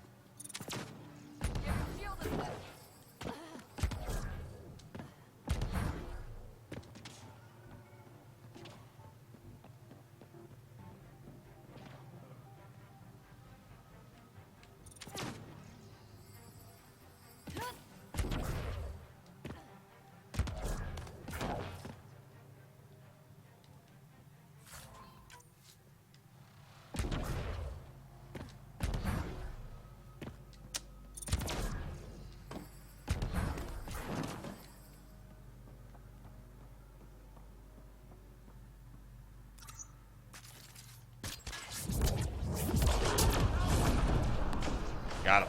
Nice. I think. Maybe? No, maybe not. God damn it.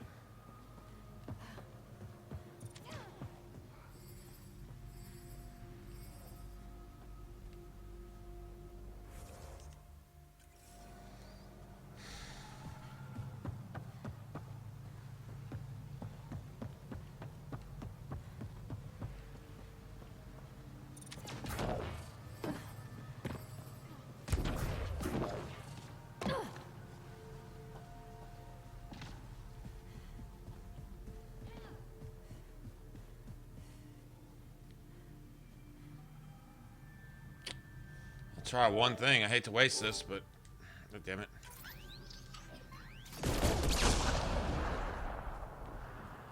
Didn't waste it. Nice. That's teamwork. Nice. Nice. That was fixable. Didn't want to waste a Cobra on it, but you know what? Better than the alternative, going and redoing all that shit again. Axel, coming! Nice. Axel! Anyone! We're under attack! He's in here. I can hear him. You guys ready? You've killed men under my charge. And now you'll crown that achievement by killing me too. And you, I know your face. Why do you help these murderers? Ryder's an ally. She's... I know. Tell me why you come here, so I know why I've died. Really? So dramatic. Can we take the drama down a notch? 2 notches? I don't even have a gun up. I have an artifact or heirloom or something. I'm going to set it down, and I need you to take hold of it. What?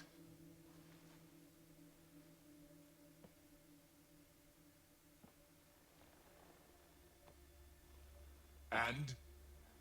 Ryder, I don't think it's working. Wait. There are things like this in the museum on Aya. Ancient Angaran tech. This fits over a hand. Contacts on the inside for myoelectric control of... What did you do to me?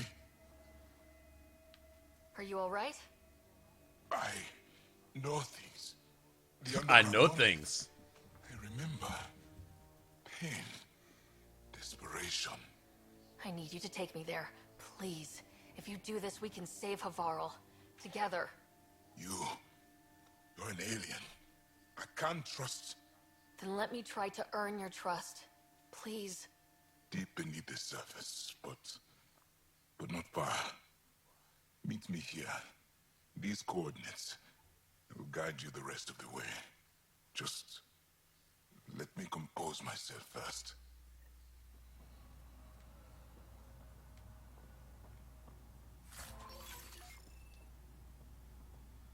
Nice.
Considering how rare titanium and stuff is, you get a decent amount from these mineral caches.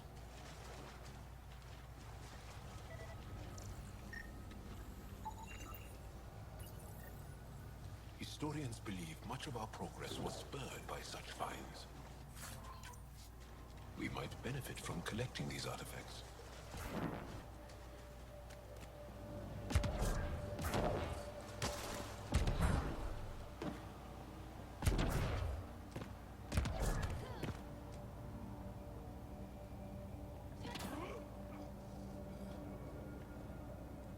It's here. I just have to. It helps if I steal my mind. I've been here before. Familiar. 1, 2, 3 indentations. Palm here.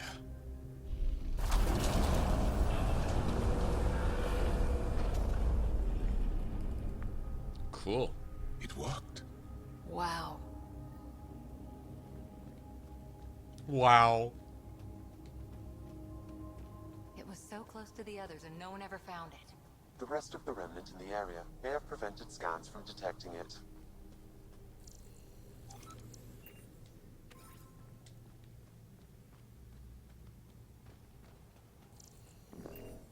There were remnant machines here. Zorai was able to make them stop. How did he learn to use remnant tech? It's not like there's a manual. Zorai watched the Watchers. That's all I'm getting. I'm not sure what it means. The others slept, but I stayed awake. Unmoving, but seeing. Learning. Sounds like the stasis field around the first monolith. Maybe Zorai was able to shake off the effects. Maybe that changed him.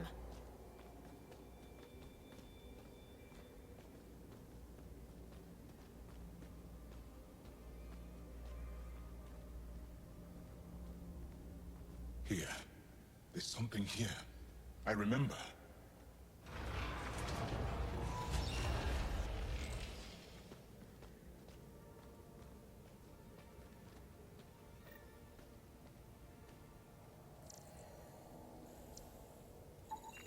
Organic matter, ancient, reads as Angara. It's Zorai. She died here. Before she could get to the third monolith. This was me. I would like to spend some time here. But not now. The third monolith can't be far. Come on.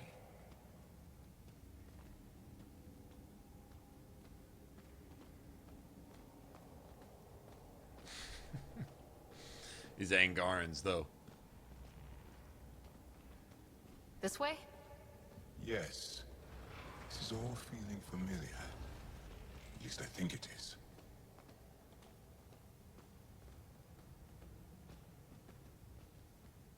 How far down does that go?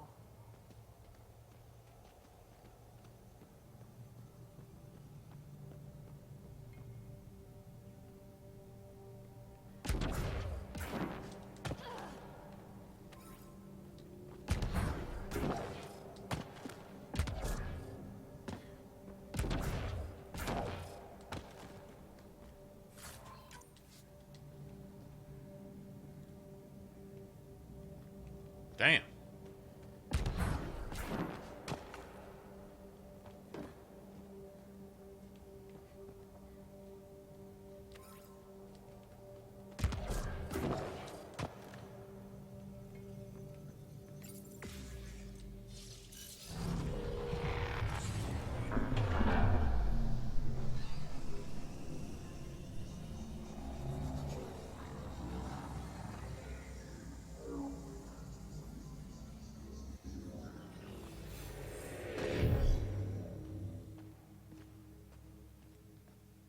I wonder if you can ever come back down here later, like if you miss this.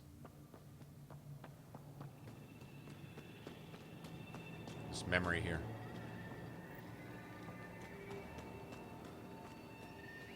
Sam, another memory trigger? One of your father's memories is now accessible.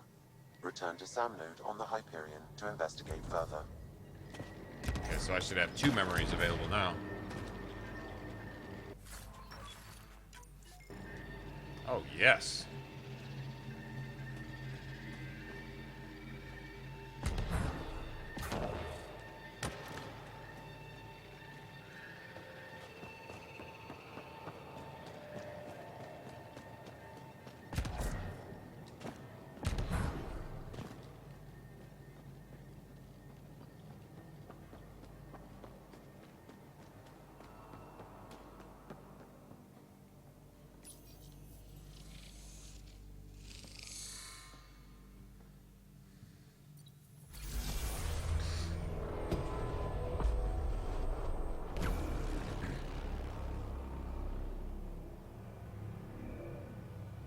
It's done.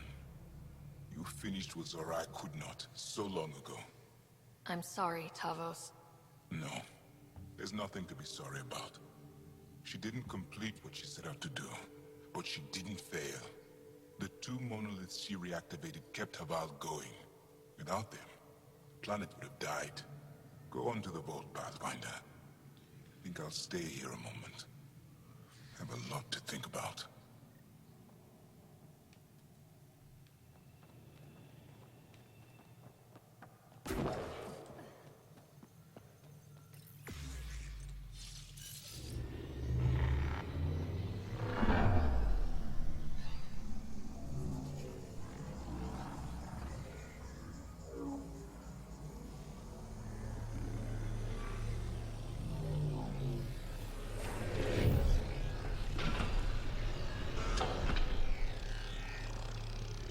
The vault should be open, Pathfinder.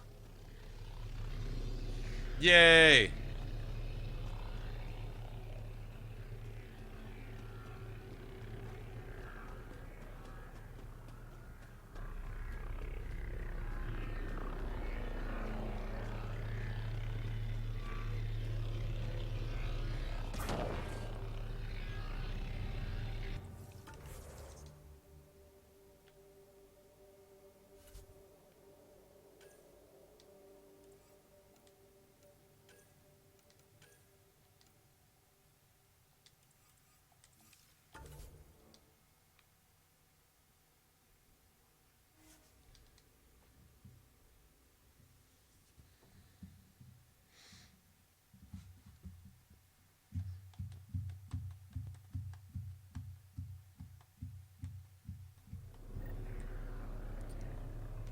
What do I find fascinating about the Angarans? Did I say I found something fascinating? They're pretty much just fascinating in and of themselves. There's no thing that's fascinating about them. I think they are fascinating, but I don't recall ever having mentioned that I thought there was anything particular about them fascinating, or even having mentioned up to this time that there was something fascinating. So, they're pretty cool.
Where am I getting the insta-death from? Can I get my shield back this month? Sometimes it's cool, sometimes it's an hour and a half. I'm dead. maybe not.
Okay, let's try this again.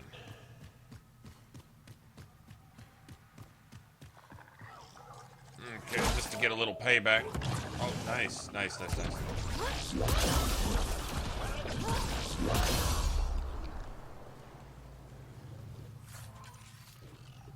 Used to pressing that button. Okay, you don't piss me off now.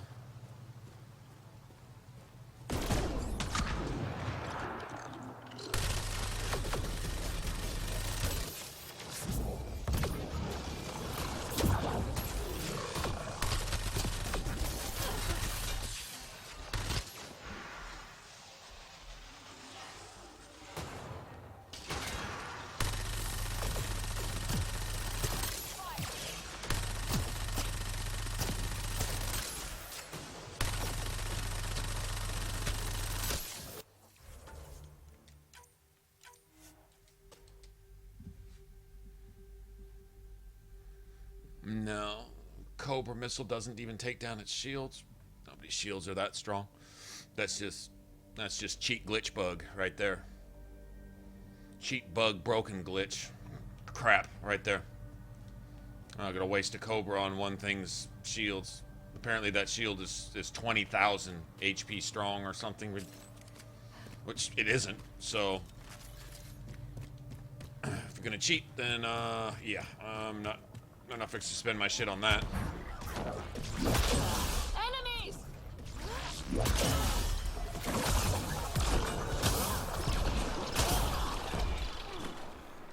Nice work.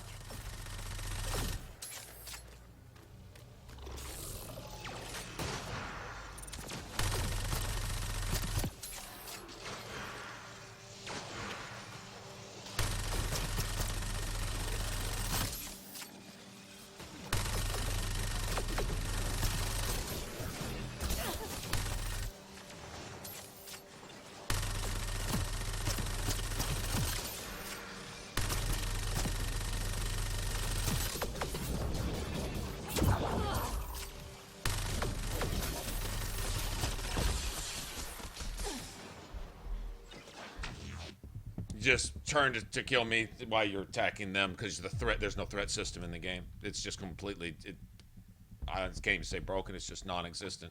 It's just whatever, nonsensical. No matter how much damage something's taking from something else, it's just going to turn on a randomly non-threatening thing because it happens to be the player controlling the controller. So that's what dictates threat. That's not respectable. That's shit.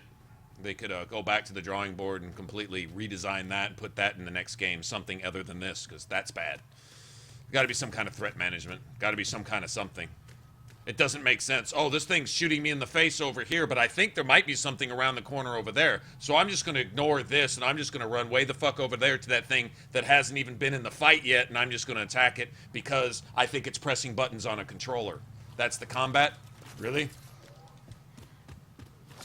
Pretty wait.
Okay.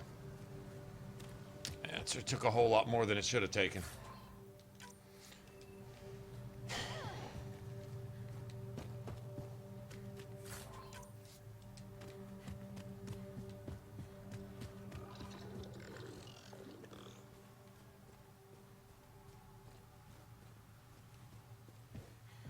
Why are y'all even up there?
Shouldn't be so finicky. Okay, not really sure why. Yeah, I don't see what was so hard about that.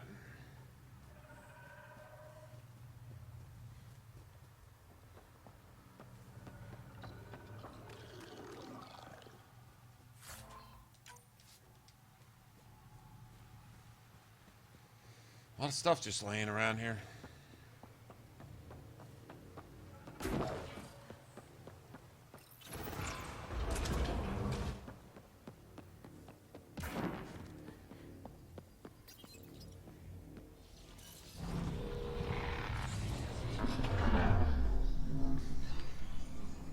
I don't remember what this vault entails, to be honest.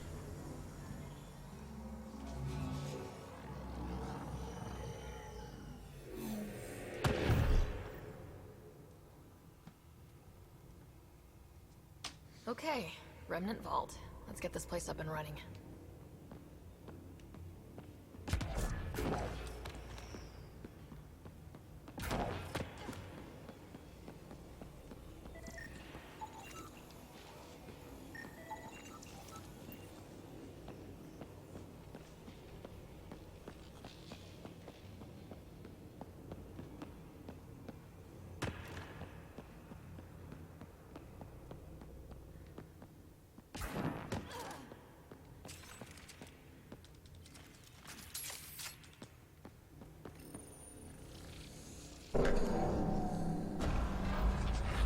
Well, we turned the power on. You'll need to locate the console to activate the purification field, Pathfinder.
Good work.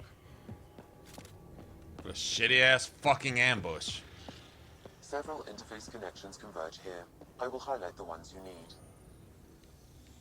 There must be a trick to this. Let's give it a try.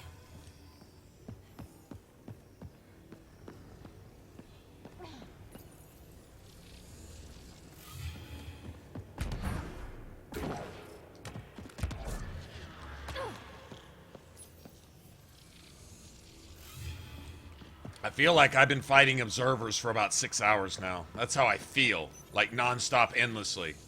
And I haven't, but I feel like it.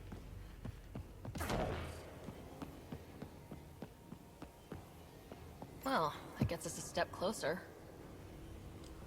It's nice when they're not trying to kill us.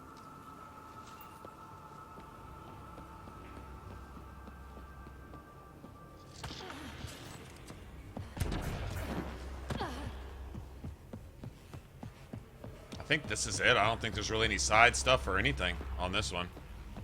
I do believe there's a couple free skill points here, though. What? Will activate the purification field. You may want to sweep the area. Before this place tries to kill us, you mean?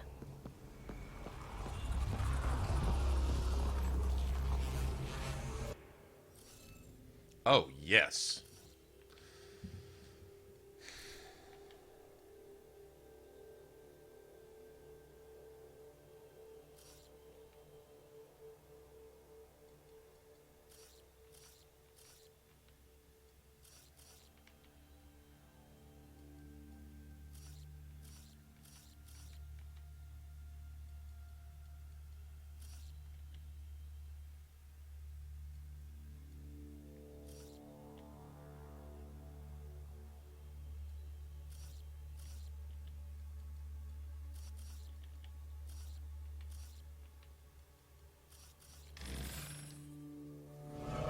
Interface failed, Pathfinder. Why did that fail?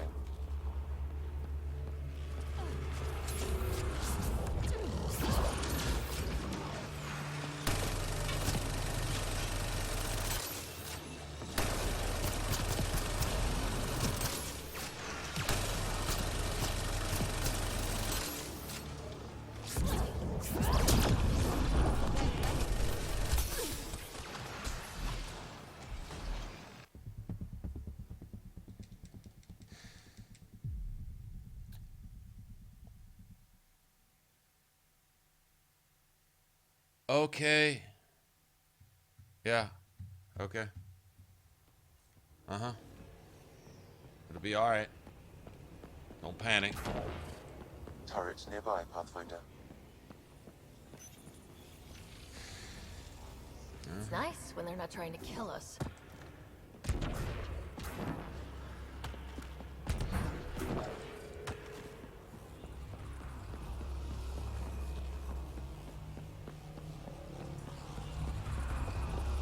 This console will activate the purification field. You may want to sweep the area. Before this place tries to kill us, you mean?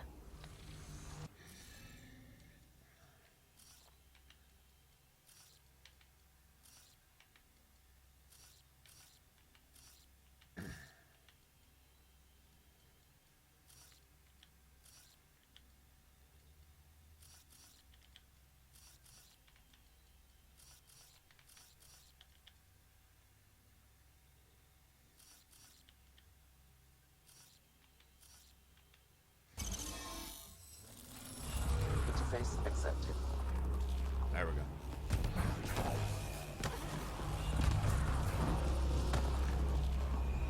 Woohoo! Okay, get ready to run. Here it comes! Go, go! They didn't like that.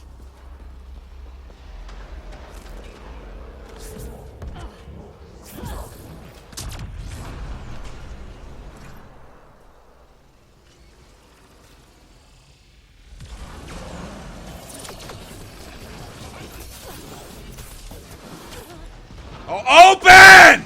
It's closing in on us. Move! Fuck off! They're staying alive in the cloud to shoot me in my back with the door not opening. Oh, seat eat 7,000 dicks. Fuck off! Wasting my fucking time!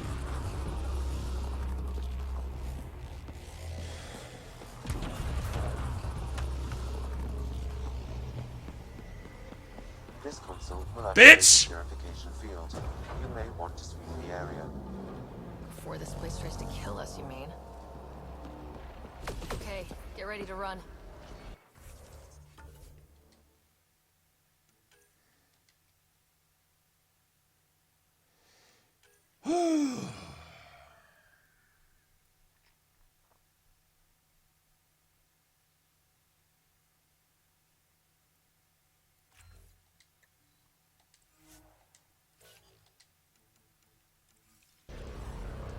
Here it comes! Go, go! They didn't like that.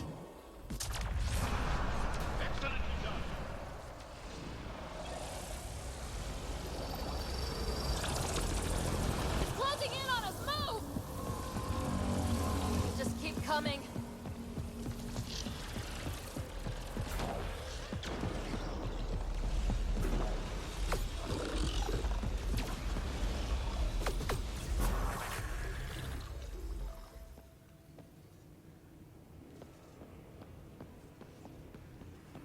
Pathfinder Rider, are you there?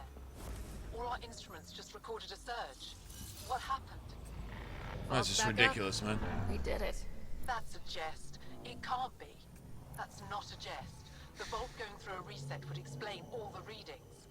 I can't wait to hear all about this. Come back to Palav. We've a lot to discuss.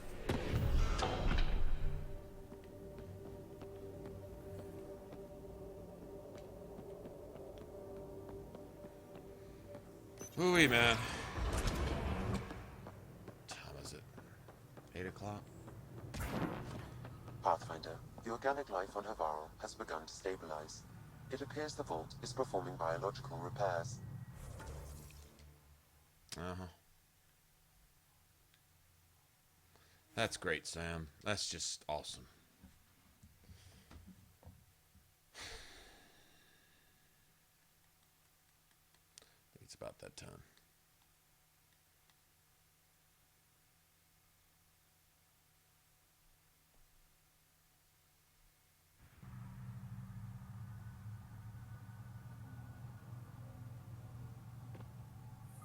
The Equalizer? I don't know what that is.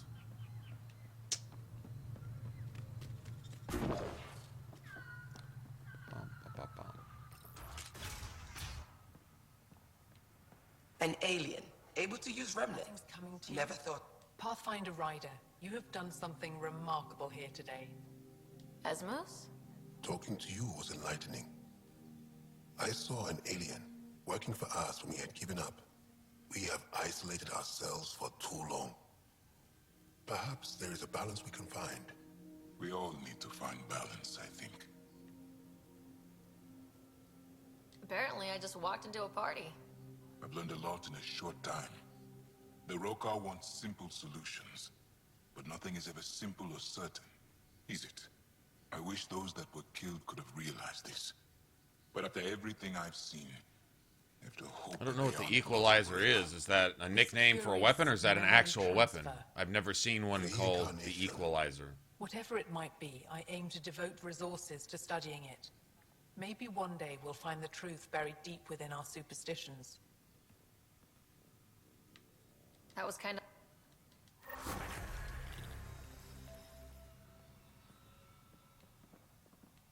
Equalizer.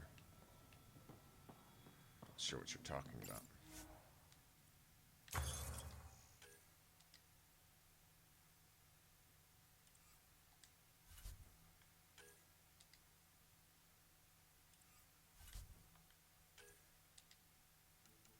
There it is.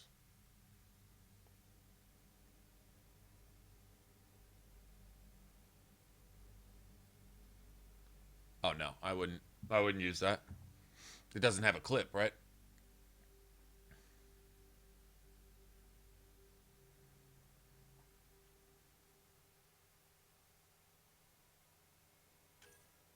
I'm gonna look at something though. I'm just curious. I don't care. I don't need these research points anyway.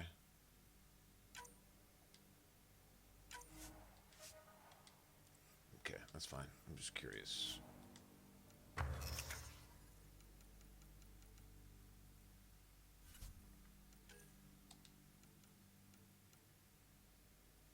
Oh, no. Hell no. Oh, why would I do that? It's only got 3 augment slots. And if there's no clip, it has a clip, so I guess if it's on full cooldown, it cools down, right?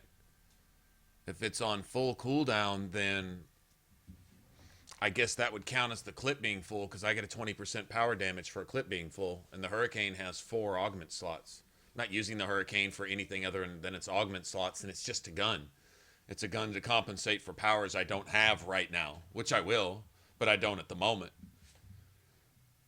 Guns are just a tool. If you're playing your character around a particular gun, you're wasting your character.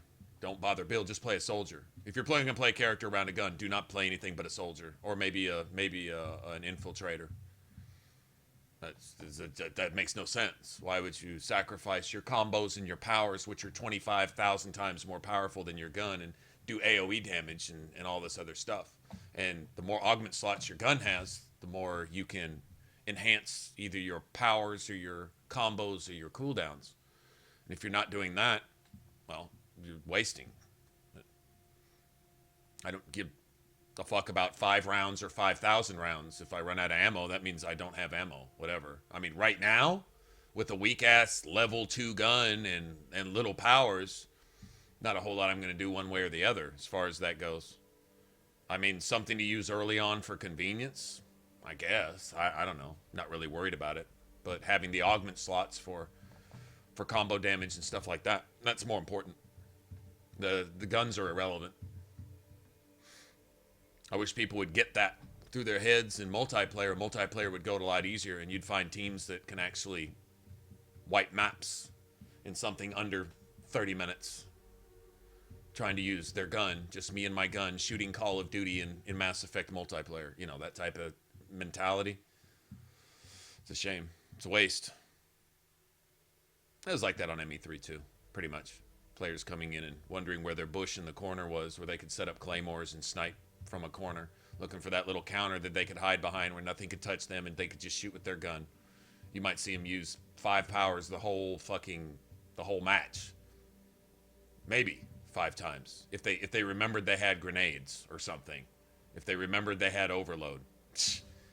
It was a waste. Like, you couldn't get any detonations. You couldn't blow up mobs. You couldn't just send the entire fucking map flying because nobody would set anything up for you.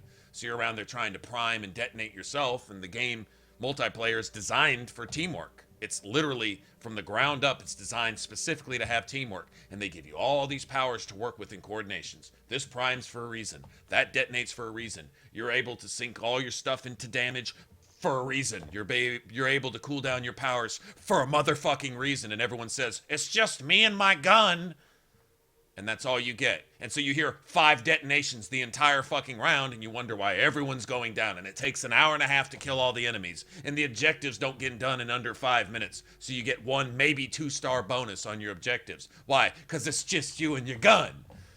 That's why. Will anybody understand? No, because it requires learning. And it requires thinking and putting something into a build and using something other than your motherfucking Call of Duty sense. That's what it requires. But can you get anyone to do it? Not really. It's a shame. It's a shame. But it is what it is. I mean, how do I make my gun stronger?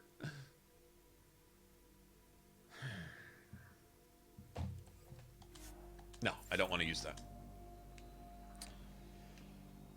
Nope, I want to use that.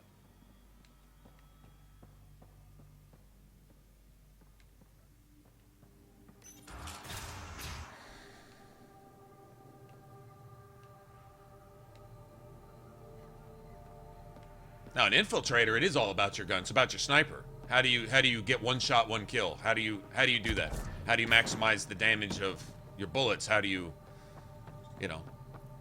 sniping, getting headshots and doing that? That's a totally different thing. Powers play into that though. Without cloak, you're not going to 1 shot, 1 kill anything. At least not on Insanity, you're not.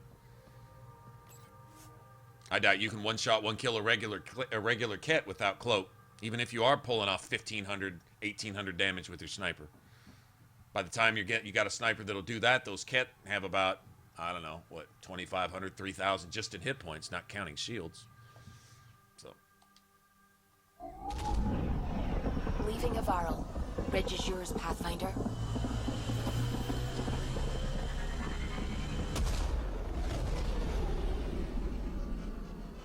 To be honest, I'm tempted just to go with my Ushior pistol, which is basically almost a sniper pistol, and it has 1 round in the clip.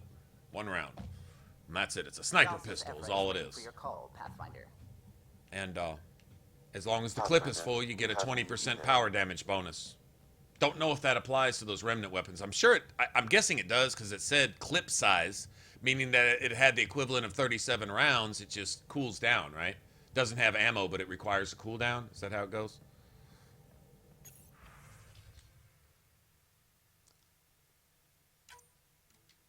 We'll go check that out.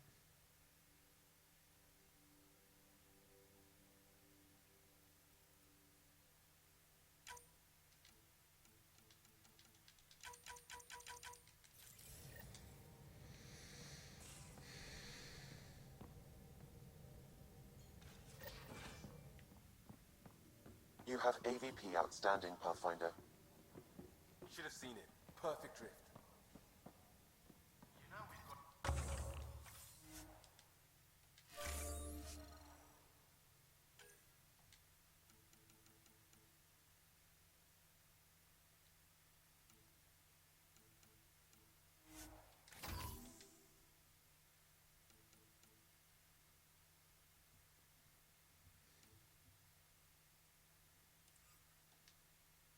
Also limbs and lives. Well, what's the point of having them then?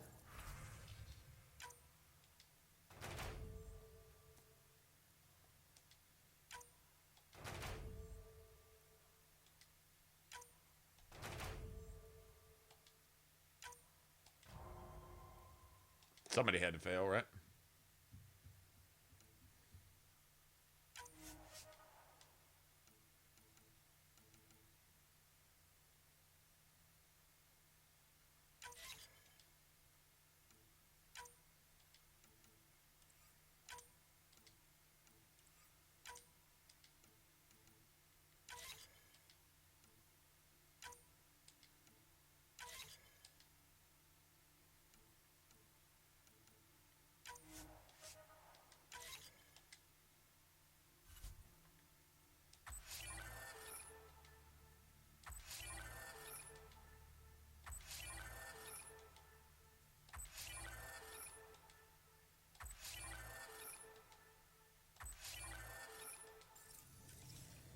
I think what I'm going to do is I'm going to go talk to Cora, then I'm going to go talk to PB again to flirt with her if I can.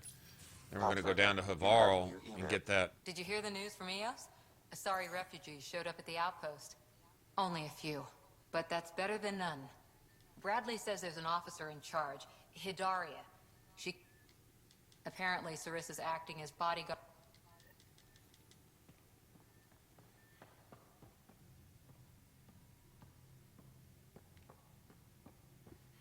Let's go back down to Havarl. Okay, we'll go back to Eos with Cora. That's fine. Again. I'll lend you 30 if you pay me back by tomorrow.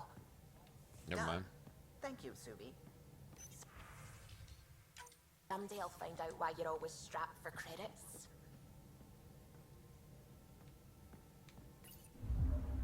It's funny, is Kalos always strapped for credits because he's always helping? I think it's like a widow or something back on the Nexus or something. He's got someone that he's helping out, so he takes all his spare money and gives it to her. And then when he needs a little bit for himself, he's always borrowing it from Subi.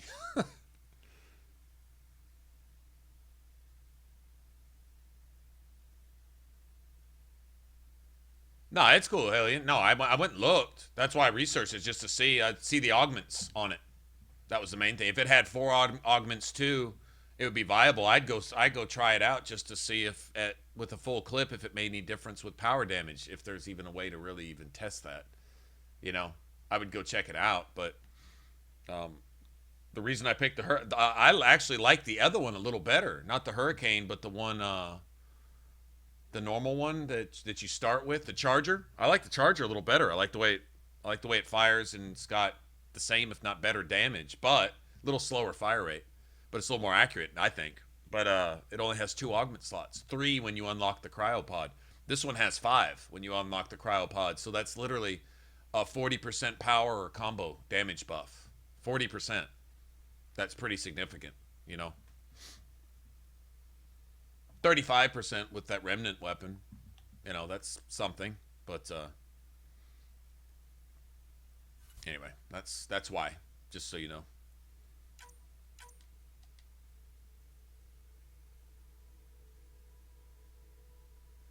Robotics, I guess that's what we got from that whatchamacallit.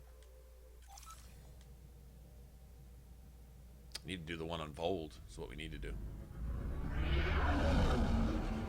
Entering atmosphere. No, that's cool. I appreciate the suggestion.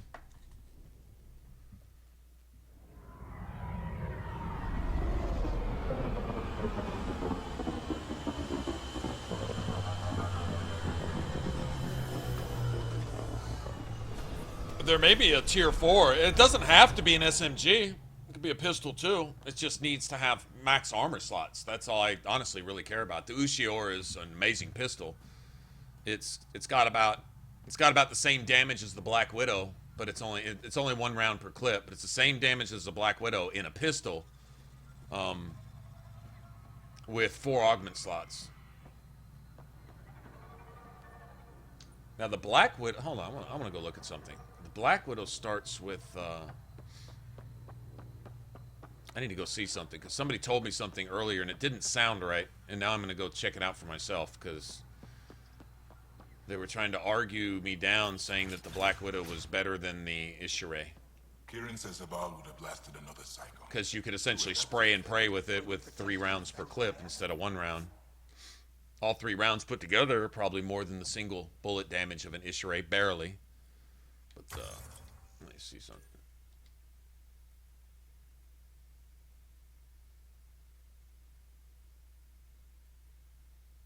I don't see it.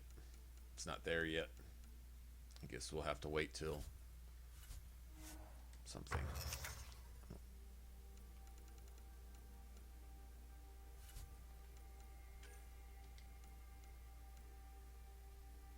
I see the Widow only starts with 2. Another way they just shit all over the Widow. I don't understand why, but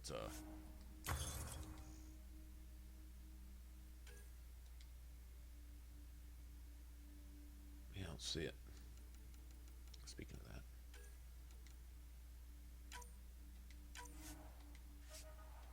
I'll roll with this. It'll eventually get to the point where the weapon is irrelevant. Because it probably doesn't really matter what I'm rolling with right now, to be honest. Not really. Not so much.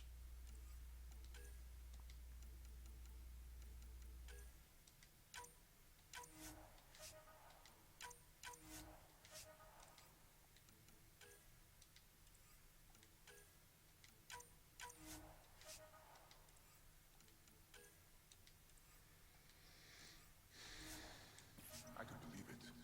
Came so close to losing Pathfinder everything. Rider did it.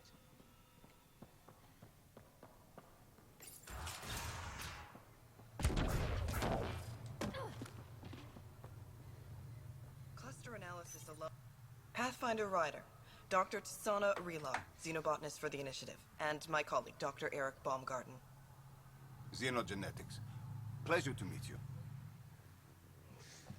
So do the remnant weapons, do they play out like the old school Mass Effect 1 weapons, like with the like the heat sinks? Because I think you got a thing that you can even turn weapons you make into heat sinks, right? Where they kind of do the same thing. They just fire up to a certain point. We're analyzing everything we can for clues. We're scrambling to scan and catalog every...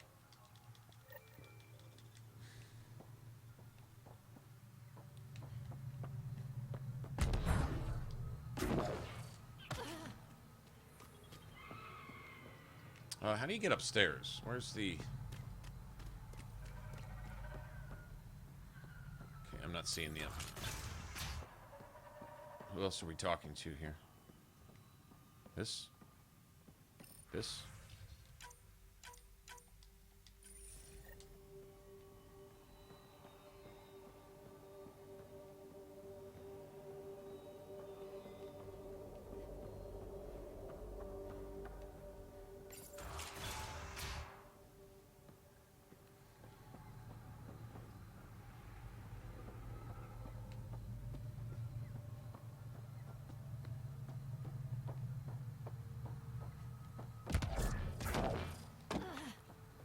Where are the stairs for this? Way over there? Okay. The reports didn't do this world just. Director. Thank you, but. And the stability you brought? I received a thank you from Aya. That may be the first time I've heard those words in Andromeda. After the Ked. We've had precious few examples. It's promised. Is this. Pathfinder would. Address them, Pathfinder. What did this mean? We came here as pioneers. But on Havarl, we can work together. Into the books, Pathfinder. Oh wow, it's plus 20? Damn, I just put it at 98%. Okay, we can go.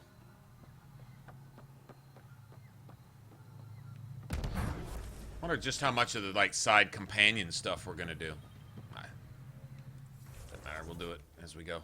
Alright, so I got 10 points now. Now that's now we're, let's see, 4, 5, 6, 7, 8, 9, 10.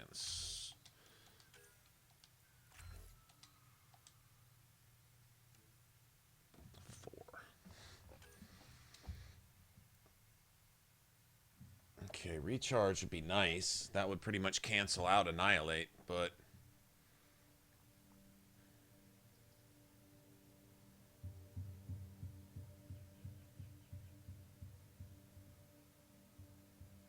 damn, that's a thought.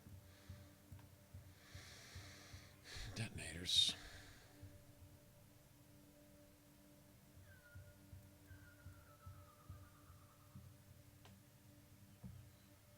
Let me see something.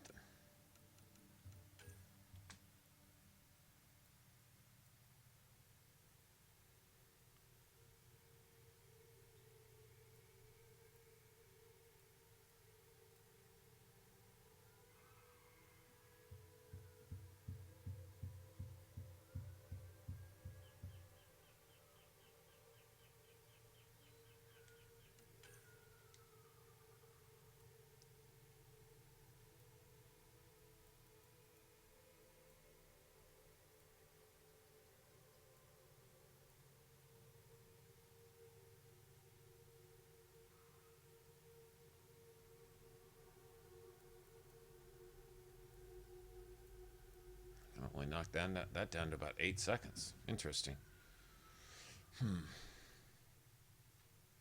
It's got to go faster, a lot faster.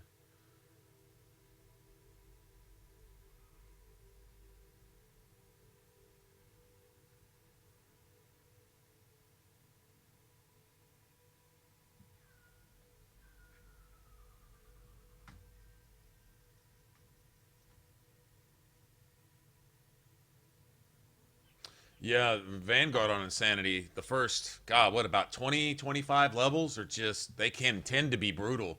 Not always. Sometimes you can get in there and you can Nova some small mobs, but you get anything that's half-ass tanky, and it's really just you and your gun for a while early on. Really is about you and your gun. I think some players get stuck on that. They start and they have to lean back on their gun because their powers aren't there yet, so they go into later game without working any synergy between their powers, and they go to thinking that their powers are just not going to catch up to them. And mid to late game, like, I think the Adept's going to develop the quickest. We're almost there. The combos and the chain detonations are through the roof. There's going to be certain things that we get here pretty soon that are just going to be nasty. But yeah, early on, it really is you and your gun until you actually get something you can work with, right?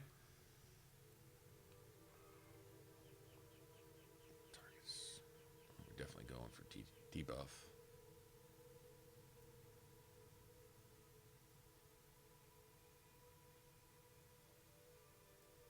They're definitely going for debuff. Anti-shields. All right. Cooldown, man. That's the problem.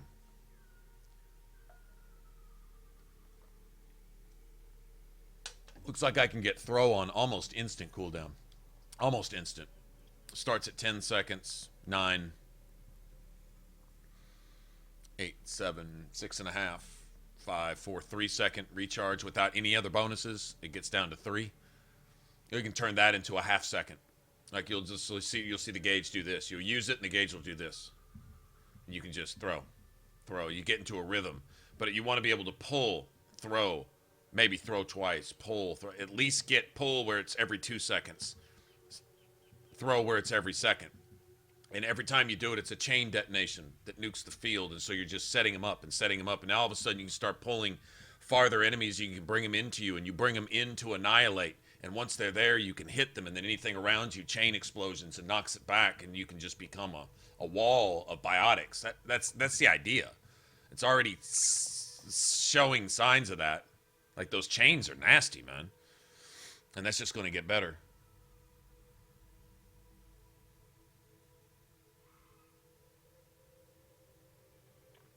The Asari sword is cool for spike damage with an infiltrator, but it's terrible for a Vanguard.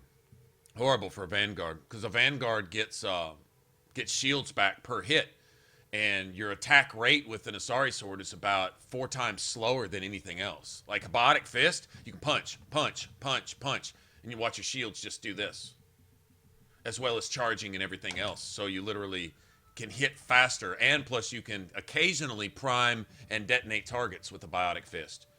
Asari sword isn't going to prime or detonate anything or do anything for you, but give you a couple iframes and hit much slower. So you get 600 damage, but your DPS is, say, 600. A Biotic Fist gives you 450 damage, but its DPS is 900.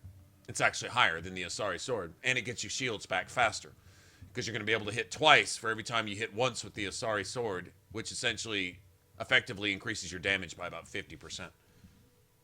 So, I mean, it depends on what you're playing. But with an infiltrator where you get the 50% cloak damage, it's all about what is the highest single damage strike. And that would be the Asari sword. Just like the highest single damage weapon, that would be the Ishire. Highest single damage pistol would be the Ushir, right? Highest single damage shotgun, I'm not sure. The Crusader's nice. I just happen to like it because it's a slug. But I think the Krogan shotgun, the whatever that's called, I think it's pretty nasty. Trying to think. Single highest damage coming out of cloak. You know what I mean? So you can get a shot, maybe even 2 off, depending on what kind of weapon it is. While cloak's bonus is still active, you want the highest per shot damage you can get. I would think, if you're looking for, destroying shit.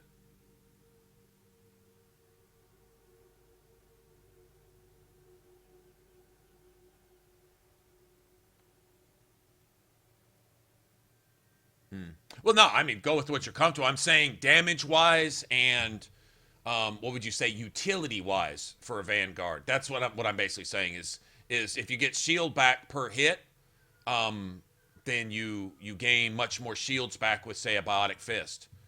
Some more.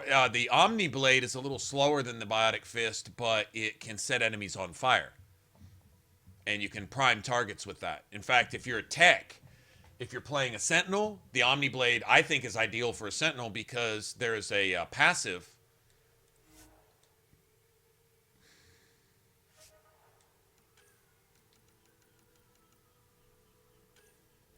Is it here?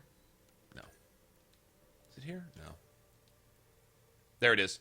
There's a passive where it increases combo detonation priming rate for guns, melee attacks, powers, and constructs. So if you're using POC or whatever it is, PB's little thing, the Remnant VI, or if you're using your turret with cryo ammo is amazing. I'd probably work for the flamethrower thrower too, but that cryo ammo is amazing with the turret. It's just sick. It's beautiful. It slows, freezes enemies, shatters them, fucking sets enemies up, primes the shit out of them for detonations from everything, because nothing else uses cryo unless you're using cryo ammo in your weapon. But if you're not, it literally detonates everything. Cryo ammo will an enemy primed with cryo will detonate with fire, biotics, or electricity, if you think about it. So a cryo turret sets an enemy up for your entire party. It's beautiful.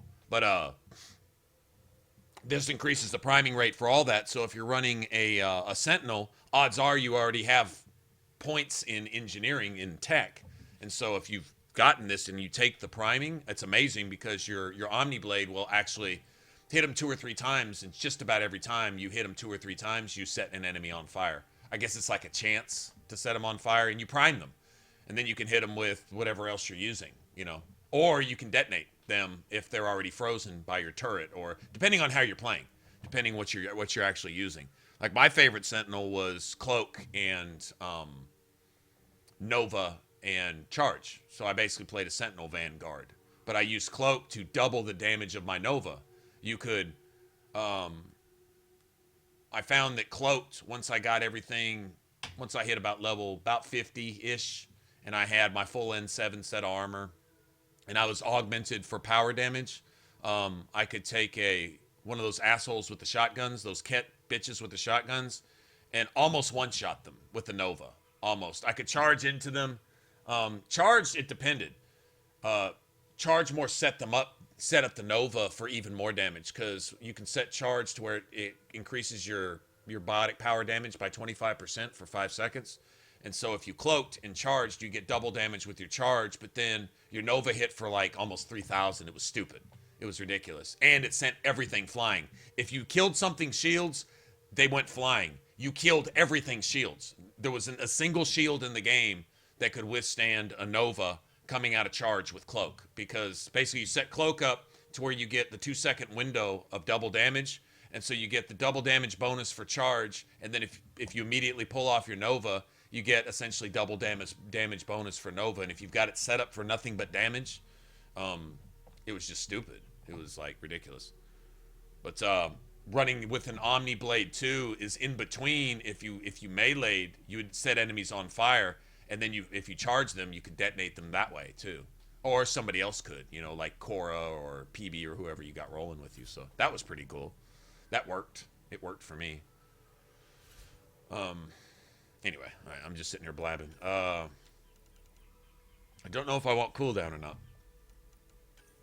All right, let me get these again.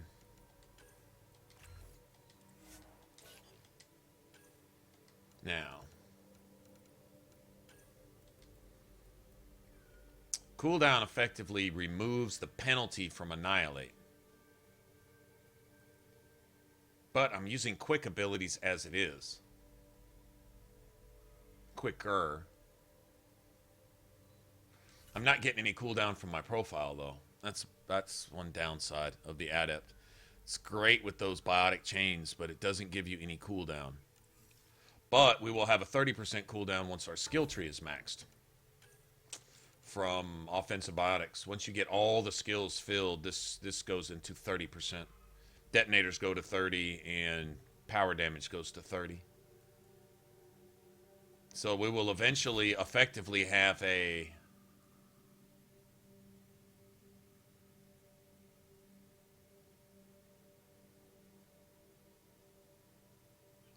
50%, about an 80% bonus to our Annihilate AoE.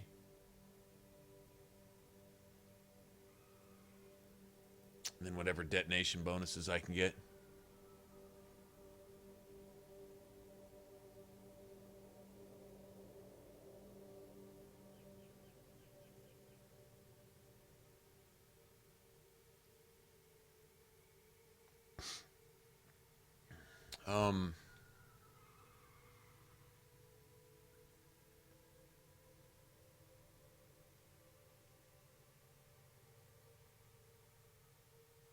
I can take a 50% cooldown mod for my armor from the Vold Vault. I could do that. And then I kind of hope to not have to do anything but damage in all of my stuff.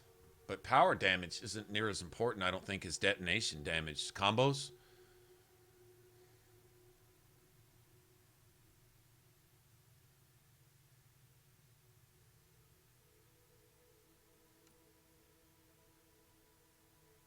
Recharge time is only 9 on throw right now.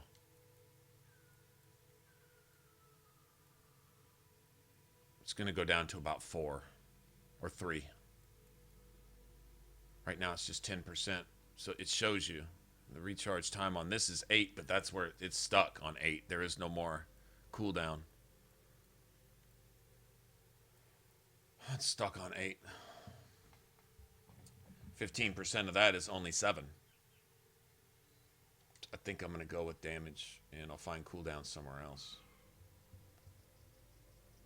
God damn it. I'd like pull and throw to both be just about instant, is what I want.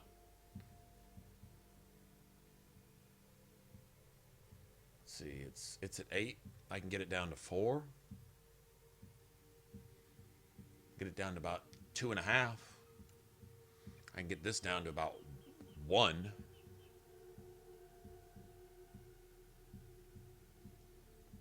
I'm going to shave 3 seconds off of both of these with offensive. I can shave 5 more with cooldown. I can shave 5 more with cooldown. If I take the cooldown mod, I can shave 5 seconds off. Period. And then this will become a 3 second. Okay, these will almost be instant with the cooldown mod. So I can go ahead and take damage then. I can go ahead and take damage. Alright. That'll work. I have plans, y'all. Plans. Plans! You hear me?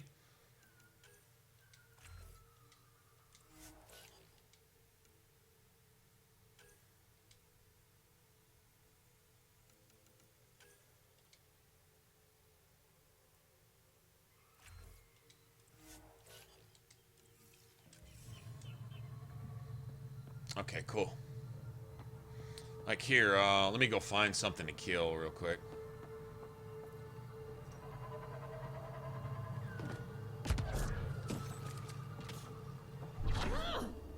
Okay, so with Annihilate, even with the 20% penalty,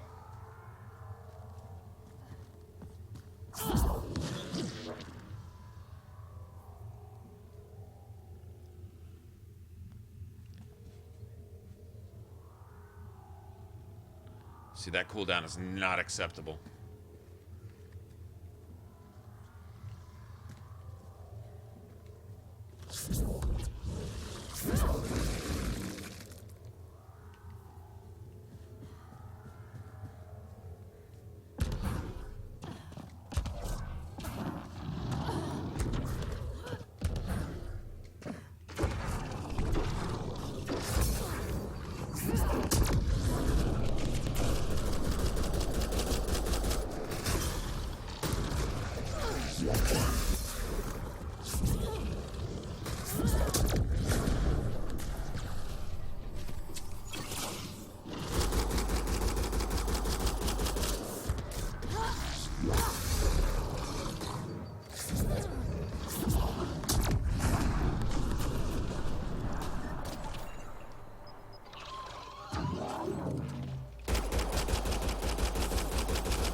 We've already been here.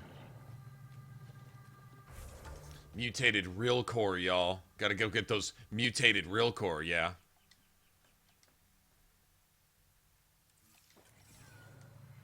Currently disabled while in combat. When I'm not in combat. Okay. Gotcha. Alright, so let me go get out of the combat that I'm not in, so we can fast travel. Okay, can I fast travel now? Without lag? Nope.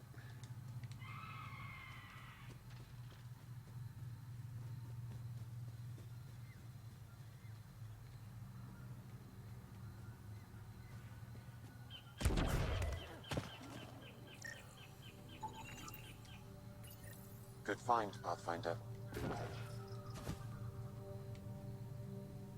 Oh, we fixed the vault, didn't we? Where am I? Oh, yes. Right here. Straight ahead. I love this puzzle, y'all. Recharge. I've got pull. Pull, it's not, AoE is not an issue.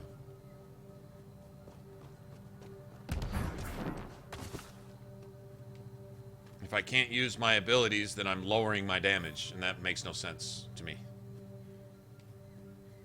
You may wish to scan the life forms in your immediate area for growth mutations, Pathfinder.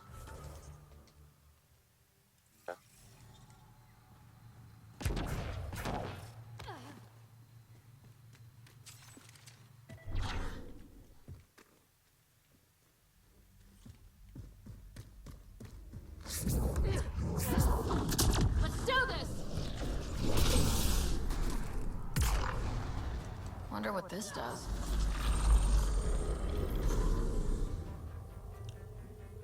Gives us the advantage. I wonder what this does. If I Gives get us the anything else advantage. scanned. Alright then, Cora. I love this puzzle.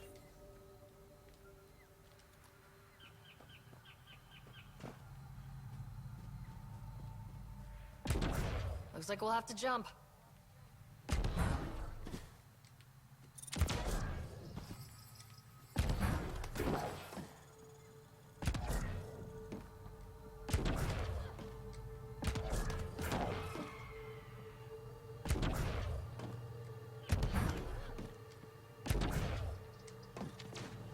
Giving shield assist. I think we can get over there.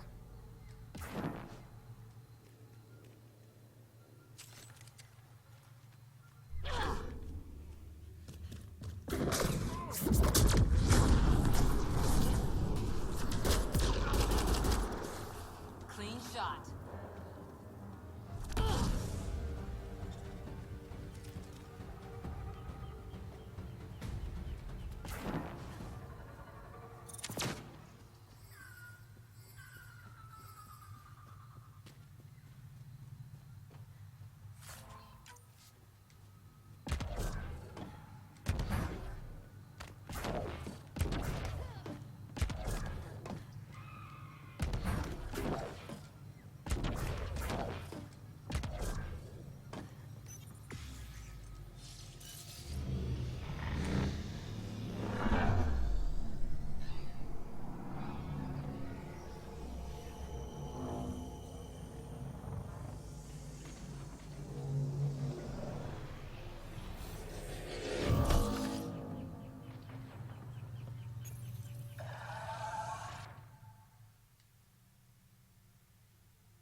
Interface accepted.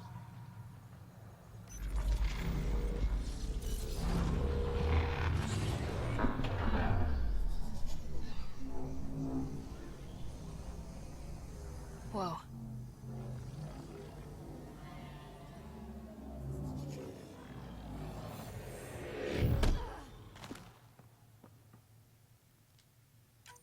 What do we have here? We have stuff.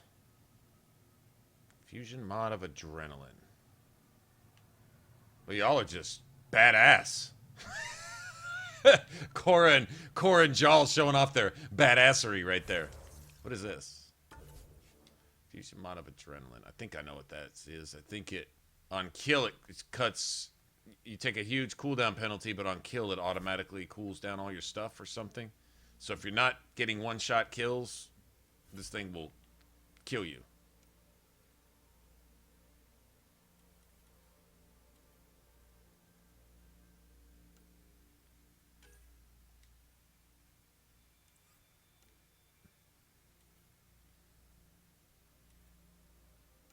Where are my mods anyway? There.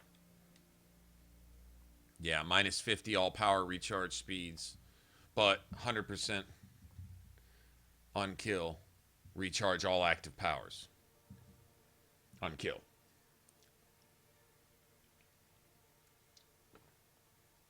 Might come in handy later, not so much right now. Tech construct health, tech construct damage. Minus 50 max shields. No thanks. Cool though.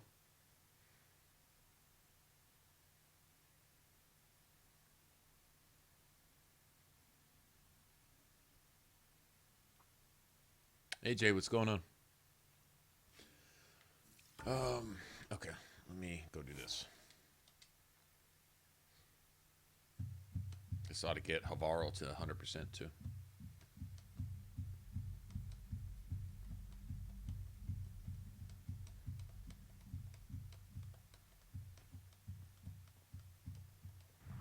The malfunctioning vault affected this area.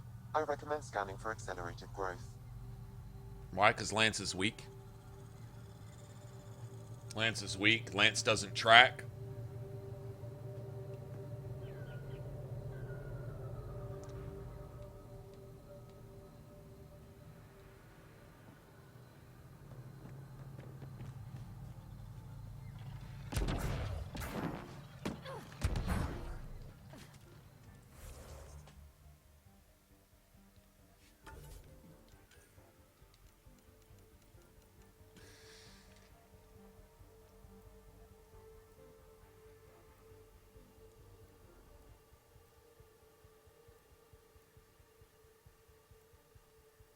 See any detonator bonus? All it has is base damage bonus. It can be aimed. It can be aimed, so it can be fun to play with because it can be aimed like you're playing Halo or something. But other than that, see, okay, so you got 320.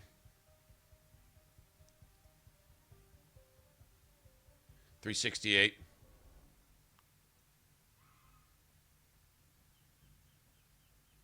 $370.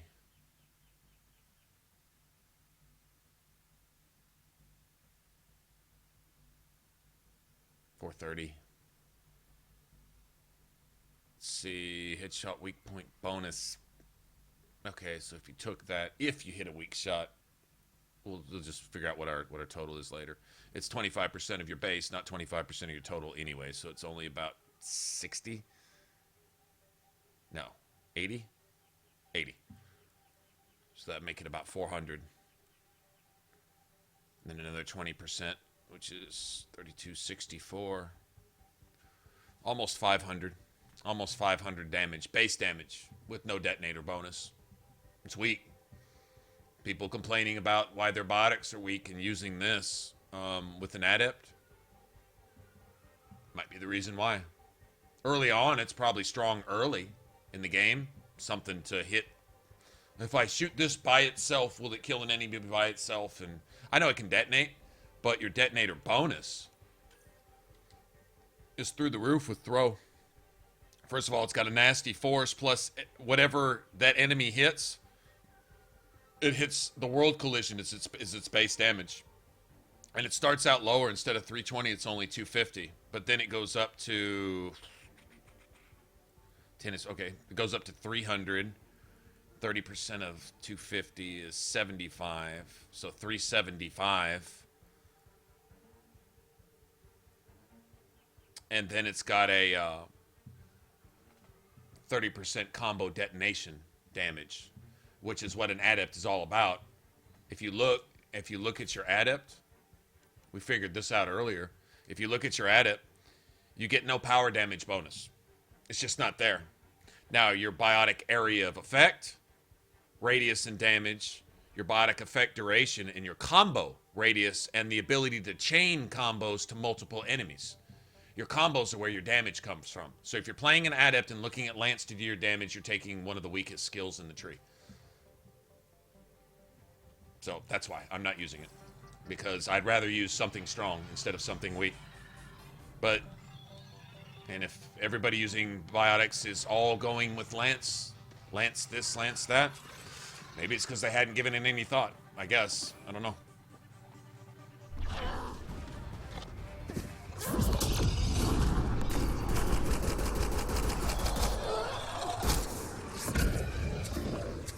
Loading ammo!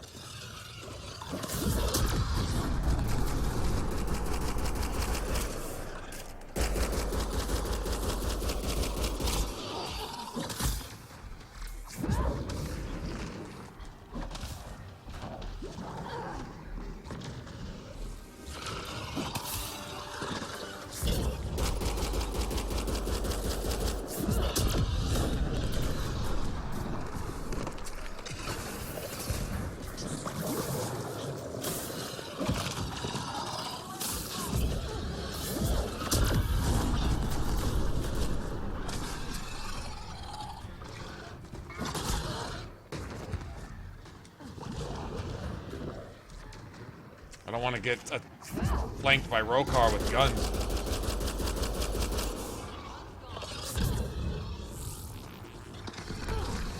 Yeah, it's just... I got hit anyway.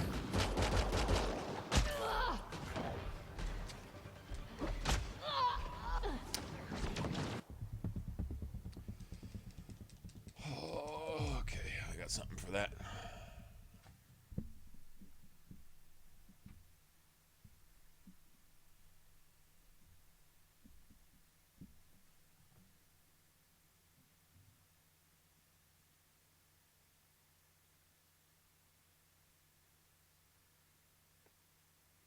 Scan the life forms in your immediate area. Hey, Bruno, how's it going? Pathfinder.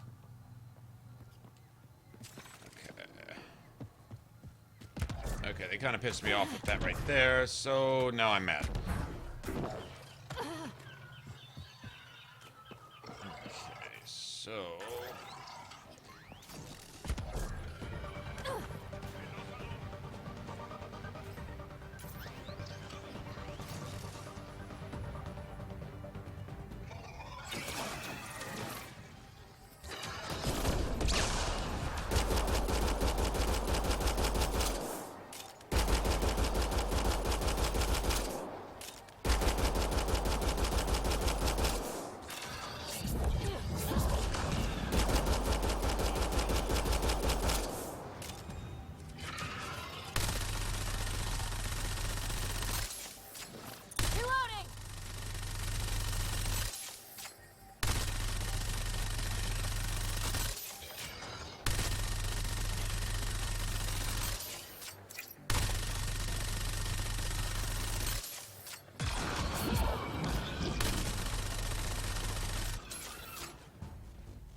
Bitch.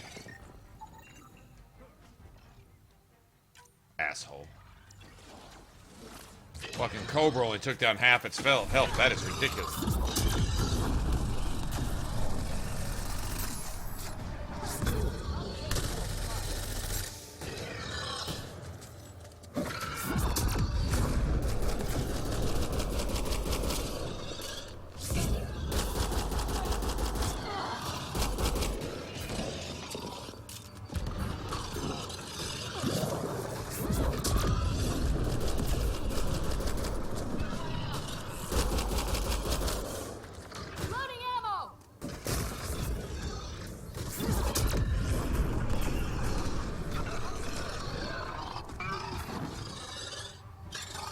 What's up with the fucking wildlife apocalypse bullshit?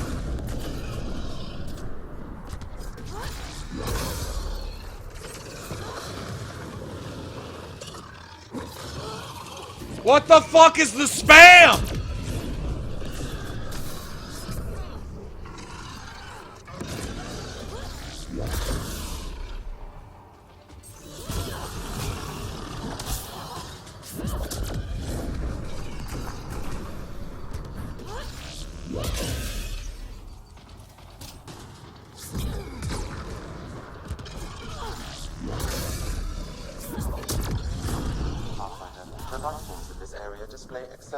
It's a fucking spam! Enemy after enemy after enemy after enemy after enemy after enemy. Fucking chill, man! God damn, they're all fucking bullet sponges. You don't need to go 2, 4, 6, 8, 10, 12, 20 until I die. It's fucking stupid. I get the idea. A big tanky fucking mutating and annoying goddamn dinosaur. Out of place here, spamming the shit out of me.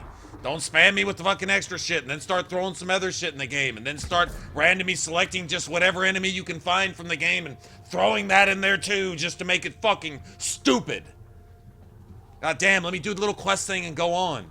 It's petty. It's not a big deal. God damn. Motherfuck. So dramatic. God damn.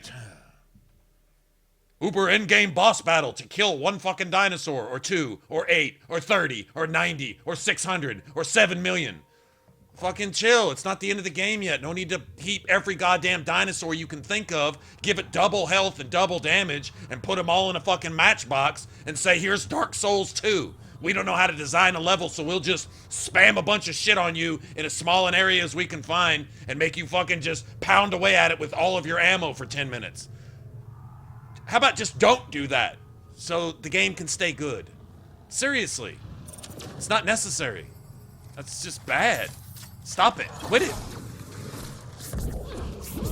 I can't even get out of my safe zone?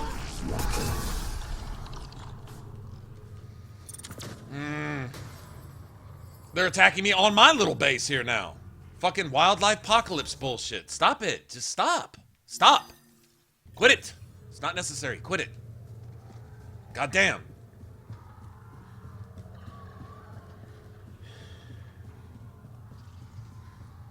I get it. Millions of aggravated animals in an area for no reason, attacking for no reason, because I already killed them once and they all respawned. Come on, man.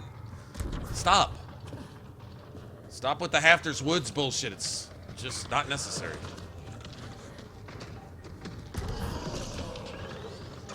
Come on, let's get him.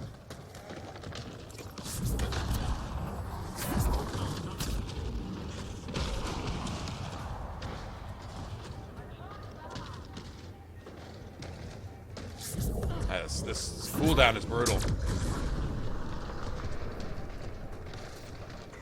Now see, when I threw... Here, hold on. Sorry, I don't mean to get bitchy, but it's just the group animal randomly of everything. It's just annoying. I don't... That's one thing I don't like about this planet. I like the missions here. That one area is fucking... I have nightmares about it. When I threw the enemy, I don't just get chain detonations. When I throw that enemy, besides the initial damage, whatever it hits, whatever I threw takes damage as well as the detonation, and then whatever it hits takes damage too. So if you throw something for, say, 500 points, forget the detonation. If that enemy is still essentially alive, their body, when it ragdolls, if it hits someone else, it hits them for whatever you hit them for, right? So you can double, triple, quadruple your it just depends on what it hits. Like if you detonate a mob with throw, then what they hit take what they call environmental damage. Basically anything they touch takes the damage and, for all I know, delivers it back to them again. Because I've had enemies where I hit them for a third of their health and I'd see a red X and they would die and the enemy they hit would lose half of its health also. So you're talking about multiplying. You may not have one big number, but okay, here, let me ask you guys this. Would you rather hit for 500 once or for 300 6 or 7 times all in one hit? In other words, if you use a power, would you rather it hit for even 1,000 in one shot, or would you rather it hit for, say, something, say 400 or 500 6 or 7 times all in the same attack? You see what I'm saying? That's the difference.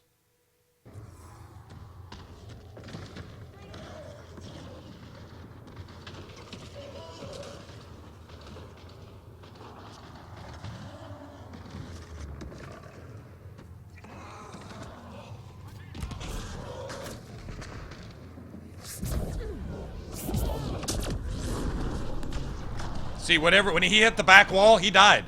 When he hit the back wall of the cave or whatever he hit over there. That's what I'm talking about. That's why I use throw instead of lance. And plus lance tracks around corners and shit too.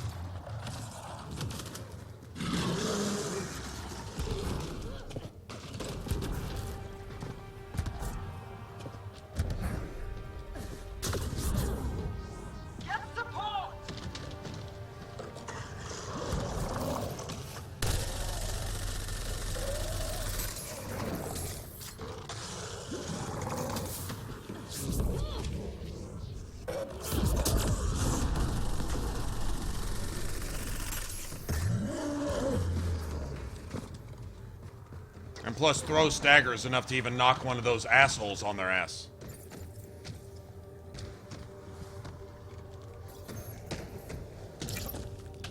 Gotta get out of here.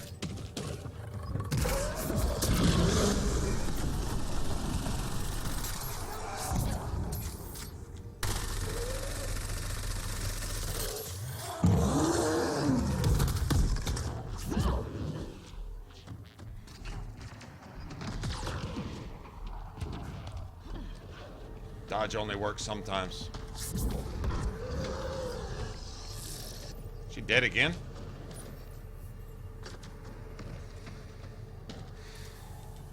This thing's really being an asshole.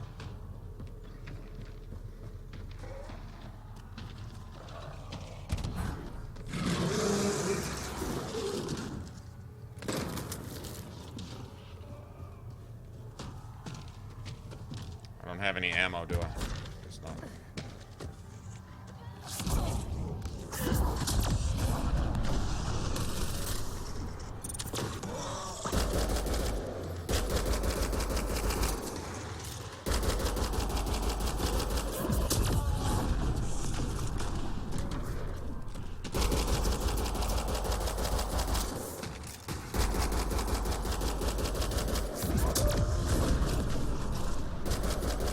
See the force on that?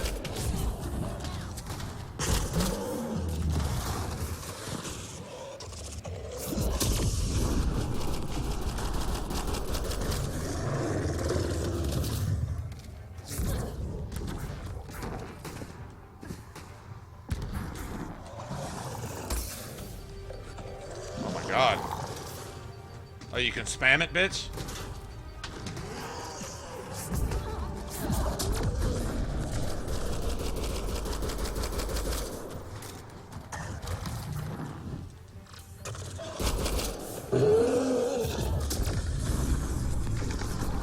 Oh wow, that was cheap.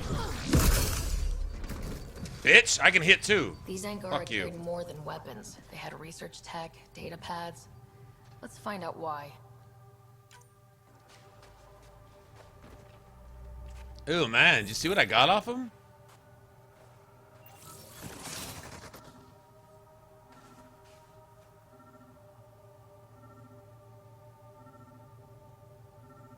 You also have to consider the multiple BioTechs.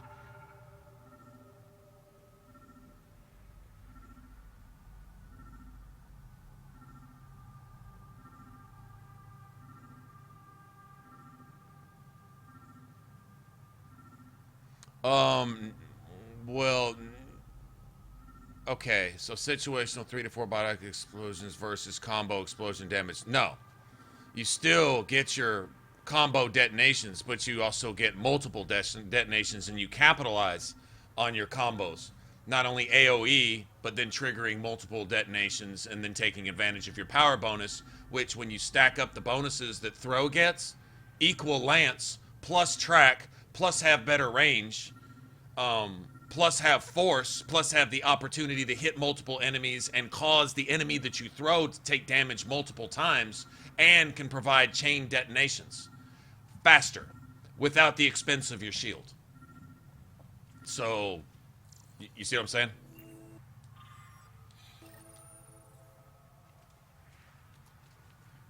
The rogue So car no, was not fighting exactly. mutant wildlife too. They want to use it against us. The data pad mentions a camp. Updating known data. Mission parameters changing. Like, if an enemy's standing there and I only hit them with throw, and then an enemy's standing there and I only hit them with lance, lance is going to do a base damage. That enemy, when I throw them, is going to take some damage when they hit something. Say if they hit a rock or something. Slightly less. Now, a fully upgraded throw and a fully upgraded lance will hit for about the same. The lance will hit on contact. The thrown enemy will hit and hurt himself for the same amount when he hits something. Now, if he hits another enemy, that other enemy will take the same damage. You see? So, say throw hits for say lance hits for 500. Just straight up 500. Throw hits it hits with force, so it throws just about anything. But when the enemy hits something, it hits for say 500, maybe more. But the thing is you have a biotic detonation bonus also with throw that you don't get with Lance. Lance gives you a biotic detonation based on however that calculates. Throw gives you a 30% bonus to biotic detonations. So if you throw an enemy, that biotic detonation creates chain detonations, and you're talking about stack damage. So for as far as combos and as far as an adept goes, throw is far superior to that. It tracks, it throws, it has a whole lot more force, does roughly the same damage, has the chance to do multiple damage, and also has a much higher combo detonator bonus, which Lance doesn't have. So there you go. I mean, I weighed him out. I was considering Lance. I was considering Shockwave too. Shockwave looked pretty cool. Pull and Shockwave is what I was thinking. And everything kind of primes, and Shockwave can essentially detonate. It's limited in range, but it was something. And then I saw what throw could do and how quickly you can use throw. Shockwave doesn't really have the same opportunity to cool it down the same way.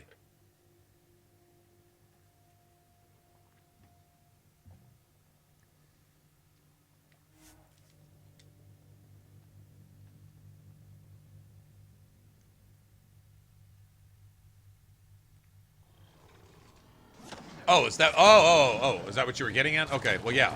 Okay, then yes, that's basically what I was saying. And also, pull and throw can hit multiple targets too. So.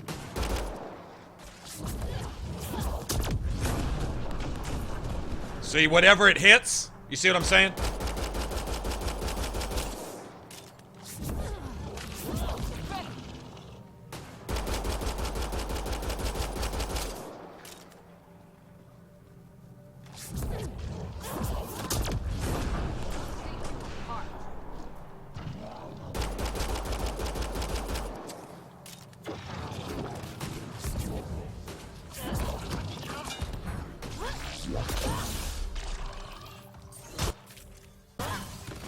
No, stop it! Got them all. Melee, pickup, loot, it's all the same button.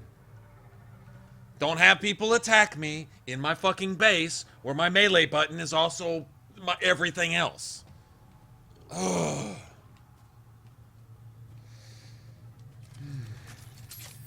My. Isn't that what Mr. what's his face, Mr. Burke says to you at in the saloon in Megaton? My. Or it says well, something like that. Never mind.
Clean shot.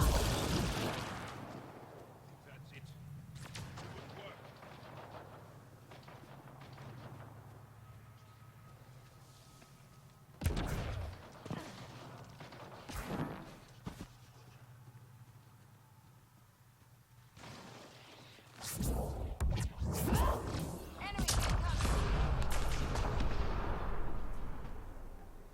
Lance doesn't do that. I'm just saying. It kind of really doesn't.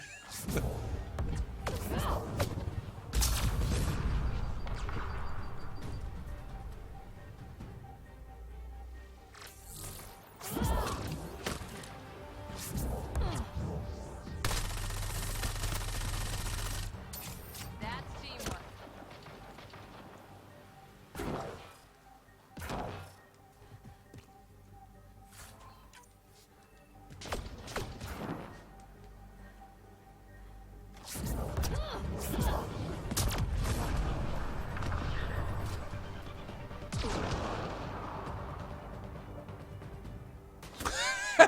gets ragdolled.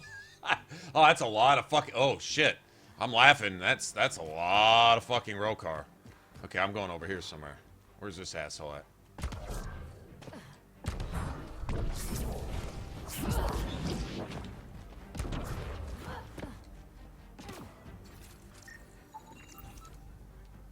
Yeah, I'm over here laughing, and then I look over and I see 37 red dots on my radar, and oh shit. Okay, maybe that's not so funny.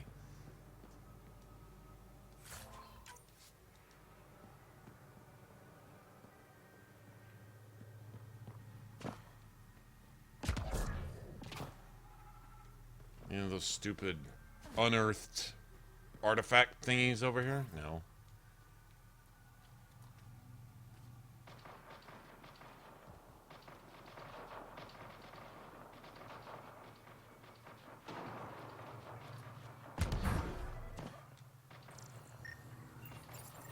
It's possible we could discover something new from what you found. We should take it for further analysis.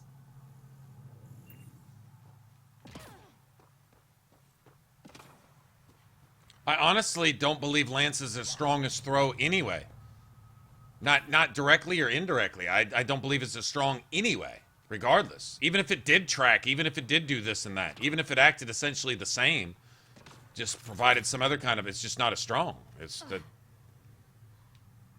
damage-wise, tactically, combo-wise, the detonator damage bonus is really what sold me on it, because that's where the Adept, your chain detonations are where your damage comes from. An Adept gets no bonus to biotic power damage.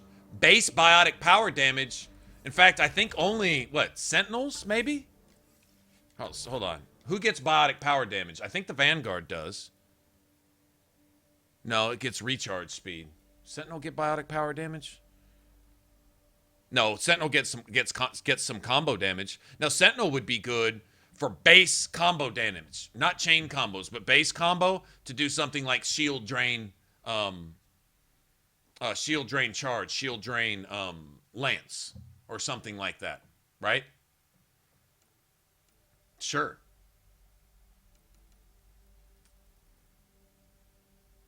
Okay, it's the Explorer that gets the base biotic tech recharge, base biotic power damage, power restoration, and defense. That would be solid build for, let's see, allows you to, that'd be a solid build for tech recharge, biotic power damage. That'd be a solid build for, like, a Sentinel type thing.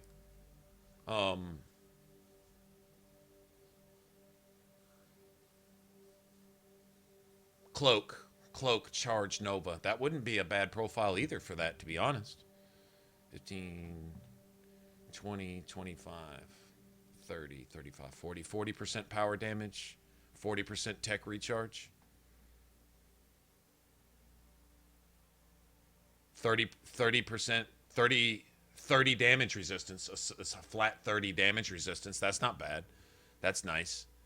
That's the difference probably between getting 2-shot and 5-shot with it's like, say, a Ket assault rifle type thing. Weapon damage, that's just basic. That'd be kind of cool.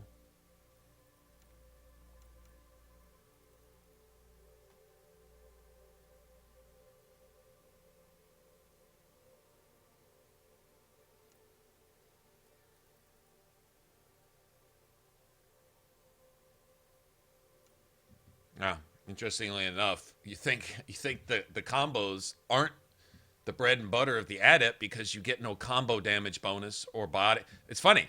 The Adept, which is pure biotic, gets no biotic damage bonus or biotic combo bonus. Isn't that crazy? And yet it's your bread and butter. It's the strongest thing you do. But you don't get a bonus to either one. I guess if you did, it would throw it so far off balance. But your force, your AoE, and your combo radius. And if your combo touches something else, it sets that off too. And so it chains. So the bigger your combo radius, the bigger the AoE, the more chains you can set off. Notice we're getting a chain reaction almost every time. I don't think it's a chance thing. I think it's an AoE thing. Basically you have to touch another enemy to trigger a detonation. pretty cool. So basically, you instantly prime and detonate anything that touches a combo, that touches a detonation, right?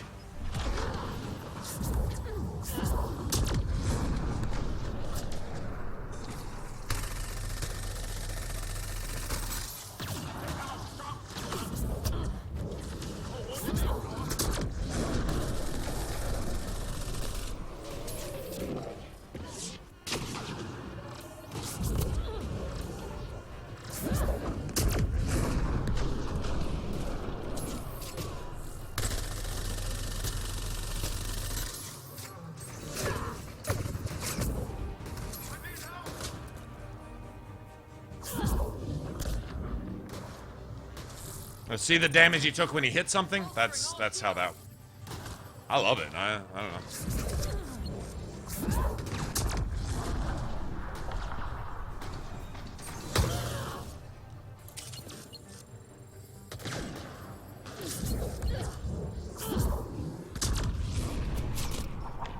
Good one.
Fuck is he at?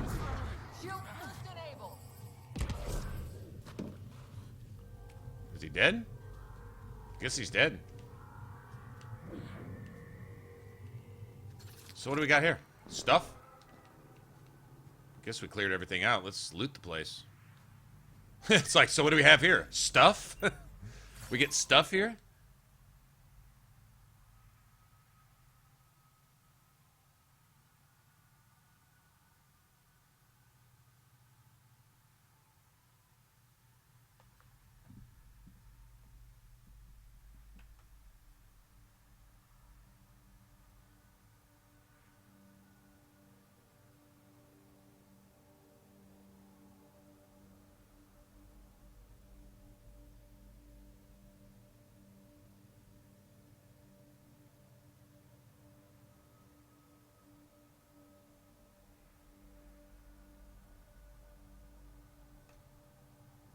No, AJ, I think when you look at the Adept, its lack of biotic and lack of combo bonus leads you away from the strength of that build, requiring you to think. In other words, if you look into all the individual skills that you have available and how you can maximize those, the bonuses and everything take place of the lack of bonus in Adept, and what the Adept provides is the opportunity, if you spec properly into the skills, to create essentially, like I would really call this build nuclear warfare, to create this combo detonation thing, because you start expanding the AoE on each detonation, and it's multiple detonations. So it's the ability, like seriously, if you could have a combo, a power damage bonus, detonator bonus, and combo bonus, and all this other stuff factored in, and then get all those bonuses again through all of your skills, and then have the ability to pull off 40 or 50 of the same thing that one character has to build into one combo. You get what I'm saying? Like, in other words, if you had the same bonuses with your profile as an Adept that these other classes have with their profiles, then you could literally set off 40 or 50 well, maybe I'm exaggerating. You could literally set off like 5 or 10 of the same exact identical combo that these other classes are struggling to set off one. Like, say you've got a really good Sentinel with a shield drain incinerate, or shield drain nova, or charge, or whatever combo you're using.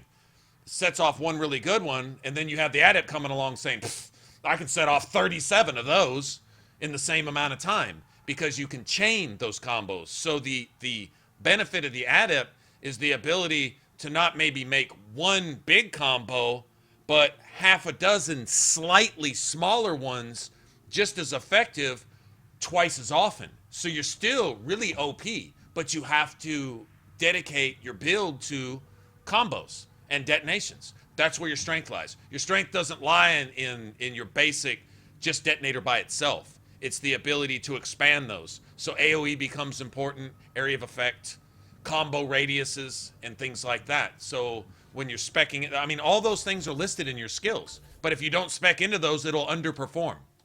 For example, like this. Where is it? Is it pull? Yeah, pull, radius. Right? You can affect multiple enemies now with pull, and you increase the radius by 4 meters, right? Where it was, whatever it starts with. So you actually add AoE to it. And so that detonator sets off, that primer there primes a bigger area, which when you throw, if your throw has a radius on it, it sets off a detonation. Now, if the AoE on your detonation, say your Sentinel or your Vanguard, your AoE is like this. Well, with your Adept, your AoE is like this. Now, you don't have the combo detonation bonus that the Vanguard does, but you do have the size of your detonation bonus, and everything that detonation touches sets off another detonation. So now, mine's only 400, yours is 450. But mine's 400, then it's 400 again, then it's 400 again. So I just hit for $2,000 where you hit for 450 or 500. You hit a little bit stronger with your one. I just chained half a dozen of them together, and if I spec into nothing but combo damage, then I really inflate that. But then, this is why I chose this, you look at how can you maximize your combo damage, not your biotic damage. You think, well, you're an Adept. Why wouldn't you want biotic damage? You're going to get that. When you spec into biotics, your offensive biotic skill tree gives you biotic damage automatically. And it gives you combo damage, and it gives you recharge speed. You get all this, right? You get all that. But what skills specifically give you detonator damage? And can you cast them quickly? So you go through and now you're spamming nukes. You're not spamming biotics, you're spamming nukes. Everything's a detonation. Pull, throw, detonation, detonation, detonation, detonation. Before the last detonation goes off, you probably thrown pull and throw 2 more times. And you're detonating mobs. Now, we're not quite there yet. We still got some cooldown and stuff like that to work on. But you see what I'm saying? So you're able to stack multiples of what every other class is only able to do once. Right? So if yours is slightly smaller, well, I'd rather have something slightly smaller 6 times. Right? I'd rather have 6 medium pizzas than 1 large pizza. Can we agree on that? 6 medium pizzas that's that much smaller than a large pizza rather than just 1 large pizza for the same price? And there you go. That's kind of what it's like. So I haven't seen it spec'd into like this. I haven't seen anyone build an Adept like this. Everyone's looking at, I hate to say it, the obvious. Not that I'm extra smart, but I'm like, there's something more to this, because all I hear is everybody saying since the game came out, powers are too weak. People were going to boycott multiplayer because the powers and the guns were too weak. I'm like, I'm nuking shit with my Vanguard. I'm having fun with my Sentinel. I'm nuking shit even harder with my Sentinel, to be honest. And I'm playing it the same way I did my Vanguard. My Sentinel was a slightly tech fucking biotic. And now my Infiltrator, that was all about guns. That was different. But the Adept, I saved this for last because I said, we're going to make powers that are so ridiculously strong that they really are actually easy mode. And I don't mean easy mode where you can get through Insanity easier. I mean easy mode where you can nuke the motherfucking map. I want to blow the fuck up out of everything. I want people to not be recovering from the last time I blew them up before I'm blowing them up again. That's what I want to do. I want to kick their fucking ass so bad that their ass isn't even done being kicked before I'm kicking it again. My second boot is coming up their butthole before the heel of my first boot leaves their butthole. That's what I want to do, right? So it's doable, but the build for an Adept, it's genius, really, on part of them, not me, on part of them. The way they designed it is that they lead you away from, if you just look on the surface, they lead you away from the very thing that makes the Adept probably the strongest class in the game, as far as just AoE mob control, as far as just destroying shit. It's honestly probably the strongest, and it's the combos and the chain detonations. The very thing that makes the Adept what it is, you become fucking a nuclear machine. Or you should, if it's built right. So it's specific skills are specifically designed in the way, in the skill options that they give you. They basically lead you. It's like kind of like breadcrumbs. They lead you to exactly how you can build into an Adept and make powers actually strong.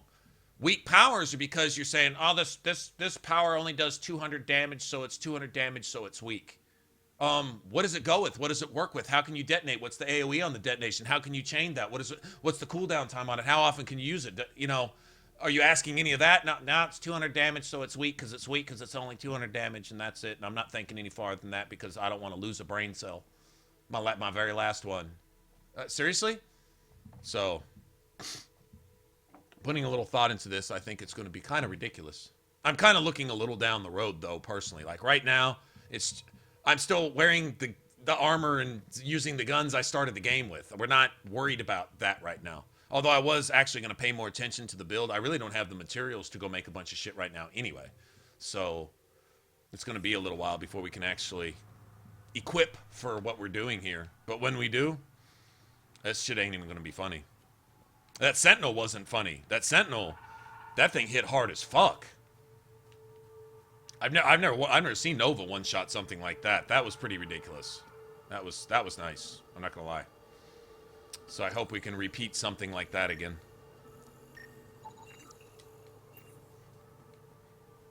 Okay, what am I looking for here? I'm supposed to be, it's leading me around the corner, maybe? No. It's probably at least one of those Rokar data pads here, huh? At least one. I'm guessing.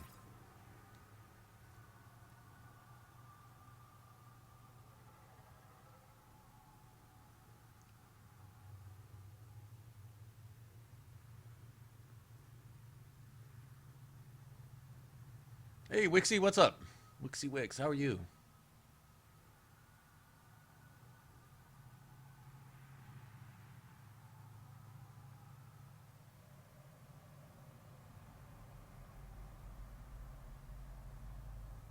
And actually, I wasn't making a point for or against what you were saying, Ilian. I was just describing the build, whatever. If you're thinking along the same lines, cool. I actually wasn't arguing for or against anything I'd specifically read that you said.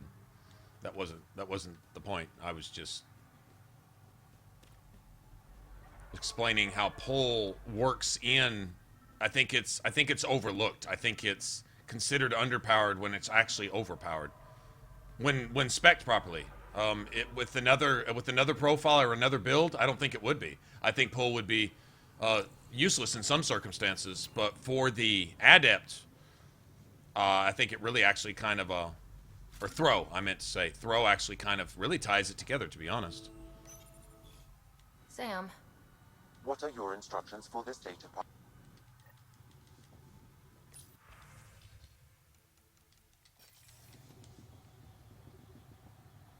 Rokar Communications. There's got to be at least one data pad here to read. At least one. I mean, this is a base camp of theirs, right?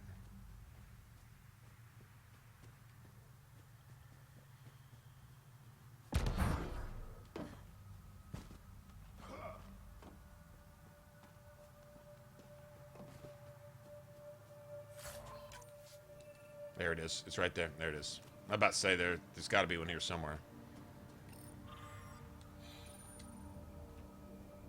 And I already read it? Never mind. I guess I did.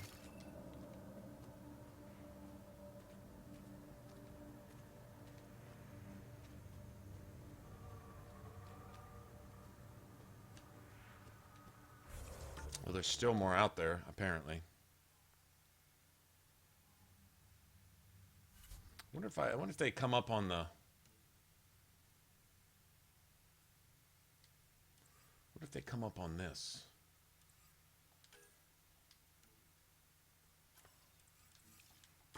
Do they come up on the map like that? No.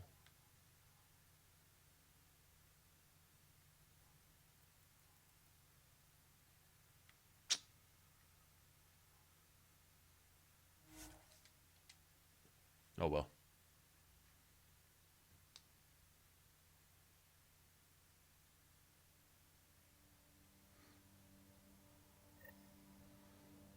Doing good. I'm doing all right, actually. More enjoying the stream today. More enjoying playing than not playing. I can say that, if that's a good thing. Should be a good thing.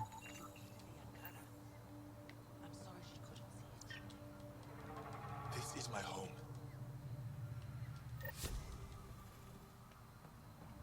Okay, Rokar Manifestos. Well, I'll probably come back here and may find... It looks like I need 2 more. They're in their camps and stuff, and apparently they have a camp I didn't visit, or I completely overlooked it, or something, so... I'll come back for that later.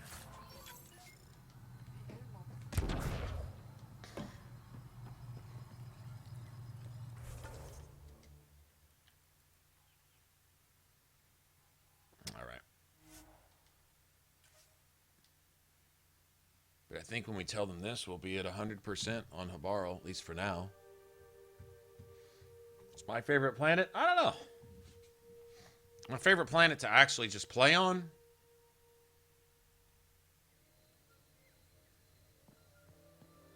Probably Eos. Just overall. I don't know. Vold, the cold is annoying, to be honest.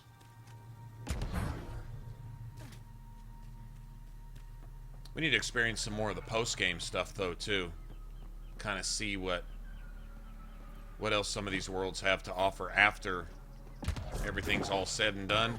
Because I know you can return and do some... There's content left after you quote-unquote finish the game. There's still stuff to do. Don't know exactly what, but I kind of plan on finding out this time. Even if we don't do every quest again along the way, at least once we get to post-game, I want to go... At least go revisit all the planets and see if... Talk to some people. I'm sure there's be some things to discover and stuff. I have no doubts. I mean, Havarl is cool, but there's one spot on Havarl that I can't stand.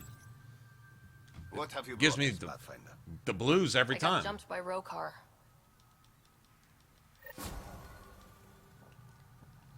Okay, now we're at 100%. Very good. Manifestos.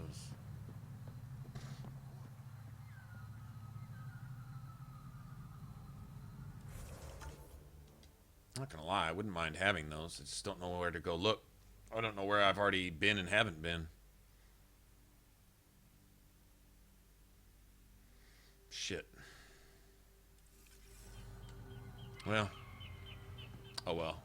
Like I said, we'll come back here at some point anyway. So I guess it's not all that big of a deal. Where is this merchant at? Why am I not coming up on my thing?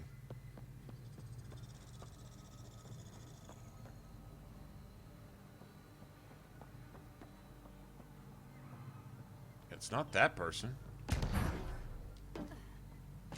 There we go. Cody Haldren.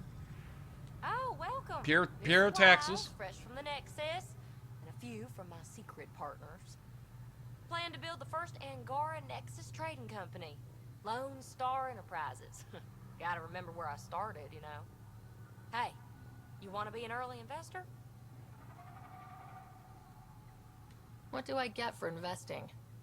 Today, great supplies. Tomorrow, who knows? Kadara. Now Kadara. Yeah, Kadara can be fun too. Yeah, Kadara's good. I don't like getting to Kadara though. Like if I have a mission on Kadara, I hate having to disembark the Tempest, go through whatever on the port, and then go down to the slums, and then run out, and then actually get to a place where I can bring up the map, so then I can go mess around on Kadara. Like, I really, that is one place where I wish there was an option, like when you go to land on Kadara, A, port, B, Kadara. If they had that option, that'd be awesome. Or A, port, B, slums, C, Kadara, right? If you had those three options, that would be friggin' fantastic. And if you could fast travel to any one of those three places from the other. I mean, you can go from the slums to the port, that's fine. And if you're in the slums, you can go, you know, it'd be nice to be able to go straight from the port to Kadara. But if you have to go through this, that's not so big a deal. But leaving the Tempest, it'd be nice to just go straight to the map. Because once you're done in the port, there's more to do, I'd say, in the map area than anything else. And there's even quests from other places that lead you back to the Kadara map.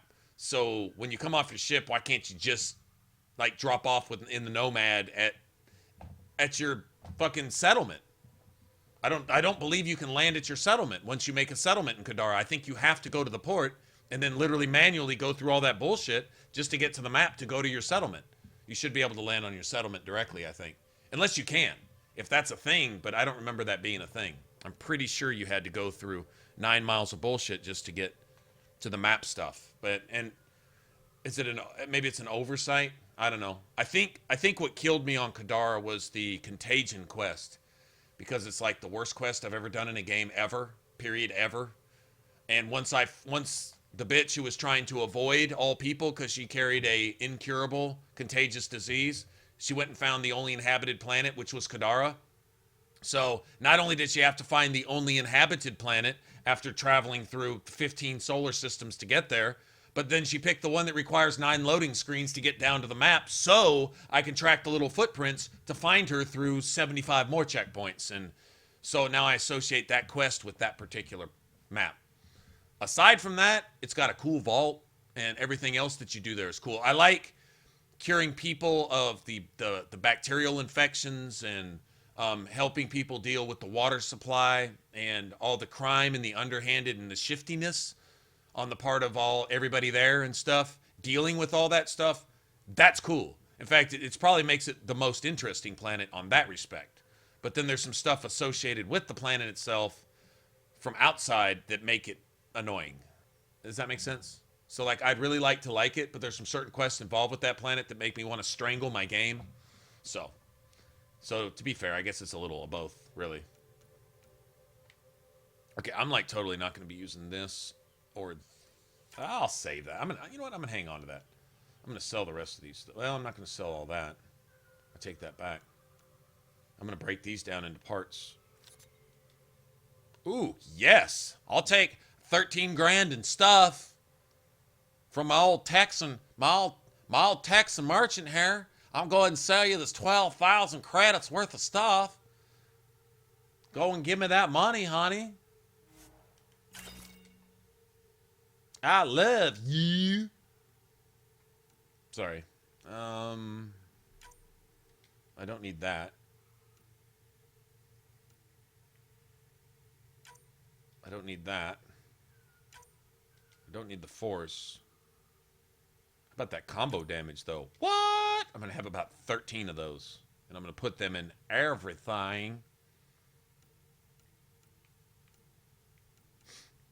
Let's see.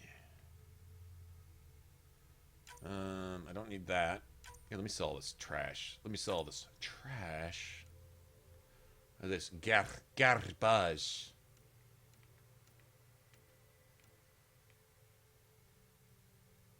Oh, wow. Nickel's worth like 19 credits a piece. Well, here, let me sell about 1,700 of them then. And then I'll never need money again, ever, for the rest of my life, ever.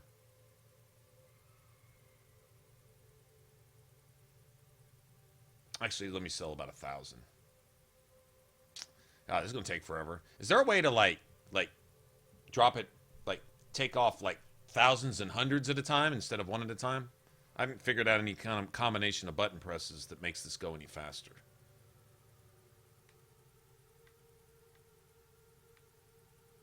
Yeah, it doesn't help. Okay. I have noticed that. I have noticed that, especially the door to leading out of the whole Sloane's whole area. Not the one that leads into Sloane's little room. That's not a problem, but the one that leads from there. All the doors that lead into the market itself. Those are the ones I have a problem with. Like the ones coming out of the club, the ones coming from the dock, and the ones coming out of Sloane's little headquarters, where her little prison and throne room and all that shit are. Yeah, those. Damn, I have a lot. Where did I get all this nickel from?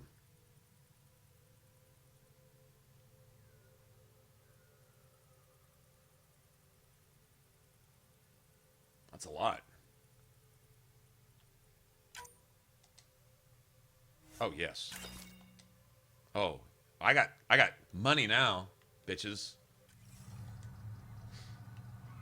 Well, Cody, instead of making it rain up in here, I guess I'm going to go ahead and mosey on. Goodbye, y'all. You hear?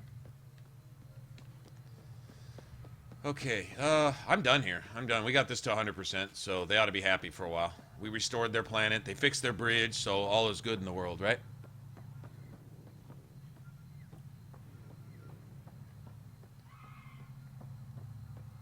God damn it, Sam. Strangles self to get Sam out of head. Schnabel, don't forget Sam when you're in your Nomad. Every time you open your scanner to mine, he says, to mine, you need to open your scanner. And there are mining nodes nearby. To mine them, you need to open your little thing, right? After you've already opened it. To mine, he tells you what you need to do to open your thing to mine. Every time you open it. Right? That's the other thing, along with the email thing, yeah. Yep. Enough to drive you nuts. To be honest though, I didn't notice a lot of that my first playthrough. Second playthrough it got worse. The last one and this one, it really puts me in a bad mood sometimes. I'm not gonna lie.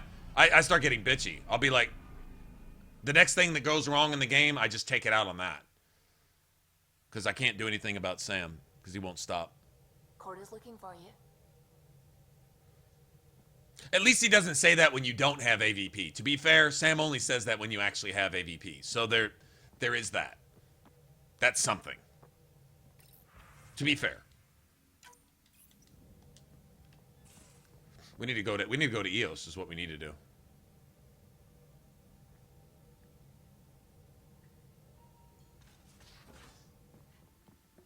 You have AVP outstanding, Pathfinder. Speak of the devil, huh? Everyone was expecting it. They're all holding their breath. Wait for Sam to talk about AVP. Actually, I have 2 points. So that's like totally right on time. That's... Oh, yes. Oh, yes.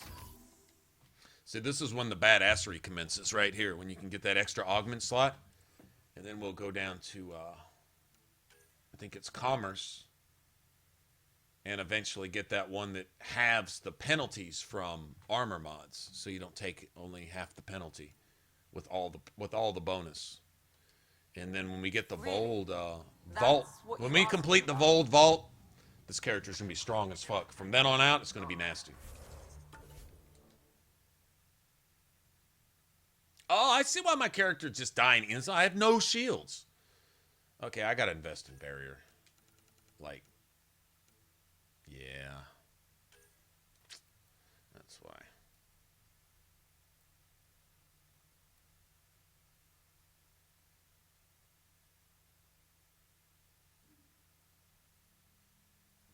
While an active biotic effect is on an enemy, increases your shields. No, I'm taking that movement speed. While movement speed. Oh, that's sick. I'll take it just for the movement speed. I will. Shields restored on kill. Okay, it doesn't really matter. It's just so long as we're just increasing our shield strength with each point, I guess. Yeah, we're going with that. You don't like the flirt? No, I don't know. I kind of like the flirting. I don't know. You know what?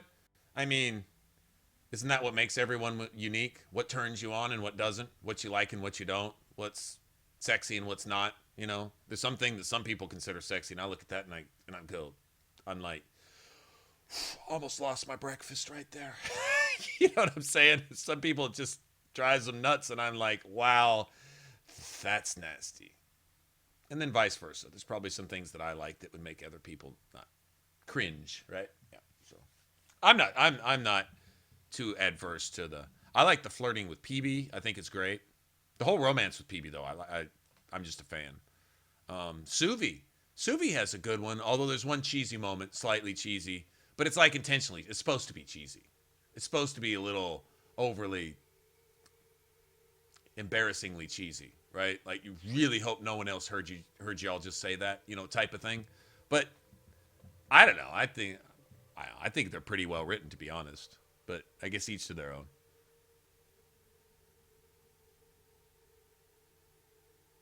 Made you die inside. I don't want you to ever stop flirting. I don't remember that line. Well, if I already had that line, I've already passed it probably. So hopefully I don't have to knowingly acknowledge that taking place when it happens. All right. Let's go to Eos. Let's go to Eos. I want to know.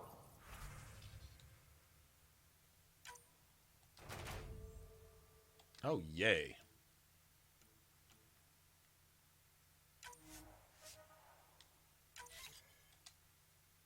Go get your feet wet on something.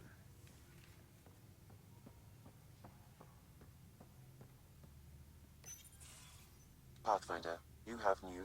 Report from the Nexus. Population's growing as people wake up. Lots of hopefuls waiting for a home. Bradley will I'm have about to all give the Cora a help hug he for needs. interrupting Sam and Starting making him crop shut up. soon.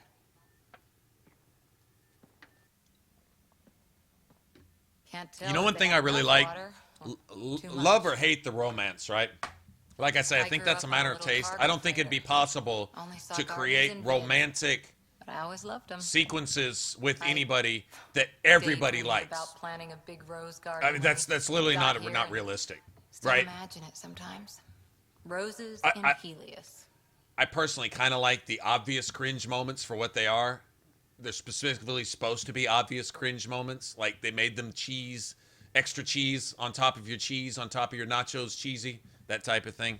But with all the romance stuff aside, I think in hindsight, having played through the game, that they did a better job developing your teammates. Whether you like or don't like the teammates. I'm not talking about whether you like them or not.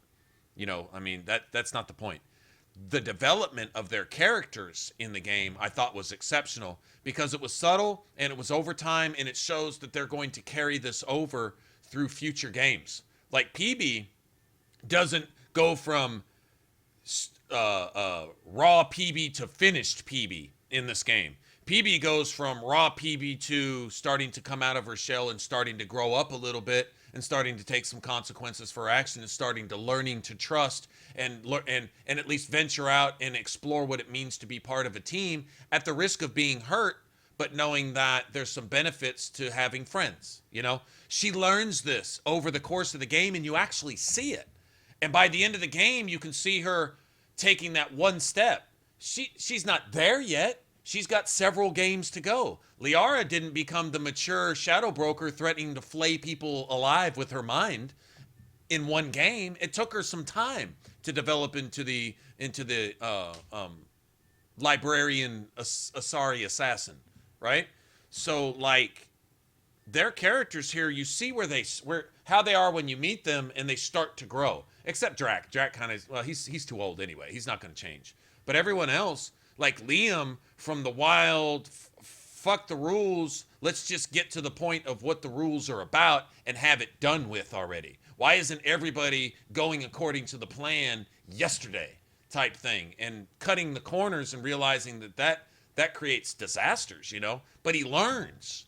So you see him tone it down. You see him chill a little bit. You see him kind of rein himself in and start to focus. Like before, he's just, there's good to be done and I'm going to go do it, whatever the cost.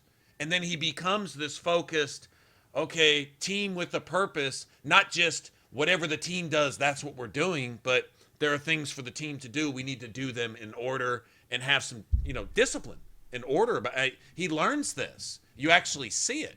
PB coming out of her shell and tentatively, she doesn't want to show weakness because she's led the life that she's lived and had the experience she's had.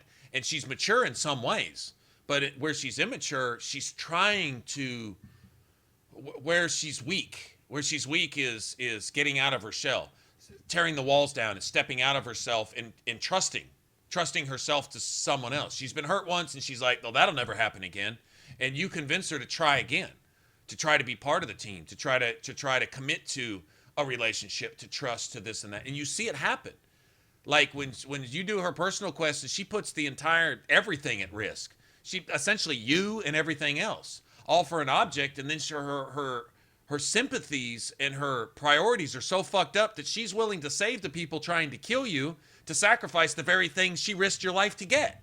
She's totally backwards. But when you tell her she's backwards, instead of arguing, she accepts it. And she stops and she goes, you're right. I'm like, that's a fucking adult moment. Like, she put her fucking big girl pants on right there and faced the consequences. You can even tell her in that escape pod you fucked off, you got to pay for that too. All right. And then the very next thing she does, instead of get resentful and say, okay, well, fine, that's cool, but I'm going to pay you back. She doesn't do any of that. She goes to the team and she says, I don't know how to say this, but I need to say I want to be part of the team. I consider y'all teammates. And everybody's like, yeah, whatever. Next time you use the bathroom, make sure to change the roll of toilet paper. And they go on about their business. They already consider it, but she doesn't know this. She needs to do that. And then when she's willing to try to do that, it shows a shift, a change. She's growing up. The character development in this game is fantastic. The relationships, like them or don't, whatever. But as far as the characters themselves go, I mean, they did a pretty top-notch job. In their defense, I mean, they wrote them well. I like the characters. I like some of these characters more than I like some of the characters in Mass Effect 1 by the time I was done playing Mass Effect 1. Keep in mind, we got a couple more Andromedas to go. I don't know if they'll call the next one Andromeda 2 or they'll call it something else, but we've got a couple more to go. This is just the stage that they're setting. They just pulled the curtains and showed you some of the props. There's a lot of shit that's going to go down. Like, we haven't even seen Act 2, 3, 4, 5. We just seen Act 1, just the prologue here. This is the opening chapters of the book, right? But the growth and the feels that they passed along. I mean, some of the romances were cheesy as fuck in the trilogy. They were bad. They were good bad, but they were bad good, right? I mean, seriously. Come on, who was it?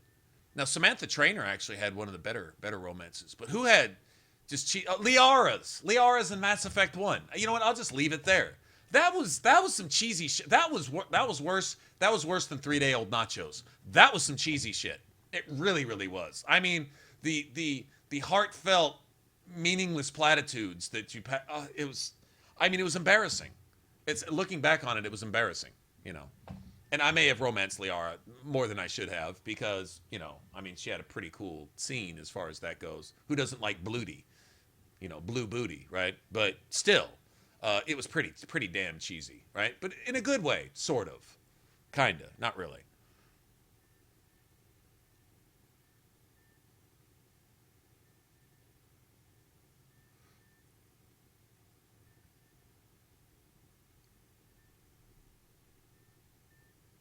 Yeah, absolutely. Who hasn't failed once? We all need to be reminded that we're okay, how about this?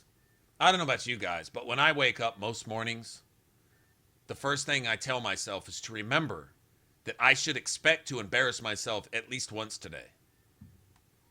You know, to go ahead and put a realistic shade on the day, right?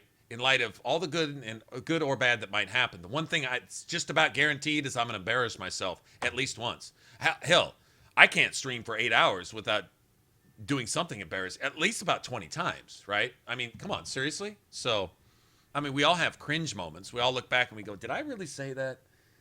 Should I just delete that stream and just pretend that it never happened? You know, I mean, we have this, right? And when it comes to touchy-feely time, it can get really bad. It can, you know? Oh, well. It'd be good to bring something beautiful across galaxies. Yeah, gotta have the cringe Everyone in moments the too, I initiative guess. has their something To beautiful. keeping it real. I didn't for a while. After I left the Asari Commandos, well, I didn't leave. My mentor, Nasira, said I should go. Why? The initiative would suit you better, was all she said. Being a huntress suited me fine, but she insisted.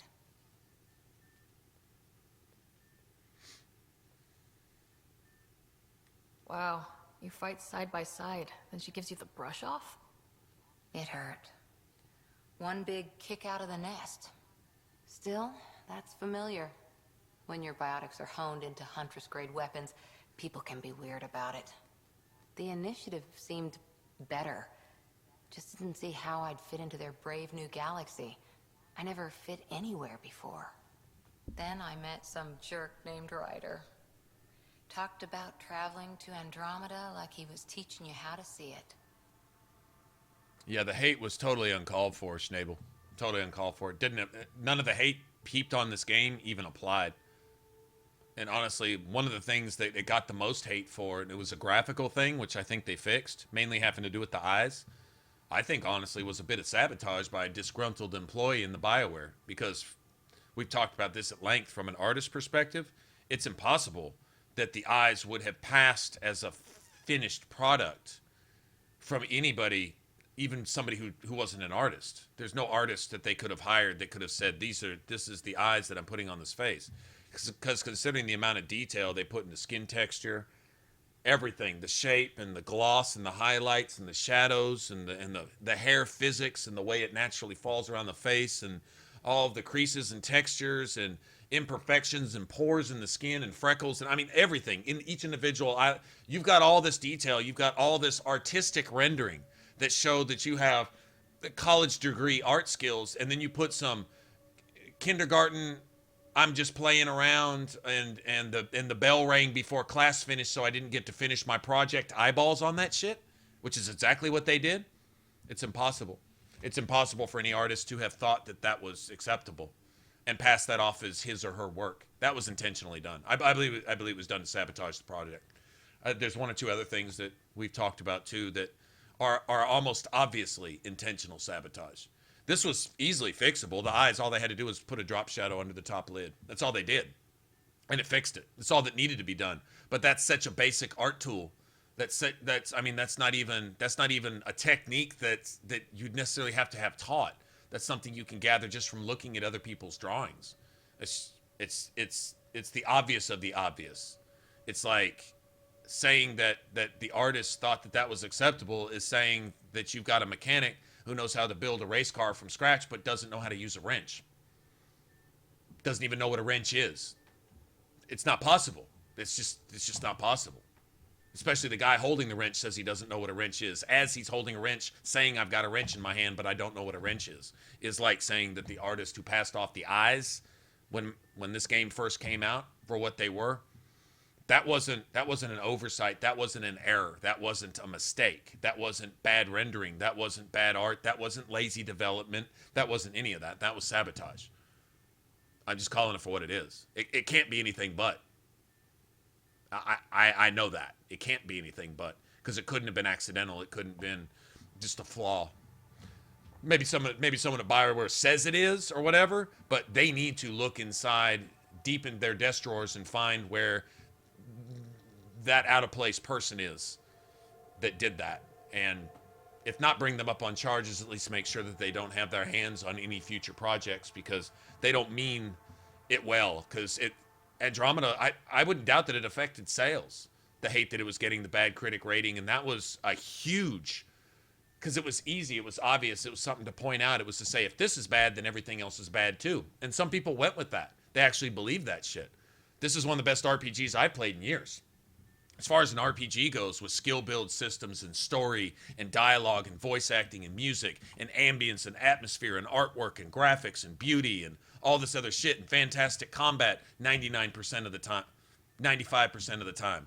And all that, I can't think of a better game that's come out since the trilogy.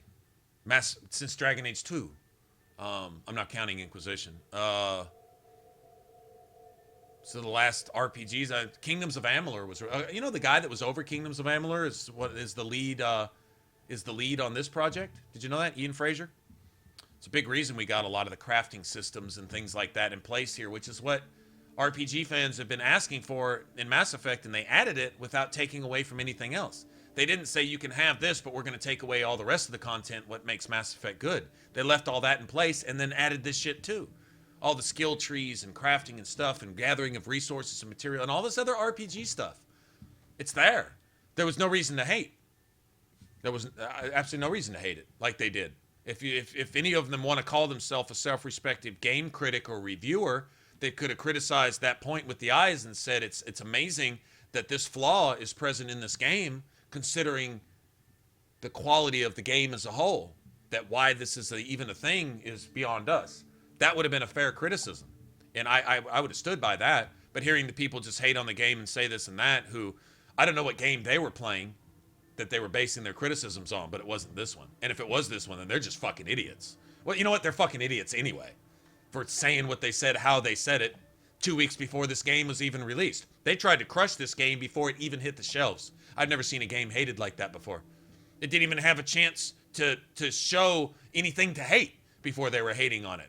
Well, you know, we got 2 hours off screen behind the scenes of a demo beta version of just a small section of the game. And our impression of the entire game as a whole is it's a 6 out of 10. From the same dickhole who said Advanced Warfare was an 11 out of 10. And it set records for the least numbers of people online and the worst fucking probably sales loss of any fucking multiplayer shooter game in the history of shooter games ever. You know what I'm saying? Like, these are the same people. How can their opinion matter? How can their opinion even be valid? You want to say that shit is good, and then you take this game and you call it shit. Well, you can't be trusted. Anyone taking their opinion for anything ever from this point forward is just as stupid as they are. I'm sorry, but I mean, seriously. They're incapable of giving you an ethical review. One with any integrity. They can't. I'm guessing somebody bought and paid for them to smash this game. Or somebody didn't pay them to boost this game. Like they do boost all that other dog shit that's been coming out the last 4 or 5 years. Name a good RPG that's come out recently. Witcher 3 was an exception. They couldn't help but respect that because you know what CD Projekt Red said? This is our game, and if you don't like it, fuck you. Eat a dick. We don't want you anyway. That's what CD Projekt Red said. We're going to do what we want to do. This is our game. We're not going to apologize for it. If you don't like the language, you don't like the sex, you don't like this, what the fuck are you even looking at our game for? Get out of here. Fuck you. That's what they said. Not with any malice, but they don't have time for the SJWs to sit there and say, maybe a nipple, and I think the graphics were out of place there, and I don't think that character said the right thing, and you know, that could be contrived as racist if you listen to it backwards on an old 78 album, you know, in mono. I think that could be considered racist. They didn't give a fuck about any of that. All they cared about was, this is the game that we want to make, this is the story we want to tell, and this is the passion that we have in our stuff. If you like it, cool. If you don't, get the fuck out.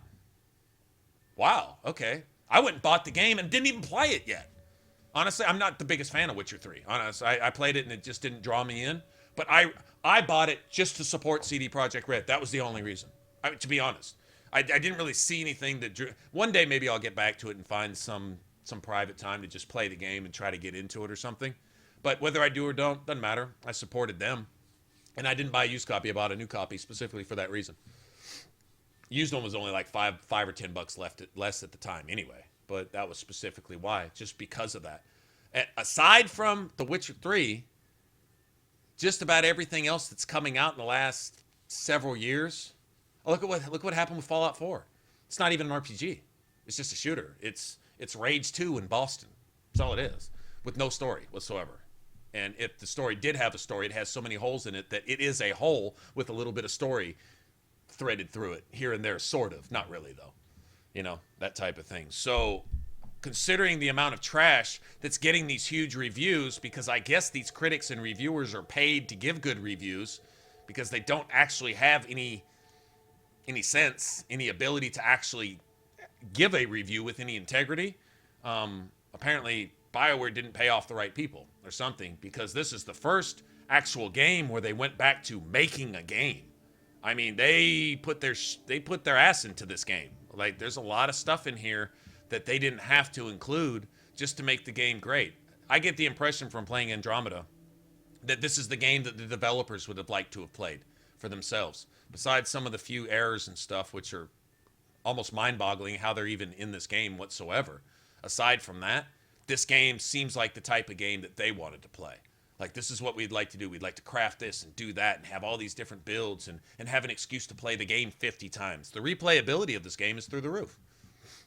First game I can say that about in years. And so it got hated on before it was even released more than every game that's come out in the last 5 years put together. And all those games were shit and deserved individually 10 times the hate this game got, and those games got none of that hate. They saved it all for this game, the first game of actual quality in several years, and heaped it all in this game before it even hit the shelves. What the fuck is wrong with that picture? There's something seriously wrong with that. I have a big issue with that. I have a serious problem with that. That told me that this game was going to be amazing anyway. I heard some of the reviews and then stopped listening to any of it. I said, you know, I don't want any of the bad reviews and any of the spite to spoil the game for me, because some asshole is going to try to reveal it. And true enough, you had some dickheads who were on one hand hating the game, but on the other hand exploiting it for all it was worth and making YouTube videos where the title was a spoiler. Cameo appearance by such and such, which the cameo appearance of that character is only revealed in like Alec Ryder's third memory, which is like 3/4 of the way into the game or something. And it's some shit that's actually, it's a major spoiler. They were putting that shit in the title of their videos, so if you didn't click on their videos, they still ruined the game for you.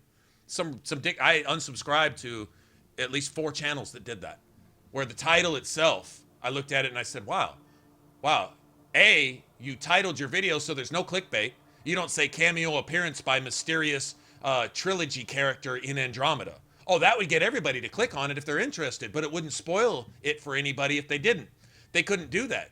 They put the name of and they put the spoiler in the title of the video itself. So you didn't even have to click on the video to get it spoiled. You didn't have to click on the video to know what happened. They explained it right there in the title. Unavoidable spoilers. Somebody was actually crying. I mean, almost literally crying in chat. One of you guys might actually remember that. Before the game came out, it was a couple nights before release. We were playing Mass Effect 3. We were playing Mass Effect 3. We were finishing up the trilogy, waiting for this to come out. And somebody said, how do I turn off YouTube notifications altogether? I'm getting spoilers. And I'm like, first, you know what I told him? I said, and I was actually a little sarcastic about it. And I apologize. I was wrong. But it came across a little annoying at the time. I'm like, dude, if you don't want spoilers, don't click on the notifications. Just X them out. Don't even read them. You know, but how can a notification be a spoiler? He said, no, the titles of these videos. Just the videos themselves, the notifications themselves are spoilers. And I can't stop them from popping up altogether. I guess unless you go back and unsubscribe to every channel you're subscribed to or something like that. And if you've got the notifications popping up, no matter what page you've got up or something, then that's a problem. And I didn't know what he meant till I saw it myself, and I was like, wow, holy shit, I didn't even realize that could be a thing. I didn't realize you could be such a dickhead douchebag that you could intentionally put spoilers in the title. Like, I'm like, that doesn't even make sense, because if I have a video and I spoil the content of that video in the title, you have no reason to even click on my video. You already know what it is. Oh, such and such happens to such and such. Well, shit, I don't even have to watch this. Whereas if I put a teaser in there, cameo by ? Click to see, or, you know, just anything in the title. Well, now you're going to actually watch my video, which should be the reason I made my video in the first place, right? These dickholes didn't even have that much class or that much common sense. They put the spoiler in the title itself. I was like, wow, that's a lose-lose for the YouTuber being a dickhole, and then the YouTuber trying to think they're going to get any views on a video where you don't even have to. You can read the content right there, and it just made no sense. But I hadn't ever seen that on a game before. Not to that extent. The hate and the spoiling and the spite and the malice. It was actually malicious. Like, people going at it. There was YouTube channels created to hate on Andromeda before Andromeda even came out. YouTube channels created specifically to hate on Andromeda. That's all the videos were about. Hating, turning anything, cherry picking any kind of scene, any kind of footage, any kind of dialogue, anything they could to even spin it out of context if they had to draw ridicule and malice and hate on this game, and it wasn't released yet. And I'm like, the last thing I saw anyone do this to was Donald Trump prior to his election. That's the last time I saw this type of spin, doing everything you possibly can to heap hate onto something just because you don't like it, and you probably don't even know why you don't like it. And it was insane. It was fucking insane. They've kind of chilled out a little bit. Now I think they're diverting their attention to Hellblade, and they're trying to hate on that and destroy that because it's essentially an independent publisher. What is it, Ninja Theory? And they're not considered a AAA developer, and so they'll get hated on because they probably don't have the money to pay the reviewers to give them a glowing 11 out of 10 rating. So they get hated on, and they'll spread a little fire, and then that wildfire will carry over into Twitter and Facebook and YouTube, and they'll just hate on that game.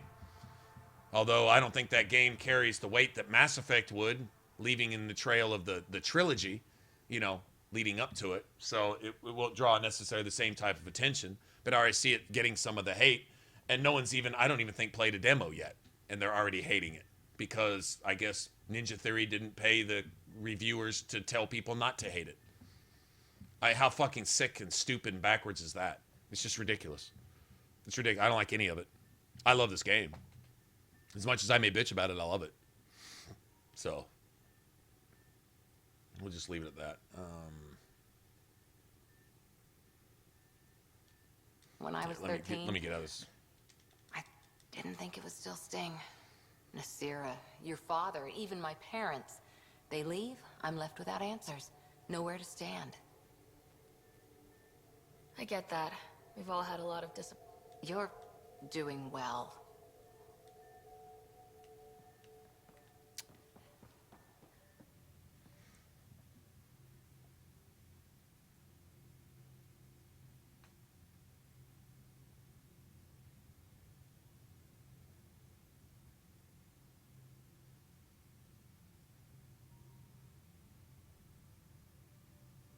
Hey, Skylar, what's going on?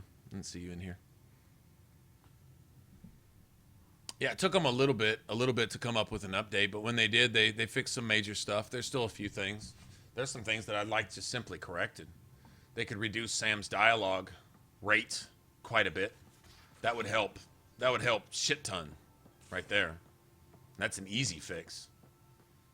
Just reduce the number of times he repeats the same shit. I mean, how hard is that? Put a stop button, or just mute all of his I want to mute all of Sam's tutorial options. I already know how to mine shit. I already know how to do shit. Once you've said it once, don't ever say it again. Or just give me an option in the settings, the game settings, to just mute Sam's tutorial dialogue. Give me a button for that. Give me a checkbox where I can just shut the fuck up unless you actually have something to say. That'd be great. You know what? That might even be enough, just right there all by itself. Okay, where are we going? We're going to EOS.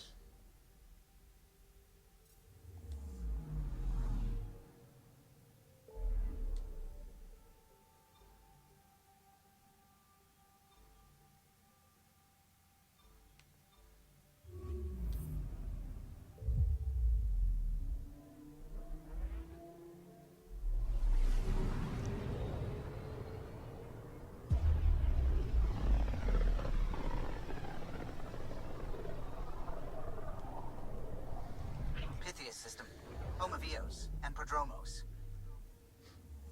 Thank you, Callus. Not that we haven't been here already.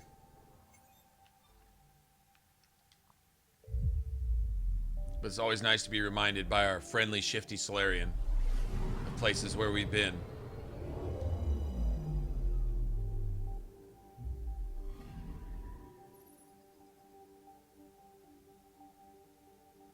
God damn. Well, I got a bunch of stuff to do, don't I? The radiation should have receded by now too. Okay, so let's see. Core is good.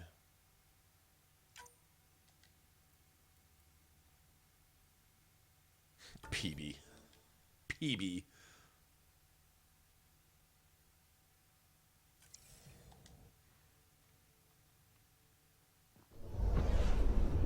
Scent is green. Coordinating. Path is calm.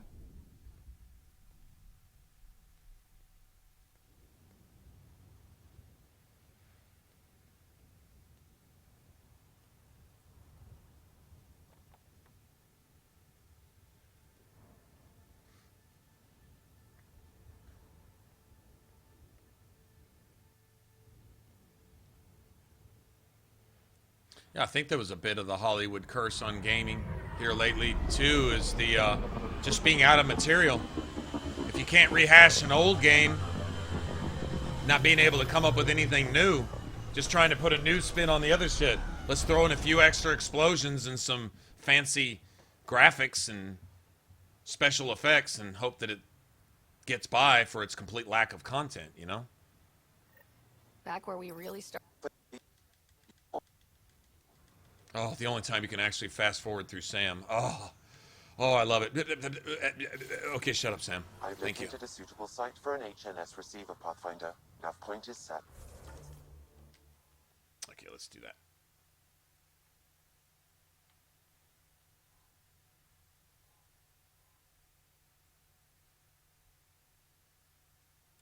Well, apparently I got about 50 things to do just right here, so I think we'll do that first.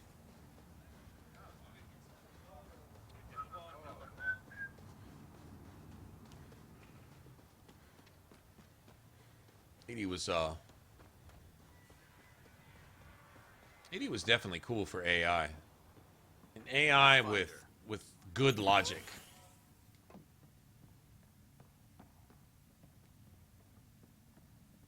Because you can't have a personality with a computer, but the programming and the things that she latched onto were the better ideals. But I consider it my debt.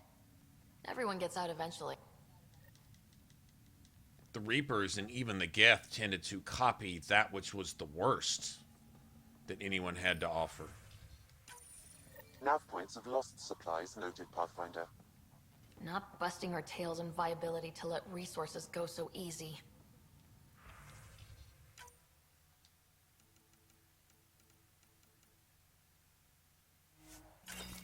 Let's check it out.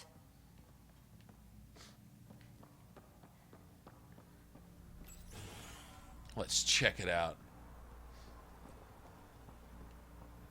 Yeah, the Geth copied the worst of humanity. The Reapers definitely so. They carried over the arrogance and attitude of their creators, if nothing else, and didn't really learn any different from any other organics that they harvested over the next few million years. Everyone just kind of told them the same things. Organics kill themselves, kill each other, and shit in their own drinking water. And that's about the best they can do, and it just gets worse from there.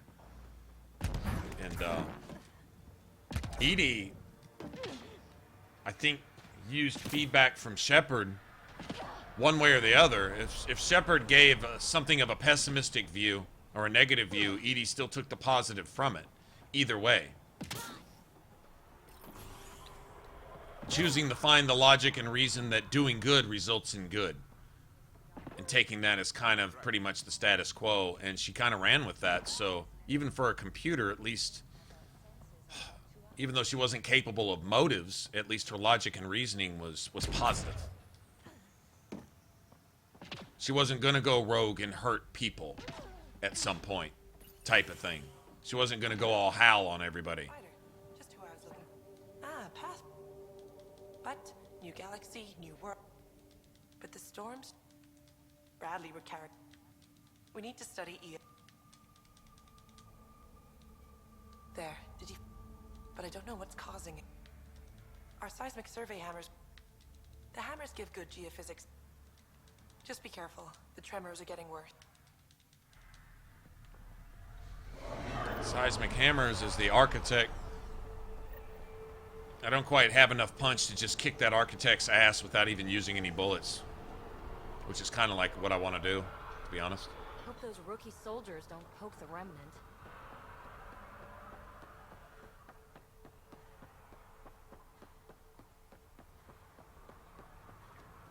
Actually, we should go to Vold before we do a lot of that. That's what we should do.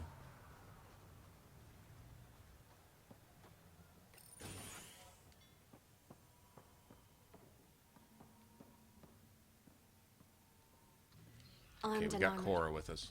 So am I. Watching the skies every... The Ket chased our arc. We lost track. Okay, so we'll go find leads on the Asari arc. I don't remember if that leads to more stuff here.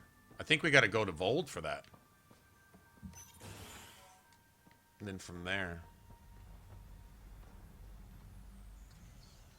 Honestly, we can do some stuff here, but I actually kind of want to go to Vold, to be honest.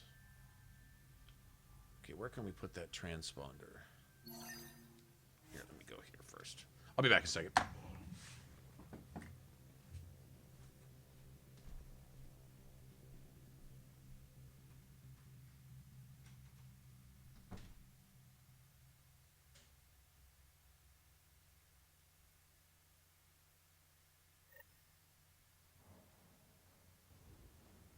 Really don't like coming back here.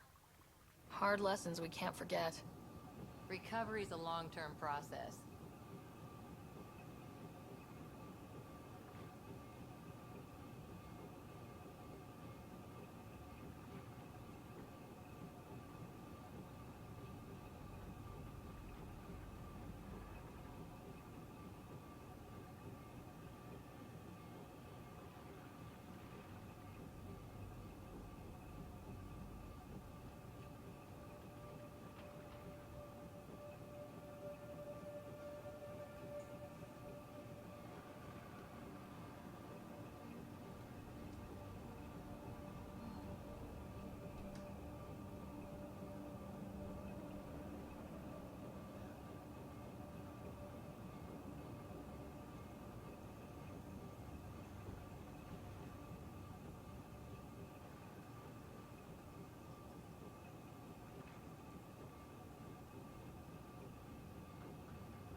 What? Every single Asari in Andromeda has the same face model. Every single one. They all use the same face model. All the Asari are alike.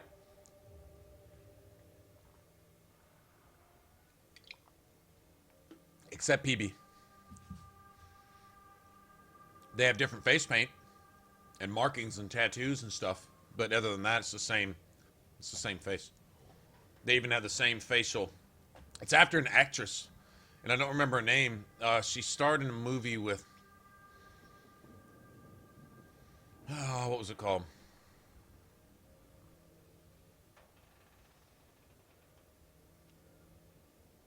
I don't remember. I recognize her too, I just don't know her name.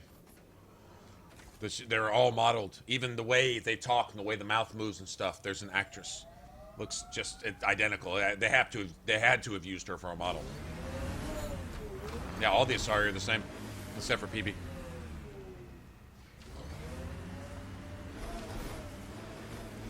I would have to say that that's intentional, seeing as they use different face models, and I mean, they could have used the same facial presets and just left the tentacles for the head as far as that goes. So it's not for lack of assets or resources that they did that. It had to be intentional, making the Asari look similar, maybe going a different way, trying to, an attempt to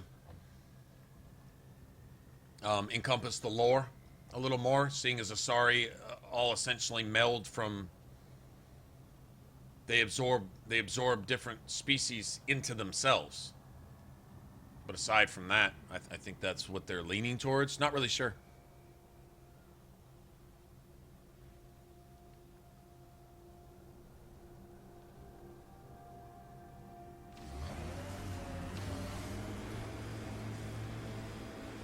I thought they were trying to say something with that. I'm just curious to find out what it is they're trying to say. I don't think there's a single detail in the graphics, animation, art, environment, setting that isn't on purpose in this game. I think it all tells part of the story. It holds some significant everything with the remnant. The different remnant artifacts that you see, where you see them, why you see them, what they do, the sounds they make, the lights they display, where they everything will have significance later. Dragon Age is like that. The trilogy was like that. Pathfinder, this is the spot where Nigel McCoy wanted you to leave his pendant. In honor of his brother, Dash McCoy.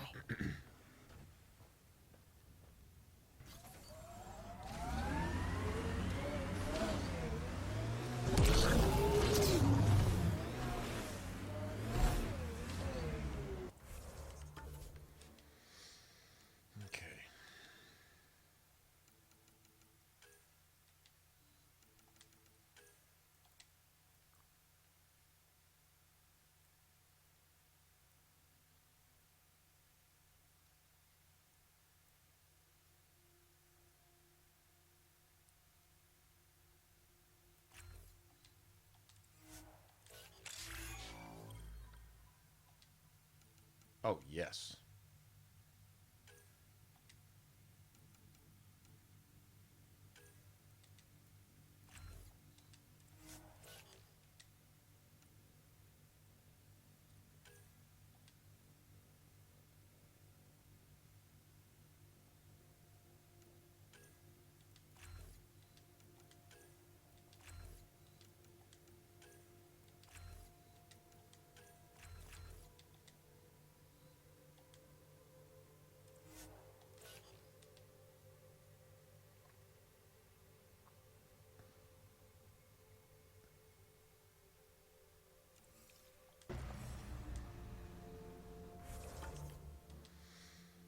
Already.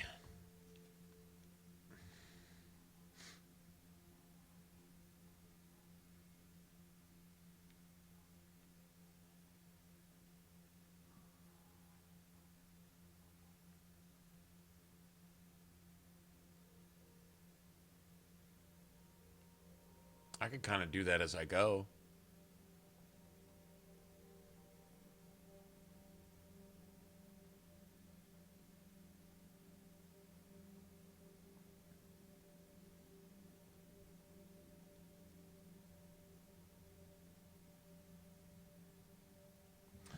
Here, you want I can try to track down that actress. I got to try to remember the name of the movie is something 47.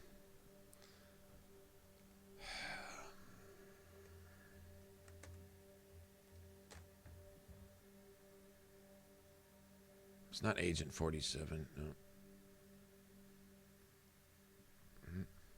It's 47 or 43. Something 40 something.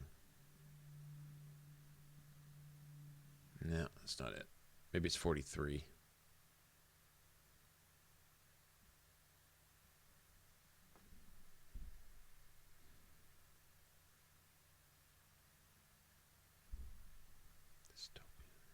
I think that's too vague. I don't think that'll get it, but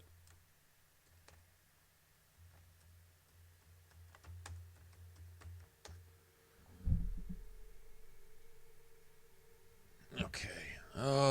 Actually, I might find it here. Actually, I might think of it. This is the type of movies.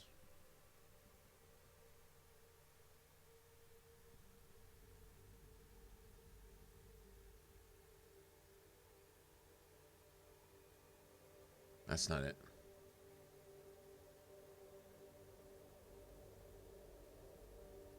I think that's it. I'm pretty sure that's it.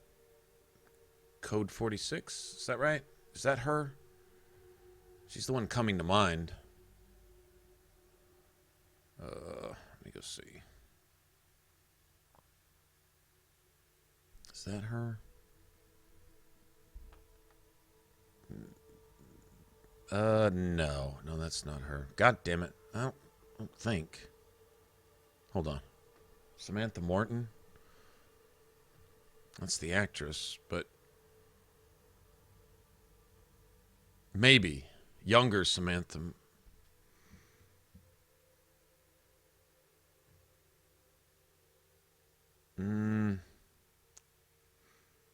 No, that's not her.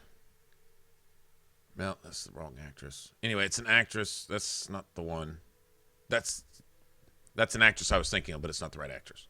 Anyway, if I ever see her, I'll try to remember what movie that's in. Anyway.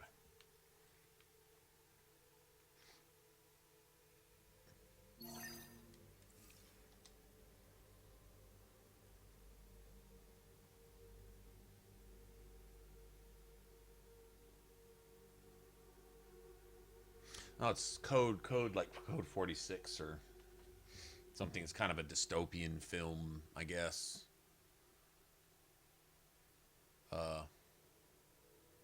Yeah. Anyway, not the one I was thinking of. Although the way that actress talks is similar to the face expressions that these Sasari make when they talk, move their mouth and the way they do that, and pronounce precisely words and stuff. It's very similar to the actress I'm thinking of, but that's not her. It's an actress like her though. I don't remember who it was. It doesn't matter. I can go round and round with that and.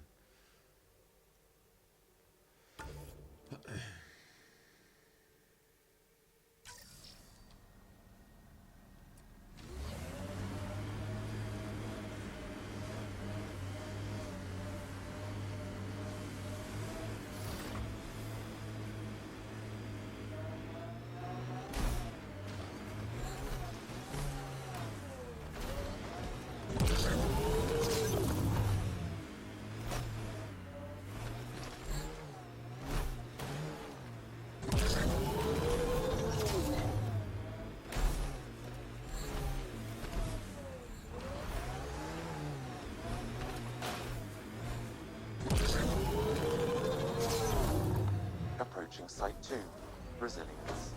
It was sold as the one we get right, but it didn't have time to get worn down. Got wiped out by Ket. That datapad said Nexus not send a retrieval team for the bodies? We knew some were lost, Ryder. We weren't told they were left. Wonder how many are out there. Too many. Lex looks like a war zone. According to survivors, the Ket attacked from all sides. It was a massacre. Lexi, I've got another one. Standing by, waiting for your scan.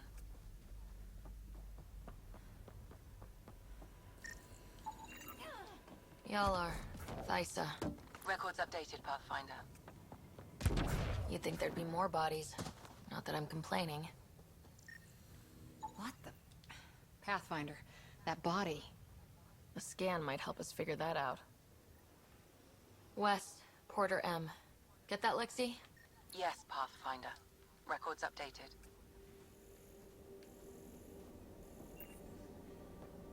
Override works, but...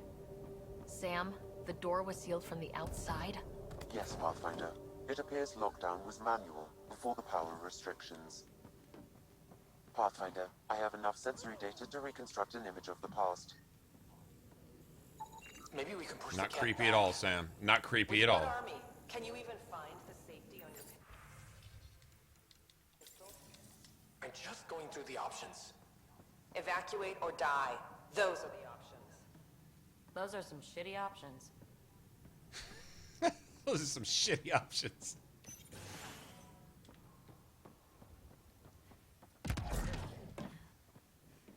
Surprised the Nexus still wants an outpost on Eos. You know what they say, third time's a charm.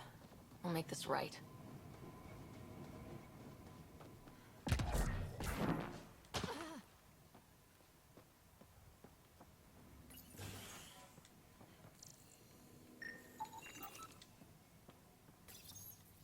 Secondary terminals, no access. If deployment is standard, main access will be deeper in.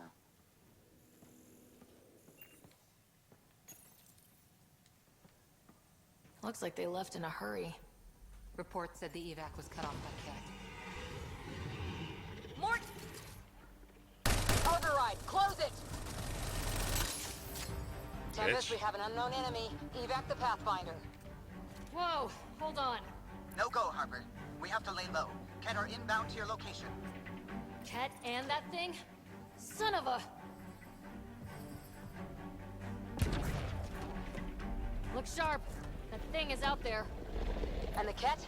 Everything's grounded till they're gone.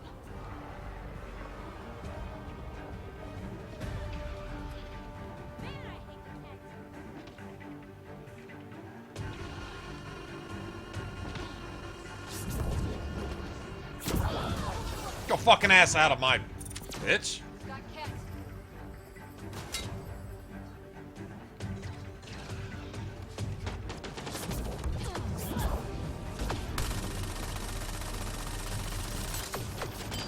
Another dropship with reinforcements. Watch out.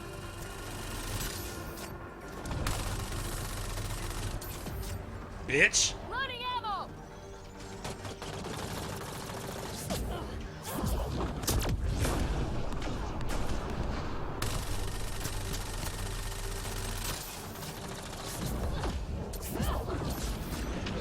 Hippie's hurt.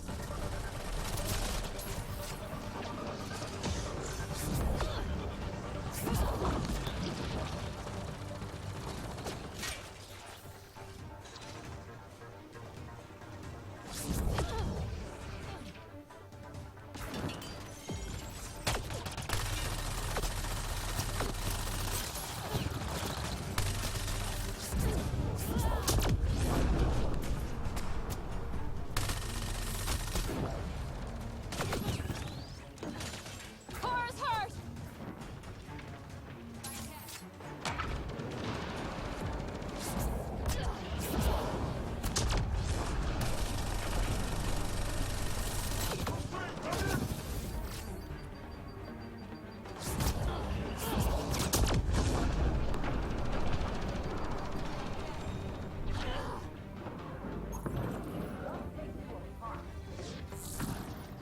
Cora's still over there talking shit.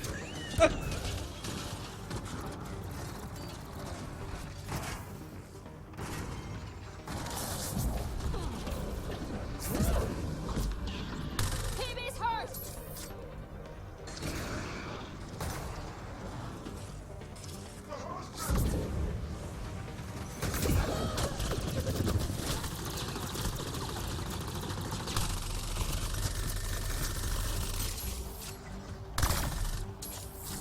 Oh, this dude's a bitch.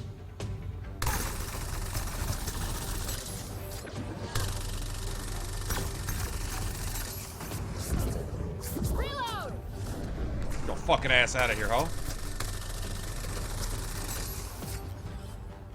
Redirecting fire.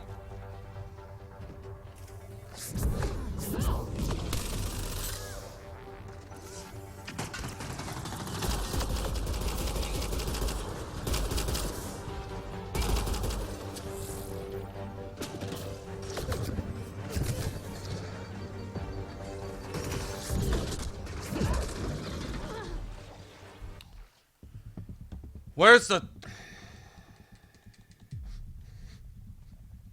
This is how they fight? Fucking pussies. Bitch ass dick suckers.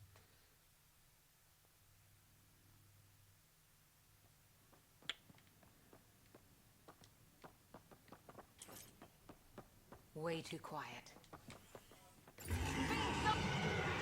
Override. Close it. Tempest, we have an unknown enemy. Evac the Pathfinder. Whoa, hold on. No! Harper, we have to lay Damn low. it, man. Ket are Fucking inbound to your work. location. Bitch. Ket and that thing? Son of a... Pissed me off with that bullshit. Carry a minigun for a big dick, bitch.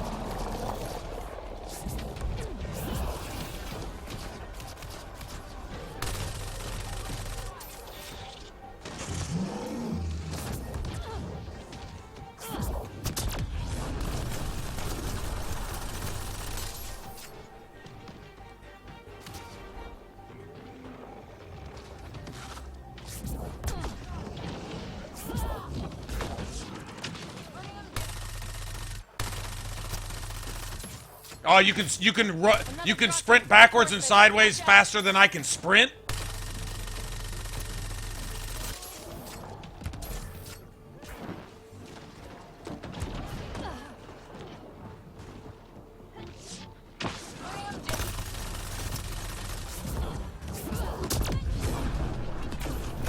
Fucking bitch.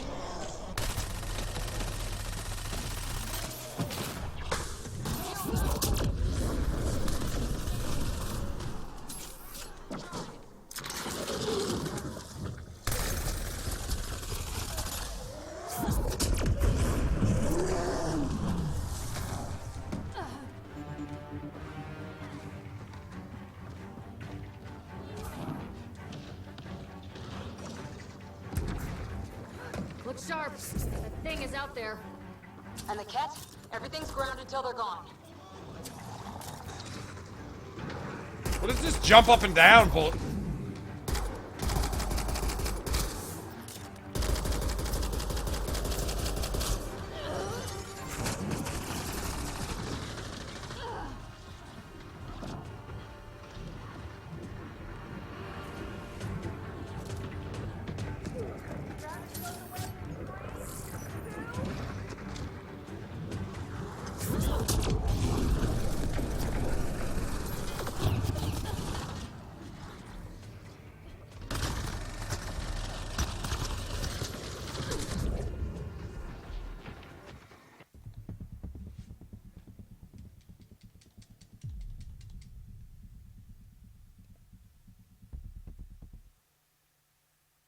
I don't like getting cheated. Really don't. Come on. Okay, so me 0, the game 0, cheating fucking whatever the fuck bullshit. 2. That's the score. Reports said the evac was cut off by Ket. I give no credit to the game on this one right here. Not yet. Override, close it! Tempest, we have an unknown enemy. Evac the Pathfinder. Whoa, hold on. No go, Harper. We have to lay low. Ket are inbound to your location. Ket and that thing? Son of a...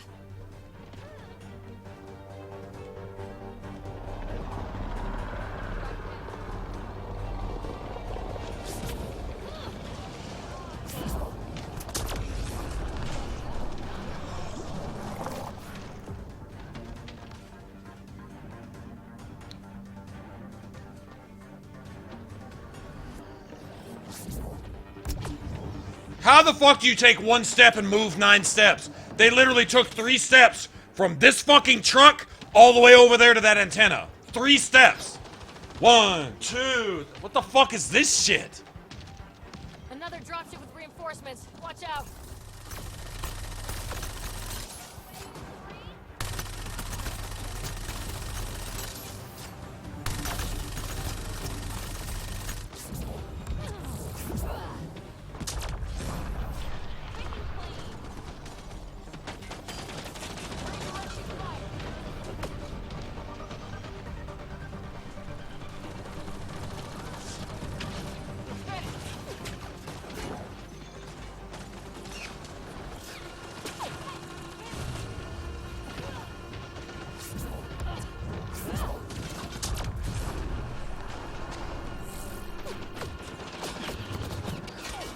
Oh, nice aim from 80 miles away, sniping hip fire.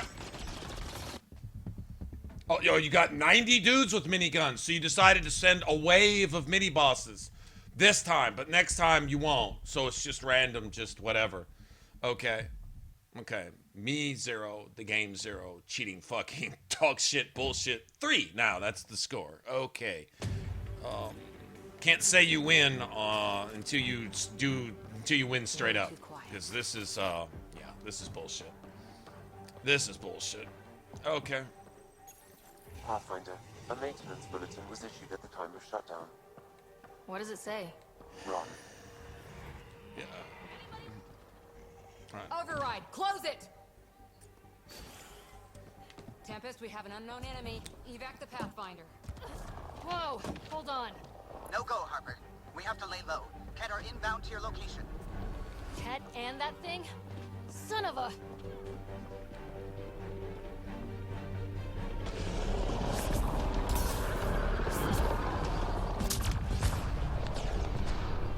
You pre-fired me with a spitball up here when you don't see me. Okay.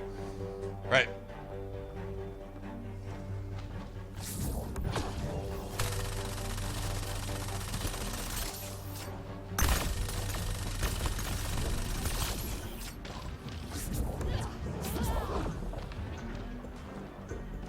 I don't know how you take 2 steps and move 19 steps.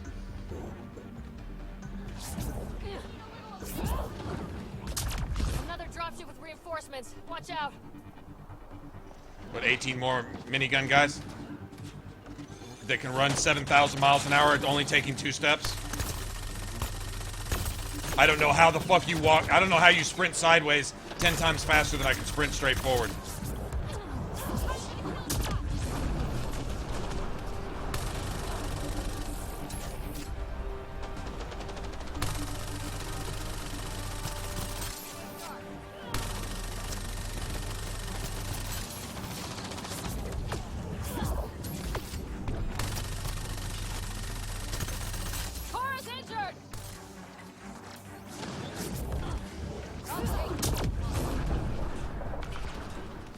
Dead.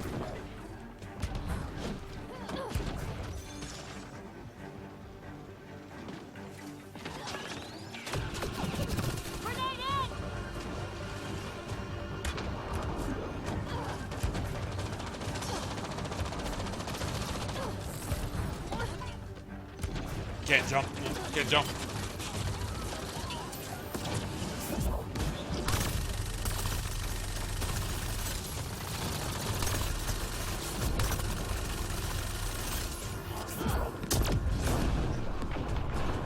Bitch!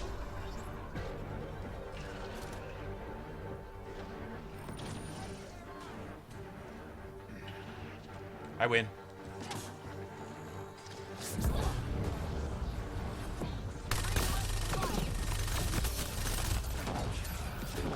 What's hitting me? I'm all of a sudden taking instant 1 death damage, so just insta-kill damage from a random source around 3 corners that doesn't even exist on the map, I guess, or something. Okay. Yeah, right. Oh, there's still 93 ket again.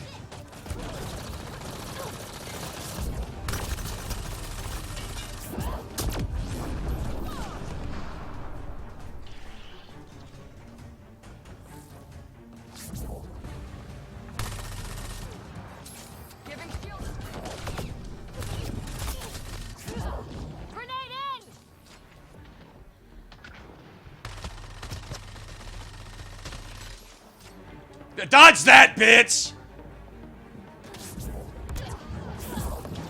Dodge that, hoe!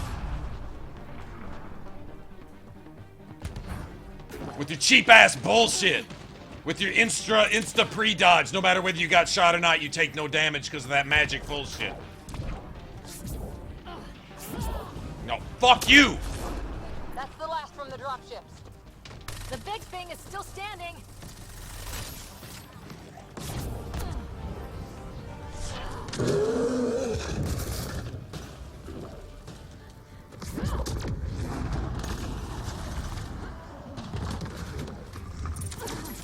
I can't move.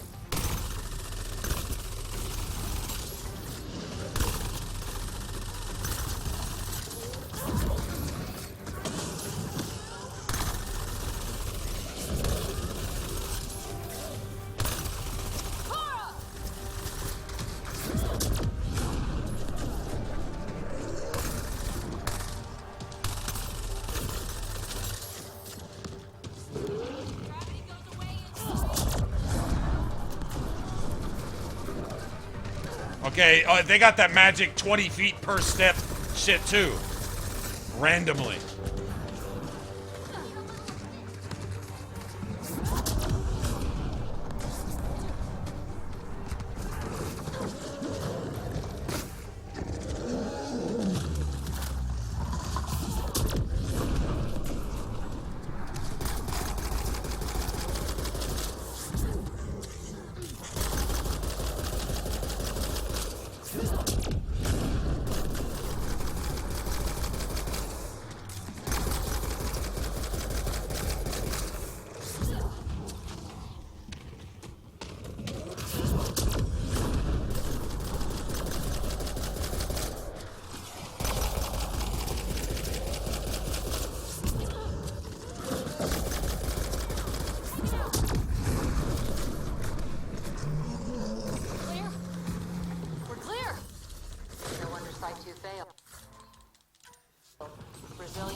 One more, you bitch. You know what? Bitch. Okay. Resilience. So there. Promise. Or like death and starvation. Well, I know who's not naming our next outpost.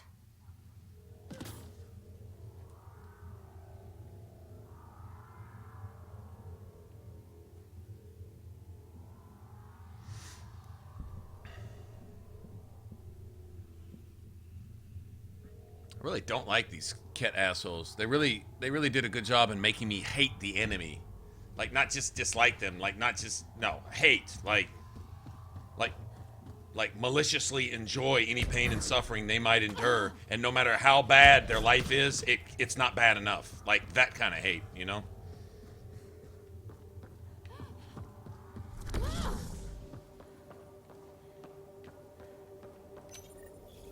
Schematics for Special Project Sigma. They were building something, but they're... Got a component for Site 2's project.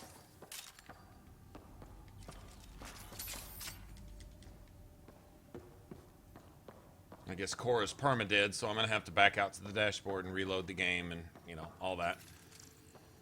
Because, well, because the game.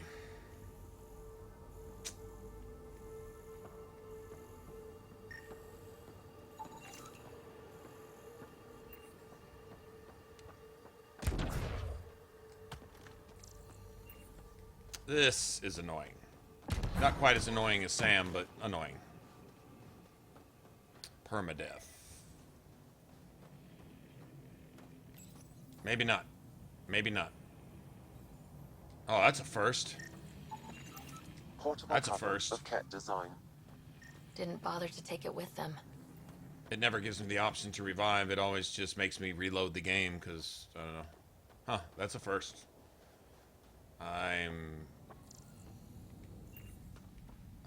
That's nice.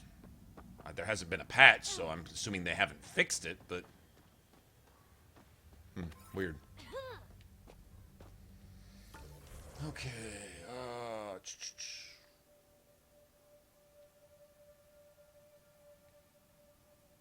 Secret project. Okay, let's go do that then.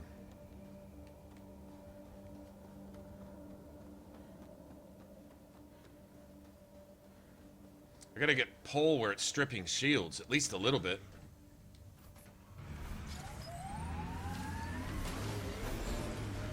That is a must. Armor, not so much. Shields, yes. Pathfinder. That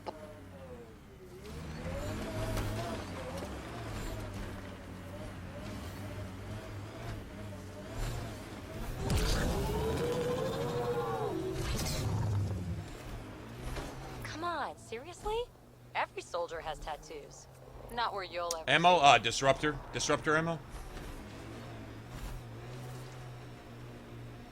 One of the outpost shuttles ahead. Lost a few of those. Worth checking, if only to make sure the Ket don't get... Got to be fucking kidding. They're pre-dodging my fucking powers. Pre-dodging them. What the fuck?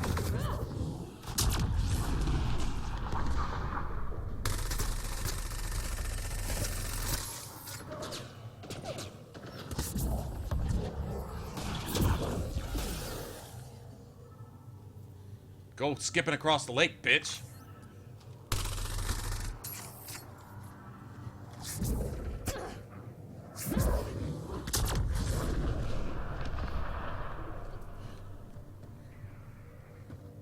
Did anyone give that bitch permission to swim in my lake?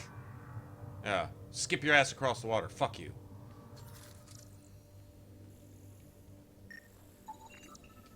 Bitch.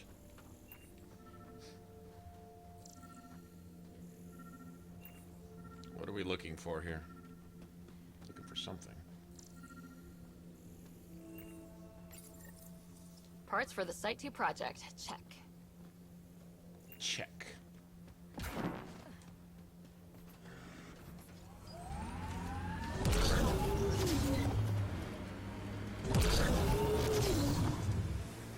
Pathfinder, my sensors read an Andromeda plant sample nearby.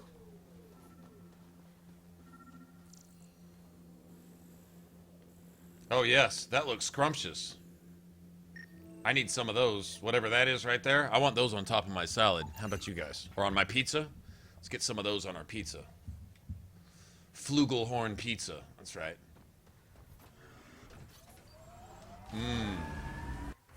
Num num.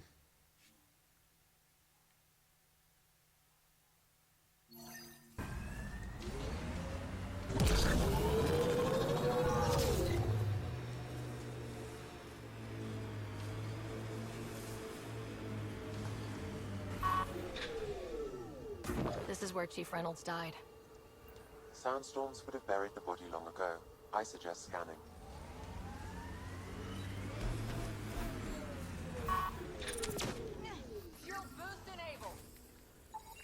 Another armor piece. Chief Reynolds' helmet. The search continues.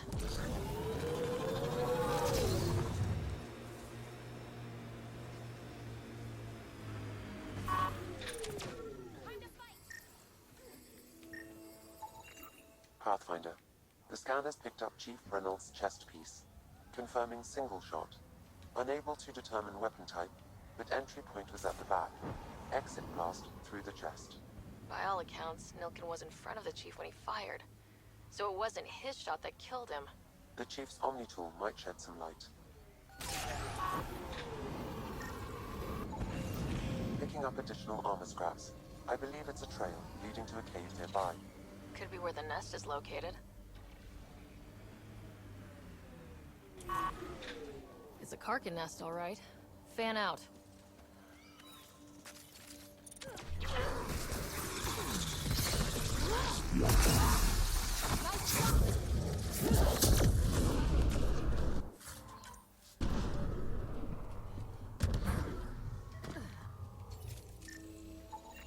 Confirming initiative equipment, including Omni tool assigned to security chief Hiram Reynolds. If you power it up, I can exhume its data. Sorry, old friend. Had to do it. I'm not dying. Son of a bitch. Confirming. Voice identified as suspect, Nilken. So he did not kill the chief. Okay, so Nilken didn't kill the chief, Need but another meant chat to, with and the shot at him, but missed. Ket actually killed him, but he meant to. But in doing so, he probably saved the lives of all of the rest of the team. Because that Nilken asshole was trying to get everybody killed, so...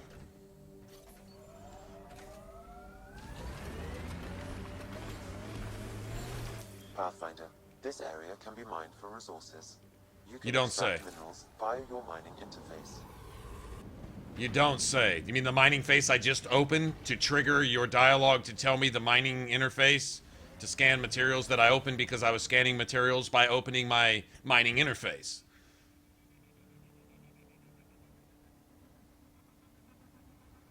Mate, you can take a drink from that can of Rockstar by lifting up that can of Rockstar. Wow. Wow.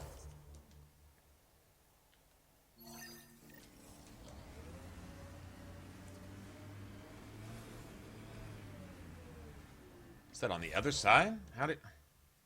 Oh, shit. You serious? Okay, I can go around. First outpost. It must mean something to you. Hopefully Padromo sets a high bar. Nice world.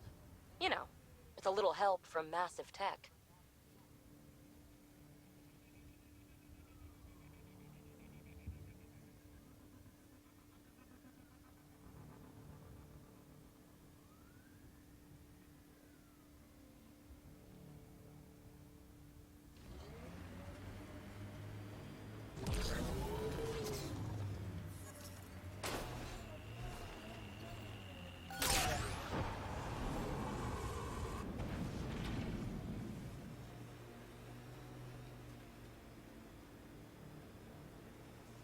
Oh, this is the one. Oh, Butamus. Oh, yes. I needed this. Oh, I gotta love the hitting rocks for science quests that leads you to new and yet undiscovered vault things that get you good stuff. I'm down.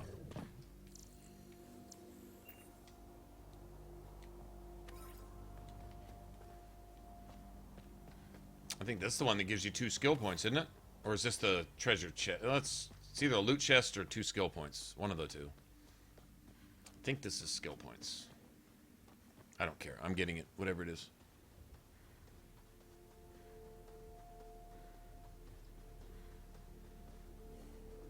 I have disruptor ammo. I don't ever remember to use consumables. I really don't. I just never think about it.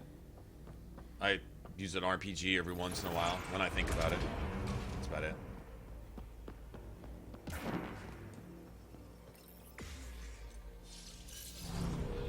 Wonder what's down there.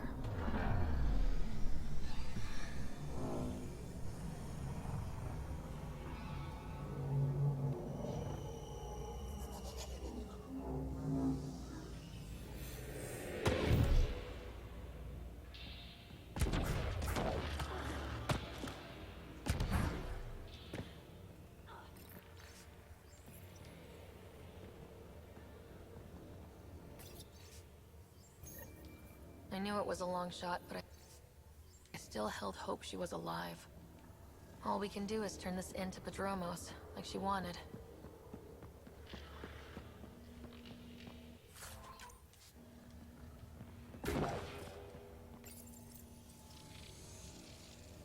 Well, that gets us a step closer.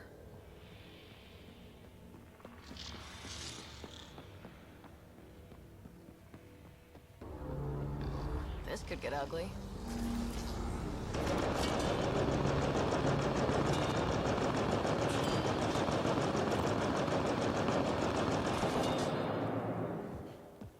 Feel better?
There is no ammo here.